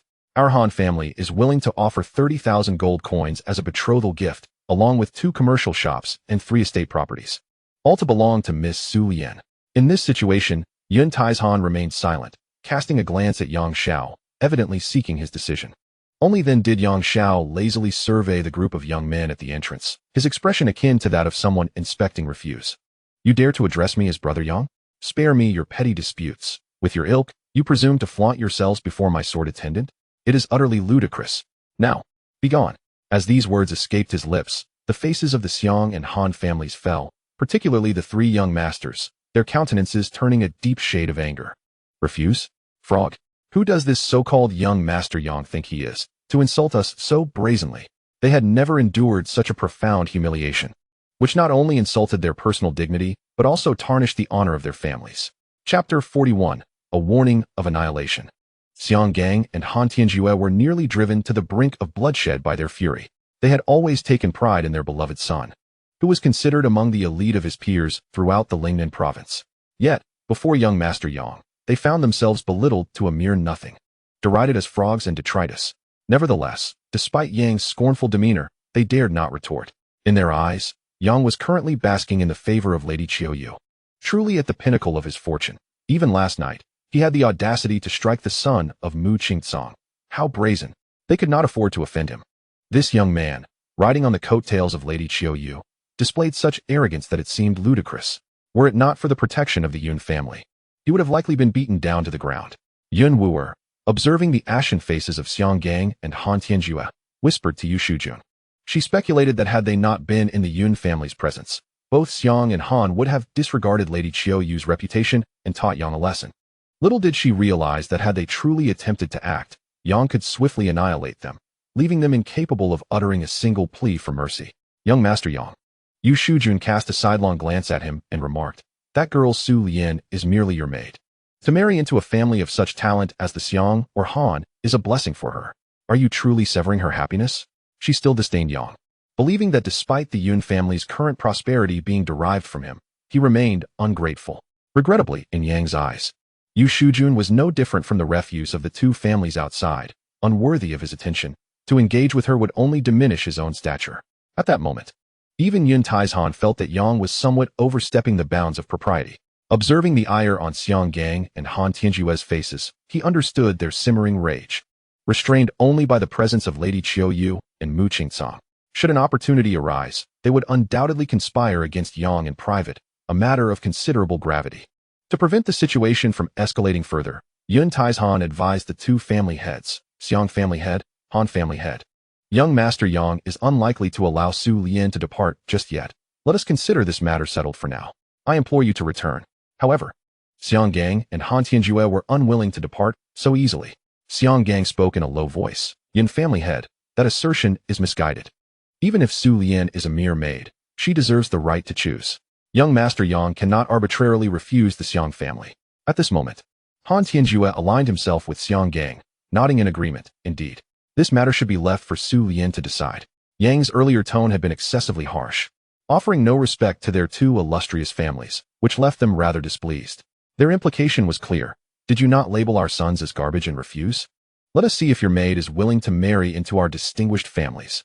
In the eyes of Xiang Gang and Han Tianjue, that mere maid Su Lian would be better served marrying into their families, where she could enjoy the privileges of being cared for rather than serving Yang. If given the choice, Su Lian would likely agree to their marriage proposals, for the conditions they offered were undeniably tempting. However, should Su Lian express her willingness, Yang Xiao could not force her otherwise. Up until now, both the Xiang and Han families had regarded Su Lian with disdain, viewing her merely as a lowly maid. Listening to their incessant chatter, Yang Xiao found their arrogance quite amusing. Did the so-called noble families of Kanglan City truly believed themselves so superior as to look down upon Su Lian, disinterested in further engaging with them. Yang Xiao was about to take action to dismiss these bothersome individuals when a delicate and soft voice drifted over from a distance. "Young Master Yang. What is happening over here? I seem to have heard my name." It was Su Lian, appearing gentle and frail, seemingly worried that she had caused trouble. Upon hearing her voice, everyone turned to look in her direction, and they were instantly captivated. A breathtakingly beautiful young woman emerged from the flower-filled courtyard. Dressed in a flowing green gown, her graceful figure harmonized with the picturesque surroundings, resembling a celestial being descended to earth. With exquisitely refined features, sparkling eyes, a perfectly sculpted nose, and a complexion so radiant it could be likened to the most exquisite of artworks, she emanated an ethereal aura, surrounded by a faint essence of wood element spirit, enhancing her goddess-like presence. This enchanting figure was none other than Su Lian. At that moment, her delicate brows were slightly furrowed, her lips gently pressed together, and her soft gaze met Yang Xiao's, filled with apprehension. Even Yang Xiao could not help but admire her, thinking to himself that she finally exuded some grace. It's nothing, just some flies that fail to recognize their place. Merely seeking to propose marriage and claiming they wish to hear your opinion, Yang Xiao chuckled lightly. Propose marriage? Su Lian's eyes widened in surprise. I will naturally follow young Master Yang. I shall not marry anyone who proposes. Her lips parted slightly, her voice melodious, yet resolute. Upon hearing her words, the members of the Xiang and Han families felt an emptiness in their hearts. Xiang Shuayu, Han Zerong, and Han Zihui appeared as though they had lost something of great importance, looking utterly dejected. Until now, they had not realized that upon seeing this maid, she possessed a beauty that rivaled celestial beings, even surpassing all the women they had ever encountered in their lives. How fortunate would it be to marry such a stunning wife? Yet, Su Lian's immediate rejection of their proposal felt like a devastating blow. Not only dismissing their advances, but also quelling any hopes of others who might propose, declaring that she would not marry anyone at all. This was simply astounding. What manner of person was Yang Xiao that could inspire such unwavering loyalty from this maid? As the members of the Xiang and Han families began to regain their composure, their displeasure grew palpable. She is merely a lowly maid. What significance does her beauty hold? How dare she so brazenly reject our marriage proposals? They mused, feeling utterly slighted. With disdain, Xiang Gang, the head of the Xiang family, snorted coldly. If that is the case, we shall take our leave. He turned and led the members of the Xiang family away. Han Tianjue was equally displeased, casting a cold glance at Su Lian before turning away, leading the members of the Han family to depart. However, both Xiang Gang and Han Tianjue harbored a fierce intent, plotting to find an opportunity to teach Yang Xiao and Su Lian a lesson for their blatant disrespect towards their families. In their eyes, no matter how lofty Yang Xiao's status, he was merely a pawn of others. Yet, this was a world where martial prowess reigned supreme. They could not believe that Yang Xiao and Su Lian would remain unguarded forever. Once they found a moment of solitude, their chance would arise. How dare a mere maid be so ungrateful? When I seize the opportunity to capture you, I shall confine you in a dungeon and have you subjected to endless torment. Let us see who will come to your rescue. Han Tianjue's expression darkened, as he concocted sordid schemes in his mind. Yang Xiao, keenly aware of their malevolent thoughts reflected in their eyes, spoke coldly, halting the members of the Xiang and Han families. Halt. What do you intend? Xiang Gang sneered. Are you attempting to prevent our departure? You may leave, but I must convey a warning, Yang Xiao replied, his tone icy as he surveyed the group before him. I shall issue this warning only once. Should you dare to engage in any underhanded schemes behind my back, I will annihilate your entire clan. Do you understand? Upon hearing this, Xiang Gang and Han Tianjue burst into laughter. Young Master Yang, do you not find your words laughable? Han Tianjue roared with a raucous laugh. Even the Qiuyu sect and Ling Shao sect would think twice before attempting to obliterate our family. Do you believe you possess the authority to summon such sects against us? The youth, in his ignorance of the world's vastness, had let a fleeting sense of status elevate his arrogance. Xiang Gang, dismissing Yang Zhao's proclamation entirely, glanced at Yun Taizhan with a mocking expression. Master Yun, it appears your family cannot afford to keep such a character as young Master Yang, huh? With that, the two family heads departed, their laughter echoing behind them. Although the Yun family was currently prosperous, their wealth was substantial enough to prevent an immediate decline. The future remained uncertain. They believed that the presence of someone like Yang Xiao in the Yun family would inevitably lead to conflicts with powerful figures, and that the Yun family might face faster deterioration than their own. Once they had left, even Yun Taizhan felt a tinge of embarrassment. He had not anticipated that Yang Xiao would issue such a bold threat to the two prominent families. To eradicate a clan was no ordinary feat. Even the leaders of the Ling Xiao and Xiuyu sects would not dare to utter such grandiose claims. Yu Shujun and Yun Wu'er, mother and daughter, regarded Yang Xiao as if he were a fool. Even Yu Shujun, having lived a lifetime, had never heard of anyone threatening others in such a manner, especially not against the Xiang and Han families. Could it be that this boy, humiliated by Madame Qiuyu the previous night, had lost his mind? Yu Shujun contemplated whether it might be prudent to expel this madcap youth from the Yun family, lest he bring about unforeseen troubles in the future. This boy, devoid of any martial presence, spoke grandiloquently of extinguishing the Xiang and Han families, living in a delusional dream. Did they truly believe that aligning themselves with the Lingxiao sect and the Qiuyue sect would render them invincible? Alas, little do they know that when Yang Xiao declared his intent to annihilate a clan, it was not through the aid of Lingxiao or Qiuyue, but rather by virtue of his own formidable strength. He had already issued a warning. Whether they heed it or not was of no concern to him. One thing was certain. Having spoken his intentions, he would undoubtedly follow through. He approached the matter of extermination with caution, hence the prior warning was extended, which was already an act of considerable leniency. Should they dare to harm Su Lian, would he not obliterate their entire lineage? Chapter 42. The crisis of Shinmu City. The Xiang and Han families swiftly departed. Yun Taizhan expressed his concern, young Master Yang, during this time. You and Su Lian should remain within Yun Manor and avoid venturing out carelessly. Xiang Gang and Han Tianjue are not to be trifled with. He was cautioning Yang Xiao against falling into their trap. However, Yang Xiao found this advice somewhat superfluous. He shook his head and replied, General Yin need not worry. I have stated before that even a martial emperor is but a flick of my wrist. The Xiang and Han families are but ants in comparison. Hearing his audacious words, Yin Taizhan could not help but sigh. Why was the third prince so obsessed with appearances? Even if he had not been cast into the void's turbulent currents, he would only be a novice martial emperor at best. Moreover, Yin Taizhan did not believe that Yang Xiao could cultivate within the void and return with his life intact. Upon hearing Yang Xiao's declaration, Yun Wu'er could no longer contain herself. She had just seen Su Lian, who had suddenly transformed into an unparalleled beauty, radiating a divine aura that incited her jealousy. Now, upon hearing Yang Xiao's words, she mocked him with a derisive smile. Your bluster will not be your undoing. Your talent for boasting is truly remarkable. I wonder if you used it to win over Lady Qiuyue last night? Her words were exceedingly harsh. To exacerbate the situation, Yu Shujun chimed in. Wu'er's observation is likely accurate, for a woman of Lady Qiuyue's caliber must have encountered numerous men, but surely none as adept at boasting as you. She emphasized the word boasting, ensuring her intent was unmistakable. Yin Taizhan could hardly fathom that his wife and daughter would stoop to such lengths to insult Yang Xiao. It was well known that Yang Xiao was a benefactor to the Yun family. Without him, they might have already faced dire consequences. How could they so brazenly mock him? Regardless of Yang Xiao's penchant for exaggeration, as members of the Yun family, they should not utter such vile and crude remarks against him. Enough, Yin Taizhan bellowed, his face a stormy hue, exuding an intimidating aura that silenced the mother and daughter, rendering them incapable of uttering another word. It was the first time they had witnessed such a fearsome expression from him. Should you dare to utter another disrespectful word toward young Master Yang, do not blame me for my ruthlessness in expelling you from the Yun family. His tone was grave, leaving Yu Shujun and Yun Wu'er momentarily stunned and unable to accept his severity.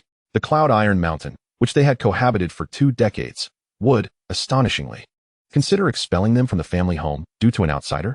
It was simply inconceivable. Ha ha ha, how amusing. Yang Xiao burst into laughter. No one had ever dared to speak so boldly in his presence. How could this young Cloud Wu'er, at such a tender age, harbor such malevolence? Where could she have learned such wickedness? His patience, of course, had its limits. Initially, out of respect for the fact that they were the wife and daughter of Cloud Iron Mountain, Yang Xiao had chosen to disregard them. However, this time, he was nearing the boundaries of his forbearance. Perhaps it was time to consider Cloud General once more. Yang Xiao mused, shaking his head. In any case, if there were to be a next time, Cloud Iron Mountain would undoubtedly cast them out of the family, and at that point, even he would be unable to protect them. At last, Yu Shujun and Cloud Wu'er fell silent. Although their expressions were far from pleasant, they dared not utter another word. They understood all too well the unyielding nature of Cloud Iron Mountain. Should they truly be expelled from the family, their fate would be dire. Yang Xiao glanced at Cloud Wu'er and recalled something. Cloud General, did you not previously request my guidance for your daughter's cultivation? If she is willing to cooperate, I could facilitate her breakthrough to the martial spirit realm within a month. Yang Xiao would not forget his purpose of repaying a debt of gratitude. He was determined to assist Cloud Iron Mountain with any 3 requests he made. Thank you, young Master Yang, Cloud Iron Mountain replied, slightly taken aback. He truly did not take Yang Zhao's words to heart, even if Yang Zhao possessed exceptional talent. It was far from easy to have Cloud Wooer reach the martial spirit realm within a month. If she were to achieve such a breakthrough in a year, he would be eternally grateful.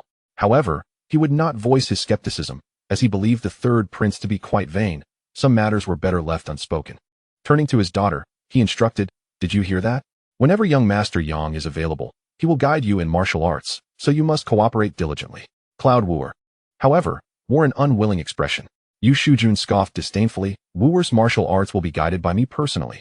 What qualifies a braggart to instruct our Wooer? A breakthrough to the martial spirit in a month. How absurd. After all, she herself was a mid-level martial king and could not fathom how Yang Zhao's guidance could surpass her own. The notion of achieving a breakthrough within a month was, in her eyes, a fantastical impossibility. Rest assured, Wooer, for the next month, I will personally instruct you in martial arts, striving for you to secure a position within the top 100 at the Academy's grand competition. Yu Shujun said with a cold smile before turning to leave with Cloud Wooer. The grand competition she spoke of was an annual martial arts tournament organized by the Royal Martial Arts Academy of Lingnan Province, a culmination of the students' efforts. The Lingnan branch of the Royal Martial Arts Academy boasted tens of thousands of students, all young martial artists hailing from various cities within Lingnan Province. Cloud Wooer, Nalan Xinshin, Xiang Shuaiyu, Hanza Hui, and others of the younger generation were all students of the Royal Martial Arts Academy. The Academy's grand competition is divided into 3 sections based on age, and the rewards for securing a position among the top 10 in any section are remarkably generous, encompassing a significant amount of gold coins, alongside qualifications for training in royal martial arts. However, Yun Wooer had never managed to place within the top 100 in previous competitions. Alas, this girl is utterly disappointing. Observing Yun Wooer departing with Yu Shujun, evidently disinclined to cooperate with Yang Zhao, Yun Taizhan could only shake his head in despair. In truth, Yun Taizhan was well aware that Yang Zhao had attained the martial king realm over a decade ago, and furthermore, he practiced the royal heart techniques and martial skills. Having the opportunity to personally guide Yun Wooer would undoubtedly be more beneficial than the advice from him and Yu Shujun. Unfortunately, both Yu Shujun and Yun Wooer disregarded General Yun's counsel. "Since she is unwilling to cooperate, I shall take my leave for a while," Yang Zhao remarked nonchalantly, ignoring the mother-daughter duo. If only Yun Wooer were amenable to his guidance, it would not be impossible for her to secure first place in the upcoming academy competition in a month's time. Yet, the mother and daughter duo looked down upon Yang Zhao, and he could hardly be bothered with them, preferring instead to attend to his own affairs. What? Leaving now? Yun Taizhan was taken aback. This third prince was remarkably audacious. Having just thoroughly offended the Xiang and Han families, he intended to depart from the Yun residence? Did he not value his life? He wished to dissuade Yang Zhao, but before he could utter a word, his vision blurred, and Yang Zhao had vanished from sight. Along with Su Lian, the speed was such that even Yun Taizhan could not perceive it, leaving him utterly dumbfounded. Could it be that the third prince had indeed reached the martial emperor realm? Yang Zhao, accompanied by Su Lian, made their way to the outskirts of Kanglan City. "Young Master Yang, where are we headed?" Su Lian inquired, somewhat perplexed. "To Shenmu City," Yang Zhao affirmed, a faint smile gracing his lips. "I wish to see if I can procure an even finer wood attribute treasure for you." He had only just arrived in Kanglan City the previous day, resolving the troubles posed by the Yun family. Moreover, he had noticed various help-seeking notices posted within the city, all concerning Shenmu City. Having acquired the purple feather vine bracelet, Yang Zhao was not yet satisfied. After all, it was merely a 6th grade wood attribute treasure. If he could obtain a 7th grade, or even an extraordinary wood attribute treasure, Su Lian's speed in cultivating the Emu sword technique would undoubtedly accelerate, potentially allowing her to reach the martial spirit realm in merely half a month. In Shenmu City, he might uncover a unique treasure, and only a visit would reveal the truth. An even better treasure? Su Lian queried with curiosity. Indeed, Yang Zhao nodded, choosing not to elaborate further. Shenmu City derives its name from a colossal divine tree located at the heart of the city, a tree whose existence spans an unfathomable duration, towering hundreds of zhang, its canopy casting a shadow that envelopes the entire city. The phrase "a divine tree," a city aptly encapsulates the essence of Shenmu City. This city has long been an important urban center in the Lingnan province, renowned for its abundant specialties, such as Shenmu Longjing tea and honey dragon fruit. With its economic scale rivaling that of Kanglan City, and even exhibiting a subtle momentum towards surpassing it, relying upon the towering divine tree, the entirety of the divine wood city has amassed an abundance of wood element spiritual energy, fostering the growth of numerous rare and extraordinary plants, such as the divine wood dragon well and the honey dragon fruit, which are simply unattainable in other locales. It is precisely due to this colossal divine tree that the divine wood city has become a haven for wood attribute martial cultivators, who frequently visit to hone their skills in wood element martial techniques, yielding remarkable results. Conversely, cultivators of other attributes seldom venture to the divine wood city, as their spiritual energies are repelled by the divine tree, resulting in a significantly slower cultivation rate. During his time as the third prince of the Great Xia, Yang Xiao had heard tales of the illustrious divine wood city. However, it seems that in recent years, the situation has shifted. Notices pleading for assistance from the divine wood city have been plastered across the major cities of the Lingnan province, in hopes of attracting extraordinary individuals to offer their aid. 2 years ago, the divine tree underwent a sudden mutation, beginning to consume all surrounding spiritual energy. Initially, the martial cultivators of divine wood city remained unperturbed, continuing their usual routines, but within a month, panic ensued as the density of spiritual energy in the city rapidly diminished. Not only did the production of local specialties such as the divine wood dragon well and honey dragon fruit dwindle, but the cultivation efficiency of wood attribute martial cultivators was severely impacted. Over the past 2 years, the divine tree has incessantly absorbed spiritual energy, leading to a noticeable decline in the vibrancy of divine wood city. Many families have even relocated from the city to seek opportunities elsewhere. In just 2 short years, the overall strength of divine wood city has plummeted to less than half of its former glory. It is said that a year ago, even the royal family of Great Xia dispatched emissaries, yet they were utterly powerless against the divine tree and left in disappointment after a month of futile efforts. In desperation, the city lord of divine wood city ordered notices to be distributed, hoping that an extraordinary individual might resolve this dilemma. The divine tree is a peerless wonder of the world. If one could refine it into a treasure, it would undoubtedly be classified as a superlative artifact. Yang Xiao, however, was not motivated by a desire to alleviate the troubles of divine wood city. Rather, he aspired to transform that immense divine tree into a treasure. Should others discover his intentions, they would undoubtedly deem him mad. After all, this divine tree has existed for millennia, and not even the successive emperors of Great Xia have contemplated refining it into a treasure. Who would have thought that a seemingly unremarkable youth would dare to entertain such notions? Chapter 43. The 4 families of wind, flower, snow, and moon. Having departed from Kanglan City, Yang Xiao, along with Su Lian, soared towards divine wood city on their flying sword. He initially intended to remain at the Yun residence to guide Yun Wuer in the martial arts, allowing her to enter the martial spirit realm at the earliest opportunity. However, as she was unwilling to cooperate, he decided against it. As for Su Lian, she had been immersed in the joy of acquiring the purple feather vine bracelet the previous night, but had now finally regained her composure. Once she came to her senses, curiosity got the better of her, and she inquired of Yang Xiao, "Young Master Yang, why did you not reveal to that Miss Fang Qinghe at Chiuyue sect that you are the third prince?" If it were anyone else, Su Lian might not have asked. Yet, given Fang Qinghe's character, it was clear that she would not harbor ill will towards Yang Xiao. Thus, it seemed harmless to speak of it. Moreover, a graceful and virtuous lady is the ideal match for a gentleman. How could the exquisitely beautiful Fang Qinghe leave Yang Xiao entirely unmoved? After a moment of silence, Yang Xiao replied, "My heart already belongs to someone." He did not specify who that person was, yet in his mind, a figure clad in white emerged.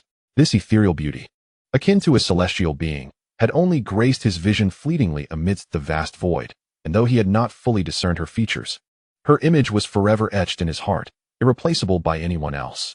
It is difficult to articulate the emotions Yang Xiao harbored for her. They encompassed gratitude and reverence. And perhaps even, during the 5 centuries of the Void Sword Cemetery, an endless yearning tinged with a hint of affection.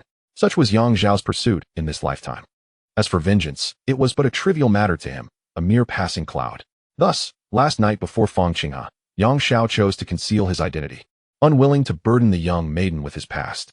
A brief response from him brought genuine relief to Su Lian. Although Yang Xiao had assured her that he would not harm her, she had always felt a twinge of unease. Now it seemed clear that even a beauty as alluring as Fang Qinghe did not captivate him. This young master, Yang, would undoubtedly not covet her form.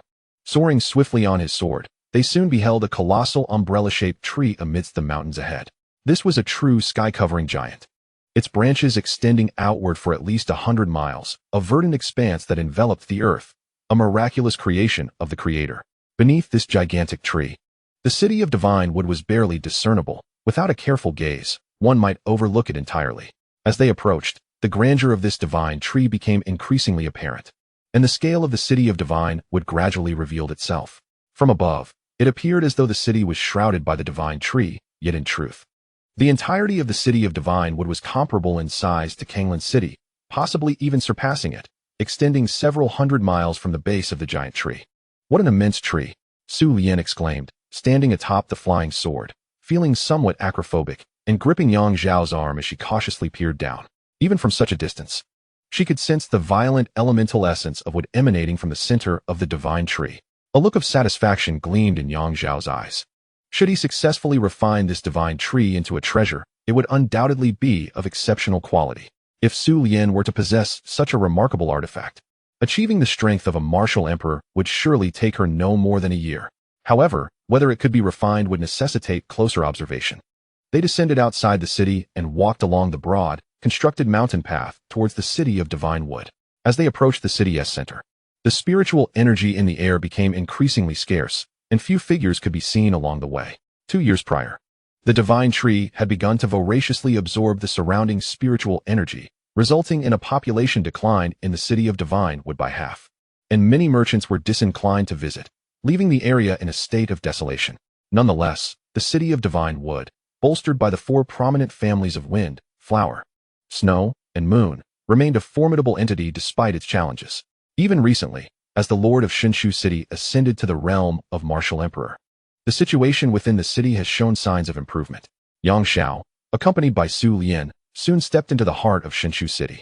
The entire city is enveloped by the canopy of the divine tree. When one gazes upwards, they are greeted by a lush expanse of green leaves, with sunlight seldom gracing the streets below. Consequently, the ambience within the city is relatively dim, adorned with festive decorations akin to the nocturnal charm of other cities. The wood elemental spiritual energy within the city has noticeably thinned. Yang Xiao could even sense the ethereal essence of wood gradually flowing towards the central trunk of the divine tree.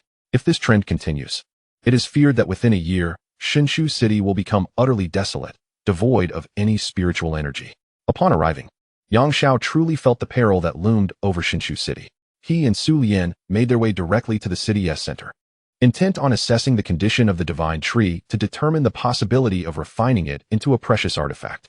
Without any martial presence, he failed to attract anyone's attention. However, Su Lian, with her ethereal beauty, frequently turned heads as passers-by marveled at her exquisite appearance, wondering how such a stunning maiden could be merely a novice martial artist, accompanied by a seemingly unremarkable youth. Fortunately, no arrogant signs seeking to seize fair maidens appeared in Shinshu city. Despite Su Lian attracting gazes along their journey, their progress remained uninterrupted, and soon they arrived before the central divine tree. Here, one could truly appreciate the tree's immense size. Its central trunk was over 100 feet in diameter. Standing before it, Yang Xiao and Su Lian appeared as inconspicuous as ants. Surrounding the trunk sat numerous martial cultivators, meditating in a cross-legged position. The area closest to the divine tree brimmed with wood elemental spiritual energy, making it a favored spot for cultivation, thus creating a remarkable scene of collective practice outdoors, a rarity in other locales, earning these practitioners the title of plaza cultivators. Suddenly, Yang Xiao's attention was drawn to a large golden cauldron situated on the plaza near the divine tree. The cauldron, entirely forged from gold, would be valued at nearly 100,000 gold coins, equivalent to a 6th-grade treasure. Guarding the cauldron were 4 martial kings, standing vigilantly. Beside the golden cauldron stood a wooden plaque, upon which an announcement was affixed. Intrigued, Yang Xiao approached to read it, discovering that the golden cauldron was a prize collectively funded by the 4 prominent families of Shinshu city. Other families and individual martial cultivators within the city could contribute gold coins to the cauldron, essentially pooling resources. Whoever could resolve the current dilemma of the divine tree absorbing spiritual energy would be rewarded with the golden cauldron and all the coins within. While Yang Xiao was engrossed in the announcement, a sudden commotion erupted behind him. Make way, make way. Master Chao from the East Sea has arrived. This time, Master Chao will completely resolve the crisis of the divine wood. Hurry up and clear the path. Do not obstruct. Accompanied by an exceedingly arrogant voice, a group approached from the distant street. Chapter 44. Master Chao of the East Sea. As that raucous and audacious voice echoed, many martial practitioners in the nearby plaza opened their eyes and turned to look. This was the illustrious Master Chao, summoned from the East Sea province by the Feng family. Renowned as the most formidable spirit communicator in the region, it was said that he once subdued a ferocious beast, the dragon-eye shark. In the East Sea province, a monstrous deep-sea creature feared even by martial emperors. Spirit communicators are a rare breed, and Master Chow, being the most powerful among them, reportedly commands tens of thousands of gold coins for a single invocation, a veritable windfall. If one possessed the same level of prowess as Master Chow, such riches would be easily acquired, with many eager to bestow their wealth upon them. Alas, even within the vast Xia Empire, Master Chow stands as a paragon of spirit communicators, leaving the average individual far behind in terms of cultivation. Yet, could the divine wood of our divine wood city be a spirit in itself? Could this matter truly be resolved by a spirit communicator? Many martial practitioners in the plaza began to murmur in uncertainty, although a prevailing sense of anticipation lingered. The situation in Divine Wood City had deteriorated significantly. Even near the trunk of the divine wood, the concentration of wood elemental spiritual energy had diminished to a near-critical level, making it increasingly difficult for practitioners to maintain their daily training. As Master Chow approached, the four martial kings guarding the golden cauldron opened their eyes in unison. These four martial kings, representatives of the Feng, Hua, Shui, and Yu families, stood vigil over the golden cauldron valued at 100,000 gold coins. Only one capable of resolving the crisis of the divine would be deemed worthy to claim it. It was indeed Master Chow from the East Sea. The four martial kings exchanged solemn glances, each perceiving a weight of significance in the other's eyes. If anyone possessed the potential to alleviate the crisis in Divine Wood City, it was undoubtedly Master Chow. Thus, an expression of hope flickered in the eyes of the four martial kings. Should Divine Wood City fall, the four families, Feng, Hua, Shui, and Yu, would face the daunting prospect of starting anew. This was not a trivial matter, as Divine Wood City was the very foundation of their clans. It was not something one could simply abandon. Whoever resolves the crisis of the divine wood shall be hailed as a hero throughout the city. The four martial kings rose simultaneously to respectfully greet Master Chow of the East Sea. Yang Shao cast a glance at the so-called Master Chow, noting that he was an elderly man with a white beard, possessing the advanced rank of martial king, though not quite at the pinnacle of that realm. However, Yang Shao did sense a rather unique aura emanating from Master Chow, characteristic of a spirit communicator. Spirit communicators have the ability to commune with all things in heaven and earth, including ferocious beasts, animals, plants, and trees, every entity imbued with spirit. This extraordinary ability is typically innate and exceedingly challenging to cultivate later in life. With an air of haughtiness, Master Chow approached, flanked by a throng of admirers. Casting a disdainful glance at the four martial kings, the crisis of Divine Wood City is exceedingly troublesome. A mere cauldron worth 100,000 gold coins is hardly worthy of my intervention.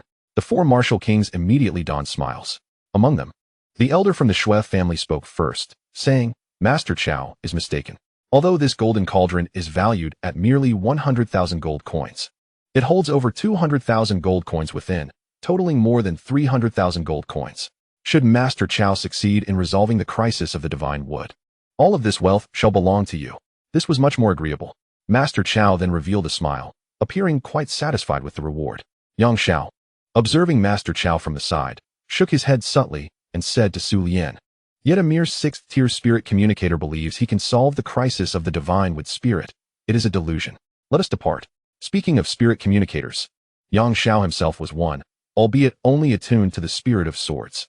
He could communicate with any sword-type weapon, whether it be a lowly armament or a high-tier spiritual artifact, even commanding the spirits within these blades. It was during his time at Dragon King Mountain that Yang Shao could directly manipulate the sword in the hands of a small bandit, making it appear as though the bandit had slain himself. The sword possesses a spirit, and Yang Shao could communicate with it and command it.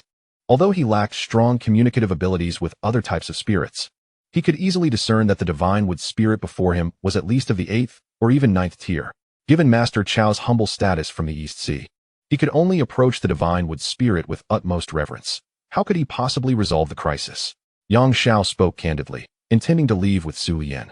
However, his words reached the ears of Master Chow's entourage, for many of them were martial kings, their hearing acute.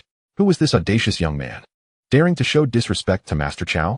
One of Master Chow's young attendants snorted coldly, casting a glance at Yang Shao, exuding an aura of peak martial prowess, intending to reprimand him.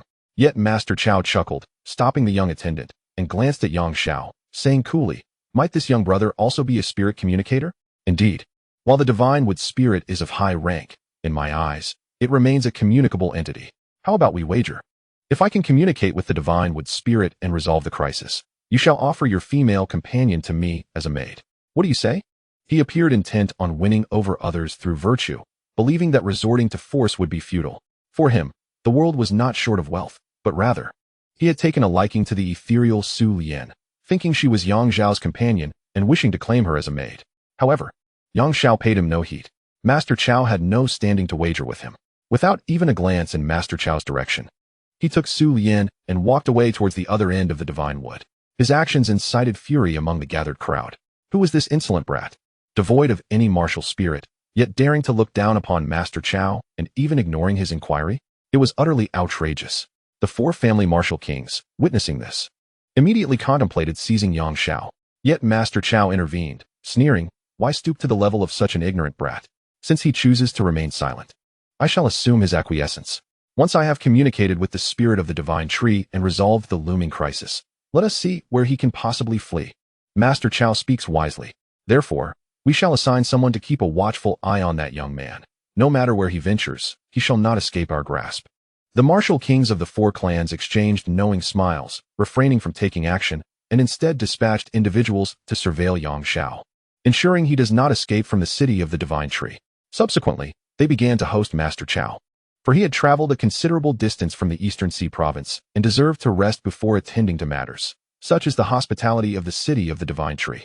Meanwhile, Yang Xiao, under the watchful gaze of the four families, commenced his observations of the divine tree, paying little heed to Master Chao or the four clans. In his eyes, the only aspect of the entire city of the divine tree worthy of his attention was the colossal divine tree at its center. Chapter 45. The fearful spirit of the divine tree. Yang Xiao observed near the divine tree, assessing the situation. For him, the process of refining the divine tree into a treasure did not necessitate communication with the spirit of the tree. What spirit would willingly consent to being transformed into a treasure? He merely aimed to survey his surroundings and ascertain the best approach. The four clans, Wind, Flower, Snow, and Moon, had each dispatched their own personnel to secretly monitor Yang Xiao, ready to intervene should he attempt to leave the city of the divine tree. They laughed at his audacity in provoking Master Chao from the Eastern Sea, deeming it a fool's errand. They eagerly awaited Master Chao's reprimand of Yang Xiao. For once the crisis surrounding the divine tree was resolved, he could rightfully take away the ethereal Su Lian, a prospect that delighted them immensely. For several days, Yang Xiao continued to observe the divine tree, searching for critical points. Refining such a wondrous entity into a treasure was no simple task. Even Yang Xiao needed to prepare thoroughly. Meanwhile, Master Chao received a warm welcome upon his arrival in the city of the divine tree, engaging in numerous social gatherings. The four clans, along with the venerable Tang family of the city, took turns inviting Master Chao and bestowing upon him lavish gifts. It was not until the sixth day that Master Chao approached the vicinity of the divine tree, ready to attempt communication with its spirit. On that day, rain fell steadily. When Master Chao and his companions arrived, they found Yang Xiao seated cross-legged beneath the divine tree, utterly still. "Master Chao, this young man has maintained this posture for several days. I wonder what he is doing?" inquired a member from one of the four clans. "Humph," Master Chao scoffed, casting a disdainful glance at Yang Xiao. "He must be some sort of spirit communicator, attempting to connect with the spirit of the divine tree. Alas, with his meager abilities, the spirit would hardly pay him any mind." At this moment, a tinge of jealousy stirred within him, for he noticed Yang Xiao seated in the rain while the enchanting Su Lian stood gracefully by his side, holding an umbrella for him. Master Chao snorted softly, biding his time to resolve the crisis of the divine tree and then seize this ethereal maiden for himself. To him, it was a wager.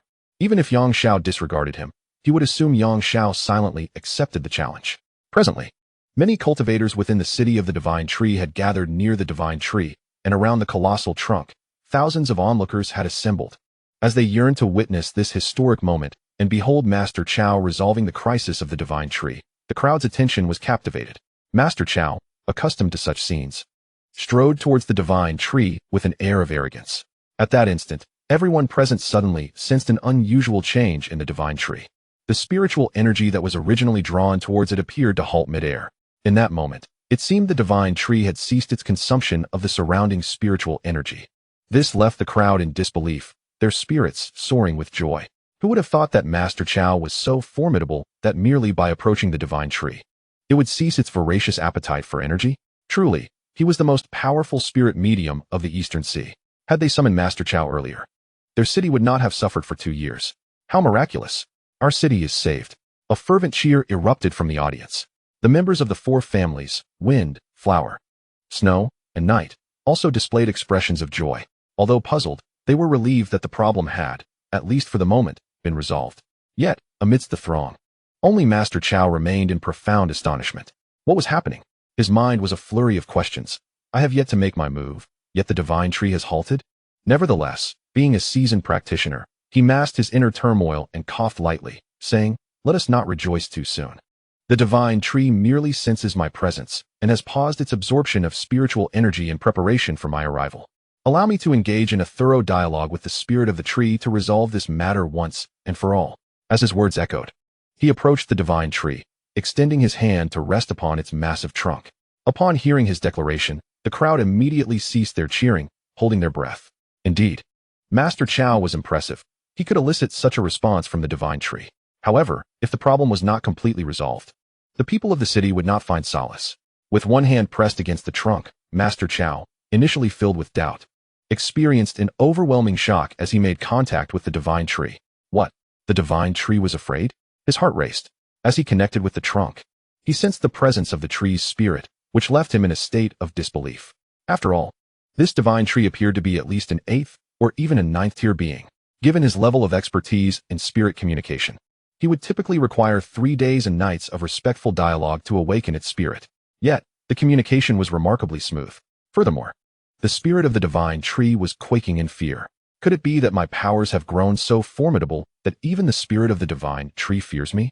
Master Chow dismissed the notion that others had any influence, feeling a sense of elation. In his eyes, the number of spirit mediums capable of communicating with the divine tree across the vast lands of Xia could be counted on one hand, and certainly, none resided in the city apart from him. Who else could instill fear in the divine tree? Perhaps it was facing some dilemma. With this thought, Master Chow endeavored to delve deeper into a more profound communication with the spirit of the divine tree. At this moment, Yang Xiao had observed the situation thoroughly. How intriguing! The spirit of the divine tree could sense my intentions and actively conveyed its fear and plea for mercy. Yang Xiao opened his eyes in the rain, a faint smile gracing his lips. Little did Master Chow know that the spirit's trepidation stemmed from Yang Xiao's very presence. Slowly, Yang Xiao rose to his feet. Clang! The ancient, colossal sword, the Gravekeeper's sword, was now firmly in his grasp. With such a remarkable treasure before him, he could not allow the spirit's entreaties to deter him from seizing this opportunity, especially as it pertained to Su Lian's cultivation speed, which held immense significance for him. The onlookers cast perplexed glances at Yang Xiao. This lad had remained motionless for days. Now that Master Chow was employing his techniques, why was he drawing his sword? Did he intend to disrupt Master Chow's incantation? Only Master Chow, engaged in communication with the spirit, felt a tremor of unease when Yang Xiao unsheathed the Gravekeeper's sword. At that moment, the spirit's fear had escalated into sheer terror. Confused, Master Chow glanced at Yang Xiao but failed to connect the dots. What was his intention? The members of the Fenghua Shuiyue family took note of Yang Xiao's actions. 2 of you, restrain him. Do not allow him to interfere with Master Chow's spell. Without needing the clan leader's command, the elders dispatched 2 subordinates to remove Yang Xiao from the vicinity of the divine tree. Thus, 2 junior martial spirits swiftly charged towards Yang Xiao, dismissing him entirely. The surrounding crowd also regarded Yang Xiao with disdain, convinced that any passerby could easily subdue him. How dare this insignificant boy act recklessly while Master Chow was casting a spell? They envisioned the scene of Yang Xiao being beaten and dragged away. Chapter 46. The death of Elder Yu. The 2 junior martial spirits rushed towards Yang Xiao with great speed. They did not even intend to employ their martial techniques. As Yang Xiao emitted no aura of a martial artist, engaging him would be a waste of their abilities. However, it was sheer folly to believe they could approach Yang Xiao. Not even a martial emperor could hope to thwart him from refining the divine tree. Yao Guang's sword seal. With the Gravekeeper's sword in hand, Yang Xiao lightly tapped his foot in the rain, unleashing a sword imprint into the void. This imprint radiated waves of spatial ripples, resonating endlessly. This was the first step in refining the divine tree. By striking 7 key positions in the void with 7 sword imprints, he could activate the 7 stars sword refining array to refine the divine tree. As for the 2 martial spirits racing towards him, Yang Xiao did not even spare them a glance. In the midst of the spectators' schadenfreude, the two martial spirits, still a distance away from Yang Xiao, were suddenly sent flying. Yang Xiao's speed was so swift that even the martial king present could hardly perceive it. Only when the two martial spirits were brutally hurled back, spitting blood and collapsing in the rain, did the crowd finally react. What? Initially, the situation here garnered little attention. However, as two junior martial spirits were sent flying, more onlookers turned their gazes towards the scene, each feeling a sense of incredulity. Who was responsible for this? They pondered in confusion, failing to realize it was Yang Xiao who had acted. After all, Yang Xiao appeared devoid of any martial aura, while the two assailants were indeed junior martial spirits. The prowess of a junior martial spirit could easily dispatch 100 ordinary individuals. How could they possibly be sent flying by Yang Xiao? Yet, aside from Yang Xiao, only Su Lian remained, still holding an umbrella and showing no inclination to intervene. What was happening? Everyone was momentarily stunned, utterly bewildered by the unfolding events. Kaiyang sword seal. Seemingly oblivious to the commotion behind him, Yang Xiao lightly tapped the gravekeeper's sword, executing another sword seal in the void. This was the second seal of the 7-star sword refinement array, known as the Kaiyang sword seal. At this moment, the spirit of the divine tree was gripped by profound fear. Master Chao, sensing the spirit's distress, could hardly fathom its depth, and hurriedly attempted to communicate with it to discern the cause. Witnessing the two junior martial spirits being hurled away, an elder with white hair stepped forward from the Fenghua Shuyue 4 families. This elder, hailing from the Yu family, possessed the cultivation of a junior martial king. Though merely a junior martial king, he was leagues above the recently defeated junior martial spirits. With a light step, hands clasped behind his back, and a piercing gaze, the Yu elder surged towards Yang Xiao. The aura of a martial king erupted from him, causing the raindrops around him to be repelled. Brat, prepare to meet your end. The Yu elder bellowed, unleashing a palm wind that surged through the air, conjuring a vortex. This was a royal martial technique, capable of devastating even the pinnacle of martial spirits, let alone mere mortals. After all, royal martial techniques harness the power of heaven and earth to strike from a distance. At that moment, the ferocious vortex of palm wind descended, obscuring the sky and howling violently. Even those standing dozens of yards away could feel the terror of this assault. One could surmise that even a majestic mountain would be reduced to dust in an instant. A wave of shock rippled through the crowd. The Yu elder, employing such means against a mere boy, suggested that the lad was destined to be torn asunder. Yet, in the next moment, Yuheng's sword seal. The third sword seal was unleashed from Yang Xiao's hand, lingering in the void, sending ripples through the air. Simultaneously, he cast a glance at the martial king elder and couldn't help but smirk. How intriguing. With a gentle wave of his hand, the incoming palm wind vortex was abruptly halted in midair. Go. He then flicked his fingers, and the terrifying vortex that sought to shred him to pieces was turned back upon its origin, becoming even more potent, instantly engulfing the Yu elder himself. The elder was swept into the sky, rendered utterly incapable of resistance against the backlash of the vortex. The anguished cries echoed from the swirling tornado that ascended into the heavens, abruptly ceasing moments later. A bloodied figure, tattered and broken, plummeted from the sky, crashing heavily to the ground. This elder of the Moon clan, possessing the initial rank of a martial king, had inexplicably lost his life in an instant. From the moment the elder made his move until now, it had all transpired in the blink of an eye. No one anticipated such a turn of events, leaving them utterly astonished. It must be noted that this elder held a significant position in the city of Divine Wood, his power reaching the heights of a martial king. Yet now, he had perished before their very eyes in an instant. As they beheld the elder's lifeless body descending, a chilling dread crept over everyone present. Even the heads and elders of the 4 noble families felt a surge of fear within their hearts. The Moon Elder was indeed an initial martial king. How could he so easily meet his demise? What kind of strength did the assailant possess? Why, young master, has he truly died? Even Su Lian was taken aback. The sight of the bloodied corpse striking terror into her heart. He sought to kill me. Why should I not retaliate? Yang laughed heartily, wielding the gravekeeper's sword once more, invoking the celestial authority sword seal.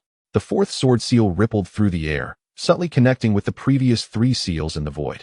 Hearing Yang's jovial laughter, those around him finally grasped the shocking truth. The Moon Elder had indeed been slain by this youth. The 2 martial spirits who had previously made their move had no intent to kill, merely seeking to apprehend Yang, thus escaping with their lives. However, the Moon Elder had unleashed a martial skill aimed at killing Yang, only to meet his end in the next heartbeat. This youth, who bore no trace of a martial aura, The crowd was engulfed in astonishment. Witnessing the tragic demise of the Moon Elder sent a shiver through everyone present. To kill with such ease, this dark-clad youth was truly ruthless. Even those at the pinnacle of martial king strength believed they could not have dispatched the Moon Elder so effortlessly.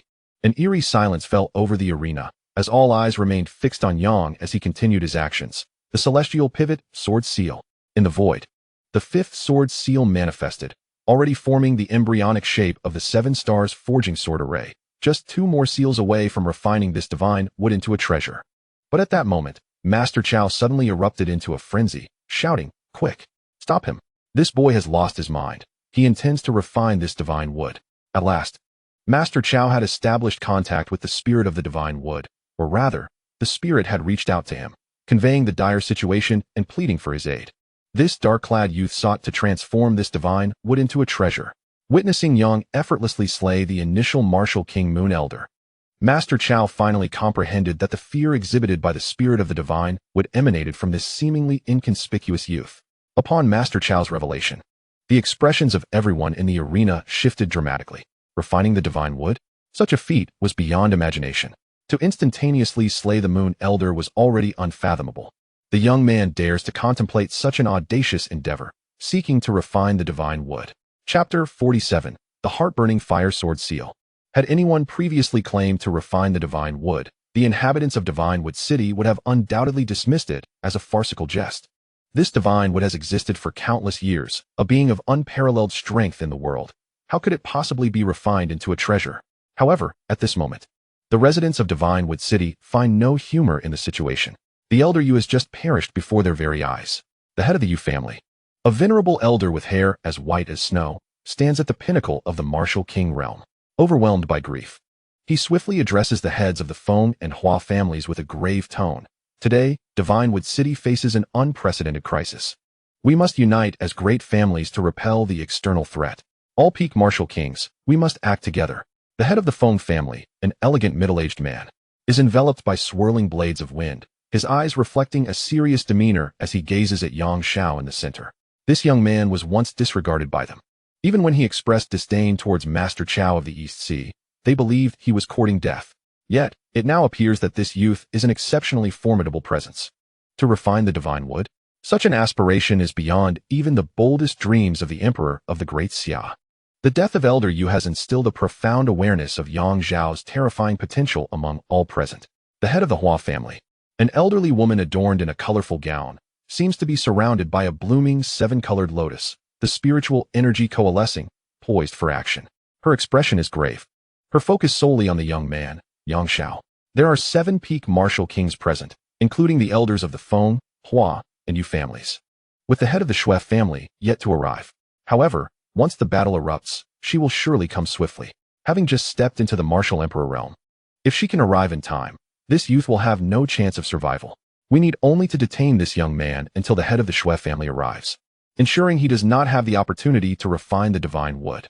The 7 peak martial kings immediately surrounded Yang Shao, each face etched with seriousness. They certainly trust Master Chao's words. After all, he is the only one capable of communicating with the spirit of the divine wood. If he claims that Yang Shao intends to refine it, then such a possibility must exist. Even if the odds are slim, they must take preemptive measures to thwart all of Yang Zhao's actions. For if calamity strikes and the divine wood is truly refined into a treasure, it would spell catastrophic ruin for Divine Wood City. Troublesome indeed. Yang Shao surveyed his surroundings, noticing the encirclement of 7 peak martial kings, and could not help but curl the corners of his mouth into a slight smile. Were an ordinary person to witness such a formidable assembly, they would likely be paralyzed with fear, too terrified to move. Yet for Yang Shao, this was merely a minor inconvenience. Originally, he intended to unleash the 6th sword seal of the 7 stars refining sword formation, but at that moment, the 7 peak martial kings acted simultaneously. The onlookers were left dumbfounded, for it had been ages since the heads of the 4 families of Feng, Hua, Shui, and Yu had joined forces against an adversary. At this very moment, 7 pinnacle martial kings simultaneously unleashed their powers, stirring the elemental energies of the heavens and the earth. In one direction, tumultuous waves surged, an infinite expanse of seawater coalescing into a towering tsunami, crashing toward Yang Shao. In another direction, a tempest howled fiercely, unleashing countless razor-sharp blades of wind descending from the sky, aimed directly at Yang Zhao's head. Meanwhile, verdant vines erupted from the stone ground, frantically growing to ensnare Yang Zhao, seeking to bind his movements. The force wielded by the pinnacle martial kings could even flatten a mountain. When 7 of them joined forces, the resulting might was truly awe-inspiring. Shaking the very foundations of the earth, violent shockwaves radiated outward, hurling the onlookers far away. This was the might of the pinnacle martial kings. If I were to be caught in such a maelstrom, even 1,000 lives would not suffice to spare me. That young man is surely doomed, isn't he? To speak of refining the divine what is nothing short of a fantasy. Indeed, how could the 4 great families of Feng, Hua, Shui, and you permit outsiders to run rampant in the divine wood city? The crowd of spectators was swept away, tossed about like leaves in the wind. Yet their eyes still gleamed with admiration. Such was the strength of divine wood city, when 7 pinnacle martial kings struck simultaneously, unless one were a martial emperor. It was utterly impossible to withstand. And that youth, devoid of any martial aura, appeared far too young to possibly possess the realm of a martial emperor. Thus, in the eyes of the surrounding multitude, Yang Zhao was undoubtedly destined for demise, besieged by the 7 formidable martial kings. Alas, Yang Zhao was fated to be in existence beyond their wildest imaginations. The young maiden Su Lian, who had been following Yang Zhao, was so frightened that she shut her eyes, curling up into a ball. The surrounding forces were so violent that it felt as though multiple natural disasters were converging. The power of a martial king could indeed summon calamities. Hail, tsunamis, hurricanes, and lightning. Once such disasters descended, how could ordinary humans hope to resist? Though she was safe beside Yang Zhao, the sheer ferocity of the assault made her tremble uncontrollably. Yet, Yang Zhao stood there with the composure of a leisurely stroll, a proud figure amidst the chaos. The cataclysmic forces that left everyone else in shock appeared to him as mere trifles. Pinnacle martial kings, nothing more. With a light chuckle, he swept his sword, the Tomb Guardian's sword, in a motion so swift it was imperceptible to the naked eye, cleaving through the onslaught surrounding him. With this strike, imbued with unparalleled sharpness, he instantaneously severed all incoming attacks. The raging tsunami was cleaved in two, the waters parting around Yang Zhao. The oncoming storm was entirely bisected, its myriad of wind blades scattering harmlessly into the surroundings, posing no threat to him whatsoever. As for the green vines attempting to ensnare him, they were reduced to mere fragments, their verdancy igniting in the void. Fiery heart sword seal. A flicker of flame danced upon the blade in Yang Zhao's hand.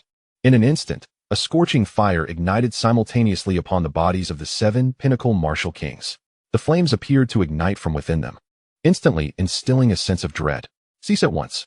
Should we unleash any martial techniques or channel any spiritual energy, these flames will consume our martial veins. The middle-aged, cultured patriarch of the Feng family was struck with terror. He had halted his actions the quickest, allowing the flames to vanish from his body, thus grasping the essence of this technique. The other 6 peak martial kings swiftly followed suit, all ceasing their movements. However, some, such as the matriarch of the Hua family, the elderly woman in colorful attire, reacted a moment too late, resulting in her martial veins being scorched by at least 30%, leaving her grievously injured. Only then did the various martial techniques unleashed by the 7 peak martial kings finally dissipate in the air. Tsunamis, storms, verdant vines, and thunder vanished in an instant. Yet, in everyone's eyes, Yang Zhao remained utterly unmoved. The Tianxin sword seal. He continued his endeavor, imprinting the 6th sword seal into the void, sending rippling waves outward. The 6 sword seals had become distinctly visible in the void, forming a curved line that subtly influenced the surrounding energies. Yang Zhao remained resolute, engrossed in his own affairs as if the recent battle had never transpired. Surrounding him, the 7 peak martial kings dared not act, their faces etched with astonishment. The onlooking crowd found it hard to comprehend. In their perception, the combined might of 7 peak martial kings should have been invincible beneath the martial emperor level. Yet, they found themselves unable to contend with this remarkably young youth. Was it truly necessary for the martial emperor of the Shui family to personally intervene to subdue this lad? Chapter 48, Martial Emperor Shui Yiqing. Within the confines of Shinshu City, rain fell steadily. Near the divine tree, everyone dared not utter a word. They gazed at the sword-wielding youth amidst the rain, as if beholding an unparalleled warrior, his demeanor effortlessly transcending the mundane. Everything in Shinshu City seemed but fleeting clouds in his eyes. Even after defeating the alliance of the 7 peak martial kings, the youth displayed no trace of arrogance, as if such an outcome was simply to be expected. Are you frightened? Yang Zhao shot a glance at Su Lian, finding it somewhat amusing. The girl had crouched down in fear, discarding her paper umbrella aside and allowing herself to be drenched in the gentle rain. Oh, no, not at all. Su Lian quickly sprang to her feet, her cheeks flushed like a ripe apple. Feeling somewhat embarrassed, she couldn't believe she had cowered before a few martial kings. Despite having witnessed Yang Xiao vanquish a martial emperor, she lowered her head, finding it hard to meet Yang Xiao's gaze. Remember, as long as I am here, you need not fear anyone, understood? Yang Xiao shook his head with a smile. Su Lian's temperament truly caused him concern. Su Lian nodded earnestly. A martial emperor was approaching Shinshu City, and Yang Xiao sensed the aura drawing near, leaving him puzzled. If it were merely a martial king, he could easily deal with them using some 7th-tier sword techniques, such as the life and death of all woods or the scorching heart fire sword seal. However, faced with a martial emperor, he would have to rely solely on his sword spirit. Previously, in the Wanjian mountain range, in a bid to safeguard the sanctum of the Void Sword sect, he had already expended a sword soul from the 9 Heavens Thunder Sword. Now, in order to refine this divine tree, it seemed he would have to squander yet another sword soul, which pained Yang Xiao deeply. How he wished he had a sword attendant who had cultivated the sword nourishing technique to the 4th level by his side. Yang Xiao longed even more for Su Lian to be nurtured to that level. The Yi-Mu sword technique, a wood attribute, sword nurturing method, would grant Su Lian not only the prowess of a martial king upon mastering the 4th level, but also allow Yang Xiao to draw upon her strength, akin to wielding a sword soul. In such a scenario, he would not need to deplete the limited sword souls stored within him when confronting a martial emperor. After all, the number of sword souls he possessed was finite. Facing a single martial emperor would require the sacrifice of one, leaving him with insufficient reserves. Xiao, do not obstruct my path, Yang Xiao mused, leading Su Lian around the divine tree until they soon arrived near Master Chao of the East Sea. The final critical position of the 7-star sword refining array lay in this vicinity. Upon his arrival, Yang Xiao cast a cold glance at Master Chao. The latter shuddered at the gaze, instantly refraining from further communication with the spirit of the divine tree, scuttling away in fright. His eyes reflected sheer terror. And as he passed the body of Elder Yu, he dared not look back, fleeing into the distance. Even 7 peak martial kings united could not contend with Yang Xiao. How could he possibly obstruct him? The eyes of all present were filled with trepidation as they regarded Yang Xiao. Just days prior, when Master Chao had first arrived, he had been brimming with confidence, looking down upon this youth, and even boasting of a wager to claim the ethereal maiden as his servant. Yet now, a mere word from the youth had sent the so-called Master Chao into a state of utter panic. What a stark contrast. Meanwhile, oblivious to the gazes surrounding him, Yang Xiao prepared to form the final sword incantation when suddenly, a crisp and chilling female voice resonated from the heavens. Who dares to cause a ruckus in the city of the divine tree? Accompanying this proclamation, a woman clad in white descended gracefully from the sky, landing not far behind Yang Xiao. With an icy demeanor and sharp gaze, she was a relatively youthful martial emperor, though her actual age surpassed 40. However, in terms of a martial emperor's lifespan, she could still be considered a maiden. Upon her arrival, joy illuminated the faces of all present. The head of the Shui family had finally arrived. This young martial emperor was none other than the lord of the city of the divine tree and the head of the Shui family, one of the 4 illustrious clans of Fenghua Shuiyue. Achieving the rank of martial emperor at such a tender age marked her as a prodigy, even among the elite of the Great Xia Dynasty. While she may not be the pinnacle of talent, she had already gained a modest reputation throughout the realm. Many breathed a sigh of relief. Although the 7 peak martial kings could not match the youth's strength, with the arrival of the Shui family head, all problems would surely be resolved. After all, she was a martial emperor. The chasm between a martial emperor and a martial king, though merely a step apart, was as vast as the heavens and the earth. Even the combined might of all others in the city of the divine tree could not rival the prowess of the Shui family head who had ascended to the martial emperor realm. In the eyes of the surrounding crowd, the arrival of the Snow family head signified an inevitable demise for Yang Xiao. Regrettably, when the martial emperor descended, Yang Xiao did not even glance back. Instead, he smiled lightly and inquired, "The Lord of Divine Wood City, head of the Snow family? I am the martial emperor, Snow Iching. And who might you be?" The female martial emperor let out a cold snort, her gaze icy, clearly unimpressed by Yang Xiao. This divine would had birthed a spirit 2 years prior, beginning to consume the surrounding spiritual energy. Yang Xiao raised his head, surveying the towering divine wood before him, and calmly stated, "I have come here to refine this spirit into a treasure. I do not intend to harm the essence of the divine wood.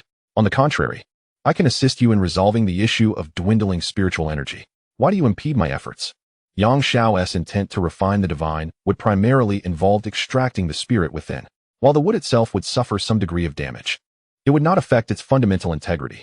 He seldom offered explanations, but did so this time out of respect for the martial emperor. The divine wood is our sacred symbol. The martial emperor Snow Iching coldly retorted. We do not require assistance from someone of your dubious origins. Leave at once, or else you shall find no escape from harm. As she spoke, a chilling aura emanated from her, spreading outward. This was the aura of a martial emperor. Merely the presence of such energy caused many in the vicinity to shiver and retreat to safer distances. Indeed, Snow Iching needed not lift a finger.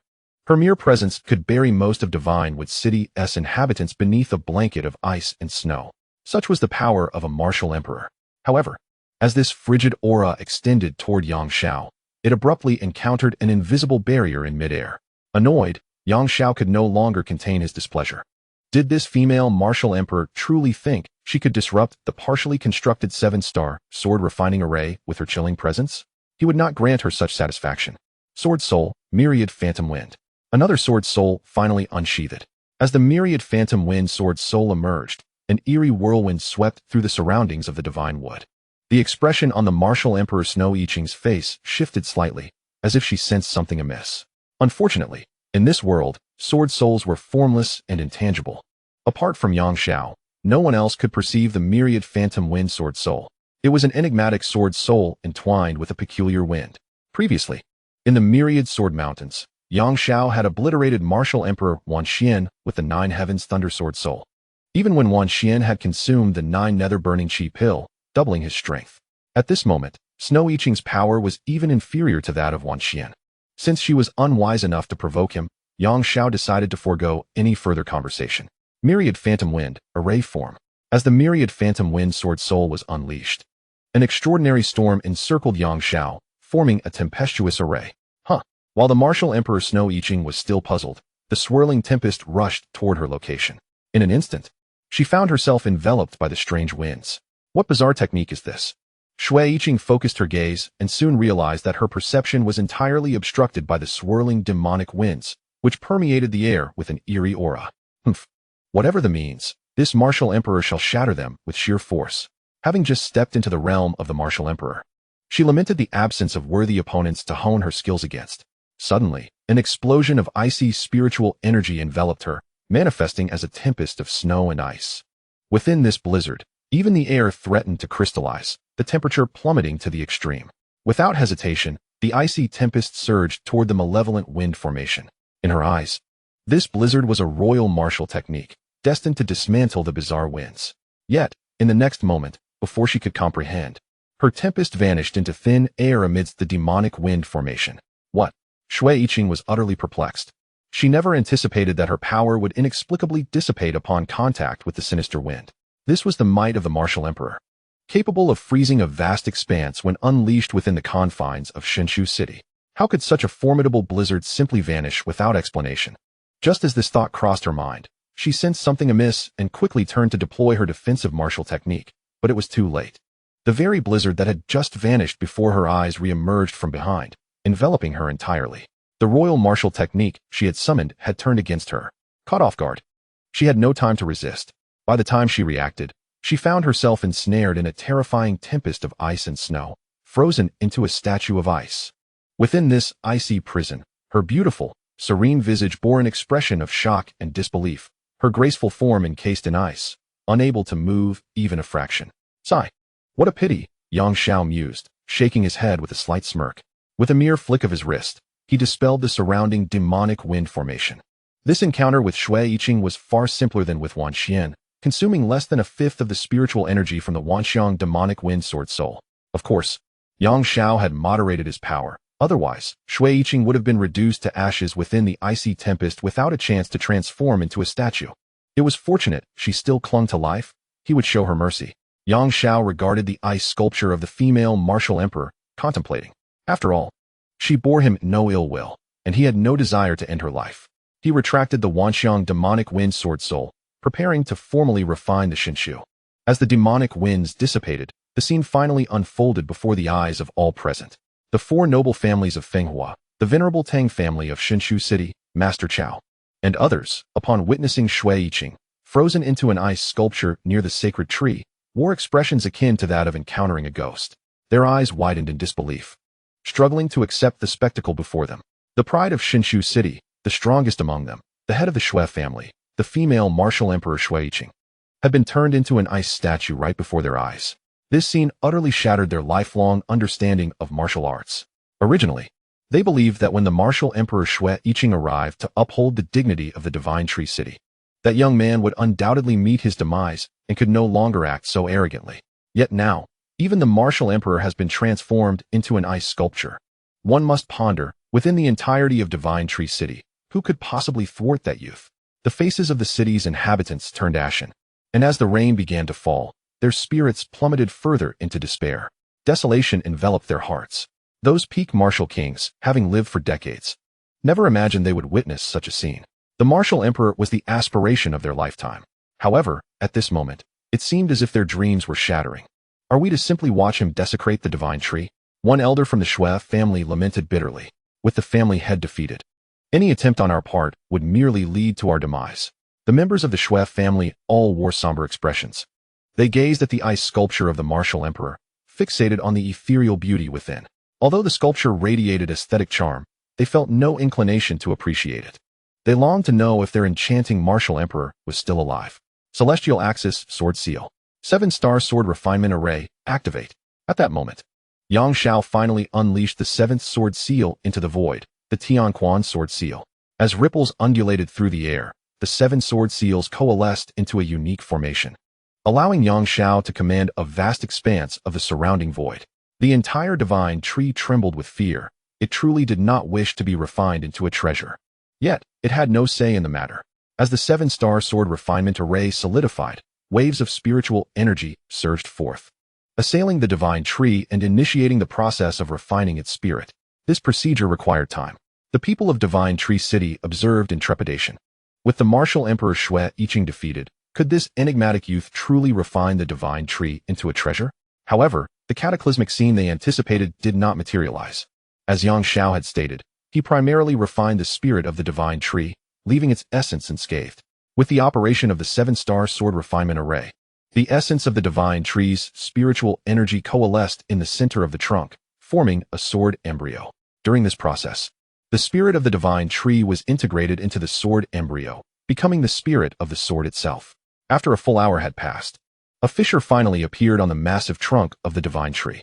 A verdant long sword slowly emerged from the crack, enveloped by a dense aura of wood elemental energy, even containing a semblance of spirit. This was the exceptional treasure refined by Yang Xiao. Chapter 50. The compassionate wood divine sword. Yang Xiao grasped the green long sword firmly. Have we succeeded? Su Lian examined the sword with the curiosity of a child. Indeed, Yang Xiao nodded in satisfaction. The verdant long sword encapsulated the essence of the ancient divine tree, a culmination of millennia, and was infused with the newly birthed spirit of the 8th tier. Under the refinement of the 7-star sword forging array, it undeniably transformed into an extraordinary treasure. When this artifact came into being, the divine tree lost its essence. Yet it did not succumb to decay. After all, the vitality of plant life is remarkably resilient. Within a few years, the divine tree would regain its former glory and once again shield the divine wood city. Furthermore, as the spirit of the divine tree was refined into the artifact, it would not produce any other spirits for the time being, thus preventing the divine tree from consuming the surrounding spiritual energy. Let us bestow upon it a name. How about the lamenting wood divine sword? Yang smiled as he examined the treasure with great interest. It's entirely up to you, young Master Yang, Su Yin replied, somewhat taken aback, not expecting Yang to use her name for the artifact. Very well, it shall be called the lamenting wood divine sword. Yang smiled knowingly. With this lamenting wood divine sword, your speed in cultivating the ethereal wood sword technique will increase at least 3-fold. This speed was indeed astonishing, even to Yang himself. Henceforth, Su Lian would require only about half a month to cultivate the ethereal wood sword technique to the 3rd level, achieving the equivalent of a martial spirit realm. Of course, aside from cultivating the ethereal wood sword technique, Su Lian also needed to practice other sword techniques. The ethereal wood sword technique served as her foundational method, but possessing a mere method was insufficient. She also needed martial skills, which comprised other combat-oriented sword techniques, such as the Scorching Heart Fire Sword Seal. Regrettably, the Scorching Heart Fire Sword Seal belonged to the 7th tier and was fire attribute-based, rendering it unattainable for Su Lian, who could only train in what attribute sword techniques. Alas, the effects of the artifact were mutually exclusive, with the lamenting would divine sword in her possession. The purple feathervine bracelet would no longer be effective. This was somewhat unfortunate, yet Yang remained unconcerned. The purple feathervine bracelet, though no longer useful, could be gifted or sold, for it still held considerable value, at least 100,000 gold coins. Speaking of gold coins, Yang realized he was indeed somewhat short on funds.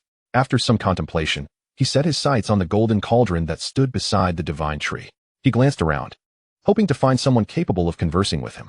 However, wherever his gaze fell, the people would avert their eyes, unwilling to meet his gaze, which left him feeling somewhat disheartened. Never mind, it seems this group is not worth conversing with, Yang sighed, dismissing the crowd. He then turned his attention back to the ice sculpture of the martial empress, Shui Yiqing. Truth be told, this martial empress appeared no more than a young girl. Having ascended to the realm of the martial empress, her lifespan extended by over a century, granting her an even more youthful visage. Encased in ice, her exquisite features seemed frozen in time, her large eyes filled with astonishment and disbelief, lending her a unique beauty. Yang snapped his fingers. Instantly, the ice sculpture fractured, and with a resounding crack, the beautiful martial empress finally regained her freedom. Cough, cough. As the ice shattered around her, Shui Yiqing nearly tumbled out, collapsing to the ground in a feeble manner, her delicate form utterly drained of strength. She lifted her head, her beautiful eyes gazing at Yang Xiao, no longer daring to show him any disrespect.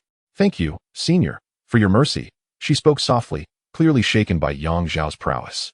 Yang Xiao cast a glance at her, uninterested in further conversation, and pointed towards the golden cauldron, inquiring, is it true that whoever resolves the crisis of Shinshu City can claim this golden cauldron? Yes, yes. Shui Yiqing stammered, astonished that Yang Xiao had an interest in such an object. Although the golden cauldron was valued at 100,000 gold coins and was filled with over 200,000 coins, for someone of Yang Xiao's caliber, gold held little significance. After all, even Shui Yiqing herself possessed wealth exceeding 1,000,000 gold coins. With his ability to effortlessly defeat her, Yang Xiao commanded respect wherever he went. How could he possibly lack for money? Then I shall take it, Yang Xiao remarked, surveying the golden cauldron with satisfaction. Though formidable, he still required funds to establish the Void Sword sect. He had been contemplating how to acquire some gold, and unexpectedly, upon arriving at Shinshu City, the issue was resolved. With that, he approached the golden cauldron, intent on claiming it. Everyone around, including Shui Yiqing, could only watch his actions, too intimidated to intervene. Moreover, they sensed that Shinshu was clearly weakened, no longer consuming the surrounding spiritual energy as before. In this regard, Yang Xiao indeed had the qualification to take the golden cauldron. Rise. Yang Xiao stood beside the cauldron, raising his hand effortlessly to lift the entire vessel. Wait, may I ask your esteemed name, senior? Shui Yiqing, seeing him about to leave, quickly inquired with wide eyes. Master of the Void Sword sect, Yang Xiao, he replied, casting a brief glance back at her before lifting the cauldron and, accompanied by Su Lian, soared into the sky on his sword. In truth, he had no obligation to disclose his name. However, for the sake of future endeavors and the benefits of having his name spread, he saw some merit in it. Previously, during his time in the Wanjian mountain range, he wished to keep the sect's entrance undisclosed. Now, even revealing his name would not expose the location of the Void Sword sect. Master Yang, murmured the Emperor Wu, Shui Yiqing, repeating his name twice, only to watch Yang Xiao ascend with Su Lian and the golden cauldron, vanishing into the clouds before her eyes. At that moment, a member of the crowd finally responded. An elderly gentleman in traditional attire, bearing a righteous demeanor, looked on with urgency as he shouted in the direction Yang Xiao had departed. Master Yang, wait, wait. Many around were puzzled. Old Master Tang, what is the matter? The elderly gentleman stamped his foot, exclaiming in distress, Master Yang has taken my granddaughter away. Upon hearing this, the crowd's expressions turned peculiar. But Master Yang only took a young lady and a cauldron. Where's the Tang family's little princess? Old man, has the little princess misbehaved again? Someone questioned. Could she possibly be inside the cauldron, laden with all that gold? Numerous voices chimed in, echoing the speculation. You might be onto something. The elderly gentleman in traditional attire wore an expression of deep regret, which prompted him to attempt to call out to Yang Xiao. Alas, like many who are slow to realize, by the time he managed to shout, Yang Xiao had already soared into the clouds, vanishing from sight. Chapter 51. The Little Princess of the Tang Family, Wanjian Mountain Range. Yang Xiao, accompanied by Su Lian and the Golden Cauldron, descended upon the summit of the Divine Sword Peak. For the time being, matters concerning the Yun family of Kanglan City held no relevance to him. So he returned to the entrance of the Void Sword sect. Surrounding the Divine Sword Peak were 12 other steep, majestic summits, which Yang Xiao had prepared for his 12 sword attendants. Encircling these peaks was the 7 luminaries sword array, composed of the 7 luminaries' sacred swords, safeguarding this grand mountainous entrance. It was time to summon some skilled craftsmen to construct palaces upon these great peaks, Yang Xiao contemplated. Presently, the Divine Sword Peak and the 12 sword attendant peaks were predominantly lush with greenery, embodying the essence of untamed wilderness. To truly establish a sect, the presence of palatial architecture was essential. However, at that moment, he suddenly heard some peculiar sounds emanating from the golden cauldron behind him. Yang Gongzi, there's someone in the cauldron, Su Lian exclaimed, her hand covering her mouth, disbelief evident in her tone. How strange, where am I? Came a slightly dazed voice from within. Yang Xiao turned around, and upon catching sight, he was momentarily stunned. A young girl clad in a white tang suit was emerging from the golden cauldron, countless gold coins cascading from her, producing a melodious clinking sound. This girl exuded an innocent charm, her exquisitely delicate features leaving even Yang Xiao unable to discern a single flaw. At that moment, she scrunched her petite nose and gazed around with her large eyes, utterly perplexed as to how she had ended up in such a desolate wilderness. The girl seemed to feel slightly uncomfortable, extending her small hand to retrieve a handful of gold coins from her chest and toss them back into the golden cauldron. This action drew attention to the impressive curves of her bosom, a sight that stirred a thirst in onlookers. Given her figure, it was hard to believe she was merely a 17 or 18-year-old girl. Standing up from the cauldron, she shook her delicate body, attempting to dislodge the gold coins nestled within her tang suit. However, halfway through, she finally noticed Yang Xiao and Su Lian, who were gazing at her intently. Wow, who are you? The girl's eyes widened as she halted, her voice crisp and lively. Yang Xiao circled around her a couple of times, sizing her up with interest and inquiring, I'm rather curious to ask, who are you? How did you emerge from this cauldron? His intrigue was not without reason. He had flown back from Shinshu City with the golden cauldron and had not realized there was a person inside. Upon closer inspection, he discovered that this girl possessed an innate affinity for the pure elemental gold aura.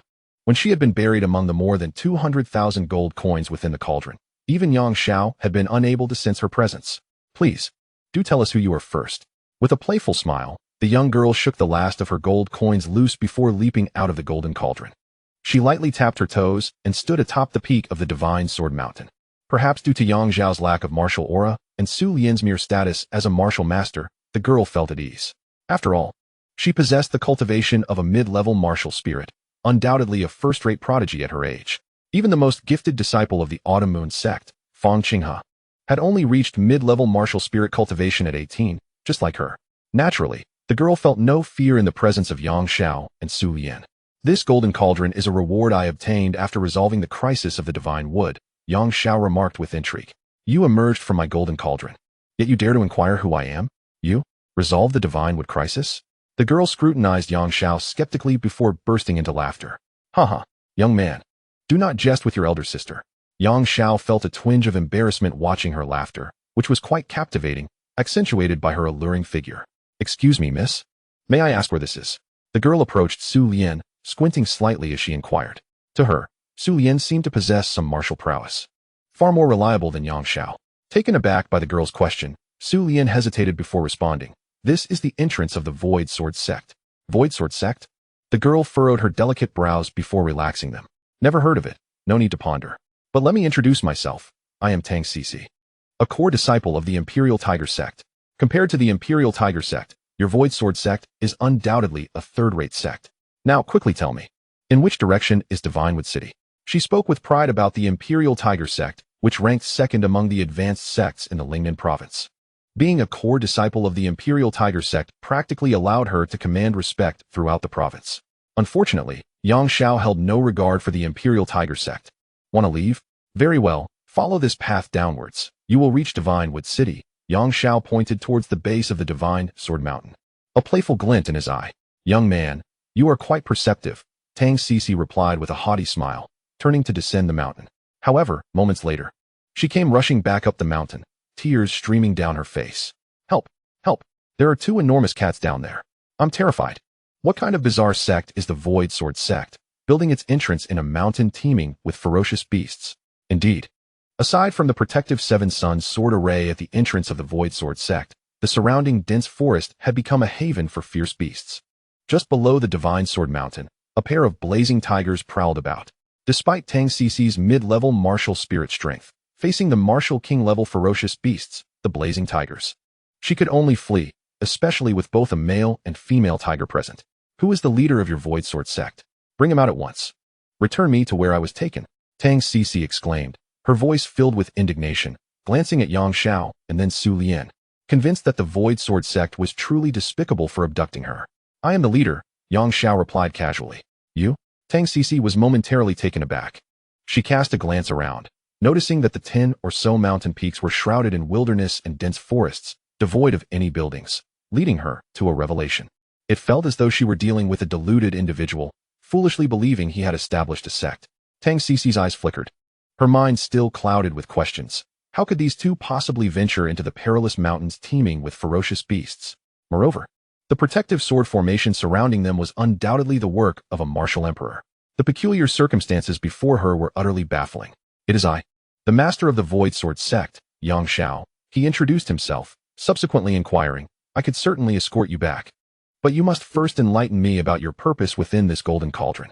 He found it hard to fathom that this young lady had been residing within the golden vessel all along. Although Yang Xiao contemplated taking her on as a sword attendant, he reconsidered if she were somewhat mentally challenged. Sleeping. Tang Cici shot him a glare upon hearing his question. I merely sought a comfortable spot for slumber. And before I knew it, I had awakened in this desolate wilderness. Sleeping? Yang Xiao and Su Lian exchanged incredulous looks. This girl truly must have slept like a log. The fierce battles near the divine tree had failed to rouse her from her slumber? Chapter 52. Extraordinary physique. Yang Xiao pondered while scrutinizing Tang Cici. She possessed a lively disposition, yet her character appeared quite amiable. If she were anyone else with a mid-level martial spirit, she would likely have dismissed Yang Xiao without a second thought, given that he exuded no martial presence and appeared exceedingly weak. How could you possibly be sleeping in this cauldron? Su Lian, astonished, could not help but inquire further, while Tang Cici hesitated, feeling slightly embarrassed. Miss, you may not be aware, but there exists a certain physique in this world. Whenever I am near gold, my cultivation naturally increases, even during sleep. This cauldron is crafted from gold and is filled to the brim with coins. Sleeping inside for a day equates to 3 days of regular cultivation for me. Such a physique truly exists? Su Lian was taken aback, contemplating the remarkable nature of such an ability. Of course. Otherwise, at merely 18 years of age, how could I possibly be a mid-level martial spirit? Tang Cici puffed out her chest with pride, being merely a mid-level martial spirit and boasting so proudly. Are you not afraid of ridicule? Yang Xiao scoffed from the side. You. Tang Cici felt a twinge of defiance. Do not revel in your perceived superiority. If you possess the strength of a martial emperor, you must surely be an old man, taking advantage of the young. I refuse to accept that. Her words astonished both Yang Xiao and Su Lian. This girl was rather remarkable, able to discern the extraordinary nature of Yang Xiao. It should be noted that since Yang Xiao emerged from the Void Sword tomb, no one had ever managed to detect his prowess. Though Tang Cici's assertion was not entirely accurate, placing Yang Xiao within the realm of martial emperors was indeed impressive. How did you know I was concealing my strength? Yang Xiao inquired, narrowing his eyes. In truth, he had not intentionally concealed his power. Rather, after practicing the various sword techniques of the Void Sword tomb, his martial aura had naturally dissipated. Wow, you admitted it. Tang Cici, instead of answering, burst into laughter and said, you are truly foolish. You have unwittingly revealed quite a bit. Come on, confess. Are you an old man, the kind who has lived for over 100 years? Yang Xiao was taken aback. This girl was actually trying to extract information from him? He had not anticipated that Tang Cici possessed such a whimsical intellect. His first thought was whether she had been feigning sleep in the golden cauldron, secretly witnessing him defeat the martial emperor Shuiqing. However, that theory did not hold water.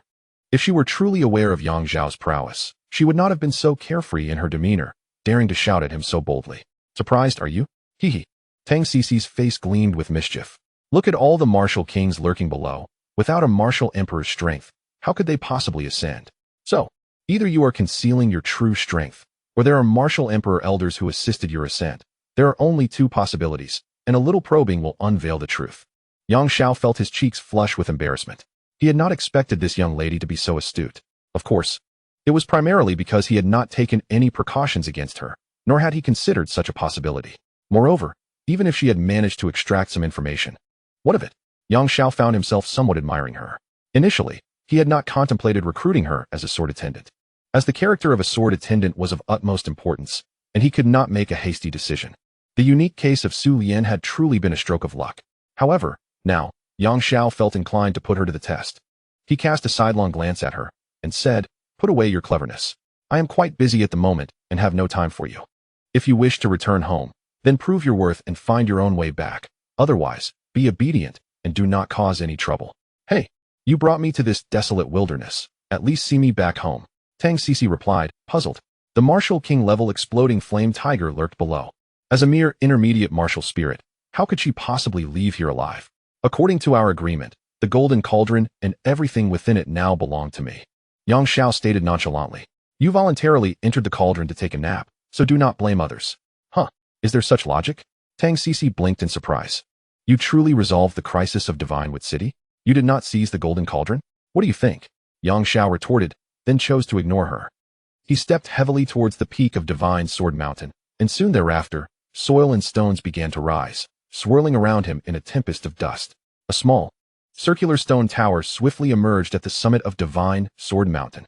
Utilizing earth-based sword techniques, he created a modest shelter.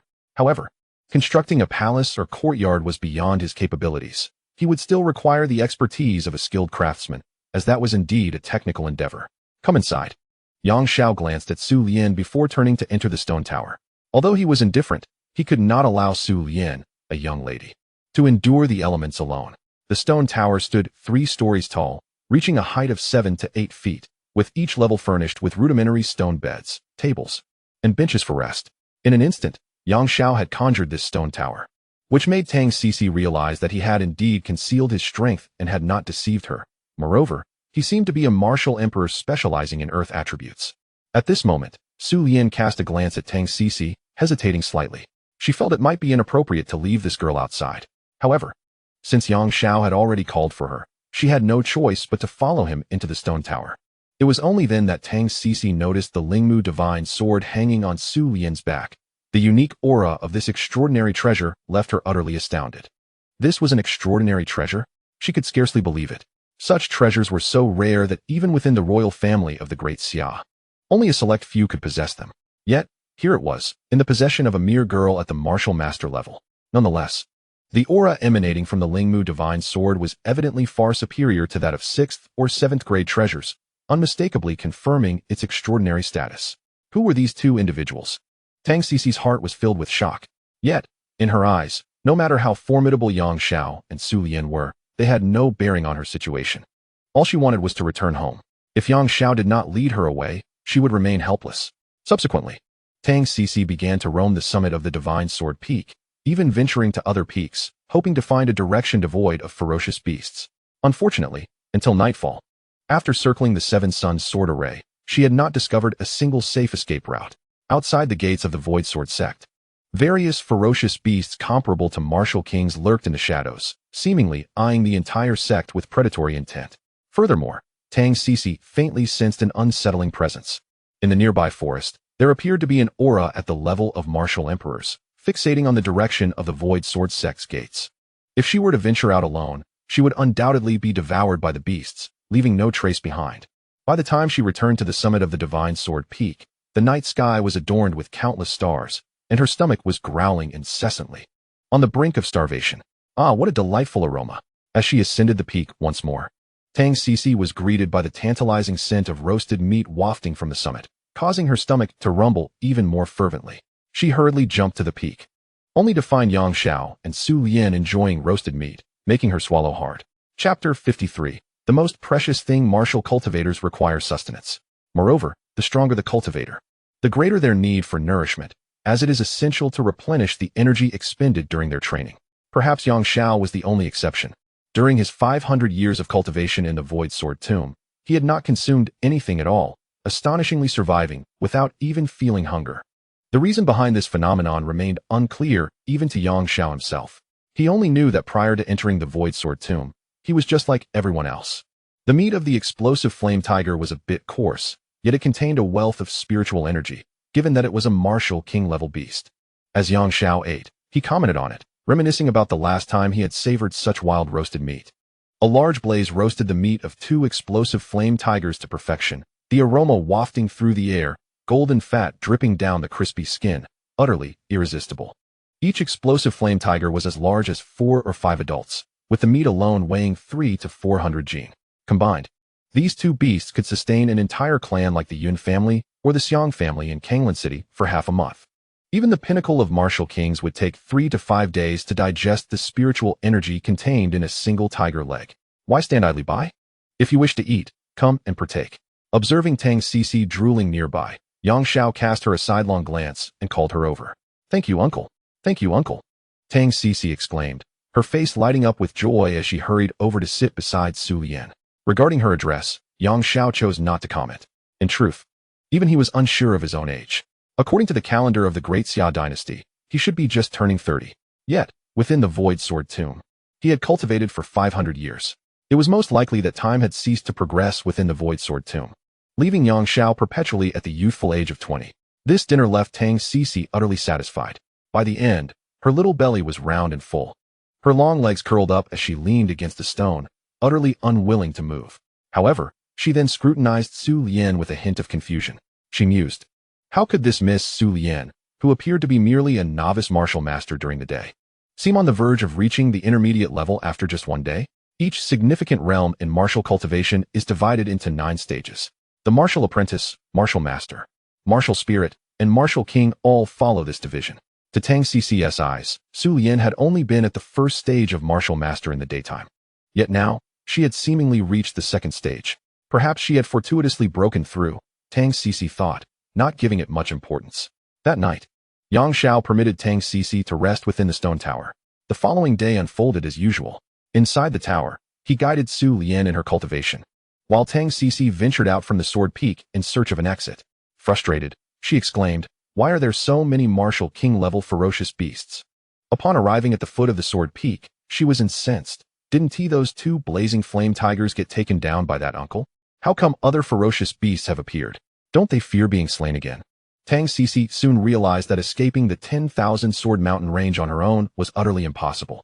As night fell, she returned to the sword peak. Initially, she intended to have a serious discussion with Yang Xiao, inquiring when he would finally release her.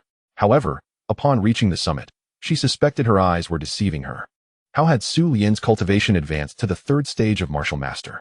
When did cultivation become so effortless? She could scarcely believe it. The previous day's elevation in rank could have been a mere coincidence, but now, with another ascent, Tang Cici sensed something amiss. Logically speaking, even with extraordinary treasures, one could only accelerate the speed of martial arts training. There should be no shortcuts to advancing in martial cultivation. Even the most gifted prodigy of the Great Xia royal family could not enhance their rank within a single day. By the 3rd day, Tang Cici could no longer contain her curiosity. She discovered that Su Lian had astonishingly broken through to the 4th stage of martial master. Is she even human? Hey, Miss Su Lian, how do you cultivate so rapidly? Tang Cici finally voiced her question, filled with intrigue. A smile crept onto Yang Xiao's lips. This girl had finally reached her limit. He replied nonchalantly, because Su Lian is my sword attendant. Once she becomes my sword attendant, her cultivation will surely progress by leaps and bounds. What is a sword attendant? Surely it cannot be a maid. Tang Cici's eyes widened, revealing a hint of curiosity. To clarify, it is not a maid but rather a disciple, akin to a direct apprentice. Yang Xiao responded, then countered, so what do you think? Would you consider becoming my sword attendant? However, I have already joined the Emperor Tiger sect as a direct disciple of sect master Ouyang. Tang Cici's expression turned somewhat regretful. The Emperor Tiger sect is the 2nd-ranking advanced sect in the Lingnan province, with its leader, Ouyang Xiao, being a mid-level martial sovereign of high standing in the region. What is the Emperor Tiger sect compared to the Dragon Sacred sect? Yang Xiao inquired casually. Dragon? The Dragon Sacred sect? Tang Cici was momentarily stunned. The Dragon Sacred sect is a super sect that governs several major empires, including the Great Xia Dynasty. It is said that even those at the martial sovereign level are unqualified to become elders within the Dragon Sacred sect, unlike the Emperor Tiger sect, where apart from the sect master and the deputy sect master, all elders are merely martial kings. Clearly, there is no comparison to the Dragon Sacred sect. Tang Cici, feeling somewhat defiant, replied, but is your Void Sword sect truly more formidable than our Emperor Tiger sect? Even if the leader of the Dragon Sacred sect stood before me, I would not be afraid. What is the mere Emperor Tiger sect worth? Yang Xiao stated calmly. Well, But even if the Void Sword sect is more powerful than the Emperor Tiger sect, I shall not leave the latter. Tang Cici tilted her head. Unless I can become your sword attendant without severing ties with the Emperor Tiger sect. That is certainly not an issue, Yang Xiao replied, his hands clasped behind his back, exuding an air of composure. However, becoming my sword attendant is not without its challenges.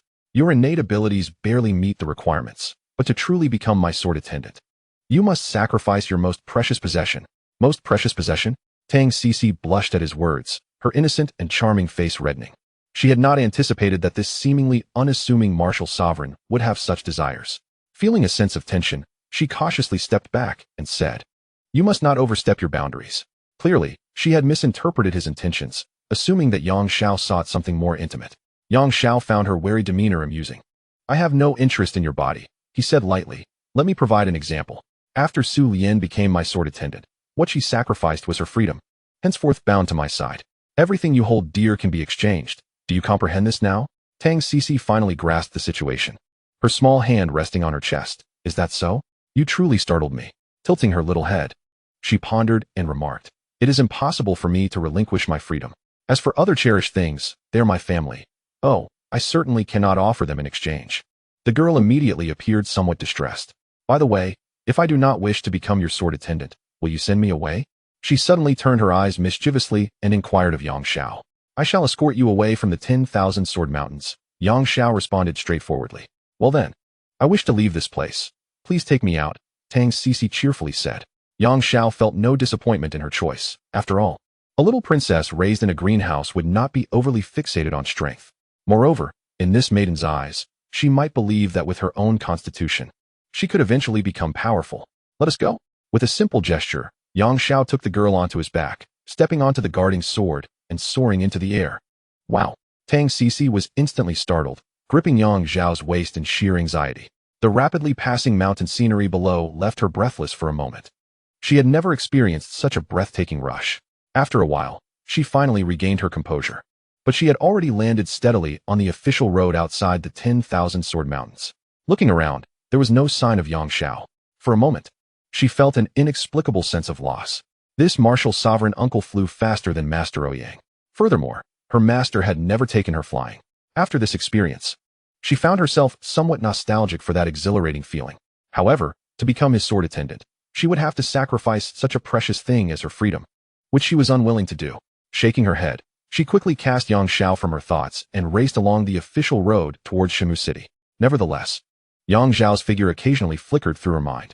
After seeing off Tang Cici, Yang Xiao returned to the peak of the divine sword and continued to mentor Su Lian in her cultivation. In the previous 3 days, Su Lian had made remarkable progress. Relying on the Lingmu divine sword, she had advanced the Imu sword technique from the initial stage of the second level to the mid-stage within just 3 days. Translated into the standards of martial cultivation, it meant she had progressed from a junior martial artist to a mid-level martial artist. The mid-stage, high stage. And then she could break through to the third level, equivalent to the martial spirit realm. This process would likely require another 10 days or so. Compared to ordinary martial cultivators, Su Lian's speed of advancement was astonishingly more than 100-fold. Even with Su Lian's temperament, her heart was now filled with exhilaration. She had been following Yang Xiao lately, and it was evident to her that this world revered martial prowess above all else. Even if it were merely for self-preservation, Su Lian would strive to cultivate diligently. She did not wish to be a hindrance and hoped to assist Yang Xiao in the future. Yang Xiao accompanied her in cultivating within the stone tower at the peak of the divine sword for 3 days. At this moment, had Tang Cici still been present, she would have observed that Su Lian had ascended from the 4th level of martial master to the 6th level. As night fell, the sky became shrouded in ominous clouds, foretelling an impending storm. Surrounding the gates of the Void Sword sect, Yang Xiao detected several powerful auras emanating from martial emperors. These formidable presences belonged to the beast emperors of the myriad sword mountains. After prolonged observation, it became evident that the 5 beast emperors of the region could no longer tolerate the establishment of a sect by martial cultivators within their territory and were preparing to rally the myriad beasts to assault the Void Sword sect. A chilling bloodlust permeated the vicinity of the sect's gates. Suddenly, a lightning bolt cleaved through the heavens, illuminating the night sky. Yang Xiao stood alone atop the divine sword peak, hands clasped behind his back. The fierce wind billowed his robe, creating an eerie whistle. The flash of lightning revealed his solitary and unrestrained figure amidst the darkness. He wore a relaxed expression, a slight smile gracing his lips. For him, confronting these ferocious beast emperors was a far simpler task than dealing with human martial emperors. It would indeed be advantageous to subdue the beasts of the myriad sword mountains, allowing them to guard the gates of the Void Sword sect. Yang Shao harbored the audacious ambition of conquering the 5 beast emperors, transforming them into the guardians of the sect. Should this thought ever escape his lips, it would likely be met with disbelief, as ferocious beasts are notoriously unruly and resistant to control. Even beast emperors, being of a higher order, are often unyielding to the point of death. Yet, to Yang Shao, the beast emperors posed little threat. Even the more powerful beasts were within his capability to tame. Just as the storm approached, Yang Shao sensed a commotion emanating from the dense forest not far from Divine Sword Peak. A peak martial king accompanied by a mid-level martial spirit? His expression shifted to one of intrigue, for the aura of the mid-level martial spirit felt remarkably familiar. It was none other than the young lady he had seen off 3 days prior, Tang Cici. An elderly man at the peak martial king level was escorting her toward Divine Sword Peak. Unfortunately, given the current assault led by the beast emperors, their approach to the peak would be more challenging than usual. Having only traversed part of the way, they were soon detected by several martial king-level ferocious beasts, resulting in a fierce battle. How amusing, Yang Shao mused, a smirk forming on his lips. With a mere gesture, he unleashed a beam of sword light that shot forth with chilling brilliance, slicing through the forest and dispatching the beast kings in its path. Thus, the route from where Tang Cici was to Divine Sword Peak became clear, devoid of any further obstacles. With a thunderous roar, a bolt of lightning exploded, accompanied by torrential rain. The gusting winds caused the towering trees in the forest to sway violently as fist-sized raindrops fell incessantly, drenching the mountains in mere moments. As a streak of lightning illuminated the night sky, an elderly man emerged from the forest, leading the drenched Tang Cici to the base of Divine Sword Peak. Yang Shao cast a glance in their direction. The young lady's visage remained pure and enchanting, her wet garments clinging to her alluring figure, radiating an irresistible charm. Regrettably, at this moment, Tang Cici's eyes no longer reflected the charm and cleverness of yesteryears. Instead, they revealed an unwavering determination. Deep within her gaze lay a simmering resentment towards the world. Not even the fiercest storm could deter her resolve. In her arms, she cradled a figure, no longer a person, but rather a charred corpse. Faintly, one could discern that it was the body of a young girl. Tang Cici, bearing the blackened remains of another girl, ascended step by step towards the summit of the Divine Sword Peak. Chapter 55. Yang Shao at the peak of the Divine Sword. Yang Shao waved his hand, creating an opening in the 7 Suns sword array.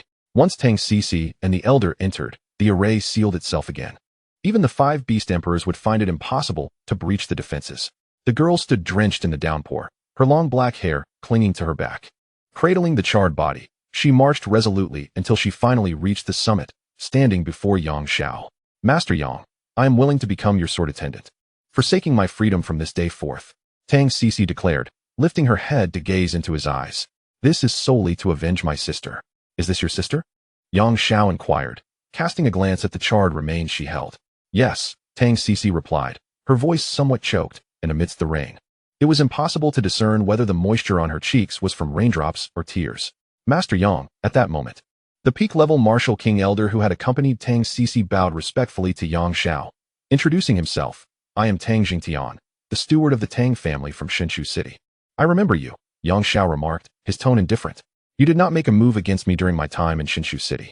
Back then, when the 7 peak martial kings from Shinshu City besieged Yang Shao, Tang Jingtian had merely observed without intervening. Indeed, Tang Jingtian admitted, a hint of anxiety apparent on his face, though it was difficult to tell if it was rainwater or cold sweat. Speak, Yang Shao urged with a wave of his hand. Very well, Tang Jingtian continued. The patriarch of the Tang family has 2 granddaughters. One is Tang Cici, known as the little princess of the Tang family. At this mention, Tang Cici displayed no emotion. Under ordinary circumstances, her character would not allow her to remain so silent. The other is named Tang Qianyu, who is 4 years older than the second miss.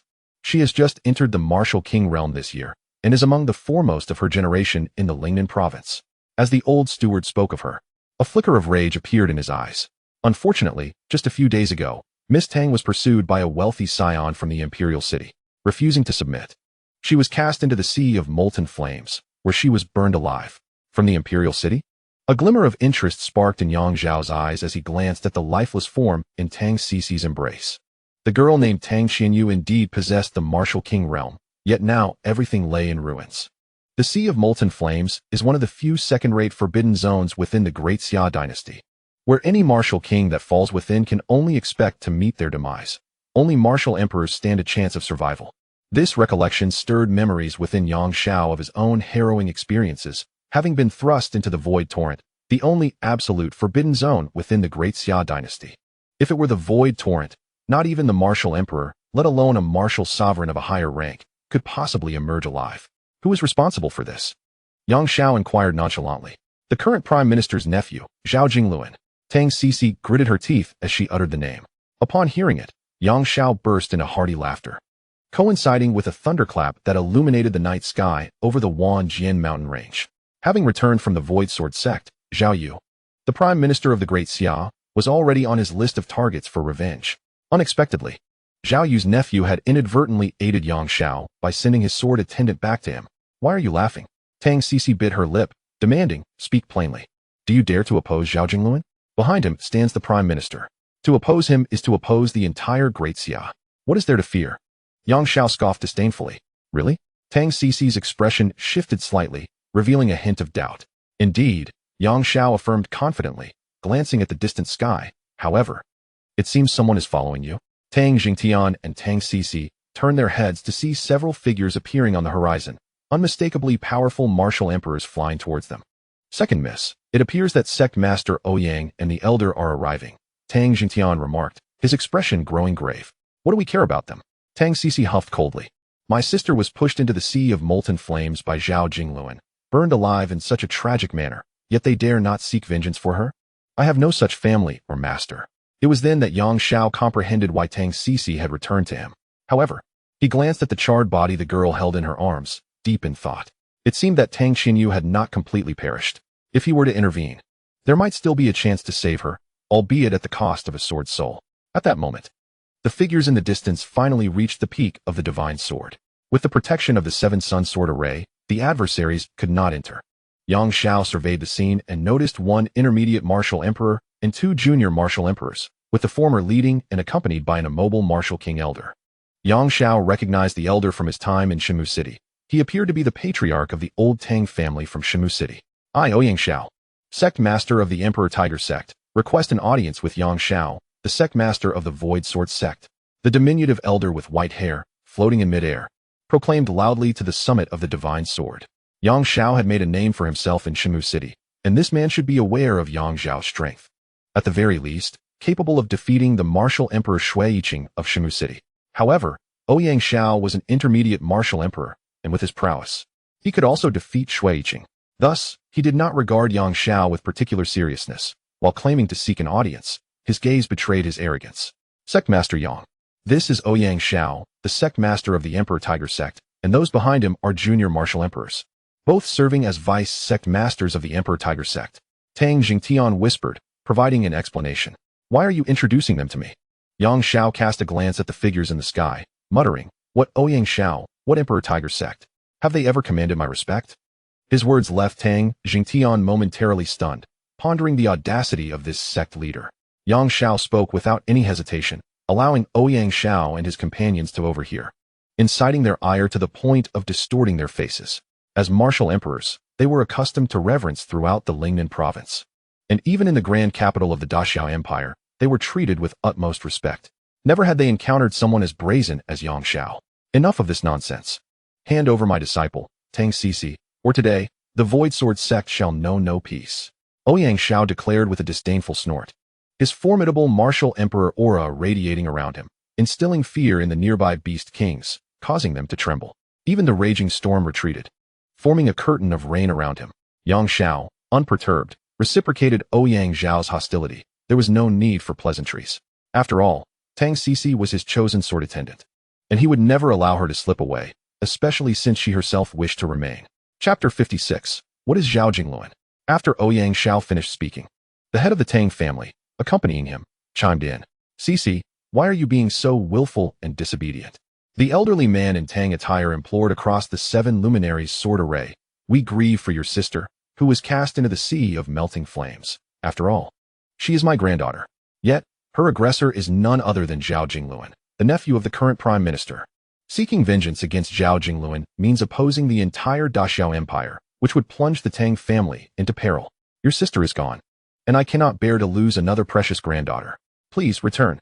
It was evident that Tang Dinghua, the head of the Tang family, was in profound anguish. Yet he felt utterly powerless. The opposing force was simply too formidable. Given Zhao Jingluan's influential background, annihilating the entire Tang family would be trivial for him. How could Tang Dinghua dare provoke Zhao Jingluan? Even when his eldest granddaughter was cruelly thrust into the sea of melting flames, he did not dare seek revenge. If the Tang family trembled before such a threat, how could the esteemed Emperor Tiger sect dare offend Master Zhao? Ouyang Xiao sneered. Tang Xinyu was also one of our own in the Emperor Tiger sect. Under normal circumstances, I would protect my direct disciple and seek vengeance for her. However, she met her demise today due to her own entanglements with young Master Zhao. Why should she not comply when a person of such stature took an interest in her? Thus, she was cast into the sea of melting flames. There was nothing we could do. Hearing the words of Tang Dinghua and Ouyang Xiao, Yang Xiao found their rationale ludicrous. The girl who had been thrown into the sea of melting flames, Tang Xinyu, was both Tang Dinghua's granddaughter and Ouyang Xiao's disciple. Yet, instead of seeking retribution, they defended the position of her oppressor. Even Yang Xiao found their arguments appalling, let alone Tang Cici. As I witnessed my sister being murdered, neither our family nor the sect sought vengeance. Instead, they placed the blame upon her. How could she possibly endure such injustice? Enough of this idle talk. Yang Xiao raised his gaze, speaking calmly. If you lack the courage to avenge your slain kin, what right do you have to demand her return? Master Yang, this matter does not concern you, does it? Tang Dinghua, visibly troubled, replied. After all, Cici is my granddaughter, rooted in the Tang family. Will she not return in the future? Indeed, remarked a disdainful deputy master of the Emperor Tiger sect. Do you still believe that defeating Shui Yiqing makes you invincible? You cannot fathom the formidable power that backs young Master Zhao. Grandfather, Master, there is no need for further words. At that moment, Tang Cici did not even glance at them, turning her back and closing her eyes, allowing her tears to mingle with the raindrops cascading down her cheeks. From this day forth, I sever ties with the Tang family and the Emperor Tiger sect. I shall serve the Void Sword sect and Master Yang. One day, I will avenge my sister. Cici, how can you be so willful?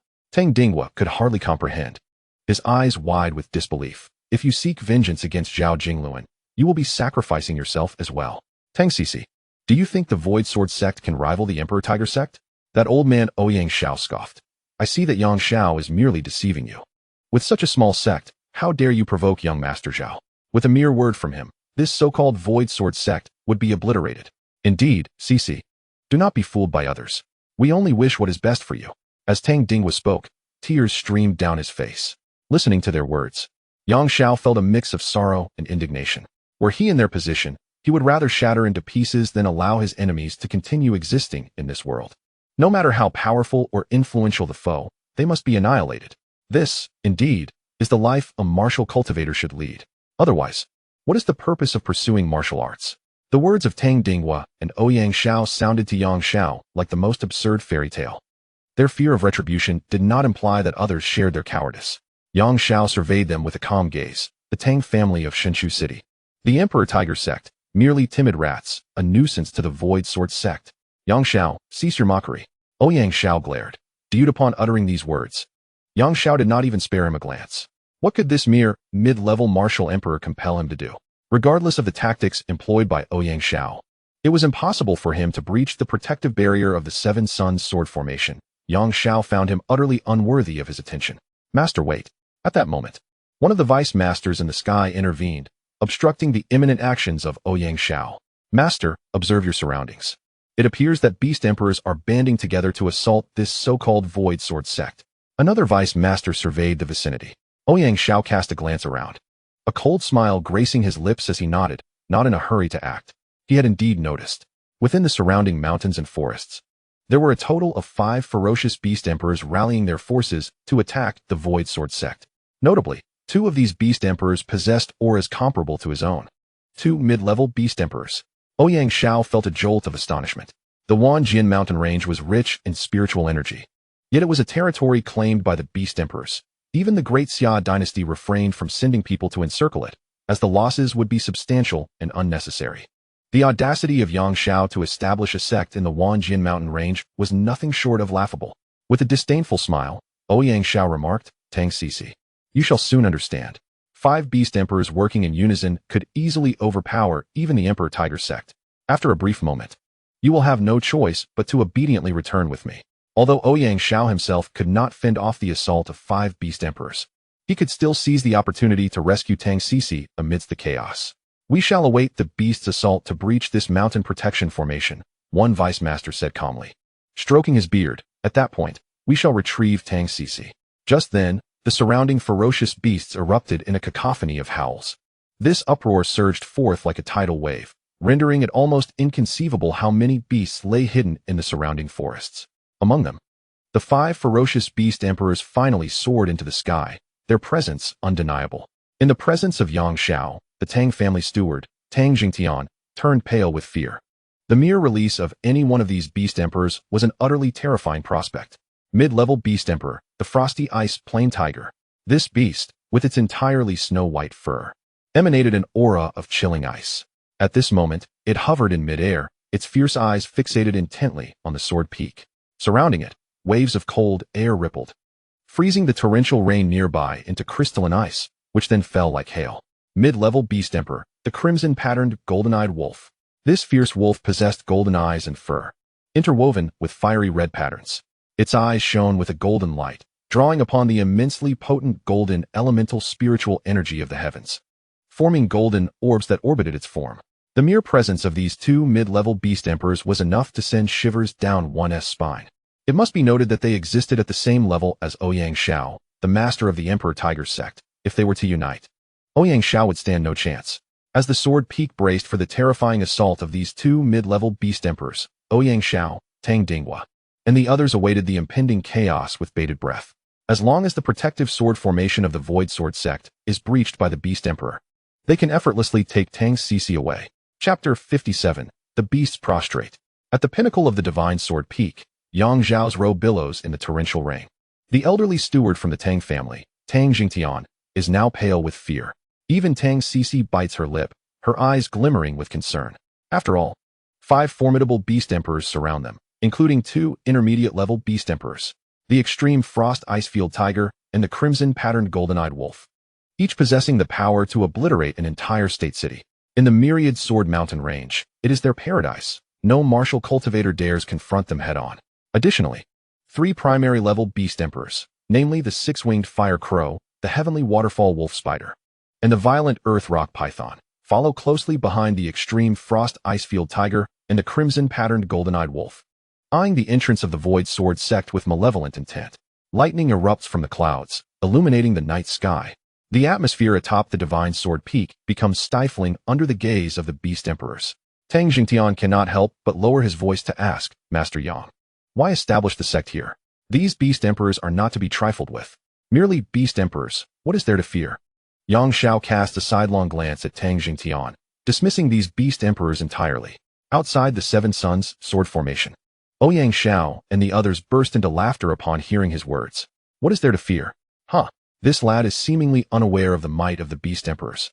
He will surely regret it soon, sneered a deputy master of the Imperial Tiger sect. We need not rush. We can simply await the beast emperors to make their move. Ouyang Shao remains remarkably composed.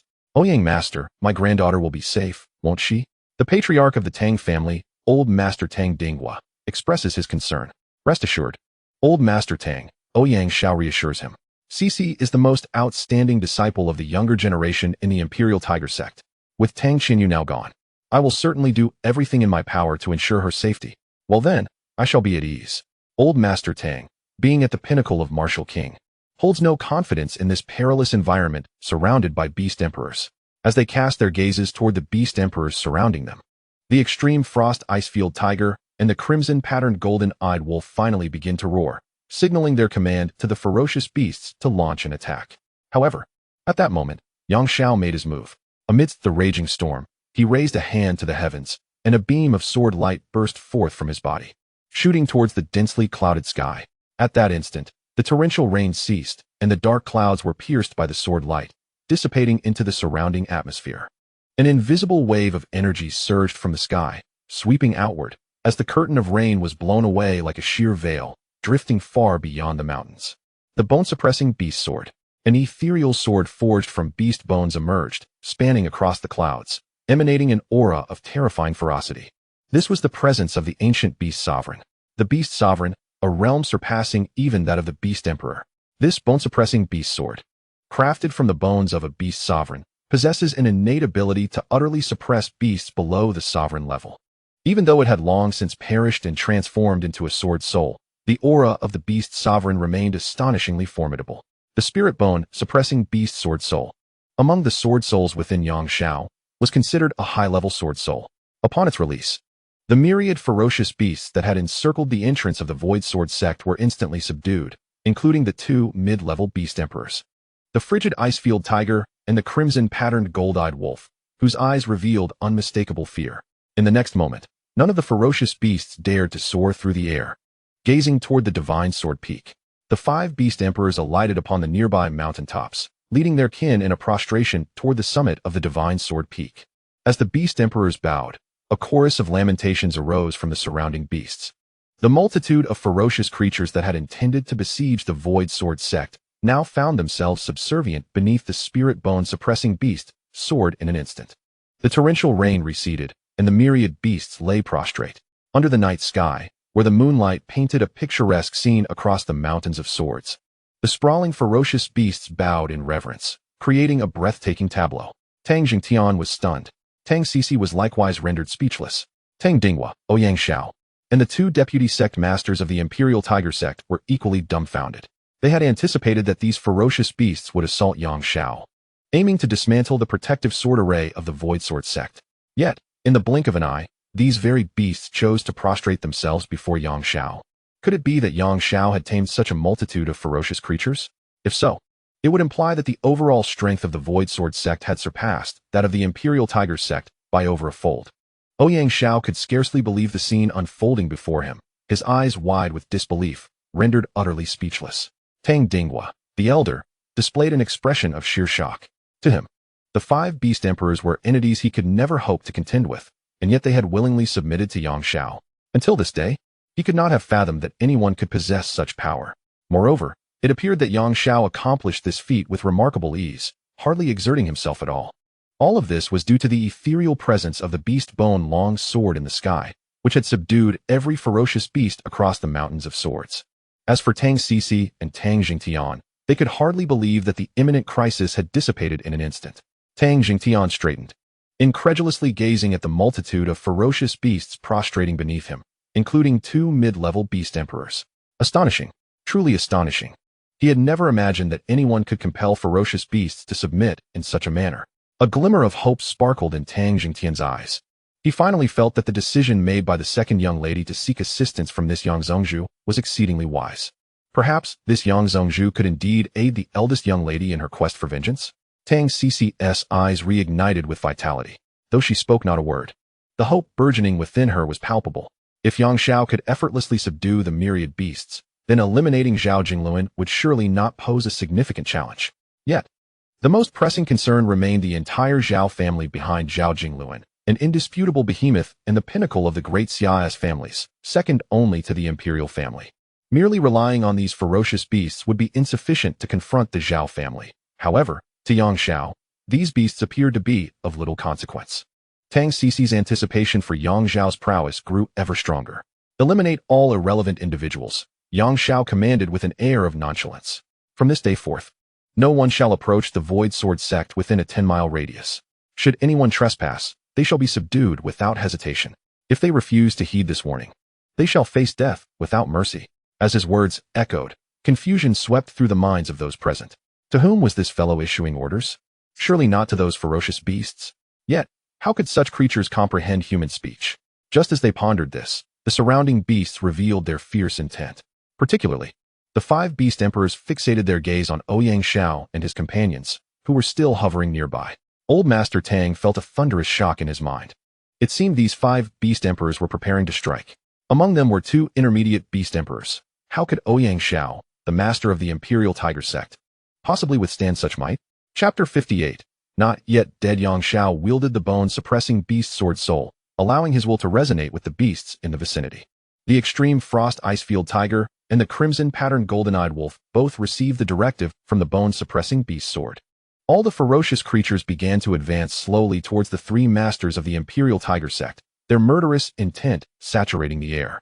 The once formidable Ouyang Xiao, who instilled fear in others, was rendered insignificant in the eyes of these beasts. After all, the two most powerful beast emperors could easily overpower this intermediate martial emperor. Wait.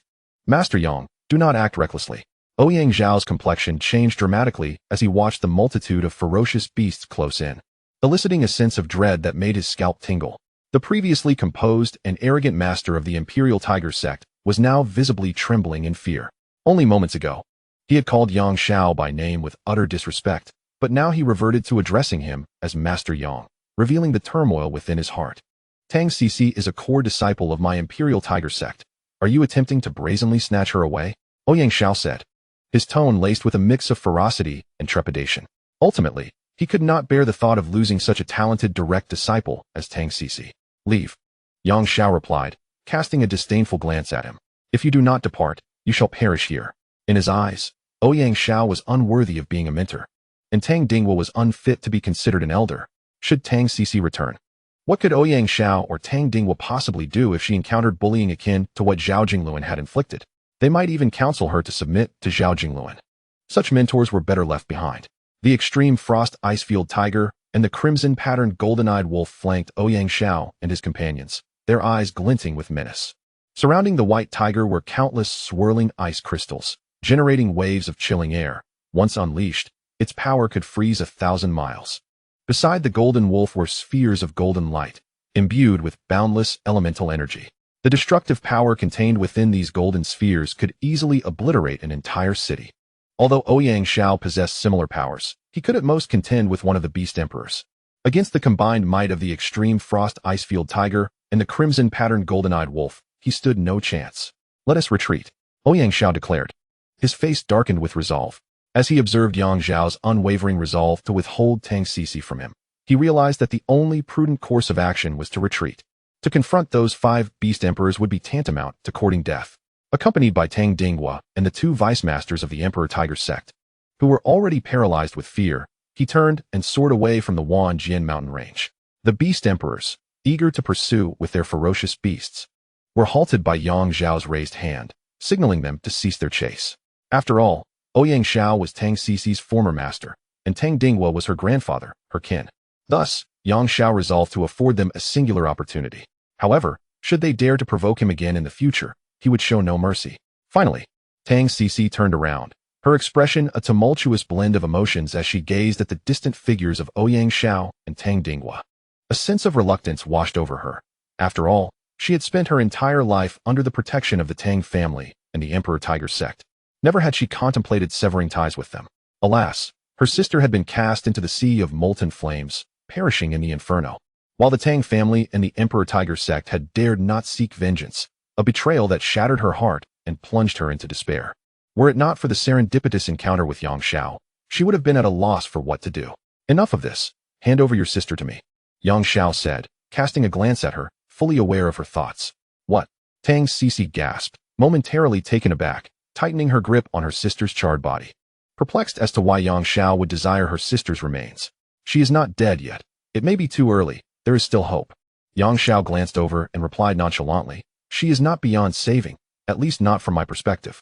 Upon hearing these words, both Tang Cici and Tang Jingtian's eyes widened in disbelief. Are you saying my sister is still alive? Tang Cici felt as though her breath had been snatched away.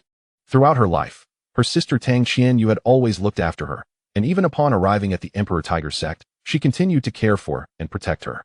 Their sisterly bond was profound. Thus, when Tang Qianyu's charred body had been returned, Tang Cici's heart had shattered, driven by an overwhelming desire for vengeance. Yet now, Yang Xiao was asserting that her sister still had a chance at life? Though it seemed unfathomable, a flicker of hope ignited within Tang Cici's heart. Previously, she had been consumed by despair, fixated solely on avenging her sister. However, if there was a chance for her sister to survive, she would gladly sacrifice her own freedom, even her life, for that chance. She is not entirely lost, but that is merely my perspective, Yang Xiao said with a slight smirk. Entrust her to me. Give me 7 days and nights, and do not let anyone disturb me. Tang Cici clutched her sister's charred body tightly, trembling with emotion. Sister, can you hear me? You must hold on. Master Yang will save you. Eventually, she relinquished her sister's lifeless form to Yang Xiao, her heart heavy with reluctance. She could only watch as Yang Xiao, cradling her sister, gracefully leaped into the stone tower, quickly vanishing from sight. Miss, do you truly believe the eldest lady is still alive? Tang Zhengtian pondered, feeling that something was amiss. It is important to note that Tang Qinyu was indeed cast into the sea of molten flames and only managed to emerge after an hour, ultimately succumbing to her fate. Even Ouyang Xiao, the esteemed leader of the Emperor Tiger sect, concluded that Tang Qinyu had perished, completely devoid of any signs of life. The mere fact that a corpse was recovered was already quite an extraordinary feat, yet Yang Zhao's assertion that she still lives was truly difficult for Tang Jingtian to accept. I believe my sister is still alive, Tang Cici declared, her small fists clenched, her tone resolute.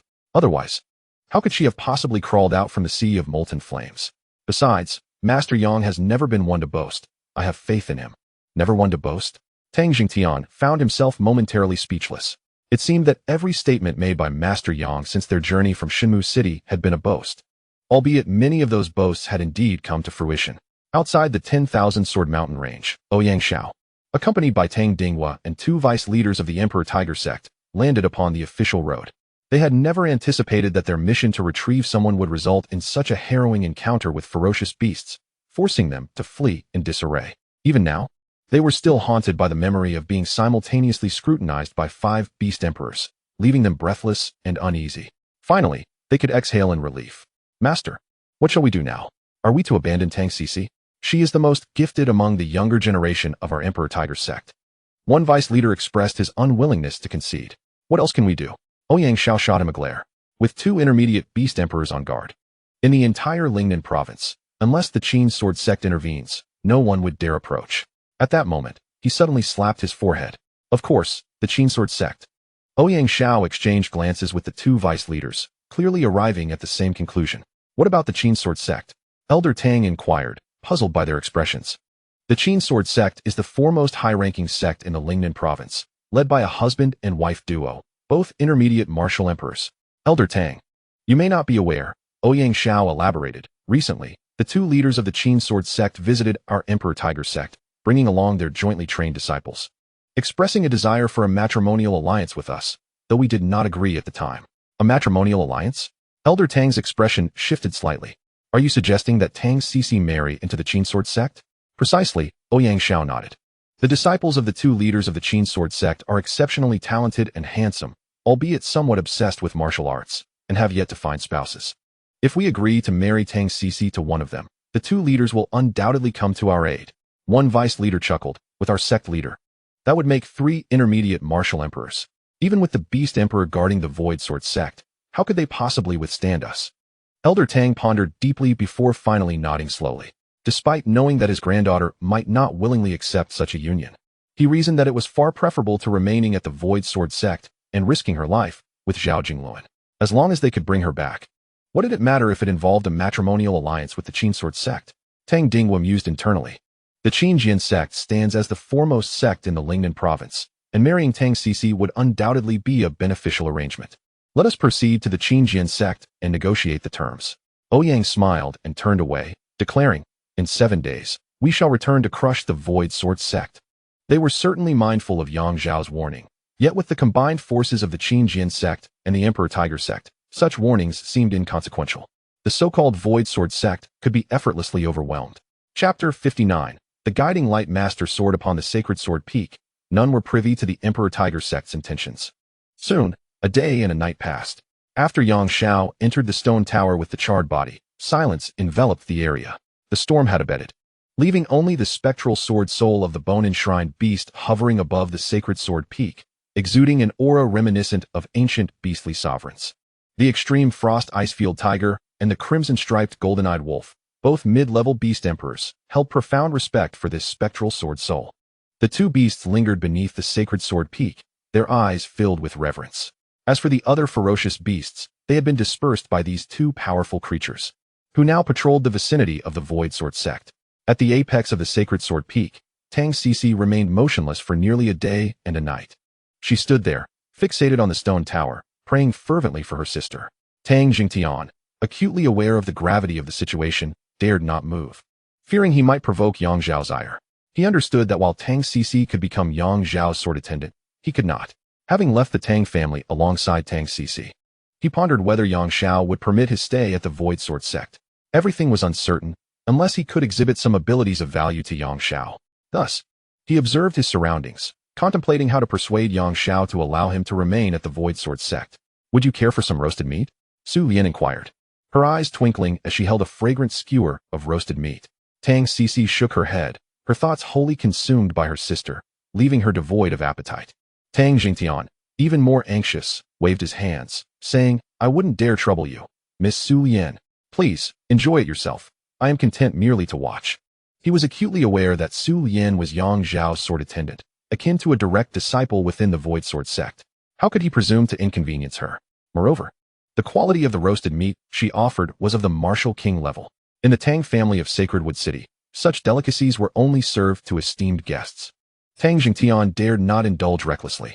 Little did he know that neither Yang Zhao nor Su Lian regarded the meat as particularly precious. Oh, I shall return to my cultivation. If you wish to eat, you can roast your own, Su Lian lamented slightly, finishing her meal before retreating to the stone tower to resume her training. She typically practiced on the second level of the tower, while Yang Zhao occupied the topmost level. None could ascertain the state of affairs there. Second miss. Tang Jingtian lowered his voice as he observed Su Lian's departure, quietly asking, has Su Lian advanced in her cultivation so swiftly? When I last saw her in Sacred Wood City, she appeared to be merely at the first level of martial master. Now, she seems to have reached the 6th level. You ask me, but who can I ask? Tang Cici was too anxious to pay heed to such matters. Moreover, she had long been aware of Su Lian's astonishing cultivation speed. With a hint of irritation, she remarked, it seems that merely becoming the sword attendant of Master Yang accelerates one's rate of cultivation. I yearn to cultivate swiftly, so that I may avenge my sister. Tang Jingtian immediately fell silent, daunted by her words, though his heart was filled with astonishment.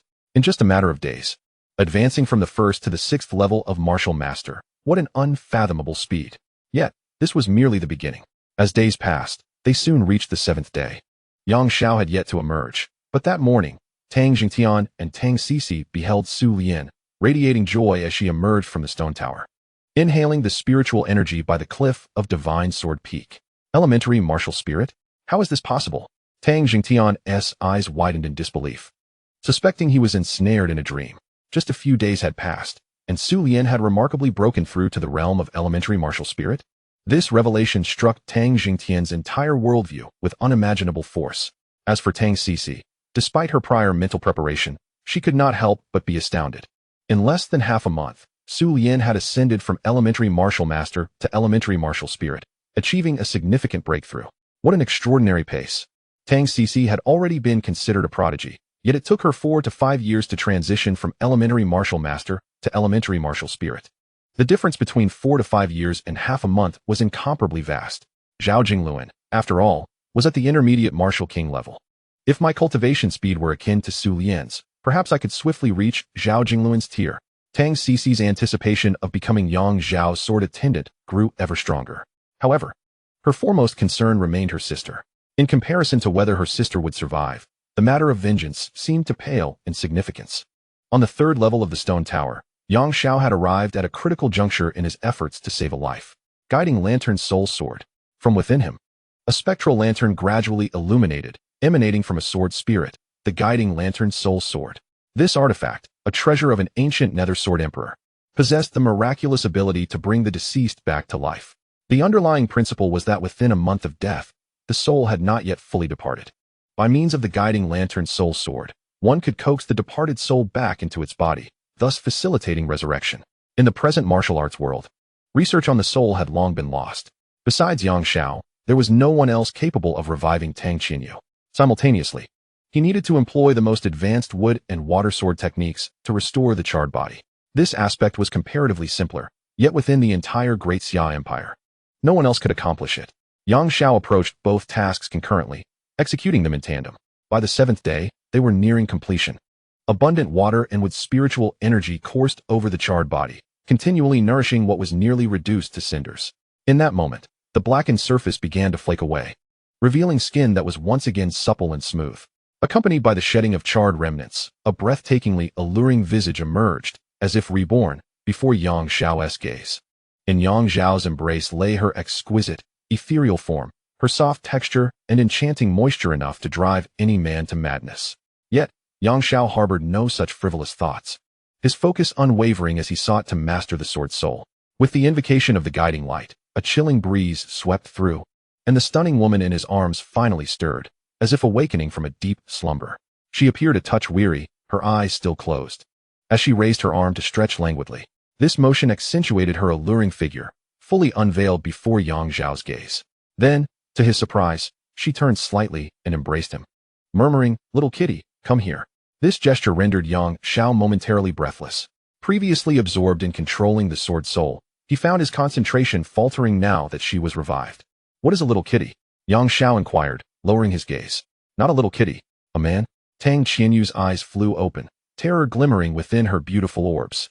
How did I end up in a man's arms? This was undoubtedly the question that plagued her mind. Instinctively, she attempted to leap up and snatch away Yang Xiao's robe, only to discover her weakness. Her former prowess as a junior martial king seemed to have vanished entirely. Chapter 60. A sense of weakness. Yang Xiao surveyed the breathtaking girl before him, feeling quite satisfied. Tang Qianyu had lost her powers due to the Inferno Sea. Yet fortune had smiled upon her, as her Dantian had unexpectedly birthed the heart of Inferno. She was now akin to a blank canvas, perfectly suited to become Yang Xiao's fire attribute, sword attendant. It was for this reason that Yang Xiao expended his spiritual energy from the guiding light to save her. "Where's this place?" The girl's soft, somewhat frail voice emerged as she curled into a ball, retreating into the shadowed corner of the wall, instinctively shielding her enticing form. "This is the Void Sword Sect," Yang Xiao replied casually. As for further explanations, he deemed them too convoluted and chose to remain silent. "Tang Cici, come in." Yang Xiao shed his black robe and tossed it to Tang Qianyu, to spare her from the chill, considering her diminished resistance. He then turned to leave the stone tower. "The Void Sword Sect? Cici?" Tang Qianyu, crouched in the corner, was taken aback upon hearing her sister's name. Moments later, she saw a familiar figure burst through the doorway. Her sister, Tang Cici. Initially, Tang Qianyu had felt trepidation, awakening in an unfamiliar place with her powers stripped away. However, upon seeing Tang Cici, she finally breathed a sigh of relief. She pondered, had she not been pushed into the Inferno Sea by Zhao Jingluan? How had she ended up in this peculiar place? "How is my sister?" Tang Cici rushed in, her expression filled with anxiety. Upon spotting Tang Qianyu, draped in the black robe and wearing a puzzled expression, she was overcome with joy and tears. Her sister had indeed been revived by Master Yang. She restrained her excitement and, with a hint of impatience, addressed Yang Xiao, saying, "Master Yang, I hesitated to disturb you earlier, but my master has come with 2 other sect leaders from the Qingjian sect. The extreme frost icefield tiger and the crimson-patterned golden-eyed wolf are beyond our capacity to handle." Yang Xiao, having just revived Tang Qianyu, was already aware of the situation outside. Yet, he remained unfazed. After all, were they not merely 3 mid-level martial emperors? He could deal with them without even lifting a finger. However, Tang Cici's words irked him slightly. "As for Ouyang Xiao, do refrain from calling him your master. Such a person is unworthy of the title." "Ah, very well, Master Yang." I had grown accustomed to it and failed to adjust immediately. Tang Cici quickly closed her mouth. Her face beamed with joy, and as soon as Yang Xiao turned to exit, she hurried towards her sister. "Sister, how do you feel?" Tang Cici asked, her expression brimming with excitement. Upon seeing her sister, Tang Qianyu finally relaxed, blinking as she replied, "I feel a bit weak." "Who was that handsome man? Surely, I didn't do anything with him to feel this way?" As she spoke, her exquisite face flushed slightly. "Oh dear, sister, now is hardly the time for jokes." Tang Cici shot her a reproachful glance. "What is the matter?" Tang Qianyu shrugged nonchalantly, her curiosity piqued by Yang Xiao. "You referred to that handsome man as Master Yang. Could he be the leader of a sect? He appears quite dashing, far more pleasing to the eye than many young masters. You nearly lost your life, and yet your mind is filled with thoughts of handsome men." Tang Cici was utterly exasperated with her sister. "You silly girl," Tang Qianyu teased, playfully pinching Tang Cici's nose. "Look, I'm perfectly fine now, aren't I? Yet, this Master Yang is someone I have never encountered before, such a charming figure. He is just an old man." "Hardly charming at all." Tang Cici scrunched her nose. Though Yang Xiao had indeed saved her sister, she could not agree with her sister's sentiment. To Tang Cici, Yang Xiao was merely a cold, indifferent figure, devoid of any allure. "What would you know, little girl?" Tang Qianyu's eyes widened in disbelief. "When I first awoke, I was completely unclothed, yet Master Yang remained utterly unmoved. I suspect he is either profoundly reserved or perhaps has some issue in that regard. Tang Cc's face darkened instantly. Sister, when I brought you to the Divine Sword Peak, you were charred to a crisp. It would be strange for him to have any reaction. But look at me now. I am perfectly fine. Tang Xinyu marveled, seizing Tang Cc's delicate hand and placing it against her chest. See, there's elasticity, right? If he felt nothing, the issue must lie with him. Tang Cc was thoroughly defeated. However, this was how Tang Xinyu always behaved when alone with her. She had long since grown accustomed to it. Few could imagine that the usually frosty goddess, Tang Xinyu, could exhibit such a playful demeanor when with her sister. Tang Cc proceeded to explain the situation, and only then did her sister begin to grasp the general idea. Though it remained difficult to believe. Are you saying that I was charred to a crisp by the sea of molten flames? And yet the esteemed Master Yang of the Void Sword sect managed to revive me? My grandfather and that old man Ouyang actually dared not avenge me? They came to the Void Sword sect to fetch you back, only to be frightened away by the Beast Emperor under Master Yang's command? The repeated use of actually clearly reflects Tang Qianyu's inner astonishment. Just moments ago, she had been joking with Tang Cc, but upon seeing her sister's tearful expression, she quickly tried to lighten the mood. Now, learning about the Void Sword sect felt akin to hearing a legendary tale. By the way, Cc, you mentioned that the two masters of the Qin Sword sect have also arrived. Can Master Yang withstand them? Tang Xinyu felt a twinge of concern at the thought of what Tang Cc had said upon entering. Surely, it should be fine, right? Tang Cc hesitated. Although the two masters of the Qin Sword sect are formidable, I can't shake the feeling that this Master Yang is unfathomable. Perhaps he is not even afraid of the current Prime Minister. Stop dreaming. Tang Xinyu lightly tapped her sister's head. How could such a presence exist in Lingnan province? If he were truly that powerful, I might just have to find a way to entice him. Come on, let us go have a look. Before Tang Cc could respond, Tang Xinyu donned a black cloak, wrapped herself tightly, and pulled Tang Cc along as they rushed outside. Sister, slow down. Tang Cc exclaimed, quickly wrapping her arms around her sister. They were on the third level of the stone tower, and stepping out meant facing a drop of 7 or 8 zhang. With Tang Xinyu currently lacking any cultivation, a fall would undoubtedly be fatal. Together, they exited the stone tower. The cold wind greeted them, evoking a sense of rebirth in Tang Xinyu. Though her eyes glistened with unshed tears, no one could fathom the profound sensation of having returned from the brink of death. However, she had little time for reflection. Just as they stepped out, a tremor echoed nearby, indicating that a fierce battle had recently concluded. The two sisters exchanged glances and spotted Yang Xiao. No longer cloaked in black, but clad in a simple white shirt, standing calmly at the peak with his hands clasped behind his back. Not far from the Divine Sword Peak was the 7 luminaries sword array, radiating a spectrum of 7 colors. 8 martial emperors hovered near the array, their expressions icy and their presence formidable, all fixated on Yang Xiao atop the peak. Among them were Jian Wuyang and Qin Yulan, the two masters of the Qin Sword sect, both possessing the rank of intermediate martial emperor.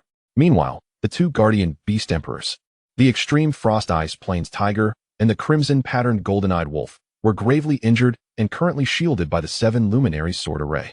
In Lingnan province, martial emperors were the pinnacle of power. Now, 8 such titans had gathered before the Divine Sword Peak, intent on seizing Tang Cc from Yang Xiao. Chapter 61. Take a good look. Who is she? Master Yang, you finally emerged.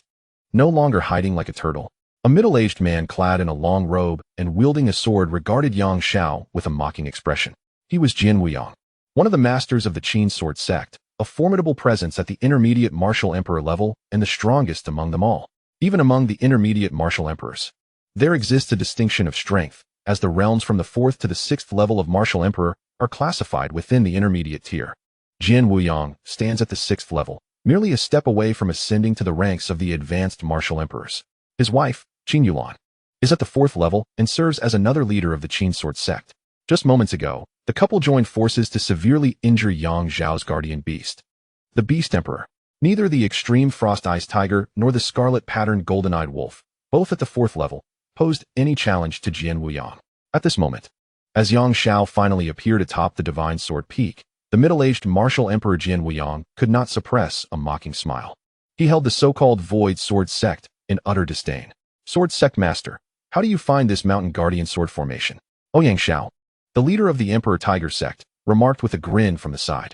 He, too, is at the 4th level of martial emperor, comparable in strength to Qin Yulan, yet significantly inferior to Jian Wuyang.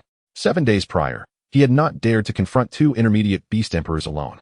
However, Having negotiated terms with the Qin Sword sect, he now stood alongside the two sect leaders, confident that mere intermediate beast emperors could not impede their advance. Somewhat impressive, Jian Wuyang acknowledged as he surveyed the Seven Suns sword formation outside the Divine Sword Peak, proudly declaring, "Yet before me, it is but trivial. It will not take long to dismantle." Behind the three intermediate martial emperors stood 5 additional junior martial emperors, primarily at the first and second levels, 3 from the Qin Sword sect and 2 from the Emperor Tiger sect. The latter 2 were the vice leaders who had previously accompanied Ouyang Shao. These 5 junior martial emperors now sneered, gazing at Yang Shao atop the peak, envisioning his imminent defeat. Today, the alliance of the Emperor Tiger sect and the Qin Sword sect aimed to utterly annihilate the Void Sword sect and reclaim Tang Sisi. Sect leader Yang. "Surrender Tang Sisi now, and you may still have a place in Lingnan province," Jian Wuyang declared with an air of superiority, hovering above and looking down upon Yang Shao. "Should you remain obstinate, the Void Sword sect shall be expelled from Lingnan province today." "Ridiculous," Yang Shao responded with a shake of his head, choosing to disregard them entirely. To him, these martial emperors were inconsequential. However, if he were to intervene personally, it would deplete his sword souls excessively, an expense he was reluctant to bear. Thus, he shifted his focus to the 2 intermediate beast emperors. With his capabilities, he could swiftly heal them, even unleashing the latent potential within their bodies. The eruption of their ferocious potential would not harm them. Rather, it would significantly enhance their strength. In truth, dealing with those 8 martial emperors posed no challenge whatsoever. Observing Yang Zhao's blatant disregard, the members of the Emperor Tiger sect and the Qin Sword sect were incensed. At the foot of the Divine Sword Peak, several martial kings remained present, including the elder of the Tang family, Tang Dinghua, and the personal disciples of the 2 leaders of the Qin Sword sect. Zheng Mu, a quintessential martial enthusiast. The reason the Qin Jian sect has taken action this time is due to Zheng Mu. 7 days prior, Ouyang Shao and Tang Dinghua visited the Qin Jian sect, proposing a union by marrying Tang Sisi into their ranks. However, Tang Sisi is currently located in the Wanjian mountain range, necessitating the Qin Jian sect to retrieve her. To the Qin Jian sect, the Void Sword sect is of little significance, having never even been heard of. A simple trip to fetch a bride for Zheng Mu is certainly a delightful prospect. Zheng Mu is a robust young man clad in a green martial robe, with a long sword slung across his back, exuding the aura of a mid-level martial king. He is a direct disciple of both Jian Wuyang and Qin Yulan, possessing exceptional talent. At the tender age of 29, he has already attained the cultivation level of a mid-level martial king. In the vast realm of Daxia, achieving the status of martial emperor before the age of 40 is indicative of a true genius. Currently, Zheng Mu is striving towards this very goal. Zheng Mu gazes at Yang Shao atop the Divine Sword Peak, his expression inscrutable as he inquires, "Old man Tang, I have heard that there is a female martial emperor in Xinyu City named Shui Yiqing, who was recently defeated by Yang Shao." Tang Dinghua nods affirmatively, "Indeed." Zheng Mu scoffs, shaking his head. In the path of martial arts, arrogance and disdain for others are the gravest of sins. For Yang Shao to defeat Shui Yiqing and act so presumptuously, he is destined for mediocrity. In his eyes, Shui Yiqing, having only recently entered the ranks of martial emperor at over 40 years of age, pales in comparison to him. Moreover, his esteemed master, Jian Wuyang, has already reached the 6th level of martial emperor. Thus, for Yang Shao to treat his master with such disrespect after merely defeating Shui Yiqing is tantamount to courting disaster. Indeed, Tang Dinghua agrees with a slight nod. He too believes that Yang Shao is overreaching, while Shui Yiqing is formidable in Xinyu City. She does not even rank among the top 100 within the entire Lingnan province. It is somewhat ridiculous for Yang Shao to display such arrogance after besting her. Tang Dinghua is confident that with the combined might of the Qin Jian sect and the Emperor Tiger sect, featuring 8 martial emperors, they will undoubtedly reclaim his granddaughter. As for Yang Shao, he pays no heed to their conversation. He is contemplating whether to unleash the potential of the extreme Frost Icefield Tiger or to activate the capabilities of the crimson-patterned golden-eyed wolf first. Regardless of which beast's potential he chooses to awaken, it would easily handle the martial emperors outside. However, Zheng Mu and Tang Dinghua's dialogue reaches Tang Sisi, who has just emerged from the stone tower. Before her figure even appears, her disdainful voice rings out. "If this is what Yang Zhongzhu calls lack of achievement, then you lot are even inferior to pigs and dogs. After such a long time practicing martial arts, perhaps you should consider ending it all." Her voice is crisp, her words utterly unrelenting, showing no regard even for the martial emperors present. Hearing his granddaughter's voice, Tang Dinghua is momentarily taken aback with excitement. Yet, Her remarks are undeniably disrespectful to both the Qinjian sect and the Emperor Tiger sect, leaving Tang Dingwa perplexed. How did his granddaughter become so unruly? She is truly spoiled. Beside him, Zhengmu is somewhat displeased, snorting coldly. Is this disrespectful chatter from above truly my future bride? Once she is married to me, I shall ensure she comprehends the true meanings of courtesy and hierarchy. Young Master Zheng, please remain calm. She has been bewitched, and I believe she will soon realize her folly, Tang Dingwa hastily explained. He then lifted his head and reproached towards the peak of the divine sword mountain. Granddaughter, what nonsense are you speaking up there? Both major sects have come for you. And with so many esteemed martial emperors present, you must not speak recklessly. Grandfather, on the summit of Divine Sword Mountain, Tang Cici's voice was somewhat composed. Even now, you still associate with these people? You are likely unaware that my sister has been revived during these 7 days. The one who brought her back to life is none other than Lord Yang. Upon hearing this, Tang Dingwa, Zhengmu, and the others below were momentarily stunned. After all, they all knew that Tang Cici's sister, Tang Qinyu, had been cast into the sea of molten flames, reduced to charred remains, dead beyond resurrection. How could she possibly have been brought back to life? Old Master Tang, your granddaughter is indeed speaking nonsense, Zhengmu mocked from the side, utterly disbelieving her words. This infuriated Tang Dingwa, who angrily shouted, Tang Cici, come down at once. How could your sister, thrown into the sea of molten flames, possibly survive? If you continue to speak such absurdities, it will be difficult to explain to the esteemed martial emperors. Unfortunately, they were merely martial kings, unable to ascend to the heavens to witness the scene atop Divine Sword Mountain. Neither Tang Dingwa nor Zhengmu noticed that the 8 martial emperors in the sky were all rendered speechless, their gazes fixed upon the peak with expressions of sheer astonishment. Grandfather, look closely, who is she? With these words from Tang Cici, she finally approached the edge of Divine Sword Mountain alongside Tang Qinyu.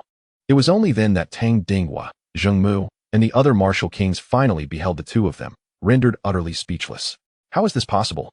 A tempest of emotions surged within them. Just like the martial emperors above, their eyes widened in disbelief. Tang Qinyu, she has come back to life? The hearts of those from the Emperor Tiger sect, the Qin Sword sect, and Old Master Tang resonated like thunder. If they had not witnessed it with their own eyes, they would never have believed it. Yet, on the peak of Divine Sword Mountain stood a young woman draped in black robes, tall and elegant, with long, dark hair. Was this not the Tang Qinyu who should have perished? Even shrouded in black robes, her proud stature could not be concealed. Grandfather, her expression was complex. She found it difficult to accept that after being pushed into the sea of molten flames by Zhao Jingluan and burned to death, her family and sect dared not seek vengeance on her behalf. They had not even entertained the thought of retribution. Perhaps it was a twisted blessing in disguise. Brought to Divine Sword Mountain by her sister, she was afforded the chance of revival. Yet, her heart was already deeply wounded. At this moment, standing at the peak, she scrutinized Yang Xiao beside her. This man, who could even revive a charred version of herself, who exactly was he? Sensing Tang Qinyu's gaze, Yang Xiao inquired, so, what will it be? Do you wish to return, or will you stay? I do not know, Tang Qinyu replied, a hint of blush coloring her cheeks. She recalled the scene within the stone tower, where she found herself, utterly unclad, cradled in his embrace. You may decide later, Yang Xiao remarked nonchalantly, a smile gracing his lips. With a casual flick of his wrist, he unleashed 2 sword imprints, precisely the 5th-tier Huayu foam sword imprints. These healing sword imprints soared towards the 2 beast emperors beneath the sacred sword peak, seamlessly merging into their colossal forms, initiating the healing process. It was not until this moment that the onlookers began to react in succession. How is it possible that your granddaughter is alive? Am I dreaming? Tang Dingwa rubbed his eyes, suspecting he was witnessing an illusion. The 8 martial emperors in the sky widened their eyes in disbelief, struggling to accept that Tang Qinyu had indeed returned to life. She actually came back, muttered Martial Emperor Ouyang Xiao, scrutinizing Tang Qinyu, momentarily unable to grasp the reality. After all, he had believed her to be irrevocably deceased. What kind of means could possibly revive her? He never anticipated that Master Yang possessed such miraculous powers of resurrection. Jin Wuyang, the leader of the Qinjian sect, cast a glance at Tang Qinyu before proudly directing his gaze towards Yang Xiao. Having not witnessed the extent of Tang Qinyu's injuries, he was not as astonished, merely considering Yang Xiao's medical prowess. With an air of arrogance, he addressed Yang Xiao. Yang Xiao, I offer you an opportunity. Should you wish to join my Qinjian sect, I shall grant you the position of chief elder. Otherwise, you know the consequences. Healing and killing are vastly different endeavors. Thus, despite the shock of Tang Qinyu's resurrection, Many martial emperors did not regard Yang Xiao with much esteem. As Jian Wuyang spoke, Yang Xiao merely focused on the two beast emperors, paying no heed to Jian Wuyang. You are Jian Wuyang? Here is an opportunity for you. Should you wish to join my Void Sword sect, you may tend to pigs. Do you accept? The moment these words escaped him, the entire assembly fell into stunned silence. This Yang Xiao exhibited remarkable audacity. You are arrogant and utterly misguided. Jian Wuyang trembled with rage. As the esteemed leader of the Qinjian sect, having ascended to the martial emperor realm at the tender age of 40 and now nearing a century, he was a pinnacle figure in the Lingnan province. Never had he endured such humiliation. To suggest he tended to pigs was tantamount to courting death. A fierce murderous intent erupted within his piercing gaze. As this ferocious aura spread, the 7 other martial emperors nearby trembled involuntarily. The 6th-tier realm of a martial emperor was truly formidable when enraged. It could obliterate the heavens and reduce the world to chaos. Just then, a melodious laugh rang out from the summit of the sacred sword peak, belonging to none other than Tang Qianyu. Unable to contain herself upon hearing Yang Xiao's words, she nearly burst into laughter. To suggest that the leader of the Qinjian sect should tend to pigs? It was her first encounter with someone so audacious, speaking with such righteous conviction. Her laughter ignited the atmosphere entirely. You brazen wretch, how dare you laugh? The other sect leader of the Qinjian sect, Qin Yulan, upon witnessing this, let out a cold snort and wasted no time in rebuking her. Though she is a martial emperor, having lived for over a century, how could she possibly compare in beauty and allure to Tang Qianyu? Initially, upon seeing Tang Qianyu, she felt a twinge of jealousy, and upon witnessing Tang Qianyu's audacity to smile, her irritation erupted. Tang Qianyu, be serious. The leader of the Emperor Tiger sect, Ouyang Xiao, admonished with a stern expression. These two are esteemed martial emperors from the Qinjian sect. You should swiftly apologize and return to our side. Ouyang Xiao, do you still wish for her to be your direct disciple? How utterly ludicrous, Qin Yulan scoffed disdainfully. Just take a look at her present state, her cultivation entirely lost. Even if she survives, what then? If you send her back to the Emperor Tiger sect, she would likely have to rely on her looks to survive. Ouyang Xiao then noticed that indeed, Tang Qianyu seemed to have completely lost her cultivation. Though Qin Yulan's words were harsh, they bore a kernel of truth. Once, at the tender age of 22, Tang Qianyu had ascended to the rank of martial king, possessing unparalleled talent in the entire Xia. Yet now, she was utterly ordinary. This realization darkened Ouyang Xiao's expression. As Qin Yulan had pointed out, what purpose would it serve to have such a Tang Qianyu return? Hearing Qin Yulan's remarks and observing Ouyang Xiao's demeanor, Tang Qianyu felt a pang of discomfort. However, she would not let it show, merely offering a nonchalant smile. Having survived such a calamity is already a blessing. Who could still hope to retain their cultivation? Sister, Tang Shihui's heart ached, and she grasped her sister's hand tightly. She had seen Ouyang Xiao's expression and understood that the leader of the Emperor Tiger sect had already grown weary of her sister, solely due to her loss of cultivation. Rest assured, sister, I am fine, Tang Qianyu said, gently ruffling her sister's hair in a comforting gesture. Indeed, she was fine. At that moment, Yang Xiao's voice rang out. If you are willing to become my sword attendant and remain by my side, regaining your former prowess as a martial king will be swift and perhaps even surpassed. Why linger on past achievements? What? Tang Qianyu was momentarily taken aback, struggling to comprehend his words. Sister, here's the situation, Tang Shihui quickly explained, recounting everything about the sword attendant role and Su Lian's astonishing speed of cultivation. These revelations left Tang Qianyu feeling ambivalent. However, considering that Yang Xiao had managed to revive her even in her charred state, the prospect of him restoring her cultivation did not seem entirely far-fetched. So, if she were to become Yang Xiao's sword attendant, there remained a glimmer of hope for her resurgence. Tang Qianyu's eyes sparkled with newfound possibility. That seemed plausible. Tang Shihui, though unsure herself, felt that Yang Xiao's words carried weight. After all, looking at Su Lian, it appeared she had not suffered any mistreatment while in Yang Xiao's company. Meanwhile, Yang Xiao's declarations reached the ears of the martial emperors outside, provoking a wave of derisive laughter among them. A mere martial king? To regain and even surpass that? He must be dreaming.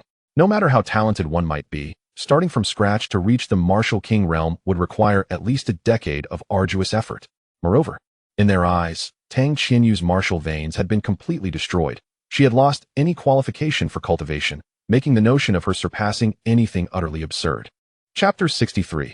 The Sword Wuyo takes action. The martial emperors dismissed Yang Xiao's grandiose claims as mere folly. They utterly refused to believe that Yang Xiao could enable Tang Qianyu to resume her cultivation. Ha ha ha. Master Yang truly possesses a sense of humor. Ouyang Xiao scoffed coldly. What ulterior motives do you harbor in deceiving my disciple to keep her by your side? Even if she has lost her powers, she will forever remain my cherished disciple. Today, she must return with me. Well said, Qin Yulan replied with a scornful smile. I have heard that she has caught the eye of young Master Zhao Jingluan from the imperial city, yet she chose death over submission, leading to her current predicament. Now that she has lost her abilities, she cannot resist and will no longer attract the attention of someone like young Master Zhao. The martial emperors spoke, while the venerable Tang Laozu had no grounds to interject. However, he gazed longingly at his two granddaughters on the peak, yearning for their return to the Tang family. Rest assured, old man, the young martial King Zhengmu said, casting a glance at Tang Dinghua's expression. Today, my two masters will undoubtedly bring your granddaughters back. However, it appears they lack proper discipline. Once they are married, I shall ensure they are well guided. Zhengmu observed the two young maidens atop the peak, finding them both stunning and alluring, especially as sisters. If they were to be his, it would be sheer delight. As for Tang Qianyu being favored by Zhao Jingluan, Zhengmu couldn't be bothered. After all, Tang Qianyu, now devoid of her powers, was merely an enchanting yet ordinary girl, unworthy of someone of Zhao Jingluan's stature. Tang Dinghua, momentarily stunned, had not actually considered marrying both granddaughters off together. Yet, with the Qin sword sect now involved, the unfolding events were beyond his control. Ah well, as long as my granddaughters can return, that is all that matters. Yang Xiao seems to harbor some treacherous intentions. Keeping my granddaughters close is far too perilous. Tang Dinghua thought to himself. Yet, he had not contemplated whether he could truly protect them upon their return to the Tang family. The situation was on the verge of eruption. Qin Jin's sect's leader, Jin Wuyong, could no longer contain himself. He cast a frosty glance at the peak of the divine sword and resolved to take action. Once they breached the gates of this so-called void sword sect, Tang Shihui and Tang Qianyu would become the wives of his direct disciples. At that moment, how would Yang Xiao react? Qin Yulan, Ouyang Xiao, and 5 junior martial emperors now wore expressions of fierce determination, their auras fully unleashed. They sought to hasten the conclusion, to bring back those who were meant to be taken and to punish those who deserved it. The combined might of the 8 martial emperors erupted at that moment. An astonishing pressure emanating from the 7-sun sword array that enveloped the peak, causing all present, save for Yang Xiao, to change countenance. The Tang sisters, Tang Jingtian and Su Lian were rendered speechless by the overwhelming aura of the martial emperors. What a spectacular and terrifying sight it would be to witness 8 martial emperors strike simultaneously. Could a single Yang Xiao truly withstand such an assault? Even the 2 beast emperors beneath the divine sword peak trembled once more in fear. In truth, their severe injuries were nearly healed by Yang Xiao, yet their innate fear of the powerful, a primal instinct of any ferocious beast, lingered. Thus, they remained in trepidation. Only Yang Xiao stood calmly atop the peak, unperturbed by the formidable aura of the 8 martial emperors. I shall inquire once more, proclaimed Jian Wuyuan, radiating sword energy. Exuding the presence of a divine swordsman, his gaze brimming with sword intent, fixated on Yang Xiao. Yang Xiao, should you choose to join my Qinjin sect, I shall spare your life. As for the others, if they withdraw now, leniency shall be afforded later. Otherwise, they will face severe retribution. Granddaughter, Tang Jingtian, do not delay any longer. This is your final opportunity. It was at this moment that Elder Tang Dinghua seized the chance, his expression fraught with urgency. Especially regarding Tang Jingtian, he never anticipated that the old steward of the Tang family would bring his granddaughter to the Wanjian mountain range. Was this not courting disaster? Without Tang Jingtian, Tang Sisi, merely a martial spirit, would never have ventured this deep into the mountains. As the final warning echoed, Tang Jingtian's countenance shifted atop the sword peak. He sensed the immense strength of the 8 united martial emperors. It had been years since so many had acted in concert within Lingnan province. He understood clearly that should he fail to emerge now, the consequences would be dire once Jian Wuyuan and his company stormed in. After all, Tang Sisi was under his charge. However, he glanced at Tang Sisi and Tang Qianyu, the 2 young ladies gripping each other's hands tightly, exhibiting a certain nervousness, yet showing no intention of retreating. Steward Tang, I appreciate your assistance thus far, Tang Sisi remarked, casting a glance at Tang Jingtian. If you wish to leave, you are free to do so. I shall not hold it against you. Her confidence did not stem from faith in Yang Xiao, but rather from her resolute decision to remain by his side, a choice she would not rescind. Yet, Tang Jingtian felt no need to take such risks. The old steward wrestled with his thoughts, but soon his expression solidified with determination as he declared, Second miss. Since I have brought you here, it is illogical for me to depart alone. As long as you choose to stay, I shall remain.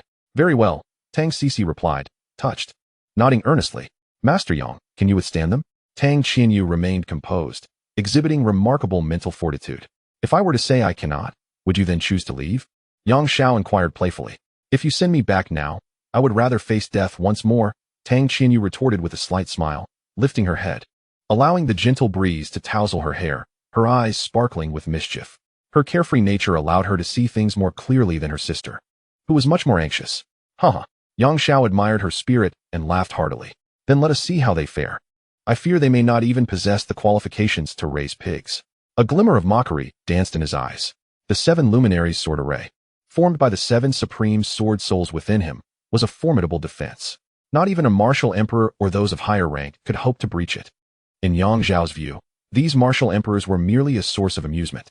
The mention of raising pigs finally ignited Jian Weiyuan's fury.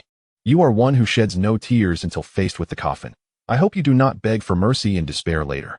As the words of Jian Weiyang fell, an immeasurable force of sword energy coalesced around him, forming a colossal sword of astonishing magnitude. The royal martial technique, sword that cleaves the firmament. With a thunderous roar, Jian Weiyang unleashed the immense sword, which descended upon the 7 luminaries sword array with a tremendous force, as if to shatter the heavens with a single strike. Even the clouds in the sky were cleaved asunder by this formidable blow. A scar of sword energy rent the air, and the magnificent sword swiftly descended upon the 7 luminaries sword array, causing the entire Wan Sword Mountain range to tremble. Upon the descent of this strike, all present were left in a state of shock. The 2 beast emperors, still recovering from their injuries, displayed expressions of fear in their eyes, compelled to evade the blade's edge and take refuge behind the 7 luminaries sword array. Had the protective array been breached? The other martial emperors were astonished by the might of this strike, capable of rending rivers and mountains. In their eyes, it was certain that the protective array of this void sword sect had been obliterated by such a sword strike. Soon, the sword energy dissipated. On the ground outside the 7 luminaries sword array, a long, deep scar appeared, creating a profound chasm as if the earth itself had quaked. Had this been elsewhere, the scar would have extended for several miles. Yet, at this moment, it vanished merely a dozen paces beyond the 7 luminaries sword array. Outside the array, chaos reigned, with mountains crumbling and the earth splitting. However, within the array, all remained as it was, as if nothing had occurred. The 7-colored sword array stood resolute, not even trembling. Yang Zhao's disdainful voice echoed. Is this what you call a royal martial technique? To me, it seems even inferior to a spiritual martial technique. Upon hearing this, Jian Weiyang was infuriated to the point of nearly spitting blood. The expressions of the other martial emperors darkened, incredulous at the sight. How could a strike capable of cleaving the heavens fail to disturb the protective array? It was even mocked by Yang Xiao, deemed less than a spiritual martial technique. Chapter 64. Advanced Beast Emperor. No one could have anticipated that this formerly unheard-of void sword sect possessed such a formidable protective array. Jian Weiyang's demeanor turned grim. He knew that his own Qin Jin sect also had a protective array, but it was merely ornamental. If he wished to breach it, he could do so effortlessly. Could it be that Yang Xiao was a formation master? Ouyang Xiao remarked with astonishment. Formation masters are exceedingly rare throughout the Great Xia, holding a position of great prestige. Jian Weiyang himself studied sword formations, thus he was acutely aware of the complexities involved. Initially, he believed the protective array of the Void Sword sect was merely for show, but he had not anticipated such astonishing defensive capabilities. If he were indeed a formation master, why would he establish his sect in the remote Lingnan province? Qin Yulan scoffed. Let us attack first, and then we can interrogate them properly afterward. Indeed, Jian Weiyang nodded in agreement. Given the circumstances, he could not retreat, even for the sake of his pride. In the next moment, the 8 martial emperors finally joined forces, unleashing a variety of royal martial techniques against the 7 luminaries sword array. Various attributes of spiritual energy converged outside the 7 luminaries sword formation, forming a tempest of torrential rain, ice and snow, and a deluge of thunder that seemed to engulf the entire formation. Standing atop the divine sword peak, everyone felt a heart-stopping sensation. They could scarcely see the outside world, as it was entirely consumed by the furious spiritual energy cascading towards the 7 luminaries sword formation. The grand spectacle was thunderous and relentless. Except for Yang Xiao, each person who glanced towards the formation felt as though it was on the brink of being shattered. Yet, remarkably, the sword formation remained steadfast. Master Yang, Tang Cici gritted her teeth, watching as the 7 luminaries' sword formation endured relentless assaults. Her mind troubled. Are we to simply allow them to attack? At that moment, she felt as though they were merely enduring blows, which left her feeling quite vexed. Why panic? Yang Xiao, with a slight smirk, seemed unfazed by the attacks. Rather than focusing on the onslaught, he appeared deep in thought, contemplating a particular issue. He harbored no concern that the 7 luminaries' sword formation would be breached. To a being of the martial emperor level, the assault was akin to a mere tickle for the formation. The pressing question was how to handle this group of adversaries.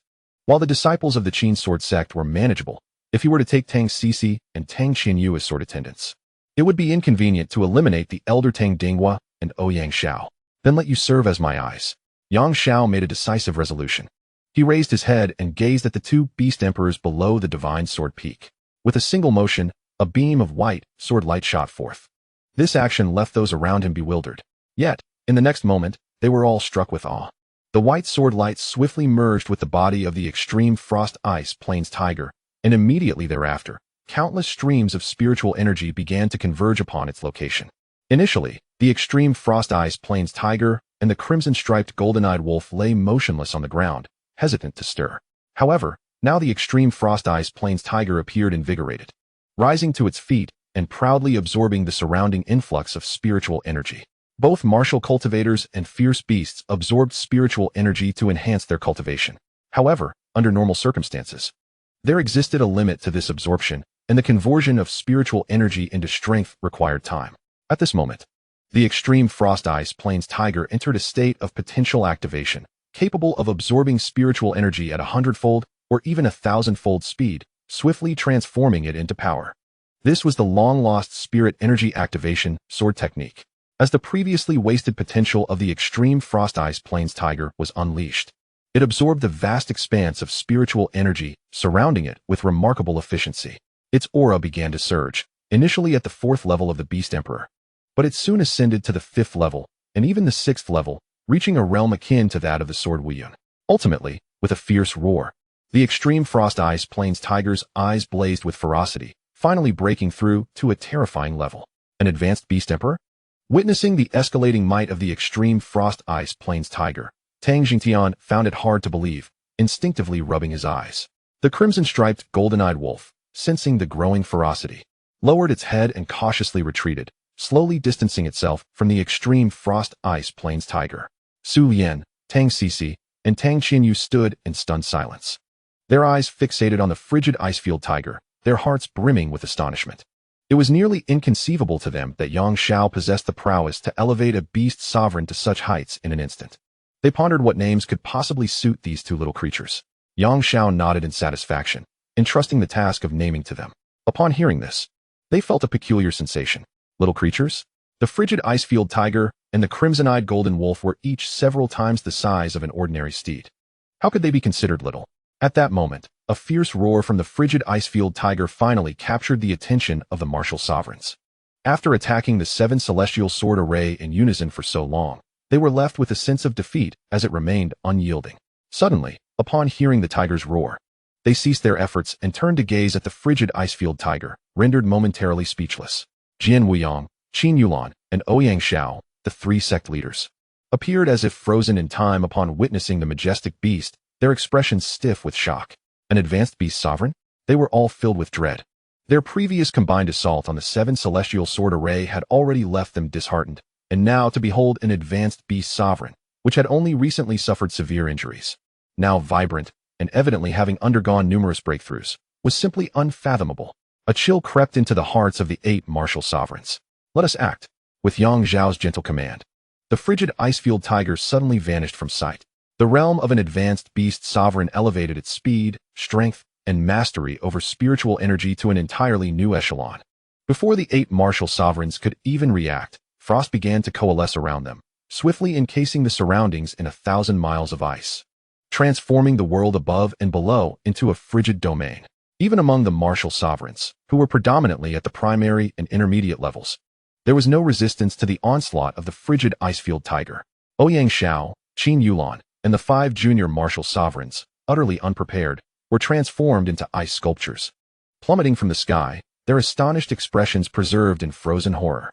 Jian Wuyang managed to endure a moment longer, enveloped in a fierce aura of sword energy, attempting to stave off the encroaching chill. What madness is this? Jian Wuyang gritted his teeth, regretting his decision to provoke such a monstrous creature. The Void Sword sect not only possessed a terrifying guardian sword array, but was further graced by the prodigious Yang Shao, who could elevate a mid-level beast sovereign to an advanced level in the blink of an eye. But regret was futile now. As for Tang Dinghua, Zheng Mu, and the others beneath the divine sword peak, they had yet to be affected by the icy wave, yet they remained utterly dumbfounded. Among the 8 martial sovereigns, under the might of the advanced beast sovereign, 7 had succumbed before they could even draw a single breath, crashing to the ground as ice sculptures. Moreover, it was evident to all that only Jian Wuyang remained, and even he could not withstand the onslaught of the frigid icefield tiger for much longer. The sky had long transformed into a realm of frost, where the sword aura of Jian Wuzong was scarcely perceptible, utterly subdued. How could this be? Tang Dinghua and Zheng Mu trembled in fear. This Void Sword sect was indeed formidable. How foolish of them to audaciously demand a person, particularly when they had just ridiculed Yang Shao with disdain. In an instant, Yang Shao merely waved his hand and summoned a high beast emperor, overpowering the entire assembly of martial emperors. Chapter 65. The sword approaches. Even though the strength of the extreme frost icefield tiger had surged, it dared not defy Yang Zhao's command. It sensed that if Yang Shao intended to slay it, even 100 lives would not suffice. The instinct of ferocious beasts often surpasses that of humans. From Yang Shao, it felt an overwhelming aura of danger. Moreover, Jian Wuzong and several martial emperors had just grievously wounded it. Now it sought the opportunity for revenge. Amidst the swirling snow and plummeting temperatures, the other martial emperors were frozen into ice sculptures, collapsing to the ground. Only Jian Wuzong remained, desperately holding on. Yet he did not surrender. Even if the extreme frost icefield tiger was stronger, he possessed a hidden trump card. Although employing this card would inflict damage upon his cultivation, it was preferable to perishing here. Open the 8 sword caverns. Jian Wuzong's veins bulged as he bellowed, and within him, sword energy converged, activating 8 concealed points. This activation, fueled by his sword aura, temporarily elevated his combat prowess to an entirely new level. Previously, he had been thoroughly suppressed by the extreme frost icefield tiger.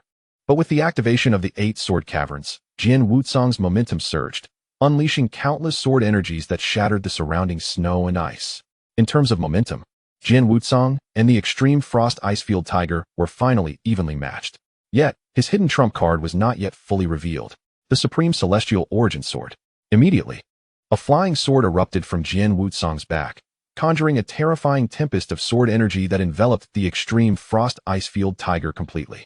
This tempest posed a significant threat to the tiger, forcing it to withdraw its icy powers and form a protective shield of snow and ice, preparing for defense. Consequently, the other martial emperors, previously encased in ice, broke free. Go, Sect Master. Everything rests upon you today. Ouyang Shao emerged from the ice, his expression fervent, fixated on Jian Wuzong's flying sword, filled with admiration.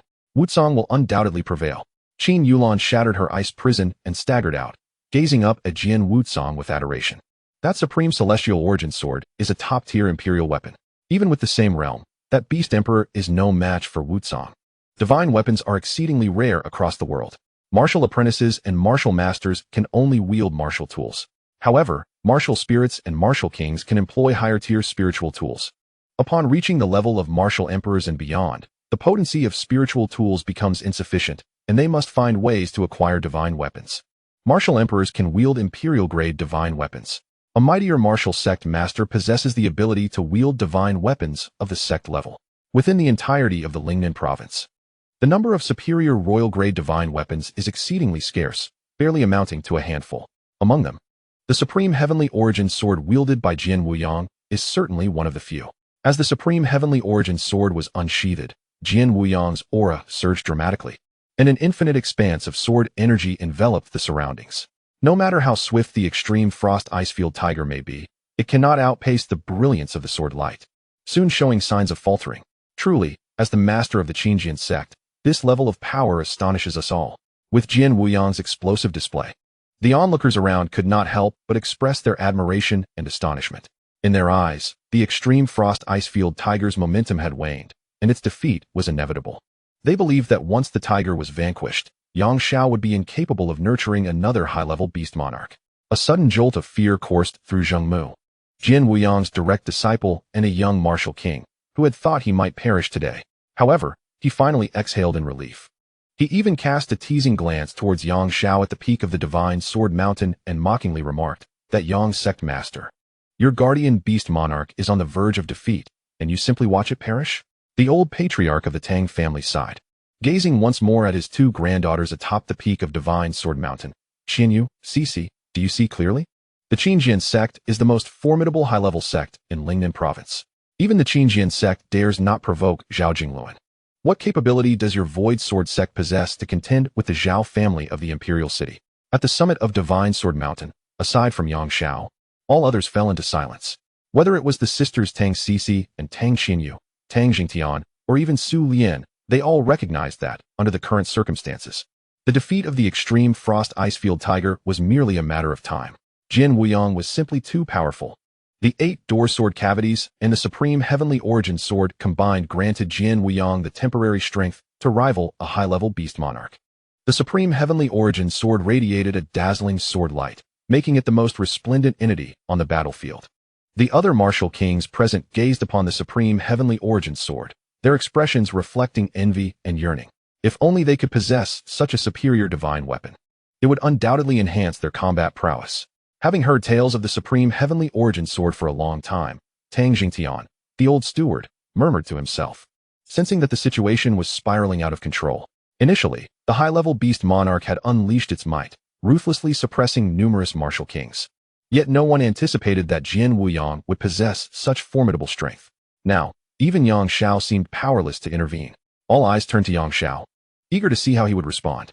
Alas, at that moment, Yang Xiao merely cast a fleeting glance at the supreme heavenly origin sword. As if it were of no consequence to him, he calmly remarked, "A mere royal-grade divine weapon hardly captures my attention." In the void sword grave, how many legendary divine swords had he encountered, and how many supreme sword souls had he absorbed? Any one of those legendary swords far surpassed Jin Wuyong's flying sword in value by countless magnitudes, rendering any comparison utterly inconceivable. How could Yang Xiao ever regard the supreme heavenly origin sword with any esteem? Though his voice was soft, each word resonated clearly in the ears of those nearby. Ouyang Xiao, Qin Yulan, and the others erupted in derisive laughter. This so-called Master Yang, it seemed, had never even encountered a low-grade divine weapon, yet dared to look down upon the supreme heavenly origin sword. How utterly laughable. There was no need to pay him any mind. Once the sword master vanquished that fierce beast, it would be the turn of this self-proclaimed Master Yang. With such disdain for the supreme heavenly origin sword, I was eager to see what means he would employ to contend with our master. They all exchanged cold smirks. As the supreme heavenly origin sword was drawn, they believed that Jin Wuyong had completely seized control of the situation. Alas, Yang Zhao's expression remained indifferent, and at that moment, he stepped into the air outside the divine sword peak, astonishingly approaching Jin Wuyong at an incredible speed. This scene left everyone in a state of surprise. What did he intend to do? "Master Yang, be cautious."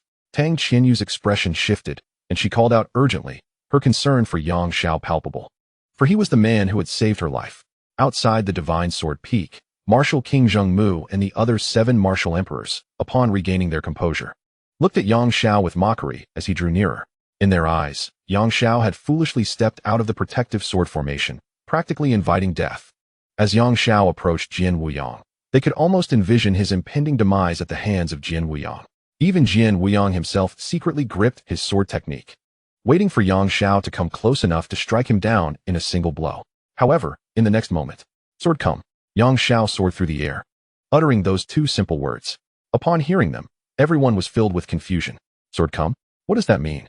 Before they could process it, a rush of sword energy erupted from beside Jin Wuyong. Everyone glanced over, their expressions freezing in disbelief.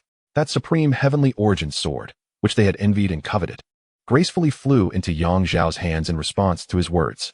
The tempest of sword energy instantly dissipated, leaving the atmosphere calm and settled. Chapter 66. Give me a reason. No one anticipated that the supreme heavenly origin sword would abandon Jin Wuyong's grasp and willingly soar towards Yang Xiao. They all turned their gazes to Jin Wuyong, eager to understand what had transpired. Yet, even Jin Wuyong wore an expression of disbelief. How had his sword suddenly disobeyed his command? Once filled with confidence and arrogance, his countenance now darkened. Particularly, Yang Zhao's maneuver had disrupted his offensive rhythm, triggering the side effects of activating the 8 sword apertures. He coughed up a mouthful of blood, his face paling as weakness enveloped him. In stark contrast, Yang Zhao stood poised in midair, his demeanor relaxed as he surveyed the supreme heavenly origin sword with an air of amusement. No one could have foreseen such a swift turn of events. Even the others, who had previously worn smiles, now found their expressions frozen in shock. They had thought Yang Zhao had emerged merely to meet his demise. Who could have guessed he would seize the supreme heavenly origin sword? In the fleeting moment, as Yang Zhao unleashed his attack, the breathtaking supreme celestial sword fell into his grasp, while Jian Wuyang immediately spat out blood. This swift turn of events left the onlookers atop the divine sword peak utterly astonished. The Tang sisters widened their eyes, unable to believe that Yang Zhao had so effortlessly seized the coveted divine weapon. As for Tang Jingtian, who had just praised the supreme celestial sword, he found himself speechless, his mouth agape in disbelief. The scene unfolded like a surreal dream, defying comprehension. Among the royal-grade divine weapons, this sword was considered formidable. Yang Zhao floated in the air, casting a glance at Jian Wuyang. From this moment forth, this sword belongs to me. Do you have any objections? Return the supreme celestial sword to me. Jian Wuyang, despite his weakened state and bloodied mouth, could not bear to witness his divine weapon fall into another's hands. He struggled to summon his sword energy to confront Yang Zhao and reclaim the supreme celestial sword. But in the next instant, the ferocious frostbite ice tiger roared into action. With a chilling growl, a hailstorm descended upon Jian Wuyang, who, already in a state of extreme weakness, found himself unable to withstand the onslaught. He was battered by the hail, falling heavily to the ground, dazed and disoriented. The frostbite ice tiger landed with a menacing gleam in its eyes, raising its paw to press against Jian Wuyang's chest. With a mere command from Yang Zhao, Jian Wuyang's life would be extinguished on the spot. Seeing her husband in imminent peril, Qin Yulan was thrown into a panic. Master Yang, please show mercy and spare my husband's life. Give me a reason. Yang Zhao's voice was icy. The Qin sword sect, emboldened by the presence of 2 intermediate martial emperors, dared to demand a life. Had it been anyone else, they would have surely met a grim fate. If Tang Cici were to be taken back, it would likely ruin her life. As his chilling words echoed, Qin Yulan's heart plummeted.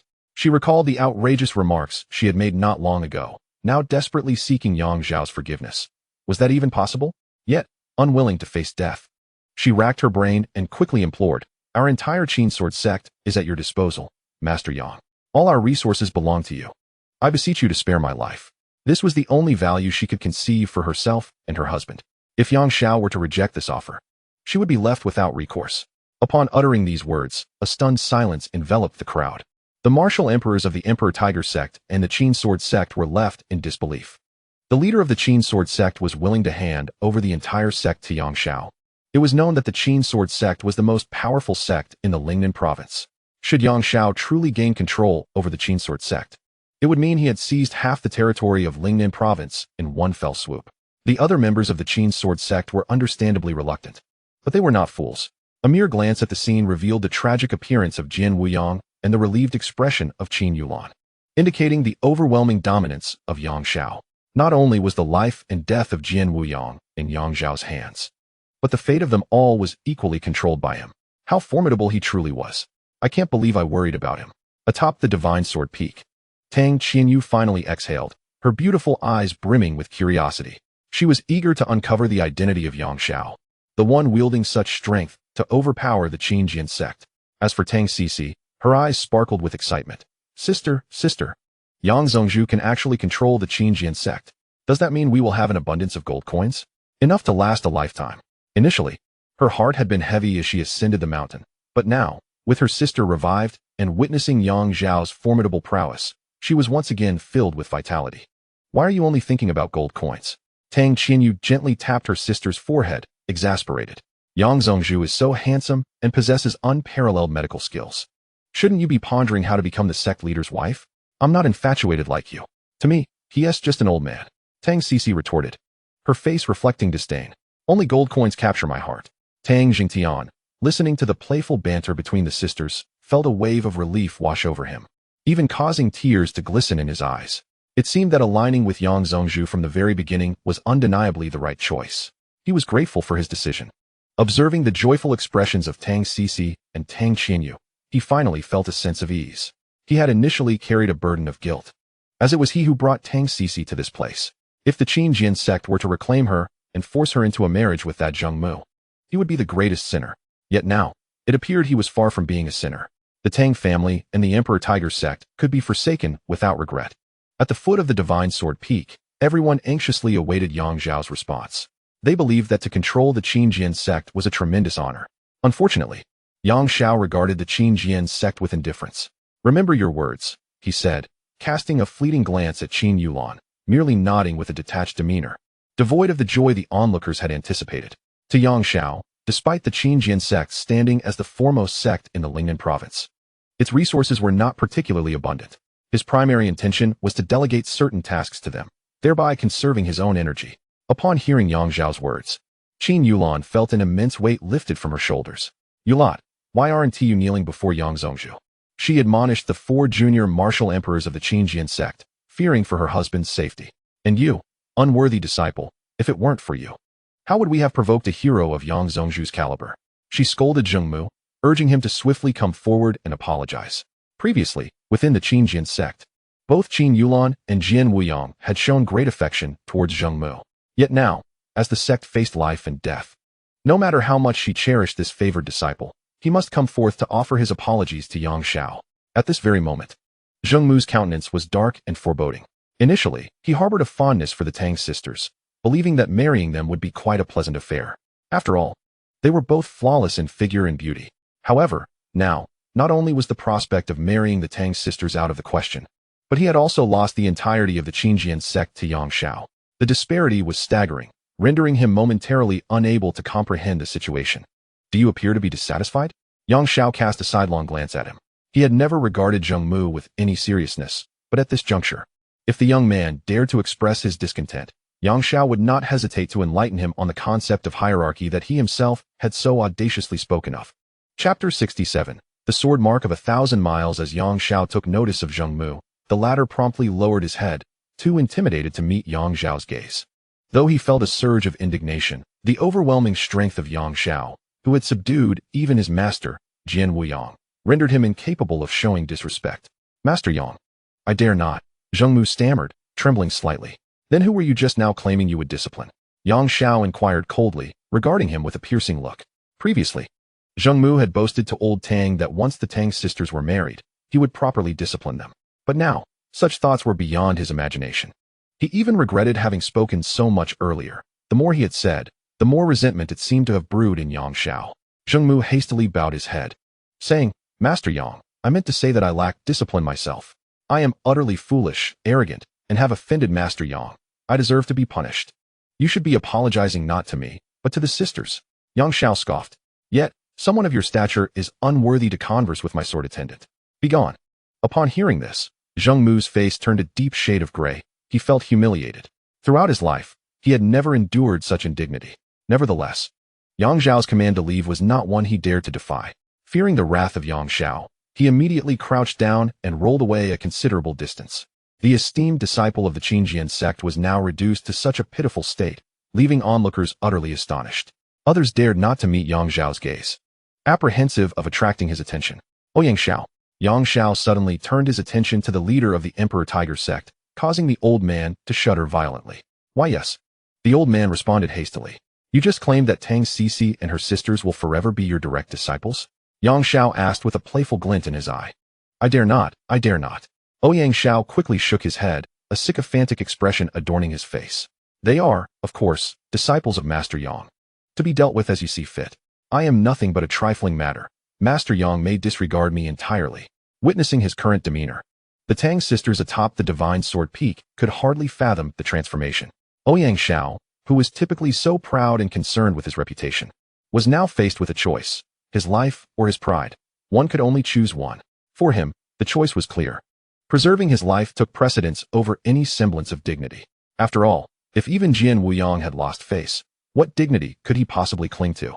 In the realm of the Qin Jian sect, the other martial emperors of the Emperor Tiger sect now lowered their heads, not daring to meet Yang Zhao's gaze. Witnessing such a scene, old Master Tang Dinghua could hardly believe his eyes. The Tang family, situated in the Shenmu city, was not a particularly formidable clan. Especially when compared to the likes of the Emperor Tiger sect and the Qin Jian sect, which loomed large in his mind as titanic forces within the Lingnan province, even wielding influence throughout the southwestern expanse of the Great Xia Dynasty. Yet now, they were compelled to submit before Yang Shao. Initially, Old Master Tang believed that the return of Tang Sisi and Tang Qinyu to the Tang family, relying on the Emperor Tiger sect and seeking favor with the Qinjian sect, was the most prudent choice. However, it now seemed that even the combined might of the Emperor Tiger sect and the Qinjian sect paled in comparison to the presence of the Void Sword sect before him.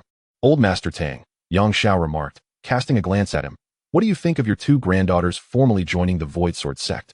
Upon hearing Yang Shao address him, Tang Dinghua felt a shiver run through him. In the past, he would have scoffed at the notion. What was the Void Sword sect compared to the Emperor Tiger sect and the Qinjian sect? Yet, at this moment, he was acutely aware of Yang Zhao's formidable prowess. Yang Shao had vanquished Jian Wuyang. This alone could easily overshadow all the senior sects in Lingnan province. It would be their honor. I am grateful to Sect Master Yang for taking them in. Tang Dinghua stammered. He had once regarded Yang Shao with disdain, and even after witnessing Tang Qinyu's revival, he had felt no gratitude towards him. But now, how could he dare to defy Yang Shao's words? It was a classic case of the weak fearing the strong. In truth, Yang Shao could have simply disregarded him. However, he inquired to gauge Tang Dinghua's current disposition. His attitude now was satisfactory to Yang Shao. Turning towards the Tang sisters atop the Divine Sword Peak, he spoke, "Your grandfather has given his consent. What of you? Are you willing to join the Void Sword sect and become my sword attendants?" The sisters were momentarily taken aback. They had not anticipated that all threats would evaporate with Yang Shao's intervention. However, the outcome was splendid. "Will we have to sacrifice anything precious to join?" Tang Sisi inquired, her demeanor notably relaxed. "Upon joining the Void Sword sect, you shall be under its protection and eligible to cultivate the supreme sword technique. As you progress in your training, you will naturally heed my commands and assist me with certain tasks, though rest assured, they shall not be overly burdensome," Yang Shao explained matter-of-factly. "As for the sword attendants, you may view them as personal disciples. I have made my decision to join," Tang Qinyu declared with enthusiasm, taking the lead. She then playfully swatted her sister's backside. "Sisi, what are you hesitating for?" Blushing from the playful gesture, Tang Sisi shot her sister an indignant glare. "I am willing to join as well," she replied, somewhat begrudgingly. She had intended to become Yang Shao's sword attendant upon arriving at the Divine Sword Peak. There was no need for her sister to urge her, especially not in such a manner. "Ha ha!" Yang Shao laughed heartily upon hearing their agreement. This time, it was all thanks to Zhao Jingluan, who unexpectedly sent him not one, but two sword attendants. Without Zhao Jingluan, how could such fortune have befallen him? In Yang Zhao's eyes, Zhao Jingluan had already ascended to the level of an unparalleled benefactor. Of course, this did not imply that Yang Shao would forego his vengeance. Once the opportune moment arrived, Zhao Jingluan's demise would inevitably follow. He cast a sweeping glance over the assembly of martial emperors and the likes of Zheng Mu and Tang Dinghua, totaling 13 individuals. In the next instant, he raised his hand and conjured a total of 13 sword seals, which shot forth with great speed towards the 13. The group was startled and instinctively sought to defend themselves. However, they were caught unawares by the time they regained their senses. The sword seals had already completely merged into their bodies. The 10,000-mile tracking sword seal. Yang Shao observed their panicked expressions and narrowed his eyes, explaining, "With this seal in existence, no matter where you are, I shall be aware of your location. As long as you diligently serve me, I shall not treat you unjustly. Regarding the Qin sword sect, I will not demand anything from you. You shall continue as you were, just as before. However, any tasks I assign must be prioritized and executed without delay. Do you understand?" Upon hearing these words, the 13 individuals were taken aback. There indeed existed such a formidable tracking method. The 10,000-mile tracking sword seal resided within them, yet they felt not a hint of its presence, let alone the ability to expel it. Thus, Yang Shao had them entirely under his control. Reluctantly, despite their displeasure, the 13 could only acquiesce. After all, it was better than facing immediate death. Qin Sword Sect, send 2 martial emperors to monitor Zhao Jingluan's movements. Yang Shao continued to command. "You are to report to me 3 times a day. As for how to report, it would naturally be through the specially trained spirit pigeons. Given the vastness of the Qin Sword Sect, they certainly must have a multitude of spirit pigeons at their disposal." Upon hearing Yang Zhao's words, the expressions of the 13 shifted dramatically. To surveil Zhao Jingluan? This was no trivial matter. He was the nephew of the current Prime Minister Zhao Yu, wielding immense power. Could it be that Yang Shao truly intended to take action against Zhao Jingluan, seeking vengeance for Tang Qinyu? This was tantamount to courting death. Chapter 68. Absolute certainty none of them had anticipated that Yang Xiao was indeed serious. What a lofty position Zhao Jingluan held. Seeking revenge against him was akin to scaling the heavens. Although this young master possessed modest cultivation, his bodyguards were endowed with terrifying prowess. No one in the entire Lingnan province could possibly harm Zhao Jingluan. Previously, when Yang Xiao had vowed to avenge Tang Xinyu, they had scoffed, convinced it was mere rhetoric to win favor with the young lady. Little did they expect that he was genuinely intent on causing trouble for Zhao Jingluan. The numerous martial emperors exchanged glances, each reflecting astonishment in their eyes. However, they swiftly reconciled with the situation, each thinking, since he wishes to provoke young Master Zhao, let him do so. If he perishes, it would serve him right. They all harbored a subtle anticipation, pondering what spectacle Yang Xiao would bring forth. Surely, he would be dispatched by the bodyguards surrounding Zhao Jingluan. As for the present moment, whatever Yang Xiao commanded, they dutifully complied, for there was no need to defy him. Thus, an elder from the Qinjian sect stepped forth, elucidating the general circumstances surrounding Zhao Jingluan. Zhao Jingluan, being the nephew of the current prime minister and occupying a significant official position, was an envoy from the Great Xia on a diplomatic mission. He was expected to soon embark on a journey to the Tailan kingdom, passing through our Lingnan province, where he fortuitously encountered the young lady from the Tang family. Master Yang, if you wish to confront Zhao Jingluan, it would be prudent to wait until he arrives in the Tailan kingdom. That way, your actions will go unnoticed. The elder suggested with a cunning expression, even considering the opportune moment for Yang Xiao to strike. Yet, how could Yang Xiao be oblivious to his intentions? Casting a sidelong glance at the elder, he remarked coolly, I instructed you to keep watch over him. Merely do that without uttering such drivel. Chastened by the reprimand, the elder lowered his head, refraining from further comment. Nevertheless, he could not suppress his dissatisfaction, thinking to himself, enjoy your moment of bravado. When you confront young Master Zhao, you may not even realize how you met your demise. Enough, Yang Xiao said dismissively, waving his hand as he retreated with the extreme frost icefield tiger back into the 7 solar sword array. Only then did Qin Yulan dare to approach the forest, hastily assisting her husband, Jian Wuyang, to his feet. Thank you, Master Yang, for sparing his life. Jian Wuyang, struggling with his serious injuries, managed to stand and declared, we shall surely fulfill the tasks entrusted by Master Yang. Though he spoke thus, a cold glimmer lurked within the depths of Jian Wuyang's gaze. Today, not only was he gravely wounded, but the supreme heavenly Yuan sword had also been taken from him by Yang Xiao.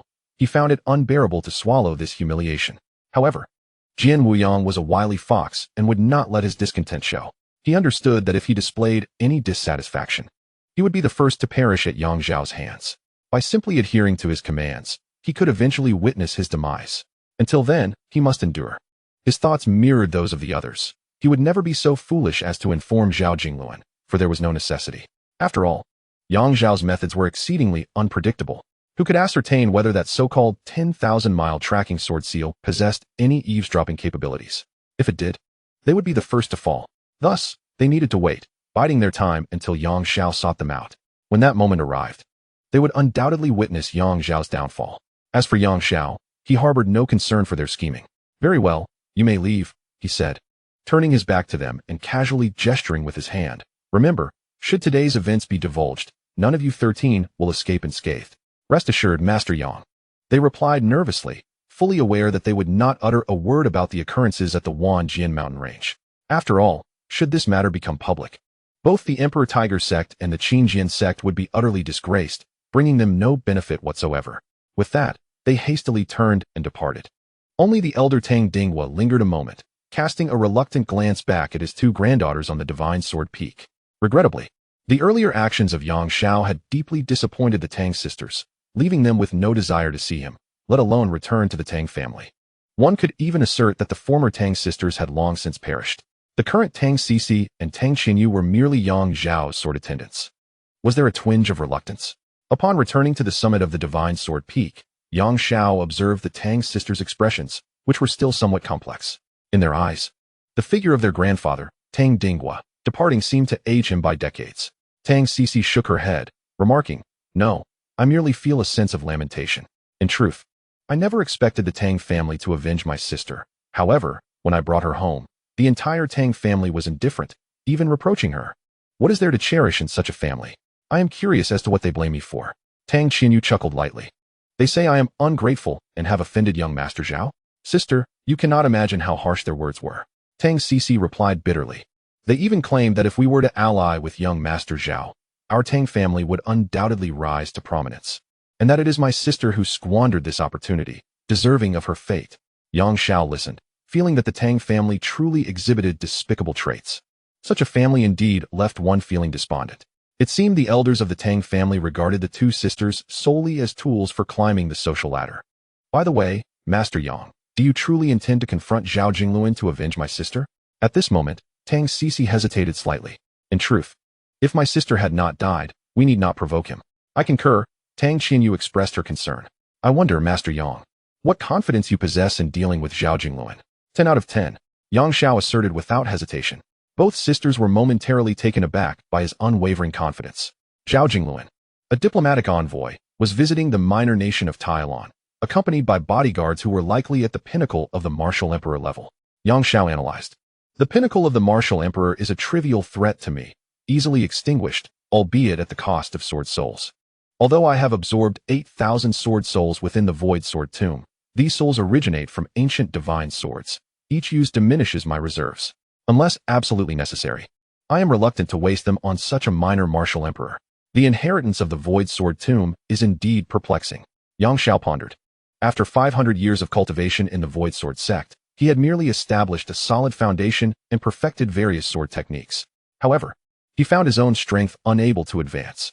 The essence of the sword path within the void sword tomb lay predominantly in nurturing sword attendants. The greater the number of sword attendants and the stronger their abilities, the more formidable Yang Xiao himself would become.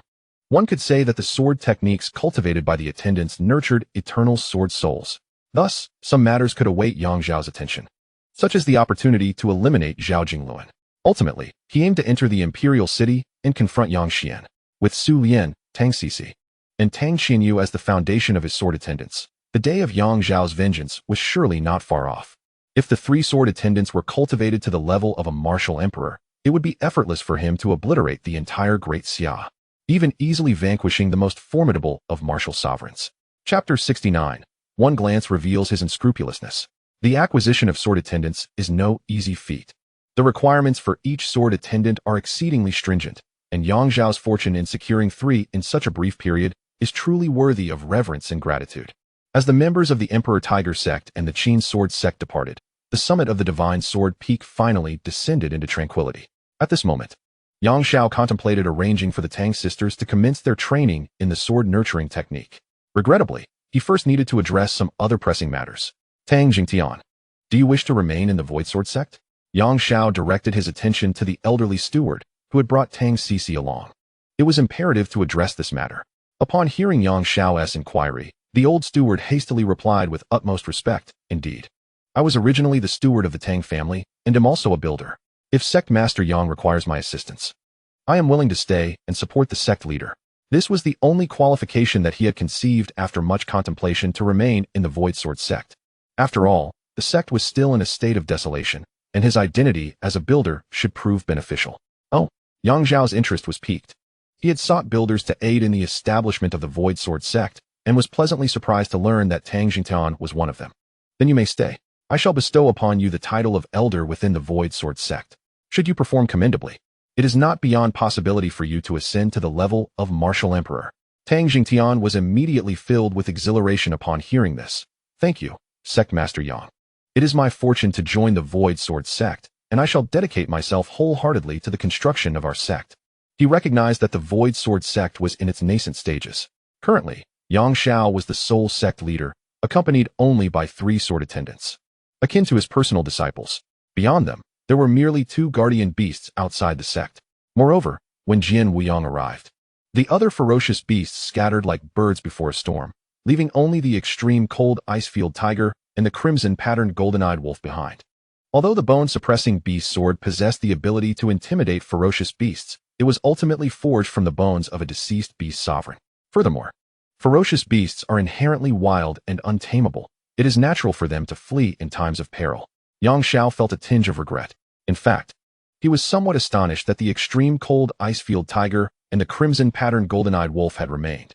It was precisely due to the presence of these 2 beast sovereigns that he allowed Tang Jingtian to stay in the Void Sword sect. Otherwise, Having a peak martial king in their midst could pose a significant threat to the sword attendants, leading to complications that would be difficult to anticipate. However, with the beast sovereigns present, there was no cause for concern. Yang Xiao could easily have the guardian beasts protect Su Lian and the others, rendering it impossible for Tang Jingtian to act recklessly. Come forth. Yang Xiao began to communicate with the two beast sovereigns through the bone-suppressing beast sword. The extreme cold ice-field tiger, with Yang Xiao's assistance, had broken through to the realm of a high-level beast sovereign and now stood proudly at the summit of the divine sword peak. Meanwhile, the crimson-patterned golden-eyed wolf looked on with envy. Initially, it had contemplated fleeing like the other beast sovereigns. It now appears that those who flee are indeed foolish. With Yang Xiao's assistance, they possess a remarkable opportunity for a sudden surge in their realm, and they would certainly not let this chance slip away. Whether it is the frostbite icefield tiger or the crimson-patterned gold-eyed wolf, they have discerned Yang Xiao's extraordinary nature. Initially, they had remained out of respect for the remains of the beast sovereign, but now, they harbor a deep reverence for Yang Xiao. This young human is truly a marvel. As the two ferocious beasts soared to the summit of the divine sword peak, the onlookers could observe them up close. Not only Su Lian, but even the Tang sisters felt an overwhelming sense of oppression in the presence of these imposing beast sovereigns. Their colossal forms and formidable presence exuded a martial aura at the level of a martial sovereign, creating an immense pressure, particularly their fierce eyes, despite the suppression of the bone-settling beast sword, could not conceal their ferocity. "Sister, I can hardly breathe," Tang Cici gasped, clutching her chest and staring intently at the two beast sovereigns.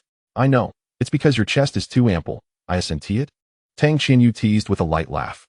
Though she too was taken aback, she remained considerably composed and even found the humor to jest. "You, sister, you vixen, you are even more ample than I." Tang Cici blushed at the playful banter. This scene left Su Lian in awe. The personalities of these two young ladies were remarkably unreserved. Little did she know, Tang Qinyu usually only made such jokes privately with her sister. Today, however, her spirits were high, allowing her to be more relaxed. Even Yang Xiao couldn't help but glance back at the commotion. Unfortunately, Tang Qinyu was wrapped in his large black robe, leaving little to be discerned. It was Tang Cici's proud figure beneath her white Tang suit that was truly breathtaking. Yang Xiao couldn't help but reminisce about the enchanting scene when he had just revived Tang Qinyu. He quickly shook his head, dispelling the memory of her alluring, fair form. Tang Qinyu was to be his chosen sword attendant, and it was imperative that she maintain her purity until the sword cultivation technique was perfected. Should he succumb to temptation, he would lose a valuable sword attendant, which would be a great pity. Where have the other three beast sovereigns gone? Yang Xiao began to communicate with the two beast sovereigns through the bone-settling beast sword. The consciousness of the frostbite icefield tiger immediately conveyed a message through the sword spirit. Imbued with a sense of submission, reporting to the esteemed one, the six-winged fire crow, the heavenly waterfall wolf spider, and the rampaging earth rock python have already departed from the Wanjin mountain range, heading to seek refuge with the neighboring beast sovereign, Songjiao. Though ferocious beasts cannot speak, the bone-settling beast sword is capable of receiving their thoughts, allowing Yang Xiao to converse with them. Additionally, some highly skilled spiritualists can also communicate with these beasts, though they are few in number. Most significantly, ferocious beasts are notoriously savage and reluctant to engage with humans. They either attack or flee upon sight. For sex, having a guardian beast is already rare, let alone a beast sovereign. Song Jiao is at the 6th level of the beast sovereign realm, surpassing both of us. The crimson-patterned gold-eyed wolf, unwilling to fall behind, added this clarification. "Now, it is undeniably my strength that prevails." The frigid icefield tiger roared coldly, vehemently disagreeing with the assertion of the crimson-striped golden-eyed wolf. It dawned upon the wolf that the frigid icefield tiger had ascended to the rank of a high beast monarch, surpassing even that ancient Song Jiao.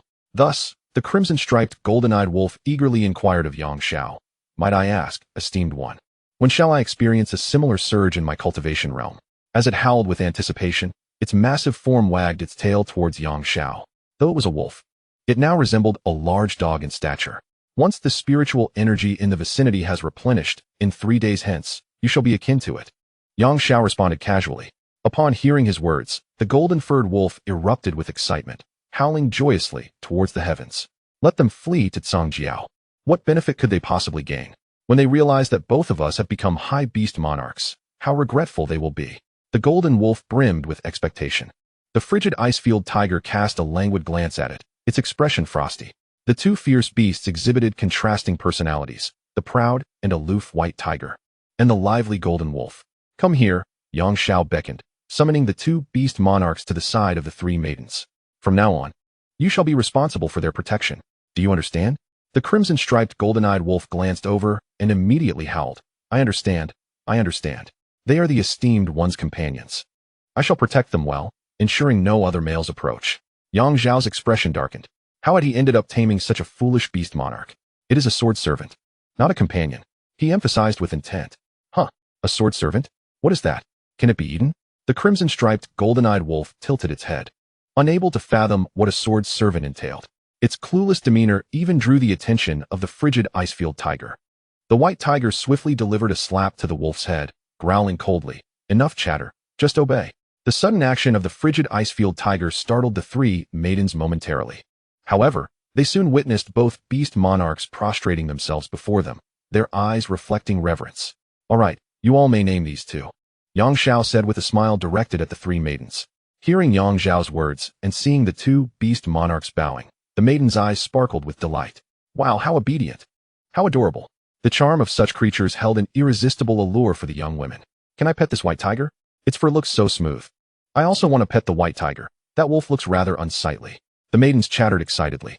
If the crimson-striped, golden-eyed wolf knew of their remarks, it would likely be incensed to the point of self-despair. After all, it was a dignified golden-eyed wolf, undeniably majestic. How could it possibly be deemed unsightly? In the end, the frigid icefield tiger and the crimson-striped golden-eyed wolf were bestowed with the names Big White and Big Yellow, respectively. The crimson-striped golden-eyed wolf continuously protested through the sword spirit. But alas, its grievances were in vain. Following this, Yang Xiao turned his attention to the much-anticipated construction of the sect. He instructed Tang Jingtian to commence the construction of the Void Sword Sect's palace atop the Sacred Sword Peak. Tang Jingtian was a genuine master builder, endowed with remarkable talent and skill in the art of construction. Master builders adeptly employed the 5 elemental attributes of metal, wood, water, fire, and earth, enabling them to conjure luxurious palaces from the ground up, each with exquisite designs and diverse styles, forming a crucial part of martial civilization. A master builder at the pinnacle of martial prowess could independently complete the construction of an entire palace. By the fall of night, 3 majestic palaces had risen from the earth atop the Sacred Sword Peak, fully realized. The name Void Palace, inscribed in grand characters upon the main entrance, exuded magnificence and awe, serving as the assembly hall. The Welcome Sword Residence, adorned with 8 exquisite and elegant courtyards, was designated for future guest receptions. As the steward, Tang Jingtian temporarily resided in the Welcome Sword Residence.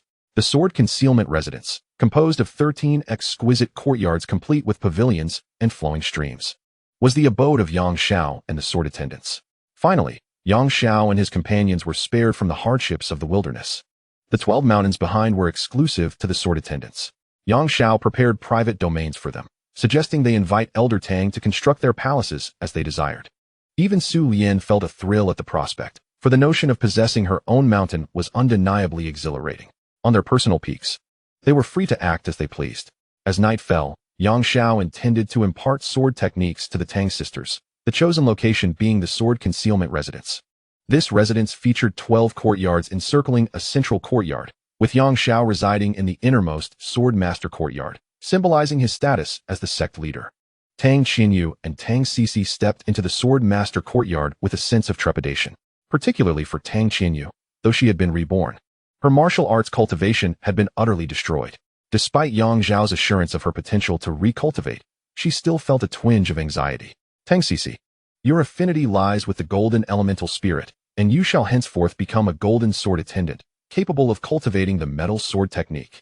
Tang Qinyu, within you resides the heart of melting flames, and you shall become a fire sword attendant, able to cultivate the blaze sword technique. Upon their arrival, Yang Xiao began to introduce them to their fates. From this day forth, you must forsake martial arts and dedicate yourselves solely to the way of the sword. His expression was solemn as he raised a hand, summoning 2 spectral sword souls that emerged from his being. One was the metal sword soul, suited for Tang Sisi, radiating with a metallic luster, one of the 12 sword souls that would aid sword attendants in their cultivation of the metal sword technique. The other was the blaze sword soul, imbued with the blaze sword technique, perfectly aligned with Tang Qinyu's heart of melting flames. Metal and fire, among the intangible elemental attributes, were the 2 most aggressive forms. the sharpness of metal, and the ferocity of fire. Once Tang Sisi and Tang Xinyu achieved mastery in their respective techniques, Yang Zhao's sword techniques would become nearly insurmountable. That day, the Tang sisters had witnessed Yang Zhao's formidable prowess. Even the leader of the Qin sword sect, Jin Wuyang, could not match him, igniting their aspirations for the way of the sword. They held the techniques imparted by Yang Zhao in the utmost regard. That very night, they each returned to their chambers to commence their respective practices. After 3 days of diligent practice, Su Yin managed to cultivate the sword technique of flame to its first level. However, it was evident that Tang Xinyu would not require such an extended period. Given her possession of the heart of melting flame, Yang Zhao was exceedingly pleased with Tang Xinyu's innate talent. The heart of melting flame within her was akin to a natural treasure, rivaling even the effects of superior artifacts. In simple terms, Tang Xinyu's speed in mastering the Su Hua sword technique was nearly on par with Su Lian's progress with the Imu sword technique. Delighted, Yang Zhao indulged in a restful slumber. Upon awakening the next day, he was the one taken aback. To his astonishment, he discovered that both Tang Sisi and Tang Xinyu had successfully cultivated their respective sword techniques to the first level overnight. While Tang Xinyu's achievement could be attributed to her heart of melting flame, Yang Zhao was left puzzled by Tang Sisi's remarkable feat. His confusion deepened when he arrived at the Void Hall, only to find that the magnificent golden cauldron brought back from the Divine Wood City, along with over 200,000 gold coins, had been reduced to mere remnants. Dressed in a white Tang suit, Tang Sisi stood by, her innocent face adorned with a look of contrition. Sect Master, I assure you, it was unintentional. Who could have predicted that practicing the Gungjin sword technique would drain all the gold elements from the coins? The young girl felt a twinge of unease, fully aware of the value of over 300,000 gold coins. While the total assets of the Tang family far exceeded this amount, the family's annual net profit was certainly not more than 100,000 gold coins. The loss of over 300,000 gold coins equated to 3 years' worth of profit for the entire Tang family. The gravity of her actions weighed heavily on her, leading her to contemplate the possibility of being expelled from the clan should such an incident occur within the Tang family. Though Tang Sisi was mischievous, she understood the significance of the situation, and a flicker of doubt crossed her mind regarding her standing with Yang Zhao. Yet, this thought dissipated swiftly as she observed Yang Zhao burst into laughter upon witnessing the scene. The Gungjin sword technique possessed such extraordinary intricacies. Yang Zhao appraised Tang Sisi with satisfaction, acknowledging her impressive progress in a single night. The vast amount of gold elemental spiritual energy contained within those 300,000 coins, while completely absorbed by Tang Sisi, had not been fully digested overnight. Achieving the first level of the Gungjin sword technique in such a short time was commendable. Moreover, only a fraction of the absorbed gold elemental spiritual energy had been consumed, with the remainder still residing within the Gungjin sword soul. Even Yang Zhao had not anticipated that the Gungjin sword technique would reveal such a shortcut. This implied that the gold sword servants did not require any treasures. An ample supply of gold coins would suffice to accelerate their cultivation to an extraordinary pace. At the current rate, consuming approximately 30,000 gold coins a day was trivial for Yang Zhao. Excellent. Let us continue along this path of cultivation, he nodded in approval. Tang Sisi, her eyes wide with astonishment, inquired, Sect Master, you are not angry? This is over 300,000 gold coins. And what of it? Let it not be said that I am troubled by 300,000. Even if it were 3 million gold coins needed for your cultivation, I would procure them for you. Yang Zhao laughed heartily, completely dismissing the loss of those 300,000 gold coins. 3 million gold coins.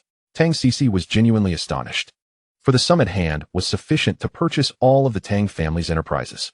A warm current coursed through her heart, as she unmistakably sensed the profound regard Yang Zhao held for her, a regard of the highest order. This treatment stood in stark contrast to her experiences within the Tang family. Little did Tang Sisi realize that Yang Zhao's thoughts were entirely consumed by the sword souls residing within him. Once she and Tang Xinyu successfully cultivated the sword nurturing technique, 2 brand new sword souls were born within Yang Zhao, the Gungjin sword soul and the Yan Hua sword soul.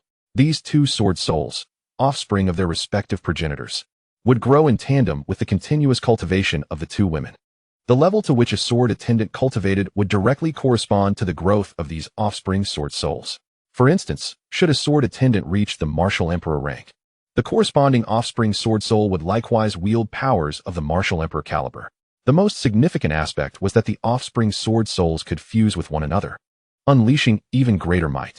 Therefore, as long as Yang Zhao had 3 sword attendants of martial king rank, The fused power of the three offspring sword souls would be potent enough to annihilate a martial emperor. He merely awaited their maturation. Yang Xiao observed the three offspring sword souls within him, feeling a profound sense of satisfaction. Su Lian, Tang Sisi, and Tang Xinyu were all progressing rapidly in their cultivation.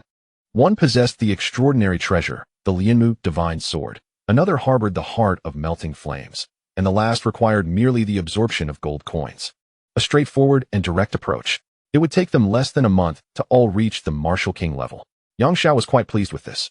However, he had a pressing matter to attend to.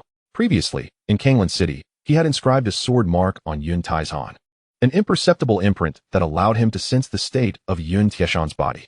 Just moments ago, he felt as though Yun Taizhan had been struck, suddenly suffering an injury.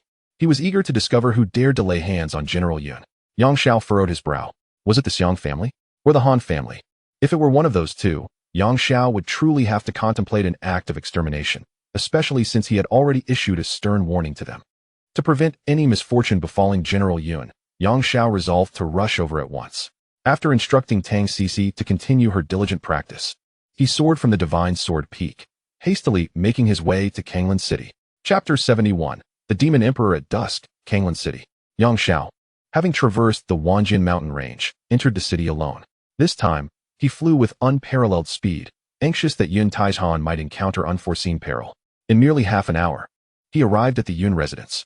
Fortunately, he found that General Yun had only sustained injuries, which were not too grave. Upon reaching the entrance of the Yun residence, he let out a sigh of relief. There was not a soul in sight at the front gate. As he stepped inside, a chaotic courtyard unfolded before him, clearly having witnessed a fierce battle, yet it appeared to have concluded rather abruptly. Had someone forcibly intruded upon the Yun family? Yang Xiao frowned, sensing the peculiarity of the situation. The Yun family currently basked in glory within Kanglan City. Who would dare to invade the Yun residence? Originally, Yang Xiao had thought it might be the Xiang family or the Han family, but it now seemed unlikely. He continued forward, crossing a gate, and soon beheld a scene before him. Behind this gate, all 13 martial kings of the Yun family, including Yun Taizhan himself, lay injured on the ground, appearing as if they had been vanquished by a single strike. General Yun, what has transpired? Yang Xiao quickly approached, helping Yun Taizhan to his feet. Young Master Yang, what brings you here? Yun Taizhan coughed up blood, surprised by Yang Xiao's unexpected arrival. Greetings, young Master Yang. The surrounding martial kings struggled to rise from the ground, attempting to pay their respects. Please, there is no need for formalities. Yang Xiao immediately gestured for them to remain seated. He could discern that these martial kings of the Yun family were indeed grateful, as he had aided them in the past, earning their respect. After all, these warriors had once been under Yun Tieshan's command, emerging from the battlefield, and held camaraderie in high esteem. What exactly is going on? Yang Xiao inquired once more. He held great respect for Yun Taizhan and could hardly fathom that someone would dare invade the Yun family, injuring Yun Taizhan to such an extent, which stirred his anger. I do not know, Yun Taizhan replied, shaking his head. It was a figure cloaked in black mist, emanating an aura of terror, seemingly at least at the level of a martial emperor. This person invaded the Yun residence and forcefully abducted my daughter. Abducted Yun Wuo? Yang Zhao's expression shifted to one of concern, though he could easily heal Yun Tieshan's injuries with a wave of his hand. The motives of the mysterious figure who had taken Yun Wuo perplexed him. Old Yun, where's our daughter? At that moment, a panicked voice emerged from within the house, revealing itself to be Yun Tieshan's second wife, Yu Shujun. You are still concerned about our daughter? Upon hearing her voice, Yun Taizhan was incensed, coughing once more. You were right there when that black-clad figure broke in, yet you suddenly chose to hide away. He struggled to turn and looked at the emerging Yu Shujun, disappointment evident in his gaze. He had never imagined that his wife, Yu Shujun, would choose to retreat into the safety of their home in a moment of crisis. When that black-clad figure abducted Yun Wuo, he and the other martial kings had fought valiantly to intercept the intruder, yet they were all grievously injured. Now, only Yu Shujun remained unscathed, hiding away. Under different circumstances, it might have been understandable, but the fact remained that the black-clad figure had taken their daughter. In such a situation, she cowered in fear. With no regard for her dignity, it was shameful, especially as she was a mid-level martial king. However, Yu Shujun, cautiously emerging from the house, seemed entirely unconcerned. She rolled her eyes and remarked, that black-clad figure came in, and none of you could fend him off. What good would my presence have done? Truly pathetic. The head of the Yun family cannot even protect his own daughter, and yet he blames his wife. How disgraceful. Enough. Yun Tieshan's face darkened, utterly disillusioned with his wife. Once, during times of prosperity, he failed to perceive the true nature of Yu Shujun. However, now he has finally discerned her true colors. Nevertheless, he no longer has the inclination to engage with Yu Shujun. In his eyes, Yun Wu'er remains far more significant, eclipsing Yu Shujun by a considerable margin. Yu Shujun, upon being chastised by him, immediately rolled her eyes, her expression replete with disdain and contempt, as if she deemed Yun Taizhan utterly incompetent. Yang Xiao merely cast a glance in her direction, refraining from speech. After all, this was a domestic matter of General Yun, and it was not his place to intervene. Were it his own wife behaving thus, he would have delivered a resounding slap and presented her with a divorce decree long ago. Recently, the core figures of the Xiong and Han families have departed from Kanglan City, with over 100 individuals mysteriously unaccounted for, and several days have passed since. Could the dark-clad figures be connected to the Xiong and Han families? Yun Taizhan continued to mumble to himself. Xiong family and Han family. Yang Xiao, overhearing his conjecture, narrowed his eyes. He had already resolved that if this matter were indeed linked to the Xiong and Han families, he would ensure their annihilation. At that moment, a hearty laughter resonated from the sky. The voice sounded somewhat familiar, instantly capturing the attention of everyone in the Yun residence, including Yang Xiao. All gazed upwards to behold a somewhat recognizable figure floating in midair. It was none other than Han Ziering, the eldest son of the Han family. Previously, this individual had basked in the favor of Madame Chiyue, enjoying a period of glory. However, since Yang Zhao's arrival, Madame Chiyue had banished him from the Chiyue sect, rendering him the laughingstock of Kanglan City. Yet now, Han Ziering seemed to be making a grand return. He had undergone a significant transformation. Clad in a black robe and levitating above, he emanated an aura of darkness, his complexion even paler than before, adorned with a sinister and malevolent grin. No one could have anticipated that Han Ziering would metamorphose into such a ghastly visage. Amidst his raucous laughter, he materialized like a wisp of black smoke, cackling. Yun Taizhan, listen closely. If you wish for your daughter to live, you must venture alone to Demon Ruin Mountain tonight to meet the Demon Emperor. Be prompt. At this moment, Han Ziering felt an overwhelming sense of triumph. It is worth noting that Yun Taizhan is the head of the Yun family, on par with his own father. He had never before had the opportunity to speak so arrogantly to him. Yet now he was no longer the same. The Demon Emperor? Upon hearing his words, the crowd was filled with confusion. Who was this Demon Emperor? They had never heard of him before. The burly martial king of the Yun family, known for his explosive temper, immediately struggled to rise and roared. What Demon Emperor? Is it your Han family that has abducted the second young lady? Without hesitation, he intended to confront Han Ziering. Believing that despite his injuries, as a martial king, he could easily capture Han Ziering, who was merely at the martial spirit realm. However, at that moment, Yang Xiao, squinting, interjected, do not act hastily. What stands before us is not Han Ziering's true form, but rather a semblance, a mere projection. Observing the figure suspended in midair, he noted that Han Ziering's legs were entirely composed of black smoke, lacking a physical form. From his perception, it was evident that this was merely a projection. Oh, no wonder he can float in the air. The bearded martial king abruptly halted his actions, a flicker of uncertainty crossing his features. How could Han Zirong have transformed into such a ghastly figure? Could it possibly be connected to that so-called demon monarch? Unfortunately, there are always skeptics among the crowd. Yu Shujun had always looked down upon Yang Xiao, viewing him as nothing more than a jest. Now, when Yang Xiao urged them to refrain from attacking, she obstinately refused to believe him. A mere clone? Yu Shujun scoffed derisively.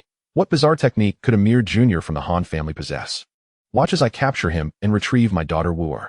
With that declaration, she acted decisively, determined to seize Han Zirong. Chapter 72, A Slap in the Face. As a mid-level martial king, she had already harnessed the power to manipulate the forces of nature. Yu Shujun's expression turned fierce, her eyes glinting with mockery.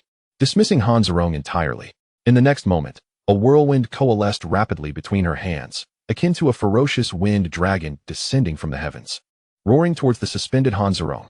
Under the tumultuous winds, the surrounding air surged and swirled, converging towards the wind dragon. This was a martial technique born from the elemental forces of nature. Had it been the Han Zirong of old, he would have been obliterated in an instant. However, as the wind dragon surged forth, Han Zirong's shadow emitted a peculiar cackle, and at the moment the wind dragon's might was unleashed, his entire form dissipated into a cloud of black smoke. The smoke unfurled, formless and intangible. Not even a martial emperor could hope to grasp him. As the wind dragon roared past, the scattered black smoke coalesced once more, reconstructing Han Zirong's shadowy figure. Cackling, Silly woman, do you still wish to save your daughter's life? Han Zerong grinned wickedly. Since you have dared to strike at me, you must be prepared for punishment. I shall sever one of your daughter's ears. How does that sound? Upon hearing this, Yu Shujun's expression turned ashen. She had believed she could easily subdue Han Zerong, but to her dismay, he was indeed, as Yang Xiao had suggested, not a physical entity, but rather a semblance of a clone.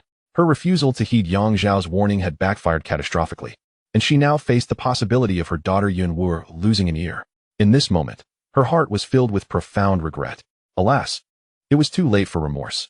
As from Han Zerong's demeanor, it is evident that this opponent is of extraordinary caliber. Even Tin Yun Taizhan would be unable to contend with him. Without Yang Xiao's assistance, not only would Yun Wu face certain death, but even Yun Taizhan himself would be hard-pressed to survive. Before Yun Taizhan could respond, Yu Shujun eagerly interjected, Yes, yes. Quickly summon the Lingxiao sect and the Qiyue sect. They will undoubtedly rescue our daughter. In her eyes, Yang Xiao epitomized both the Qiyue sect and the Lingxiao sect. If Yang Xiao vowed to intervene for her daughter, it must surely involve these two formidable sections.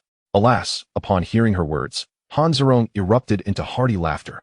Excellent, excellent. I do hope you can bring Lady Qiyue. I would relish seeing her plead for mercy beneath me. By the way, I nearly forgot. Young Master Yang, was it? Do remember to bring along your maid, Su Yan. Otherwise, I shall have no choice but to sever Yun Wu's other ear. Ha. I assure you, I am a man of my word. These words sent a shiver down the spines of the Yun family. Could it be that Han Zerong was truly so vicious as to mutilate Yun Wu? Before they could fully process the gravity of the situation, Yang Xiao had already shaken his head, his expression growing colder. There is no need for the Qiyue sect and Lingxiao sect to intervene. They would be utterly useless. And as for Su Yan, do you even have the right to utter her name? Do you recall what I said? Should anyone provoke me again, I shall bring your Han family to utter ruin. His voice was frigid, imbued with a palpable aura of menace. Yang Xiao's final proclamation plunged the temperature in the Yun residence to an icy low. No one anticipated that Yang Xiao would utter such words. The Qiyue sect and Lingxiao sect are of no use? How arrogant could he be? Furthermore, the annihilation of a clan is no trivial matter. Even the Lingxiao sect would struggle to achieve such a feat. In their view, if the Qiyue sect and Lingxiao sect could not accomplish it, how could the mere Yang Xiao succeed? Yet, amidst the crowd, one individual, Yun Taizhan, listened to Yang Xiao's words and suddenly experienced a moment of clarity. He was the only one aware of Yang Xiao's true identity, recognizing him as the former third prince of the Great Xia. Initially, he firmly believed that Yang Xiao could not cultivate while adrift in the void, and thus his martial prowess must have stagnated. However, recalling the series of events since Yang Xiao's arrival, Yun Taizhan suddenly entertained a possibility. What if Yang Xiao had already ascended to a higher realm? Even the elders of the Lingxiao sect acknowledged that their sect leader must treat Yang Xiao with utmost respect. Perhaps His Highness, the third prince, did not come seeking refuge, but rather to repay a debt of gratitude? A flicker of doubt crossed Yun Tieshan's mind. However, before he could voice his thoughts, Yu Shujun spoke again, her expression stern. Her attitude towards Yang Xiao decidedly displeased. She is but a maid. How can she possibly compare to our daughter? You should hasten to bring your maid along. Otherwise, should my daughter lose an ear, I shall demand reparation from your maid. Upon hearing this, Yun Tieshan's heart sank. It was evident to all that Yang Xiao held Su Lian in high regard, far beyond that of a mere servant. Han Zerong merely mentioning Su Lian elicited Yang Xiao's threat to annihilate the Han family. Now, Yu Shujun was so brazenly belittling Su Lian. Was that not courting disaster? Such disrespect warranted a swift reprimand. As anticipated, accompanied by Yang Xiao's cold smirk, a resounding slap echoed through the arena. Without any visible movement from Yang Xiao, Yu Shujun was sent flying, crashing heavily against the pillar of the loft. The entire pillar shattered upon impact, and the surrounding spiritual energy erupted violently, causing the entire Yun residence to tremble as if an earthquake had struck. The loft itself was reduced to ruins. All members of the Yun family were left in shock, witnessing the unbelievable spectacle. Yang Xiao had truly struck Yu Shujun? How could a mid-level martial king be so easily defeated? Initially, they had underestimated Yang Xiao's prowess, but it now seemed evident that he was at least at the pinnacle of the martial king realm. Even Han Zerong, floating in the air, was momentarily taken aback, astonished by Yang Xiao's sudden display of power capable of sending a mid-level martial emperor flying. Not even 1,000 of your daughters could compare to a single hair of Su Lian.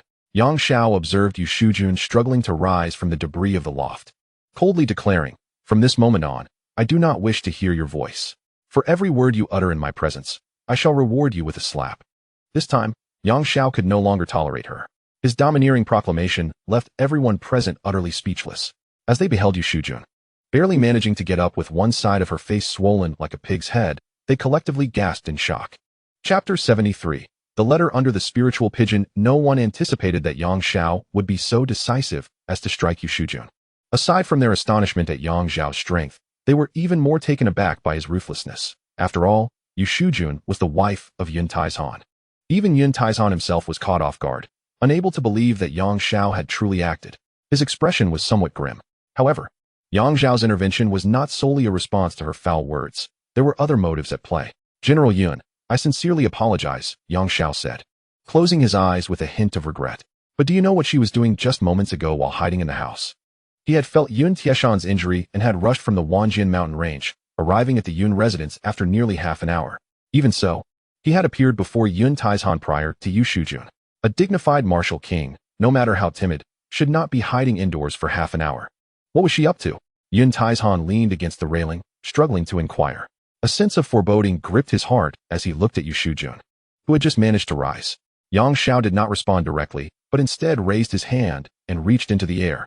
Moments later, a gray spiritual pigeon was seized from the sky, clutching a scroll of paper in its talons, presumably a letter. Behold, this is what she just dispatched, Yang Xiao stated, retrieving the letter and handing it directly to Yun Taizhan. Witnessing the messenger pigeon being captured mid-flight left Yu Shujun's already swollen face pale with dread. Yun Taizhan opened the letter and began reading. Within a short time, his expression turned ashen. What is it that a man cannot tolerate? Betrayal. Regardless of how unreasonable and malicious Yu Shujun may be, it should not be enough to provoke Yun Taizhan to such a degree. However, upon reading the contents of the letter, Yun Tieshan's expression turned ashen, leaving him speechless. With a swift motion, he conjured a flicker of flame that consumed the letter, reducing it to ashes. Witnessing his reaction, Yu Shujun finally felt a twinge of panic. She opened her mouth as if to offer an explanation. Yet, a mere glance from Yang Xiao silenced her instantly. Before him, she dared not utter a single word. How intriguing. Hovering above, Han Zerong was unexpectedly entertained by this unfolding drama, exclaiming, General Yun, have you been cuckolded? Your countenance appears quite dreadful. Silence. Yang Xiao shot a frigid glance at Han Zerong. He understood that Yun Taizhan was in a precarious state, and Han Zerong's taunts were perilously unwise. Huh. I shall not be silenced. What can you do about it? Han Zerong retorted, brimming with arrogance, for he was merely a projection and felt no fear. He intended to provoke Yun Taizhan further when suddenly, a chilling gust swept through the arena. 10,000 ancient demon-devouring sword. Yang Zhao's eyes glinted coldly as a dark sword spirit erupted forth. It was a long, frigid blade entwined with boundless black energy, representing the pinnacle of his sword spirits. As soon as the 10,000 ancient demon-devouring sword appeared, Han Zerong's expression shifted dramatically. Before he could react, his entire shadowy avatar was ensnared within the blade. Unable to utter a single word, ordinary tactics could not subdue Han Zerong's projection, but Yang Xiao was no ordinary individual. With a mere gesture, he reabsorbed the 10,000 ancient demon-devouring sword back into his being. This was a supreme sword spirit. Employing it to eliminate a trivial projection would incur no significant cost. As Han Zerong's avatar was vanquished, tranquility descended upon the arena. The onlookers were left in awe. What had stumped even intermediate martial kings was effortlessly dispatched by Yang Zhao's hand. Just how many abilities did he possess?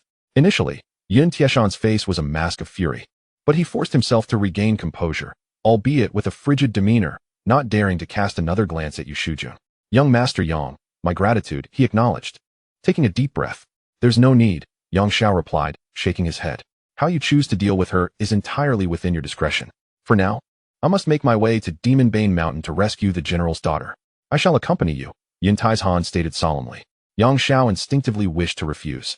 Aware of the dangers surrounding Demon Bane Mountain and knowing that he could manage the rescue alone. However, upon reflection, he slowly nodded. After all, she was Yun Tieshan's daughter, and her father's feelings warranted consideration. Very well, let us go together. With a wave of his hand, 13 green wind element sword seals coalesced and infused themselves into the bodies of the 13 martial kings present. Suddenly, they all felt a warm current coursing through their bodies, swiftly healing their wounds. Today, Yang Xiao had astonished them beyond measure. Coupled with his extraordinary healing skills, they felt as if they were ensconced in a dream. Yet, little did they know, this transcended the realm of martial arts and belonged instead to the path of the sword. Before long, Yun Taizhan and the others were completely healed. Keep an eye on her. Once I return with Wu we shall deal with her appropriately. Yun Taizhan rose. His expression icy as he issued orders to the remaining martial kings. He was, of course, referring to Yu Shujun. At present, she was rendered powerless by Yang Zhao's strike. Her martial veins sealed, unable to summon even a trace of spiritual energy. The martial kings of the Yun family could easily keep her under watch, ensuring she made no move. Yes, General. The burly martial kings stood in unison, respectfully acknowledging the command. Until now, they were still lost in the wonder of Yang Zhao's techniques. When the Hufafeng's sword seal merged within them, the sensation was nothing short of exquisite. They could distinctly feel their martial veins and injuries being nourished, rapidly restored. If the Yun family's martial kings had initially held Yang Zhao in high regard, they now felt a profound sense of admiration. Watching Yun Taizhan depart alongside Yang Zhao, the martial kings promptly encircled Yu Shujun, effectively placing her under house arrest. Though they were unaware of the contents of her letter, the expression on Yun Tieshan's face indicated it was far from benevolent. General Yun is a person we hold in great esteem. How can we allow him to be wronged? We must keep a close watch on Yu Shujun and ensure she does not escape. The martial kings exchanged determined glances. Meanwhile, Yang Zhao and Yun Taizhan swiftly exited the Yun residence. General, are you worried about your daughter?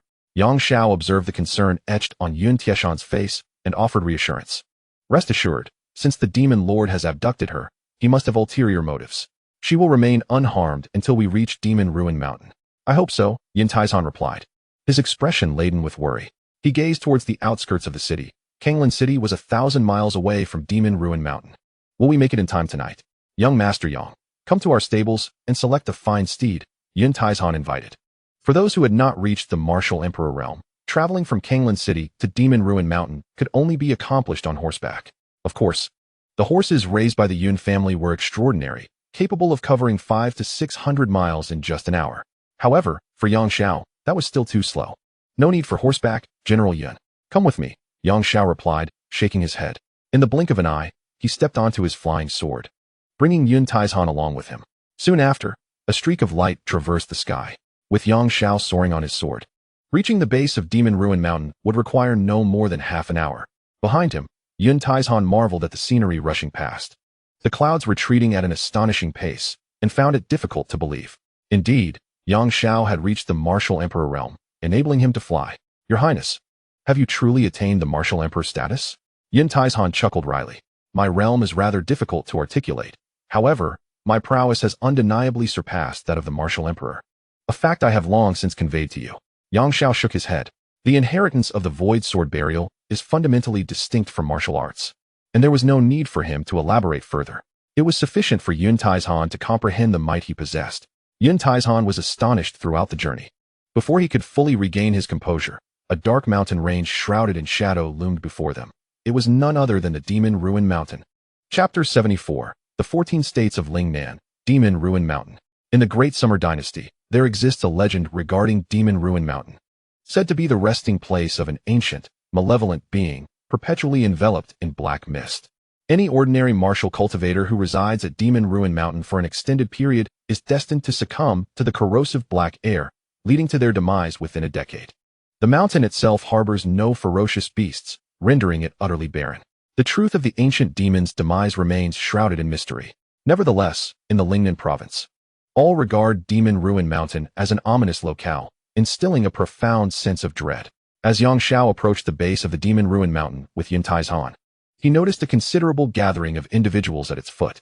Remarkably, these individuals were all of at least peak martial king status, with one among them being a martial emperor. General Yun, shall we descend and investigate? Yang Zhao suggested, furrowing his brow as he listened to the discussions of the crowd, before landing nearby with Yun Taizhan. They appear to be prominent figures from the Lingnan province, Yun Taizhan observed, recognizing several familiar silhouettes with astonishment. As they drew nearer, he became increasingly certain. There were 10 individuals at the foot of the mountain, all of whom were heads of major families from various cities within the Lingnan province. 9 of them were peak martial kings, 7 men and 2 women, all exuding an extraordinary demeanor, their expressions haughty, every gesture radiating the aura of distinguished family leaders. Among them stood a mid-level martial emperor, a remarkable figure indeed, Nie Xingtian, the head of the Nie family from the provincial capital, Nanwang City. Yun Taizhan had previously interacted with the 9 peak martial kings, as the Yun family had surely engaged in various collaborations with other city families. However, he could only look up to Niexingtian. In the Lingnan province, there are a total of 14 state cities. Kanglan City ranks second in overall scale, yet it is at least tenfold smaller than the first, Nanhuang City. Only in Nanhuang City does one find martial emperors residing, for it is the very heart of the Lingnan province. Yet, Yun Taizhan found himself plagued by an ominous premonition. What could Niexingtian and the 9 family heads possibly be doing at the foot of Demon Ruin Mountain? Look, the head of the Yun family from Kanglan City has also arrived. As Yun Taizhan approached, he finally caught the attention of the gathering. They turned to him with expressions of urgency and concern, as if his arrival was anticipated. General Yun, it is a pleasure to see you again. It seems that even Kanglan City cannot escape this fate. Could it be that the daughter of the Yun family has also been captured by that so-called demon monarch? Upon Yun Tieshan's arrival, the family heads came forth, each inquiring with earnest concern. Regarding Cloud Iron Mountain, the heads of the families held a certain degree of respect, as they were of equal standing. Indeed, my daughter has been taken, but may I inquire why all of you have come to this Demon Ruin Mountain? Cloud Iron Mountain asked, his expression one of bewilderment. Sighs echoed among the gathered family heads upon hearing his question. Allow me to clarify, spoke Niexingtian. The Lord of South Emperor City, his voice somewhat rugged as he glanced at Cloud Iron Mountain before commencing his explanation. Clad in a white martial arts uniform and towering at 8 feet, he surpassed the average martial cultivator, his formidable physique exuding an imposing presence. Yet his expression betrayed his displeasure. Through his elucidation, Cloud Iron Mountain and Yang Shao began to grasp the situation. It turned out that the Demon Lord had not only captured Cloud Wu'er. The 14 states of Lingnan, including the provincial capital of South Emperor City, had seen many of their offspring seized. Moreover, those taken were primarily descendants of the foremost families in each state. Including Cloud Iron Mountain, there were 11 family heads present, all leaders of the foremost clans in their respective cities, who were typically revered as local tyrants. Regrettably, today, their most cherished youths had been brought to this Demon Ruin Mountain, and the adversary had summoned them alone. Upon their arrival, they discovered that others from different states had also been captured, prompting their gathering to await the arrival of the remaining family heads. Cloud Iron Mountain had arrived relatively late. Additionally, there were 2 more family heads yet to arrive. Among the 14 states of Lingnan, only Yulei City served as the garrison for the Great Xia Legion, and it seemed that the so-called Demon Lord would hesitate to act recklessly there. Aside from Yulei City, the heads of Shinmu City and Jiani City were still absent. Niexingtian concluded. It was uncertain which families from Shinmu City and Jiani City would be represented. The other martial kings whispered amongst themselves, engaging in hushed discussions. Although the abduction of the younger generation was far from favorable, it was noteworthy that all the family heads assembled were from the most prominent clans in their cities. If a clan were too weak, it appeared that the Demon Lord would not even regard them. As for Jiani City, I have heard whispers that recently, the Lingxiao sect and the Yu family forged an agreement of sorts, offering robust support to the Yu family, which resulted in the acquisition of a significant portion of other families' assets within a mere few days. Thus, the Yu family now stands as the most powerful force in Jiani City, and it seems they too have suffered in this predicament. Concerning Shinmu City, it is said that the female martial emperor, Shui Yiqing, was defeated by a young man, and the following day, she left home to embark on a journey of cultivation. If a member of the Shui family has been captured, it is likely that Elder Shui will make an appearance. The martial kings were engrossed in their discussions, entirely oblivious to the fact that the young man who had triumphed over Shui Yiqing stood among them. Look, 2 more have arrived. At this moment, the clan leaders gazed down the mountain, and indeed, 2 peak martial kings approached hand in hand. It was none other than Yu Jiuwen from the Yu family of Jiani City and Shui Duanya from the Shui family of Shinmu City. They realized their conjecture was correct. Consequently, aside from Yulei City, which served as the garrison for the Great Xia Legion, the leaders of the first families from all 13 other states of Lingnan had converged at the foot of this Demon Ruin Mountain. This gathering instilled a sense of unease among those present. The so-called demon sovereign possesses remarkable abilities, capable of simultaneously abducting the most esteemed descendants of the 13 prominent families. It is evident that he is well prepared and possesses a certain level of confidence, as he dared to summon them all to this gathering. The expedition to Demon Annihilation Mountain may not unfold smoothly. Each of the 13 families has sent only their respective heads, fearing that any deviation from the agreement could result in their descendants being ruthlessly eliminated. Jiani City SU family? Shinshu City S Shui family? Yang Shao cast a discerning glance at the 2 peak martial kings ascending from the foot of the mountain, narrowing his eyes slightly. If his conjectures hold true, The Yu family from Jiani City must be linked to the elder Yu and the young Shui he encountered in the Wanjian mountain range, from whom he had received the Emu sword command. The middle-aged man before him, exuding righteousness, is likely the head of the Yu family, Yu Jiuan. As for the Shui family from Shinshu City, Yang Xiao was somewhat taken aback. He had initially anticipated the arrival of the female martial sovereign, Shui Yiqing. Instead, an elderly man, whom Yang Xiao had never seen before, had come, Shui Duanyan. He probably wasn't present when Yang Xiao went to refine the divine wood. Yu Jiuan and Shui Duanyan approached, both wearing grim expressions.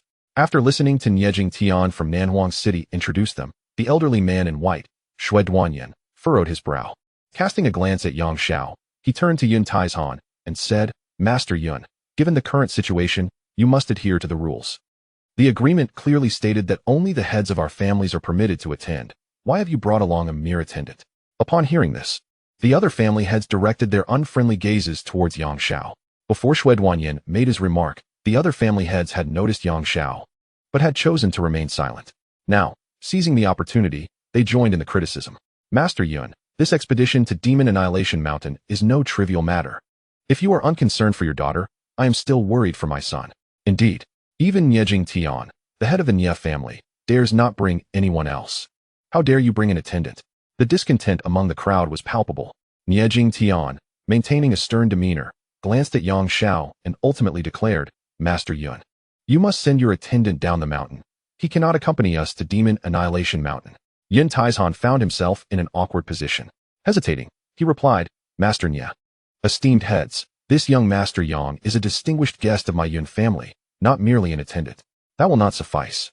Only we 13 heads are permitted to ascend the mountain today, Niejing Tian stated decisively. At a loss for a solution, Yun Taizhan found himself in a bind.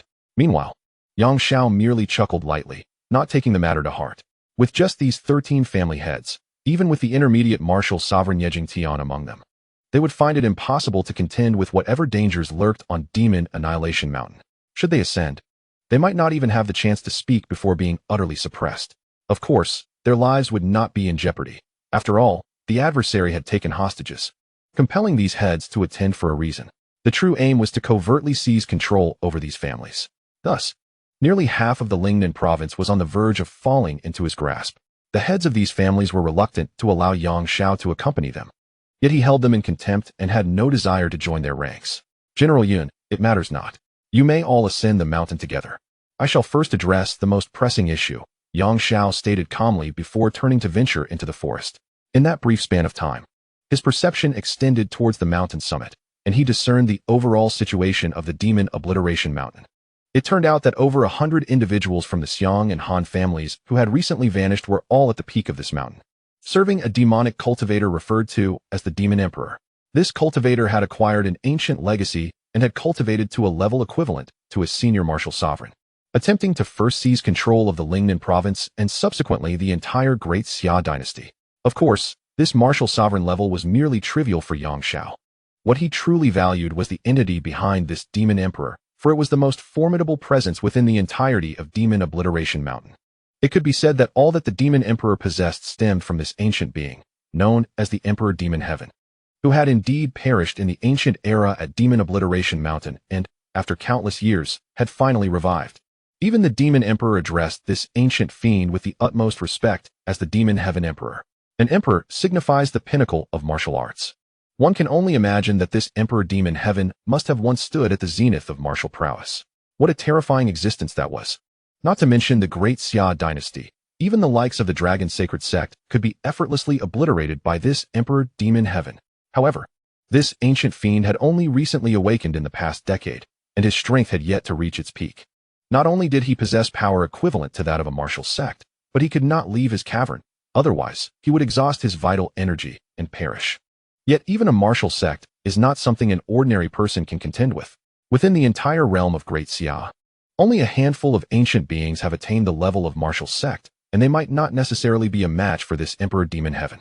If this trajectory continues, it is likely that before long, this Emperor Demon Heaven could seize control of the entire Great Xia, even extending his grasp to the Dragon Sacred Sect and ultimately the entire world. Unfortunately, he has crossed paths with me, Yang Xiao. A smirk crept across Yang Xiao's lips, as he found himself somewhat intrigued by this Emperor Demon Heaven. After all, Since emerging from the void sword grave, he had yet to encounter a worthy opponent. This Emperor Demon Heaven seemed to be the first adversary deserving of his attention. As for these family heads, Yang Xiao could not be bothered with them. After all, they were merely facing a senior martial sovereign-level demonic cultivator who was attempting to seize control of Lingnan province and could not possibly kill these family heads. As long as Yun Taizhan was safe, Yang Xiao had little concern for this side. Eliminating the Emperor Demon Heaven was of utmost importance. Watching Yang Xiao turn to leave, the family heads erupted in laughter. What had he just said? He would go resolve the greatest trouble? Ha ha ha, how utterly amusing. Master Yun, the young man you brought is quite extraordinary, possessing such lofty ambitions. I am impressed. They mocked. I wonder what he considers the greatest trouble.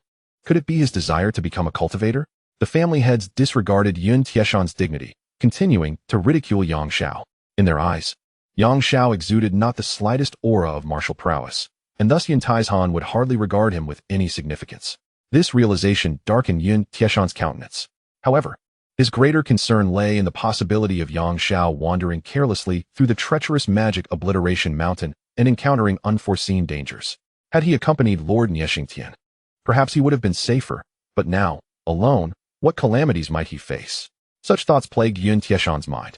Consequently, he turned and called out to Yang Xiao's retreating figure, "Young Master Yang, do not act impulsively. It is far safer to remain with us. I will beseech Lord Nie on your behalf." Yet Yang Xiao, without glancing back, interrupted him. "Do not worry, Lord Yun. Once I have dealt with the ancient demon emperor Emotion, I shall ascend the mountain to rescue you. Until then, it is imperative that you refrain from any rash actions." His words were primarily a caution to Yun Taizhan, and how others perceived it mattered little to him. Unfortunately, his proclamation elicited laughter from the assembled family heads. The notion of an ancient demon? Saving them? The absurdity of this young servant was enough to provoke laughter that left them doubled over. They were eager to learn from where Yun Taizhan had procured such an exceptional servant to accompany him to Magic Obliteration Mountain. What was this ancient demon? This Emperor Emotion? Such a trivial servant dared to assert he would save Yun Taizhan. How utterly preposterous, eliciting guffaws from all. In that moment, the family heads began to distance themselves from Yun Taizhan. In their estimation, Yun Taizhan had lost the right to walk alongside them. After all, which family head would treat such a foolish boy as an esteemed guest? The presence of such a servant only underscored Yun Taizhan's lowly status. "Lord Yun, we shall proceed up the mountain," Niexingtian remarked, casting a disdainful glance at Yun Taizhan. "As for you, do as you please. Your absence neither adds nor subtracts from our company." This left Yun Taizhan at a crossroads. Should he follow the other family heads up the mountain or remain with Yang Xiao? However, after a brief moment of hesitation, he realized that he could no longer sense Yang Xiao's presence, causing a ripple of alarm within him. Very well, he thought, the third prince should not act recklessly. After all, he possessed the strength of a martial sovereign and should be capable of defending himself in the face of danger. Moreover, even the void torrent had failed to claim his life. Thus, he forced himself to stifle his concerns for Yang Xiao. "Let us ascend." Yun Taizhan ultimately resolved with a sigh. The 13 heads of the foremost families from the 14 states of Lingnan finally congregated, making their way toward the summit of Magic Obliteration Mountain. Yet, they could scarcely fathom the horrifying presence that awaited them at the peak. Chapter 76. Kill. As the family heads prepared to ascend the mountain, Yang Xiao had already stealthily flown to the summit. Concealed among the clouds, he gazed downward. There, at the pinnacle of Magic Obliteration Mountain, lay a cluster of palaces shrouded in black mist, seemingly newly constructed. Amongst this assemblage of palaces, the missing members of the Xiang and Han families were seen wandering about, with the entire complex having been erected by the artisans of their two clans. It was astonishing to discover that the core of the Xiang and Han families had migrated to Magic Obliteration Mountain, seeking refuge with that demon emperor. Yang Xiao narrowed his eyes. Xiang Jia's patriarch, Xiang Gang, and Han Jia's patriarch, Han Tianjue, are both engrossed in their cultivation within the complex of palaces. Their current focus has shifted from martial arts to the path of demonic cultivation.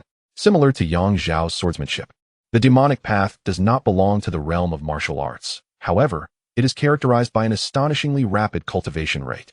By absorbing the essence of living beings, one can advance at an extraordinary pace. Thus, this demonic path is indeed a malevolent and heinous practice, one that is condemned by heaven and earth.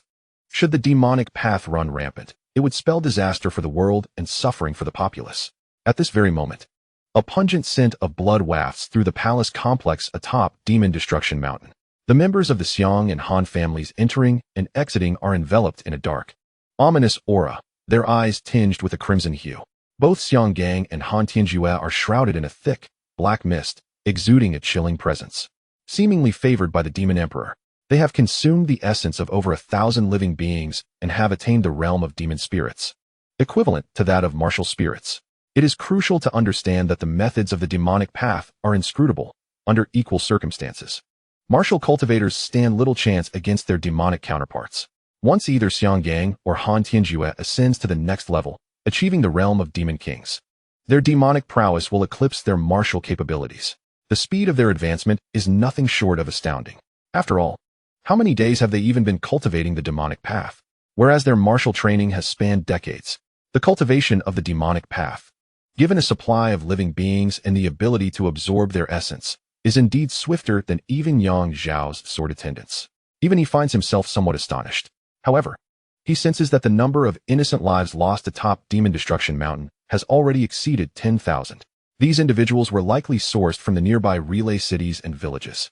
In those relay cities, even martial masters are considered formidable. It is exceedingly simple for Xiang Gang and Han Tianjue to lure them here and drain their life essence.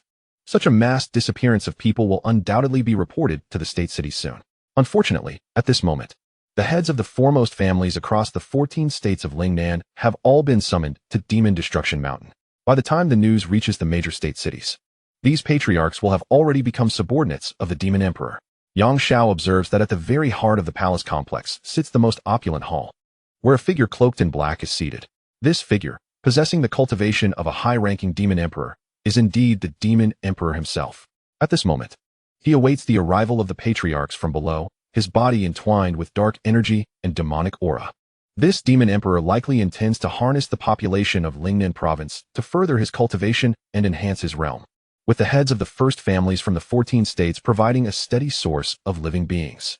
Yang Xiao gazes down at the members of the Xiang and Han families practicing the demonic path, a glimmer of cold light flashing in his eyes. The demonic path is truly a despicable means. Given that he has crossed paths with these demonic cultivators, he will not spare a single one of them, especially since the Xiang and Han families have never been virtuous. Naturally, he does not intend to strike first against the demonic cultivators within this palace complex. To him, there existed an even more formidable adversary.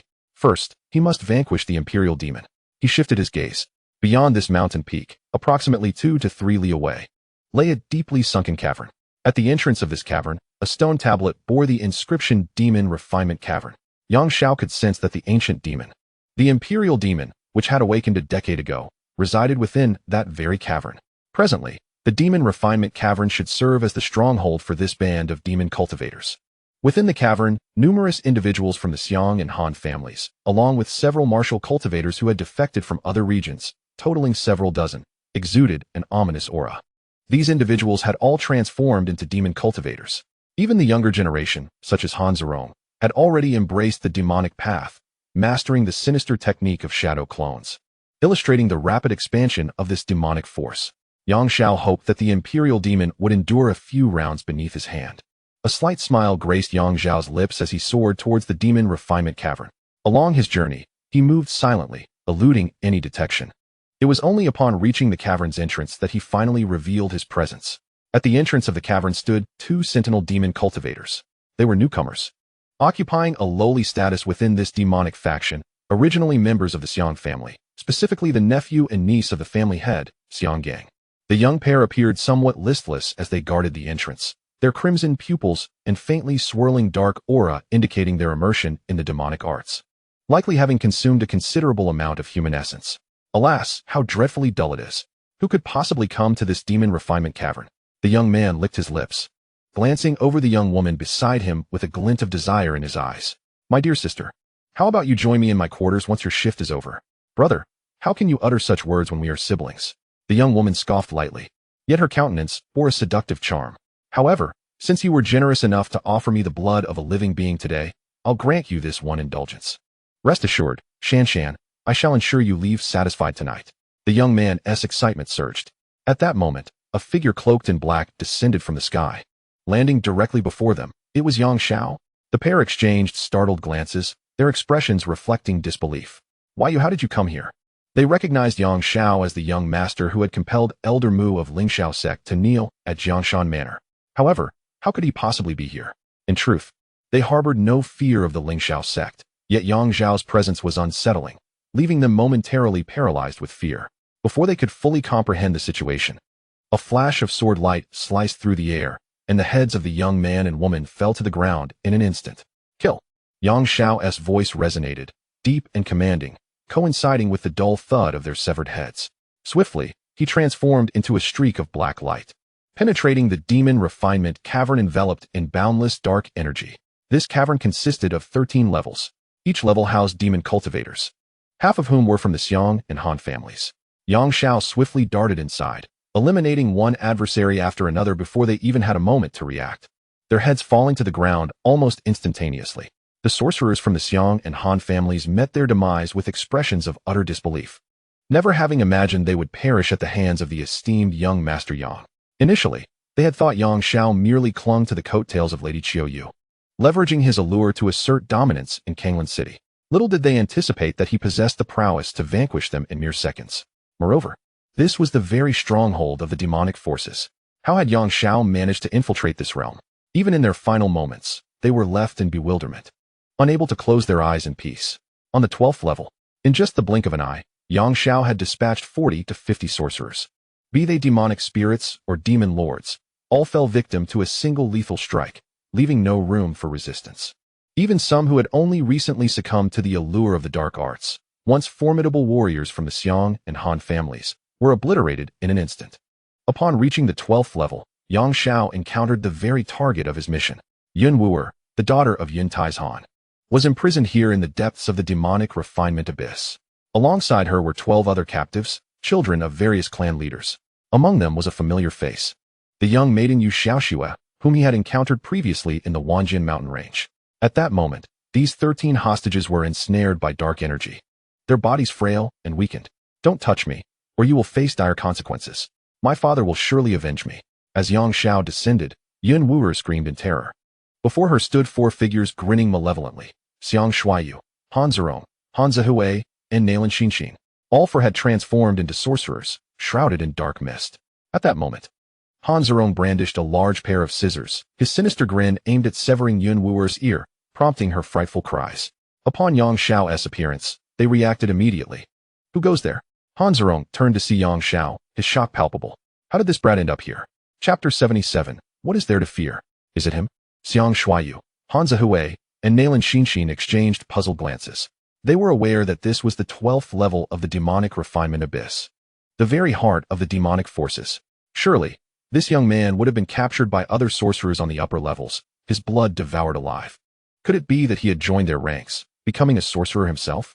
Yet he bore no traces of demonic energy, leaving them all in a state of confusion. Master Yang, save me please. At that moment, the girl Yu Xiaoxue, ensnared by dark energy, caught sight of Yang Xiao, her eyes lighting up as she cried out for help. Her plea left those around her in stunned silence. What is she babbling about? Master Yang? Is this brat truly some kind of master? Xiang Shuaiyu erupted in laughter. Han Zihue joined in. Yu Xiaoxue, have you lost your mind? Open your eyes and see. This brat bears no semblance of a master. Nalan Xinxin found the situation utterly ludicrous. She clearly must have lost her senses to believe that this young man could rescue her. Moreover, Yun Wuer, who was initially destined to suffer torment and have her ears severed, now stared blankly at Yang Xiao, bewildered as to why he had appeared here. Yet, in the next instant, before they could even comprehend the unfolding events, a flash of sword light streaked across the arena. 3 sprays of blood erupted as the heads of Shuaiyu, Han Zihue, and Nalan Xinxin were severed in an instant, their faces frozen in expressions of mockery, even in death. The speed of the strike was such that they remained blissfully unaware of their demise until it was far too late. A profound silence enveloped the venue, leaving the hostages in shock. They had not anticipated that Yang Xiao would take such decisive action, resulting in the immediate deaths of the trio. Only Han Ziyong exhibited a modicum of caution towards Yang Xiao's appearance, retreating just in time to evade this calamity. Having lost a clone to Yang Xiao at Yun's residence, he had developed a wariness of him, which ultimately spared his life. How could you come here? What of the other demon cultivators? Han Ziyong's face turned pale with fear as he witnessed his peers being slain before him, prompting him to demand answers with urgency. I traversed this path by slaying my way through, Yang Xiao replied, standing with his hands clasped behind his back, a serene smile gracing his lips. Despite the bloodshed, he exuded no malice.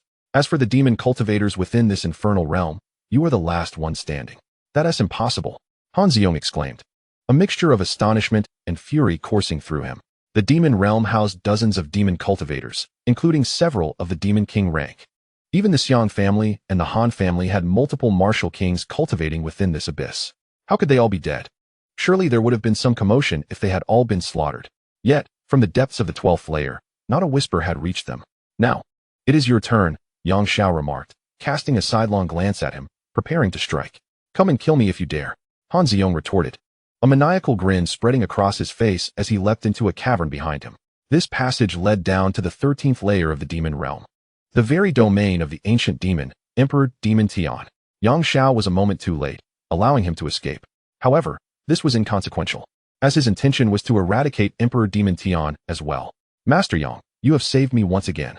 At that moment, the innocent and lovely girl, Yu Xiaoxue, was overwhelmed with gratitude, nearly brought to tears. Upon hearing her voice, the other hostages, ensnared by the dark energy, began to awaken from their stupor, filled with joy at the prospect of rescue in this desolate place. Yet, they remained immobilized by the sinister black mist. Yang Xiao, how dare you kill the three of them? Only Yun Wuer's complexion turned ashen, and she reproached him with venomous disdain. Do you know their current status? They are highly esteemed within this demonic faction. Your actions will surely lead to dire consequences, potentially endangering us all. Had our respective family heads arrived, we would have been safe, but now we are doomed. As Yun Wuer spoke, she harbored a deep resentment towards Yang Xiao, her eyes reflecting a profound despair. Do not speak nonsense. At that moment, the nearby maiden, Yu Xiaoxue, shot Yun Wuer a glare, asserting, even if the esteemed demon emperor were to arrive, he would undoubtedly be no match for Master Yang. You have not witnessed it, but Master Yang effortlessly vanquished a martial emperor. Upon hearing this, Yang Xiao merely cast a fleeting glance in her direction. Yu Xiaoxue suddenly came to her senses, recalling that during their time in the 10,000 Sword Mountain range, Yang Xiao had warned them not to divulge that incident. Throughout, she had kept her lips sealed within the Yu family of Sword Intent City, never uttering a word about the Void Sword sect. Yet now, having been rescued from a dire predicament, her emotions overwhelmed her, and she could not restrain herself. She quickly closed her mouth, refraining from speaking further. Nevertheless, Yang Xiao simply regarded her momentarily before dismissing it. After all, the events of today could not remain concealed. As for the annihilation of martial emperors, he would certainly slay many more. When Yu Xiaoxue's words escaped her lips, the surrounding captives collectively gasped in shock. This seemingly unremarkable youth possessed the might of a martial emperor, having even slain one. No wonder he could venture deep into the demon refining cave. Yet, he appeared so youthful. Among the captives, there were several who seemed older than Yang Xiao. Humph. At that moment, a derisive scoff pierced the air, none other than Yun Wuer. She did not believe Yu Xiaoxue's claims, sneering, slaying a martial emperor? Do you truly think I would believe that? If he could do such a thing, he would not have been forcibly taken by Lady Qiuyue to serve her. Furthermore, she continued, even if he could slay a martial emperor, what of it? You all know that deep within this demon refining cave lies an ancient demon, the resurrected demon monarch, who is the true terror of this place. Once he awakens, I fear no one in the Great Xia will be able to withstand him. Her words finally struck a chord with the other captives, reminding them of the existence of the ancient demon, Emperor Demon Tian. In that moment, they began to tremble in fear. Indeed, that ancient demon, Emperor Demon Tian, was a being far surpassing a martial emperor. The black-clad youth before them may not have saved them, but could very well lead to their doom. Even Yu Xiaoxue, who had once held great faith in Yang Xiao, now appeared somewhat pale. How tiresome, Yang Xiao remarked, growing weary of Yun Wuer's incessant chatter. He shot her a cold glance, and with that, it was as if she had been rendered mute, unable to utter another word, her eyes wide in shock, only able to emit muffled sounds. Without further ado, Yang Xiao turned and prepared to make his way to the final level of the demon refining cave. Master Yang, please do not descend further. You are no match for Emperor Demon Tian. Yu Xiaoxue exclaimed in a panic, desperate to prevent Yang Xiao from walking into his own demise. Emperor Demon Tian? What is there to fear? Yang Xiao replied coolly without looking back, a faint smile gracing his lips, before he vanished from the sight of the captives. Apart from Yu Xiaoxue, the other hostages and Yun Wuer gazed at the spot where his figure had vanished, a trace of fear etched upon their faces.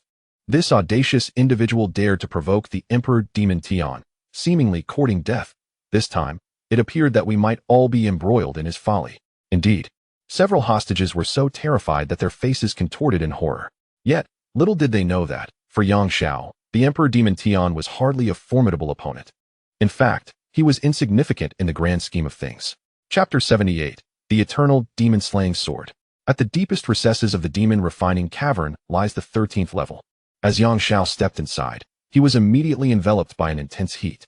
Before him lay a profound cavern, at the very center of which was a pool of molten magma. The seething lava within churned violently, emanating an unbearable heat. Simultaneously, black, demonic energy intertwined with the crimson magma. Yang Xiao could sense that the ancient demon, the resurrected Emperor Demon Tian, resided within that magma pool. Having just fled, Han Zerong had already knelt beside the magma pool, beseeching, "Great Emperor Demon Tian, I implore you to reveal yourself and punish the sinner who has shown you disrespect." The sinner he referred to was, of course, Yang Xiao. However, Yang Xiao paid no heed to Han Zerong's entreaties. With a curious glance towards the magma pool, he smiled faintly. "Do not hide. Come forth and let me witness the marvels of the ancient demonic path." At his words, the entire magma pool began to boil.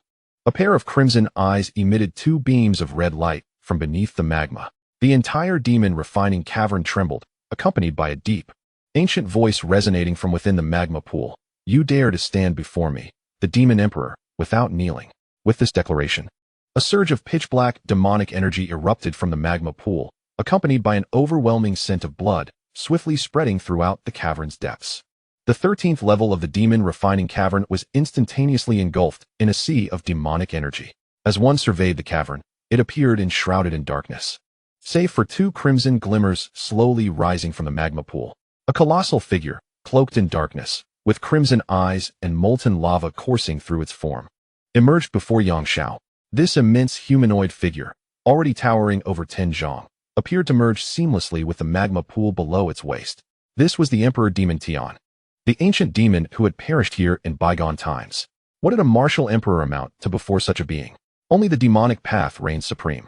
Only the demonic path reigned supreme. Han Zerong, witnessing this spectacle, could no longer contain his fervor, his eyes alight with madness. Surrounding his body, tendrils of black demonic energy swirled, allowing him to intoxicate himself with this energy and elevate his own demonic path prowess. As for Yang Xiao, in Han Zerong's eyes, when the Emperor Demon Tian manifested, Yang Xiao was already as good as dead. The commotion from the depths of the demon-refining cavern even reverberated upwards. The 13 hostages felt the very foundations of the demonic refining cave tremble as an overwhelming tide of demonic energy surged forth, enveloping them entirely.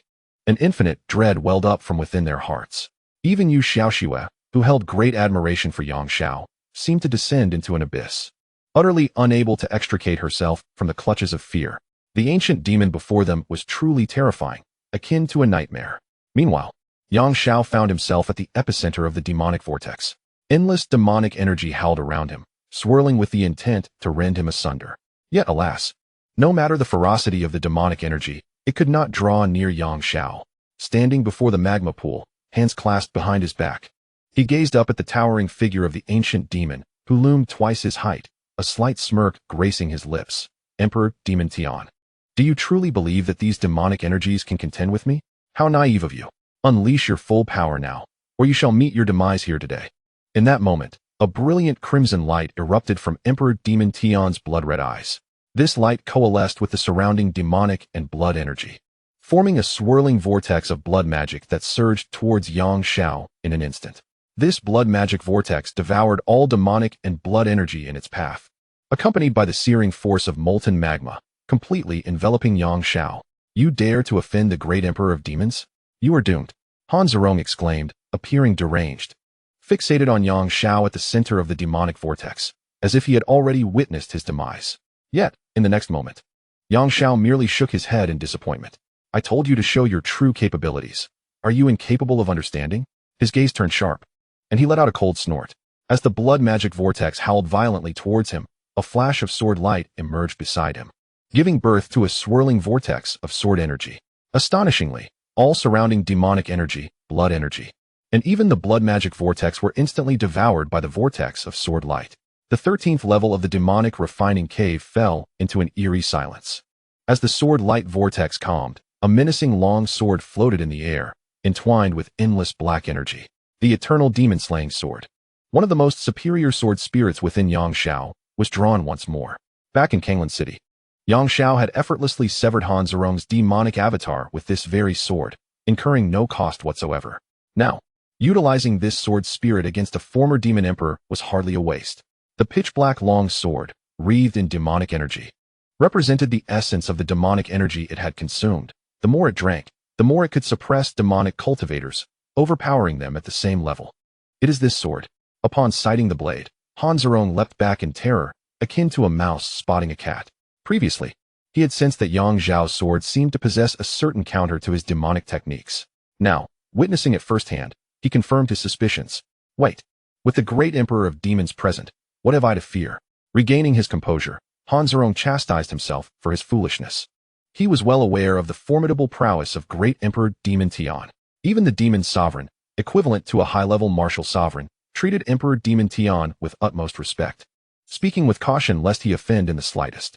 Before him stood a mere youth, who, armed with a peculiar sword, dared to confront the formidable lord of the demon heavens. It was nothing short of a fantasy. Regrettably, Han Zerong failed to perceive an essential truth. As the ancient demon sword's soul emerged, even the crimson eyes of the demon lord displayed palpable shock. The sword's profound and archaic resonance echoed from the molten form of the demon lord, causing it to tremble slightly. Curious, Yang smiled with an affectionate glimmer in his eyes as he regarded the ancient demon sword. This was the sword of the demon sword emperor from the age of antiquity. The demon sword emperor, a being whose era seemed to eclipse that of the demon lord, was steeped in legends long forgotten.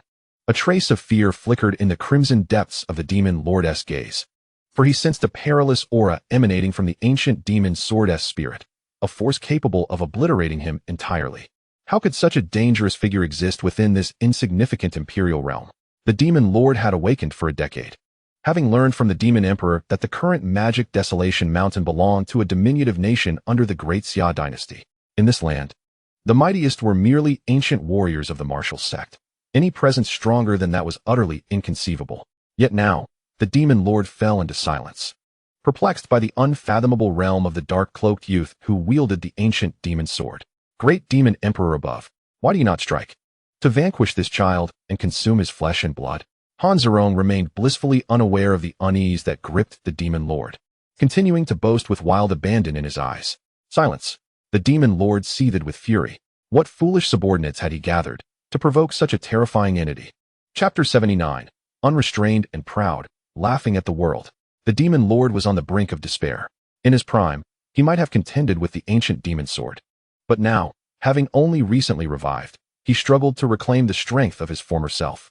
In this weakened state, facing the legendary sword spirit of the demon sword emperor was an impossibility. He was acutely aware that he was no match. The demon lord had initially planned to bide his time, cultivating his strength until he could create a realm of demonic supremacy. Little did he expect that his acolytes would summon such a fearsome presence. Silence. When the demon lord unleashed his wrath with those two words, Han Zerong was momentarily stunned. A terrifying wave of dark demonic energy surged forth, enveloping him completely. Great demon emperor, what is the matter? I am your loyal follower. Han Zerong cried out desperately, trapped in the relentless onslaught of dark energy. He could scarcely believe that the demon lord, whom he revered most, would turn against him instead of confronting an outsider. Was it possible that this Yang possessed some extraordinary, otherworldly quality? Unfortunately, he would never uncover the answer to this question. In but a fleeting moment, the surging demonic energy completely engulfed Han Zerong's entire being, leaving not a trace behind, as his very essence was transformed into sustenance for the Emperor of Demons. The acrid scent of blood within the demon refining cave intensified, and Yang Xiao squinted slightly, observing with indifference as the Emperor of Demons ruthlessly eliminated his own subordinates. To Yang Xiao, Han Zerong was already a corpse, a mere distinction between dying early or late. The Emperor's actions spared him the need to sully his own hands. Shall we collaborate? The Emperor's voice resonated deeply, conveying his proposition. Do you truly believe I require your partnership? Yang Xiao responded with a hearty laugh, finding the Emperor's naivety somewhat amusing. You. The Emperor's fury surged. If this demon emperor were to unleash his full might, you would not fare well. Then let us test that theory, Yang Xiao replied, relishing the opportunity to engage a worthy opponent, especially considering the long-standing decree against the demonic ancestors. Everyone sought to eradicate them. In the next instant, Witnessing Yang Zhao's unwavering demeanor ignited the emperor's wrath to its zenith. Demonic path unleashed. With this furious declaration, his entire magma-like form began to fracture and disintegrate. Simultaneously, all the demonic energy within him coalesced into tempestuous storms of demonic power. These storms surged through the demon refining cave, each infused with the essence of the emperor's flesh and blood. In a breathtaking display, the emperor, originally restored to the level of the demon sect, erupted with power surpassing that realm. The demon sect equated to the martial sect, a tier above the martial sovereign. However, beyond the martial sect, Yang Xiao remained uncertain of what lay ahead. He only understood that the pinnacle of martial prowess was designated by the title of emperor. Yet, despite the explosive display of power from the emperor of demons, it still fell woefully short of the true might of an emperor. 18 storms of demonic energy surged toward Yang Xiao from all directions, causing the very foundations of the demon refining cave to tremble violently. This command of the demonic path was potent enough to shake the fabric of space itself. In the wake of the demonic storms, the air became slightly distorted. Any other individual from the Great Xia Dynasty witnessing this spectacle would likely be paralyzed with fear, begging for mercy. After all, to disturb the very essence of space was a feat beyond the capabilities of even the most esteemed figures of the dragon sacred sect. Yet for Yang Xiao, this display of power ignited his fervor. Ha ha ha! He bellowed, his spirit boiling with excitement. His intrinsic nature was one of wild abandon, a fearless spirit unyielding to the tides of fate. 500 years within the Void Sword tomb had not dulled his essence. Prior to encountering the Emperor of Demons, the challengers he faced were of insufficient caliber to pique his interest. But now, the encounter had finally taken on a semblance of intrigue. As his laughter echoed through the cavern, the eternal demon drinking sword stirred with purpose.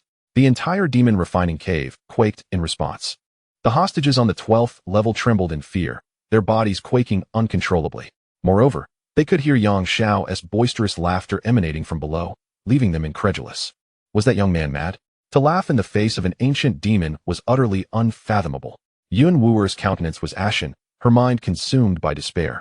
Convinced that her demise was imminent, she even contemplated whether to forsake her principles and join the demonic path to preserve her life. Although the thought of devouring the blood of the living revolted her, she reasoned that it was preferable to death. Meanwhile, Yu Xiaoxue trembled, her teeth clenched tightly. Her gaze fixed intently on the abyss below. From the cavern, tendrils of black mist continually emerged, only to dissipate swiftly. The entire cave quaked as if under the tremors of an earthquake, fissures beginning to mar the rocky walls. They feared that, should this continue, they would not require the intervention of the Emperor Demon. They would be entombed beneath the earth themselves. Yet, ensnared by the malevolent energy, escape was rendered impossible even in the absence of restraint. Among the hostages was a youth, trembling in terror. Clad in white, he appeared to be in his early 20s. A prodigious talent from the Nye family, known as Nye Ziyun. His eyes were brimming with despair, and he muttered incessantly, "It's hopeless, it's hopeless, it's hopeless." He recalled the gruesome fates of those whose blood was consumed by the demon cultivators, his spirit utterly shattered. "I want to end my life. I want to end my life." His gaze turned frenzied. "And Nye Ziyun, don't despair." Yu Xiaoxue, standing beside him, hastened to offer encouragement. "Perhaps Master Yang can triumph over the Emperor Demon, and we shall all be spared." Though her delicate visage was pale, she clung to hope, buoyed by her faith in Yang Xiao. "Impossible, impossible," Nye Ziyun mumbled, his expression vacant as he crouched on the ground, a grimace overtaking his face as he began to self-destruct his meridians. Ordinarily, such an act could lead to death for a martial cultivator, provided it was thorough. However, now, to safeguard the hostages' lives, they were ensnared by the dark energy. Nye Ziyun shattered his own meridians, yet the black mist shielded his heart's meridian, thwarting his suicide attempt. Soon, he collapsed, his breath growing faint, yet he remained alive. At that moment, the tremors of the demonic forge abruptly ceased. Not long after Yang Zhao's laughter echoed, the surroundings fell into complete calm. Then, a figure cloaked in black emerged slowly from the cavern. It was none other than Yang Xiao. As everyone beheld Yang Zhao's silhouette, they were struck dumb. He had emerged alive. It was utterly astonishing. Yu Xiaoxue and the other hostages wept tears of joy, yet two among them stood frozen in disbelief. One was Yun Wuer, who had never fathomed that Yang Xiao could survive from the depths of the demonic forge. Her mind was a whirlwind of confusion, and she could not shake the thought that perhaps Yang Xiao had defected to the Emperor Demon, joining the forces of darkness. As for the notion that he had vanquished the Emperor Demon, she could not bring herself to believe it. The other was Nye Ziyun, who had just attempted suicide in utter despair. Yet here was the audacious youth who had dared to confront the Emperor Demon, emerging unscathed.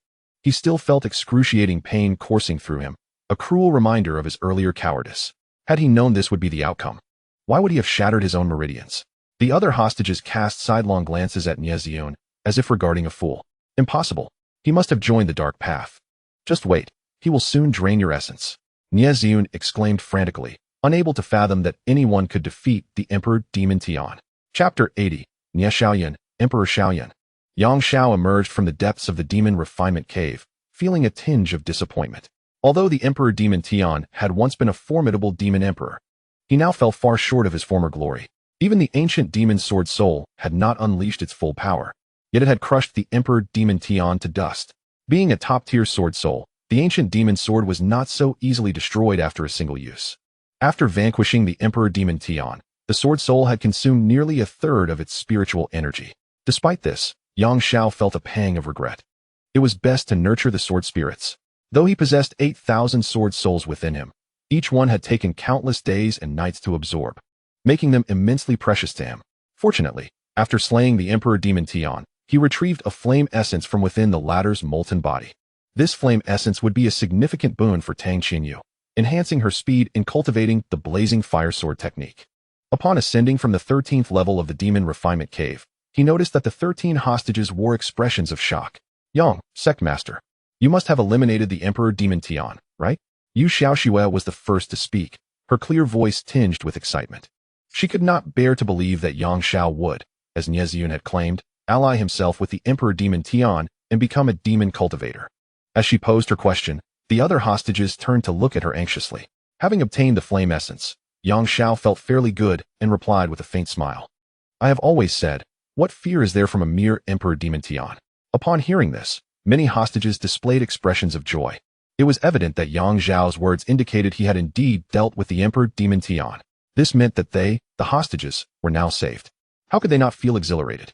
Only Nie, who had shattered his own meridians, turned an ashen shade. He had only to wait a moment longer for salvation. Yet he could not bear the terror and had self-destructed just before Yang Xiao's arrival. Truly, he was as foolish as a pig. As for Yin Wuer, disbelief was etched on her face. The Emperor Demon Tian was a being of immense stature, one to whom even the Demon Emperor bowed. How could the likes of Yang Xiao possibly slay him? Suddenly, she recalled a rumor. The Emperor Demon Tian was said to be a revival of an ancient evil spirit, perhaps merely imposing in presence, but not particularly formidable. If that were the case, Yang Xiao's feat of vanquishing the Emperor Demon Tian would not be as remarkable after all.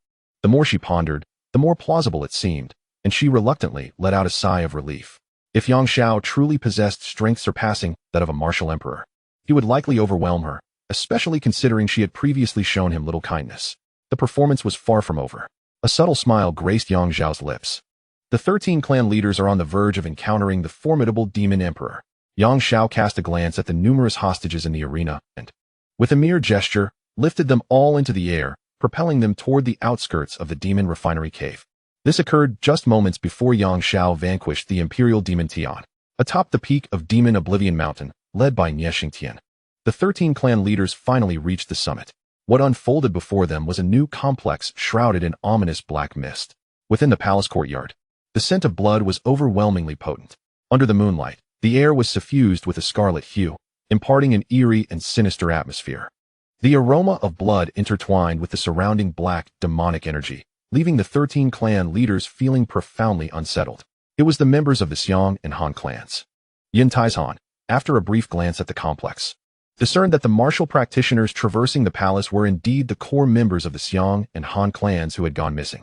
Upon sensing their demonic aura, Yun Tieshan's expression shifted slightly. What manner of existence resides within this demon Oblivion Mountain? Who exactly is this demon emperor? Let us proceed to uncover who dares to abduct our children, Nie Xingtian declared, his countenance darkening as he gazed ahead. With that, he took the lead, his aura as a mid-level martial emperor emanating powerfully. The other clan leaders followed closely behind. Observing Nie Xingtian's unwavering confidence, they felt a sense of reassurance. At that moment, a voice laced with mockery echoed from ahead. Two imposing figures, cloaked in black mist, emerged from the complex. They were none other than Xiang Yang, the leader of the Xiang clan, and Han Tianjue, the leader of the Han clan. Behind them trailed the remaining martial kings and younger members of the Xiong and Han clans, totaling over 40 individuals, all enshrouded in black mist, transformed into demonic practitioners. Exuding a chilling aura. Just martial kings? Nie Xingtian scoffed, dismissing Xiong Gang and Han Tianjue entirely. The Xiong and Han clans were unworthy of engaging in dialogue with him. With a mere wave, he could obliterate them. Bring forth the so-called Demon Emperor. Nie Xingtian stood with his hands clasped behind his back, exuding an innate martial emperor's presence. In times past, upon encountering Nie Xingtian, Xiong Gang and Han Tianjue would have shown utmost respect and deference, fearing to act with any semblance of negligence. Yet now, they both erupted into laughter. Clan leader Nie, since you have arrived at Demon Oblivion Mountain, you must abide by our rules. Even as a martial emperor, you lack the right to act recklessly. Xiong Gang grinned malevolently. Do you recall the one you expelled from your home a decade ago? Are you referring to that useless Nie Xiaoyan? Nie Xingtian snorted dismissively. This incident was well known throughout the Lingnan province. A decade ago, he had a son deemed worthless, incapable of stepping into the martial path despite receiving myriad resources, and thus had been cast out, his fate unknown. It is worth noting that Nie Xingtian was one of the most prominent figures in Lingnan province. What right did a worthless son have to remain in the Nie family? Wrong, wrong, wrong. Han Tianjue chuckled sinisterly. Clan leader Nie, if you were to admit your past mistakes now, there may yet be a glimmer of hope for you today. How could Nie Xingtian be swayed so easily? Convincing him to admit his previous mistakes is utterly impossible. Thus, he sneered, this is a matter of the Nie family. It is none of your concern. I have expelled that useless Nie Xiaoyan from the Nie family. Do you have any objections? It seems the head of the Nie family is unrepentant. If that is the case, we cannot save you. As Han Tianjue's chilling words echoed, an aura of unfathomable dread suddenly emanated from the central palace atop the mountain. This malevolent energy engulfed the sky, obliterating the moonlight, turning the summit of Demon Desolation Mountain into a realm of darkness. Haha, old man, you have not changed one bit. Yet today, I shall prove that you were gravely mistaken all those years ago. With this sinister and eerie voice, a figure clad in black appeared before the heads of the families, coalescing like a wisp of black smoke. The oppressive aura of demonic energy surged forth, and upon seeing this shadowy figure, the expressions of the 13 family heads shifted dramatically. The change in their countenance was due to the realization that this figure in black was none other than the Demon Emperor who had abducted their children. The aura released now was equivalent to that of a high martial emperor, a force far surpassing that of Nie Xingtian. It indicated that on this night, relying solely on Nie Xingtian's words would yield them no advantage on Demon Desolation Mountain.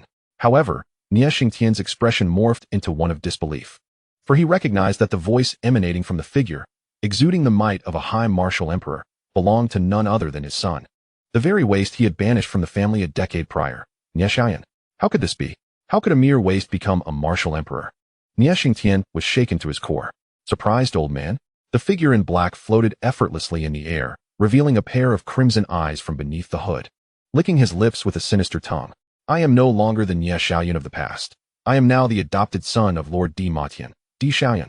Remember this name, old man of the Nie family, for he shall be the one to take your life, devour your flesh, and drink your blood, converting your martial emperor prowess into a part of my being. A maniacal laughter erupted from the summit of Demon Desolation Mountain, accompanied by the spreading darkness of demonic energy. In an instant, the faces of the 13 family heads turned pale. Chapter 81. Merely a demon emperor, Nie Xiaoyan, Di Xiaoyan. Gazing at the shadowy figure voraciously consuming demonic energy before him, even Nie Xingtian, the head of the Nie family from Nanhuang City, felt a tremor within. He could hardly fathom that the waste he had cast out a decade ago had achieved the rank of martial emperor, surpassing even his own strength. Who is Di Matian? Nie Xingtian asked, his face ashen. He struggled to accept the fact that his former waste of a son had become a martial emperor, and even more so, that he had acknowledged another as his father. This was an affront of the highest order. How dare you presume to call my adoptive father by name? Di Xiaoyan retorted. His fury ignited. Compared to my adoptive father, you are but a mere jester, easily extinguished with a wave of his hand. Now, allow me to demonstrate the dark arts that my adoptive father has bestowed upon me. As the voice fell, an overwhelming surge of demonic energy erupted from the summit of Demon Desolation Mountain. A chilling wind swept through, conjuring countless faces of darkness that coalesced into a tempest in the sky. The wails of myriad spirits echoed, the sinister techniques of the demonic path unleashed. As these ghastly visages formed a storm, irresistibly surging toward Nie Xingtian. One could sense the exhilaration and fervor within the heart of Emperor Xiao Yun at that moment. For him, being cast out as a waste by his family a decade ago was an indelible pain. Now, he could finally prove that he was anything but worthless, even surpassing all those who had once scorned and belittled him. This was the essence of the demonic path. As the myriad specters advanced, Nie Xingtian was instantly filled with rage. After all, he was a mid-level martial emperor, having attained the 5th realm of martial emperor, and he would never concede easily. With a lift of his hand, arcs of electric light flickered from his palm, instantly expanding and summoning divine thunder, enveloping his entire being. The royal martial technique. Ancient Thousand Thunderbreak. With a fierce shout, a thunderous roar reverberated, illuminating the entire firmament with dazzling lightning. The clash of 1,000 thunders and myriad spirits erupted in midair, unleashing a terrifying surge of spiritual power that shook the very foundations of Demon Desolation Mountain. The 12 other clan heads were left in astonishment. Such was the might of a martial emperor. Moreover, it appeared that Nie Xingtian's prowess was even more astonishing. The ancient Thousand Thunder enveloped his entire form, and wherever he charged, lightning scattered, and thunder erupted, momentarily suppressing the onslaught of the dark spirits. Swallow it whole. However, Emperor Xiao Yun merely snorted coldly, and the multitude of ghostly figures before him regrouped, morphing into a pitch-black tempest that wailed, completely engulfing the radiant lightning. The specters of demonic energy voraciously consumed the surrounding light. In no time, the once formidable Nie Xingtian was forced to retreat. The ghostly forms coalesced into a dark wind, even infiltrating his body, devouring his essence. In the next moment, with a resounding crash, Nie Xingtian collapsed to the ground, his body drenched in blood. Countless ghostly figures continued to wail around him, encircling him with the intent to tear him apart. The disparity in realms rendered him no match for Emperor Xiao Yun. How now, old man? Emperor Xiao Yun hovered in the air, surrounded by swirling black, demonic energy, a wave of pleasure flickering in his crimson eyes. I am now far stronger than your so-called genius son, Nie Xiyun. Your judgment was quite lacking, casting me aside only to nurture a worthless one. I nearly forgot. Nie Xiyun is still my younger brother, isn't he? Nie Xingtian seethed with fury, yet he was gravely wounded, his blood essence devoured by the myriad spirits. He could barely summon half of his strength. Sensing the anguished wails of the spirits around him, and feeling his own vitality waning, Nie Xingtian realized that today he would likely meet his end here. Why not just kill him? Such a dull conclusion. As Emperor Xiao Yun raised his hand, countless ghostly faces transformed back into demonic energy, spreading outward and once again obscuring the sun. Before the onlookers reappeared Nie Xingtian, drenched in blood, his features barely recognizable. A pitiful sight indeed. This appearance caused the other family heads to gasp in horror. If even Nie Xingtian from the southern imperial city was gravely wounded by this demon emperor's wave, how could they, mere family heads at the martial king level, hope to contend with such a formidable foe? Subsequently, Emperor Xiao Yun turned his attention to them. The figure clad in black glanced toward the family heads, his crimson tongue flicking across his lips, a chilling proclamation escaping his lips. You family heads, if you wish to avoid death, you shall dutifully serve this demon emperor. Otherwise, not even the imperial family of the Great Xia can save your clans. The 12 family heads all wore grim faces. They were acutely aware of their inability to resist Emperor Xiao Yun, whether for their kidnapped children or for the sake of their entire families. It seemed they had no choice but to submit to this demon emperor, becoming his puppets and lackeys. I shall count to 3, granting you the opportunity to decide. Emperor Xiao Yun declared imperiously, showing no regard for the family heads. Those willing to serve as my subordinates, step forward so that I may enact the heart-devouring demonic art. Those who refuse shall face merciless execution. 1, 2. As he reached the count of 2, the atmosphere became exceedingly tense. At that moment, a fierce battle erupted between Yang Xiao and Di Matian. Suddenly, a violent tremor emanated from the demonic refinement cave, shaking even the demon destruction mountain. What are they up to? Emperor Xiao Yun's expression turned cold as he shot a glance at Xiang Gang and Han Tianjue. They, however, were utterly perplexed. They shook their heads vigorously, replying hastily, Great Demon Emperor, we are unaware. Shall I send someone to investigate? Do not delay. Emperor Xiao Yun snorted disdainfully. The 2 family heads immediately commanded their subordinates to go check the situation in the demonic refinement cave. Meanwhile, Emperor Xiao Yun refocused on the 12 family heads. Now, you must make your decision. Those who wish to live, come forward. His demeanor was frigid, and it was evident to all that he would not hesitate to eliminate these family heads. I am willing to serve the great demon emperor, one family head hastily proclaimed, recognizing that those who understand the times are indeed wise. Making such a decision was not a matter of shame. After all, if even Nie Xingtian was teetering on the brink of death, what regard for pride could he afford? As he made his choice, several other family heads followed suit. To refuse meant certain death. To comply offered a glimmer of hope. Such a choice appeared devoid of difficulty. Yet, only Yun Taizhan remained, his expression somber and hesitant. He recognized that this demon emperor Xiao Yun was undoubtedly a ruthless individual. Countless lives had already met a tragic end atop demon destruction mountain. To become a lackey of such a person was a fate he would rather avoid at all costs. He had lived his life with integrity, never harming others, standing unashamed before heaven and earth. Yin family head, what are you still doing there? Have you not heard the saying that those who are attuned to the times are truly wise? At the head of the assembly stood the master of the Yu family from Sword in Tent City, Yu Jiuwen, who cast a cold glance back at Yun Taizhan. As he approached, he regarded himself as a subordinate of Emperor Xiaoyun, displaying an unwavering obedience. Some individuals seek their own demise, and we can do little but allow them to meet their fate. The head of the Xue family from Divinewood City, the old man Xue Duanya, shot a dismissive glance at Yun Taizhan, hardly considering him worthy of attention. Ultimately, Yun Taizhan found himself alone, standing in desolation. Atop Demon Ruins Mountain, the atmosphere turned chilling. It seemed that today, the demon emperor truly intended to claim lives. Why must he force my hand? Emperor Xiaoyun remarked, casting a sidelong glance at Yun Taizhan. In that case, I shall send you to the depths of hell. Enter the Yellow Springs. Yun Taizhan clenched his fists. Drenched in cold sweat, faced with the specter of death, even he felt a twinge of anxiety. He was not afraid of dying. Rather, he worried about the fate of the Yun family after his demise. Truly unaware of his own mortality, old Yun, our bond is profound.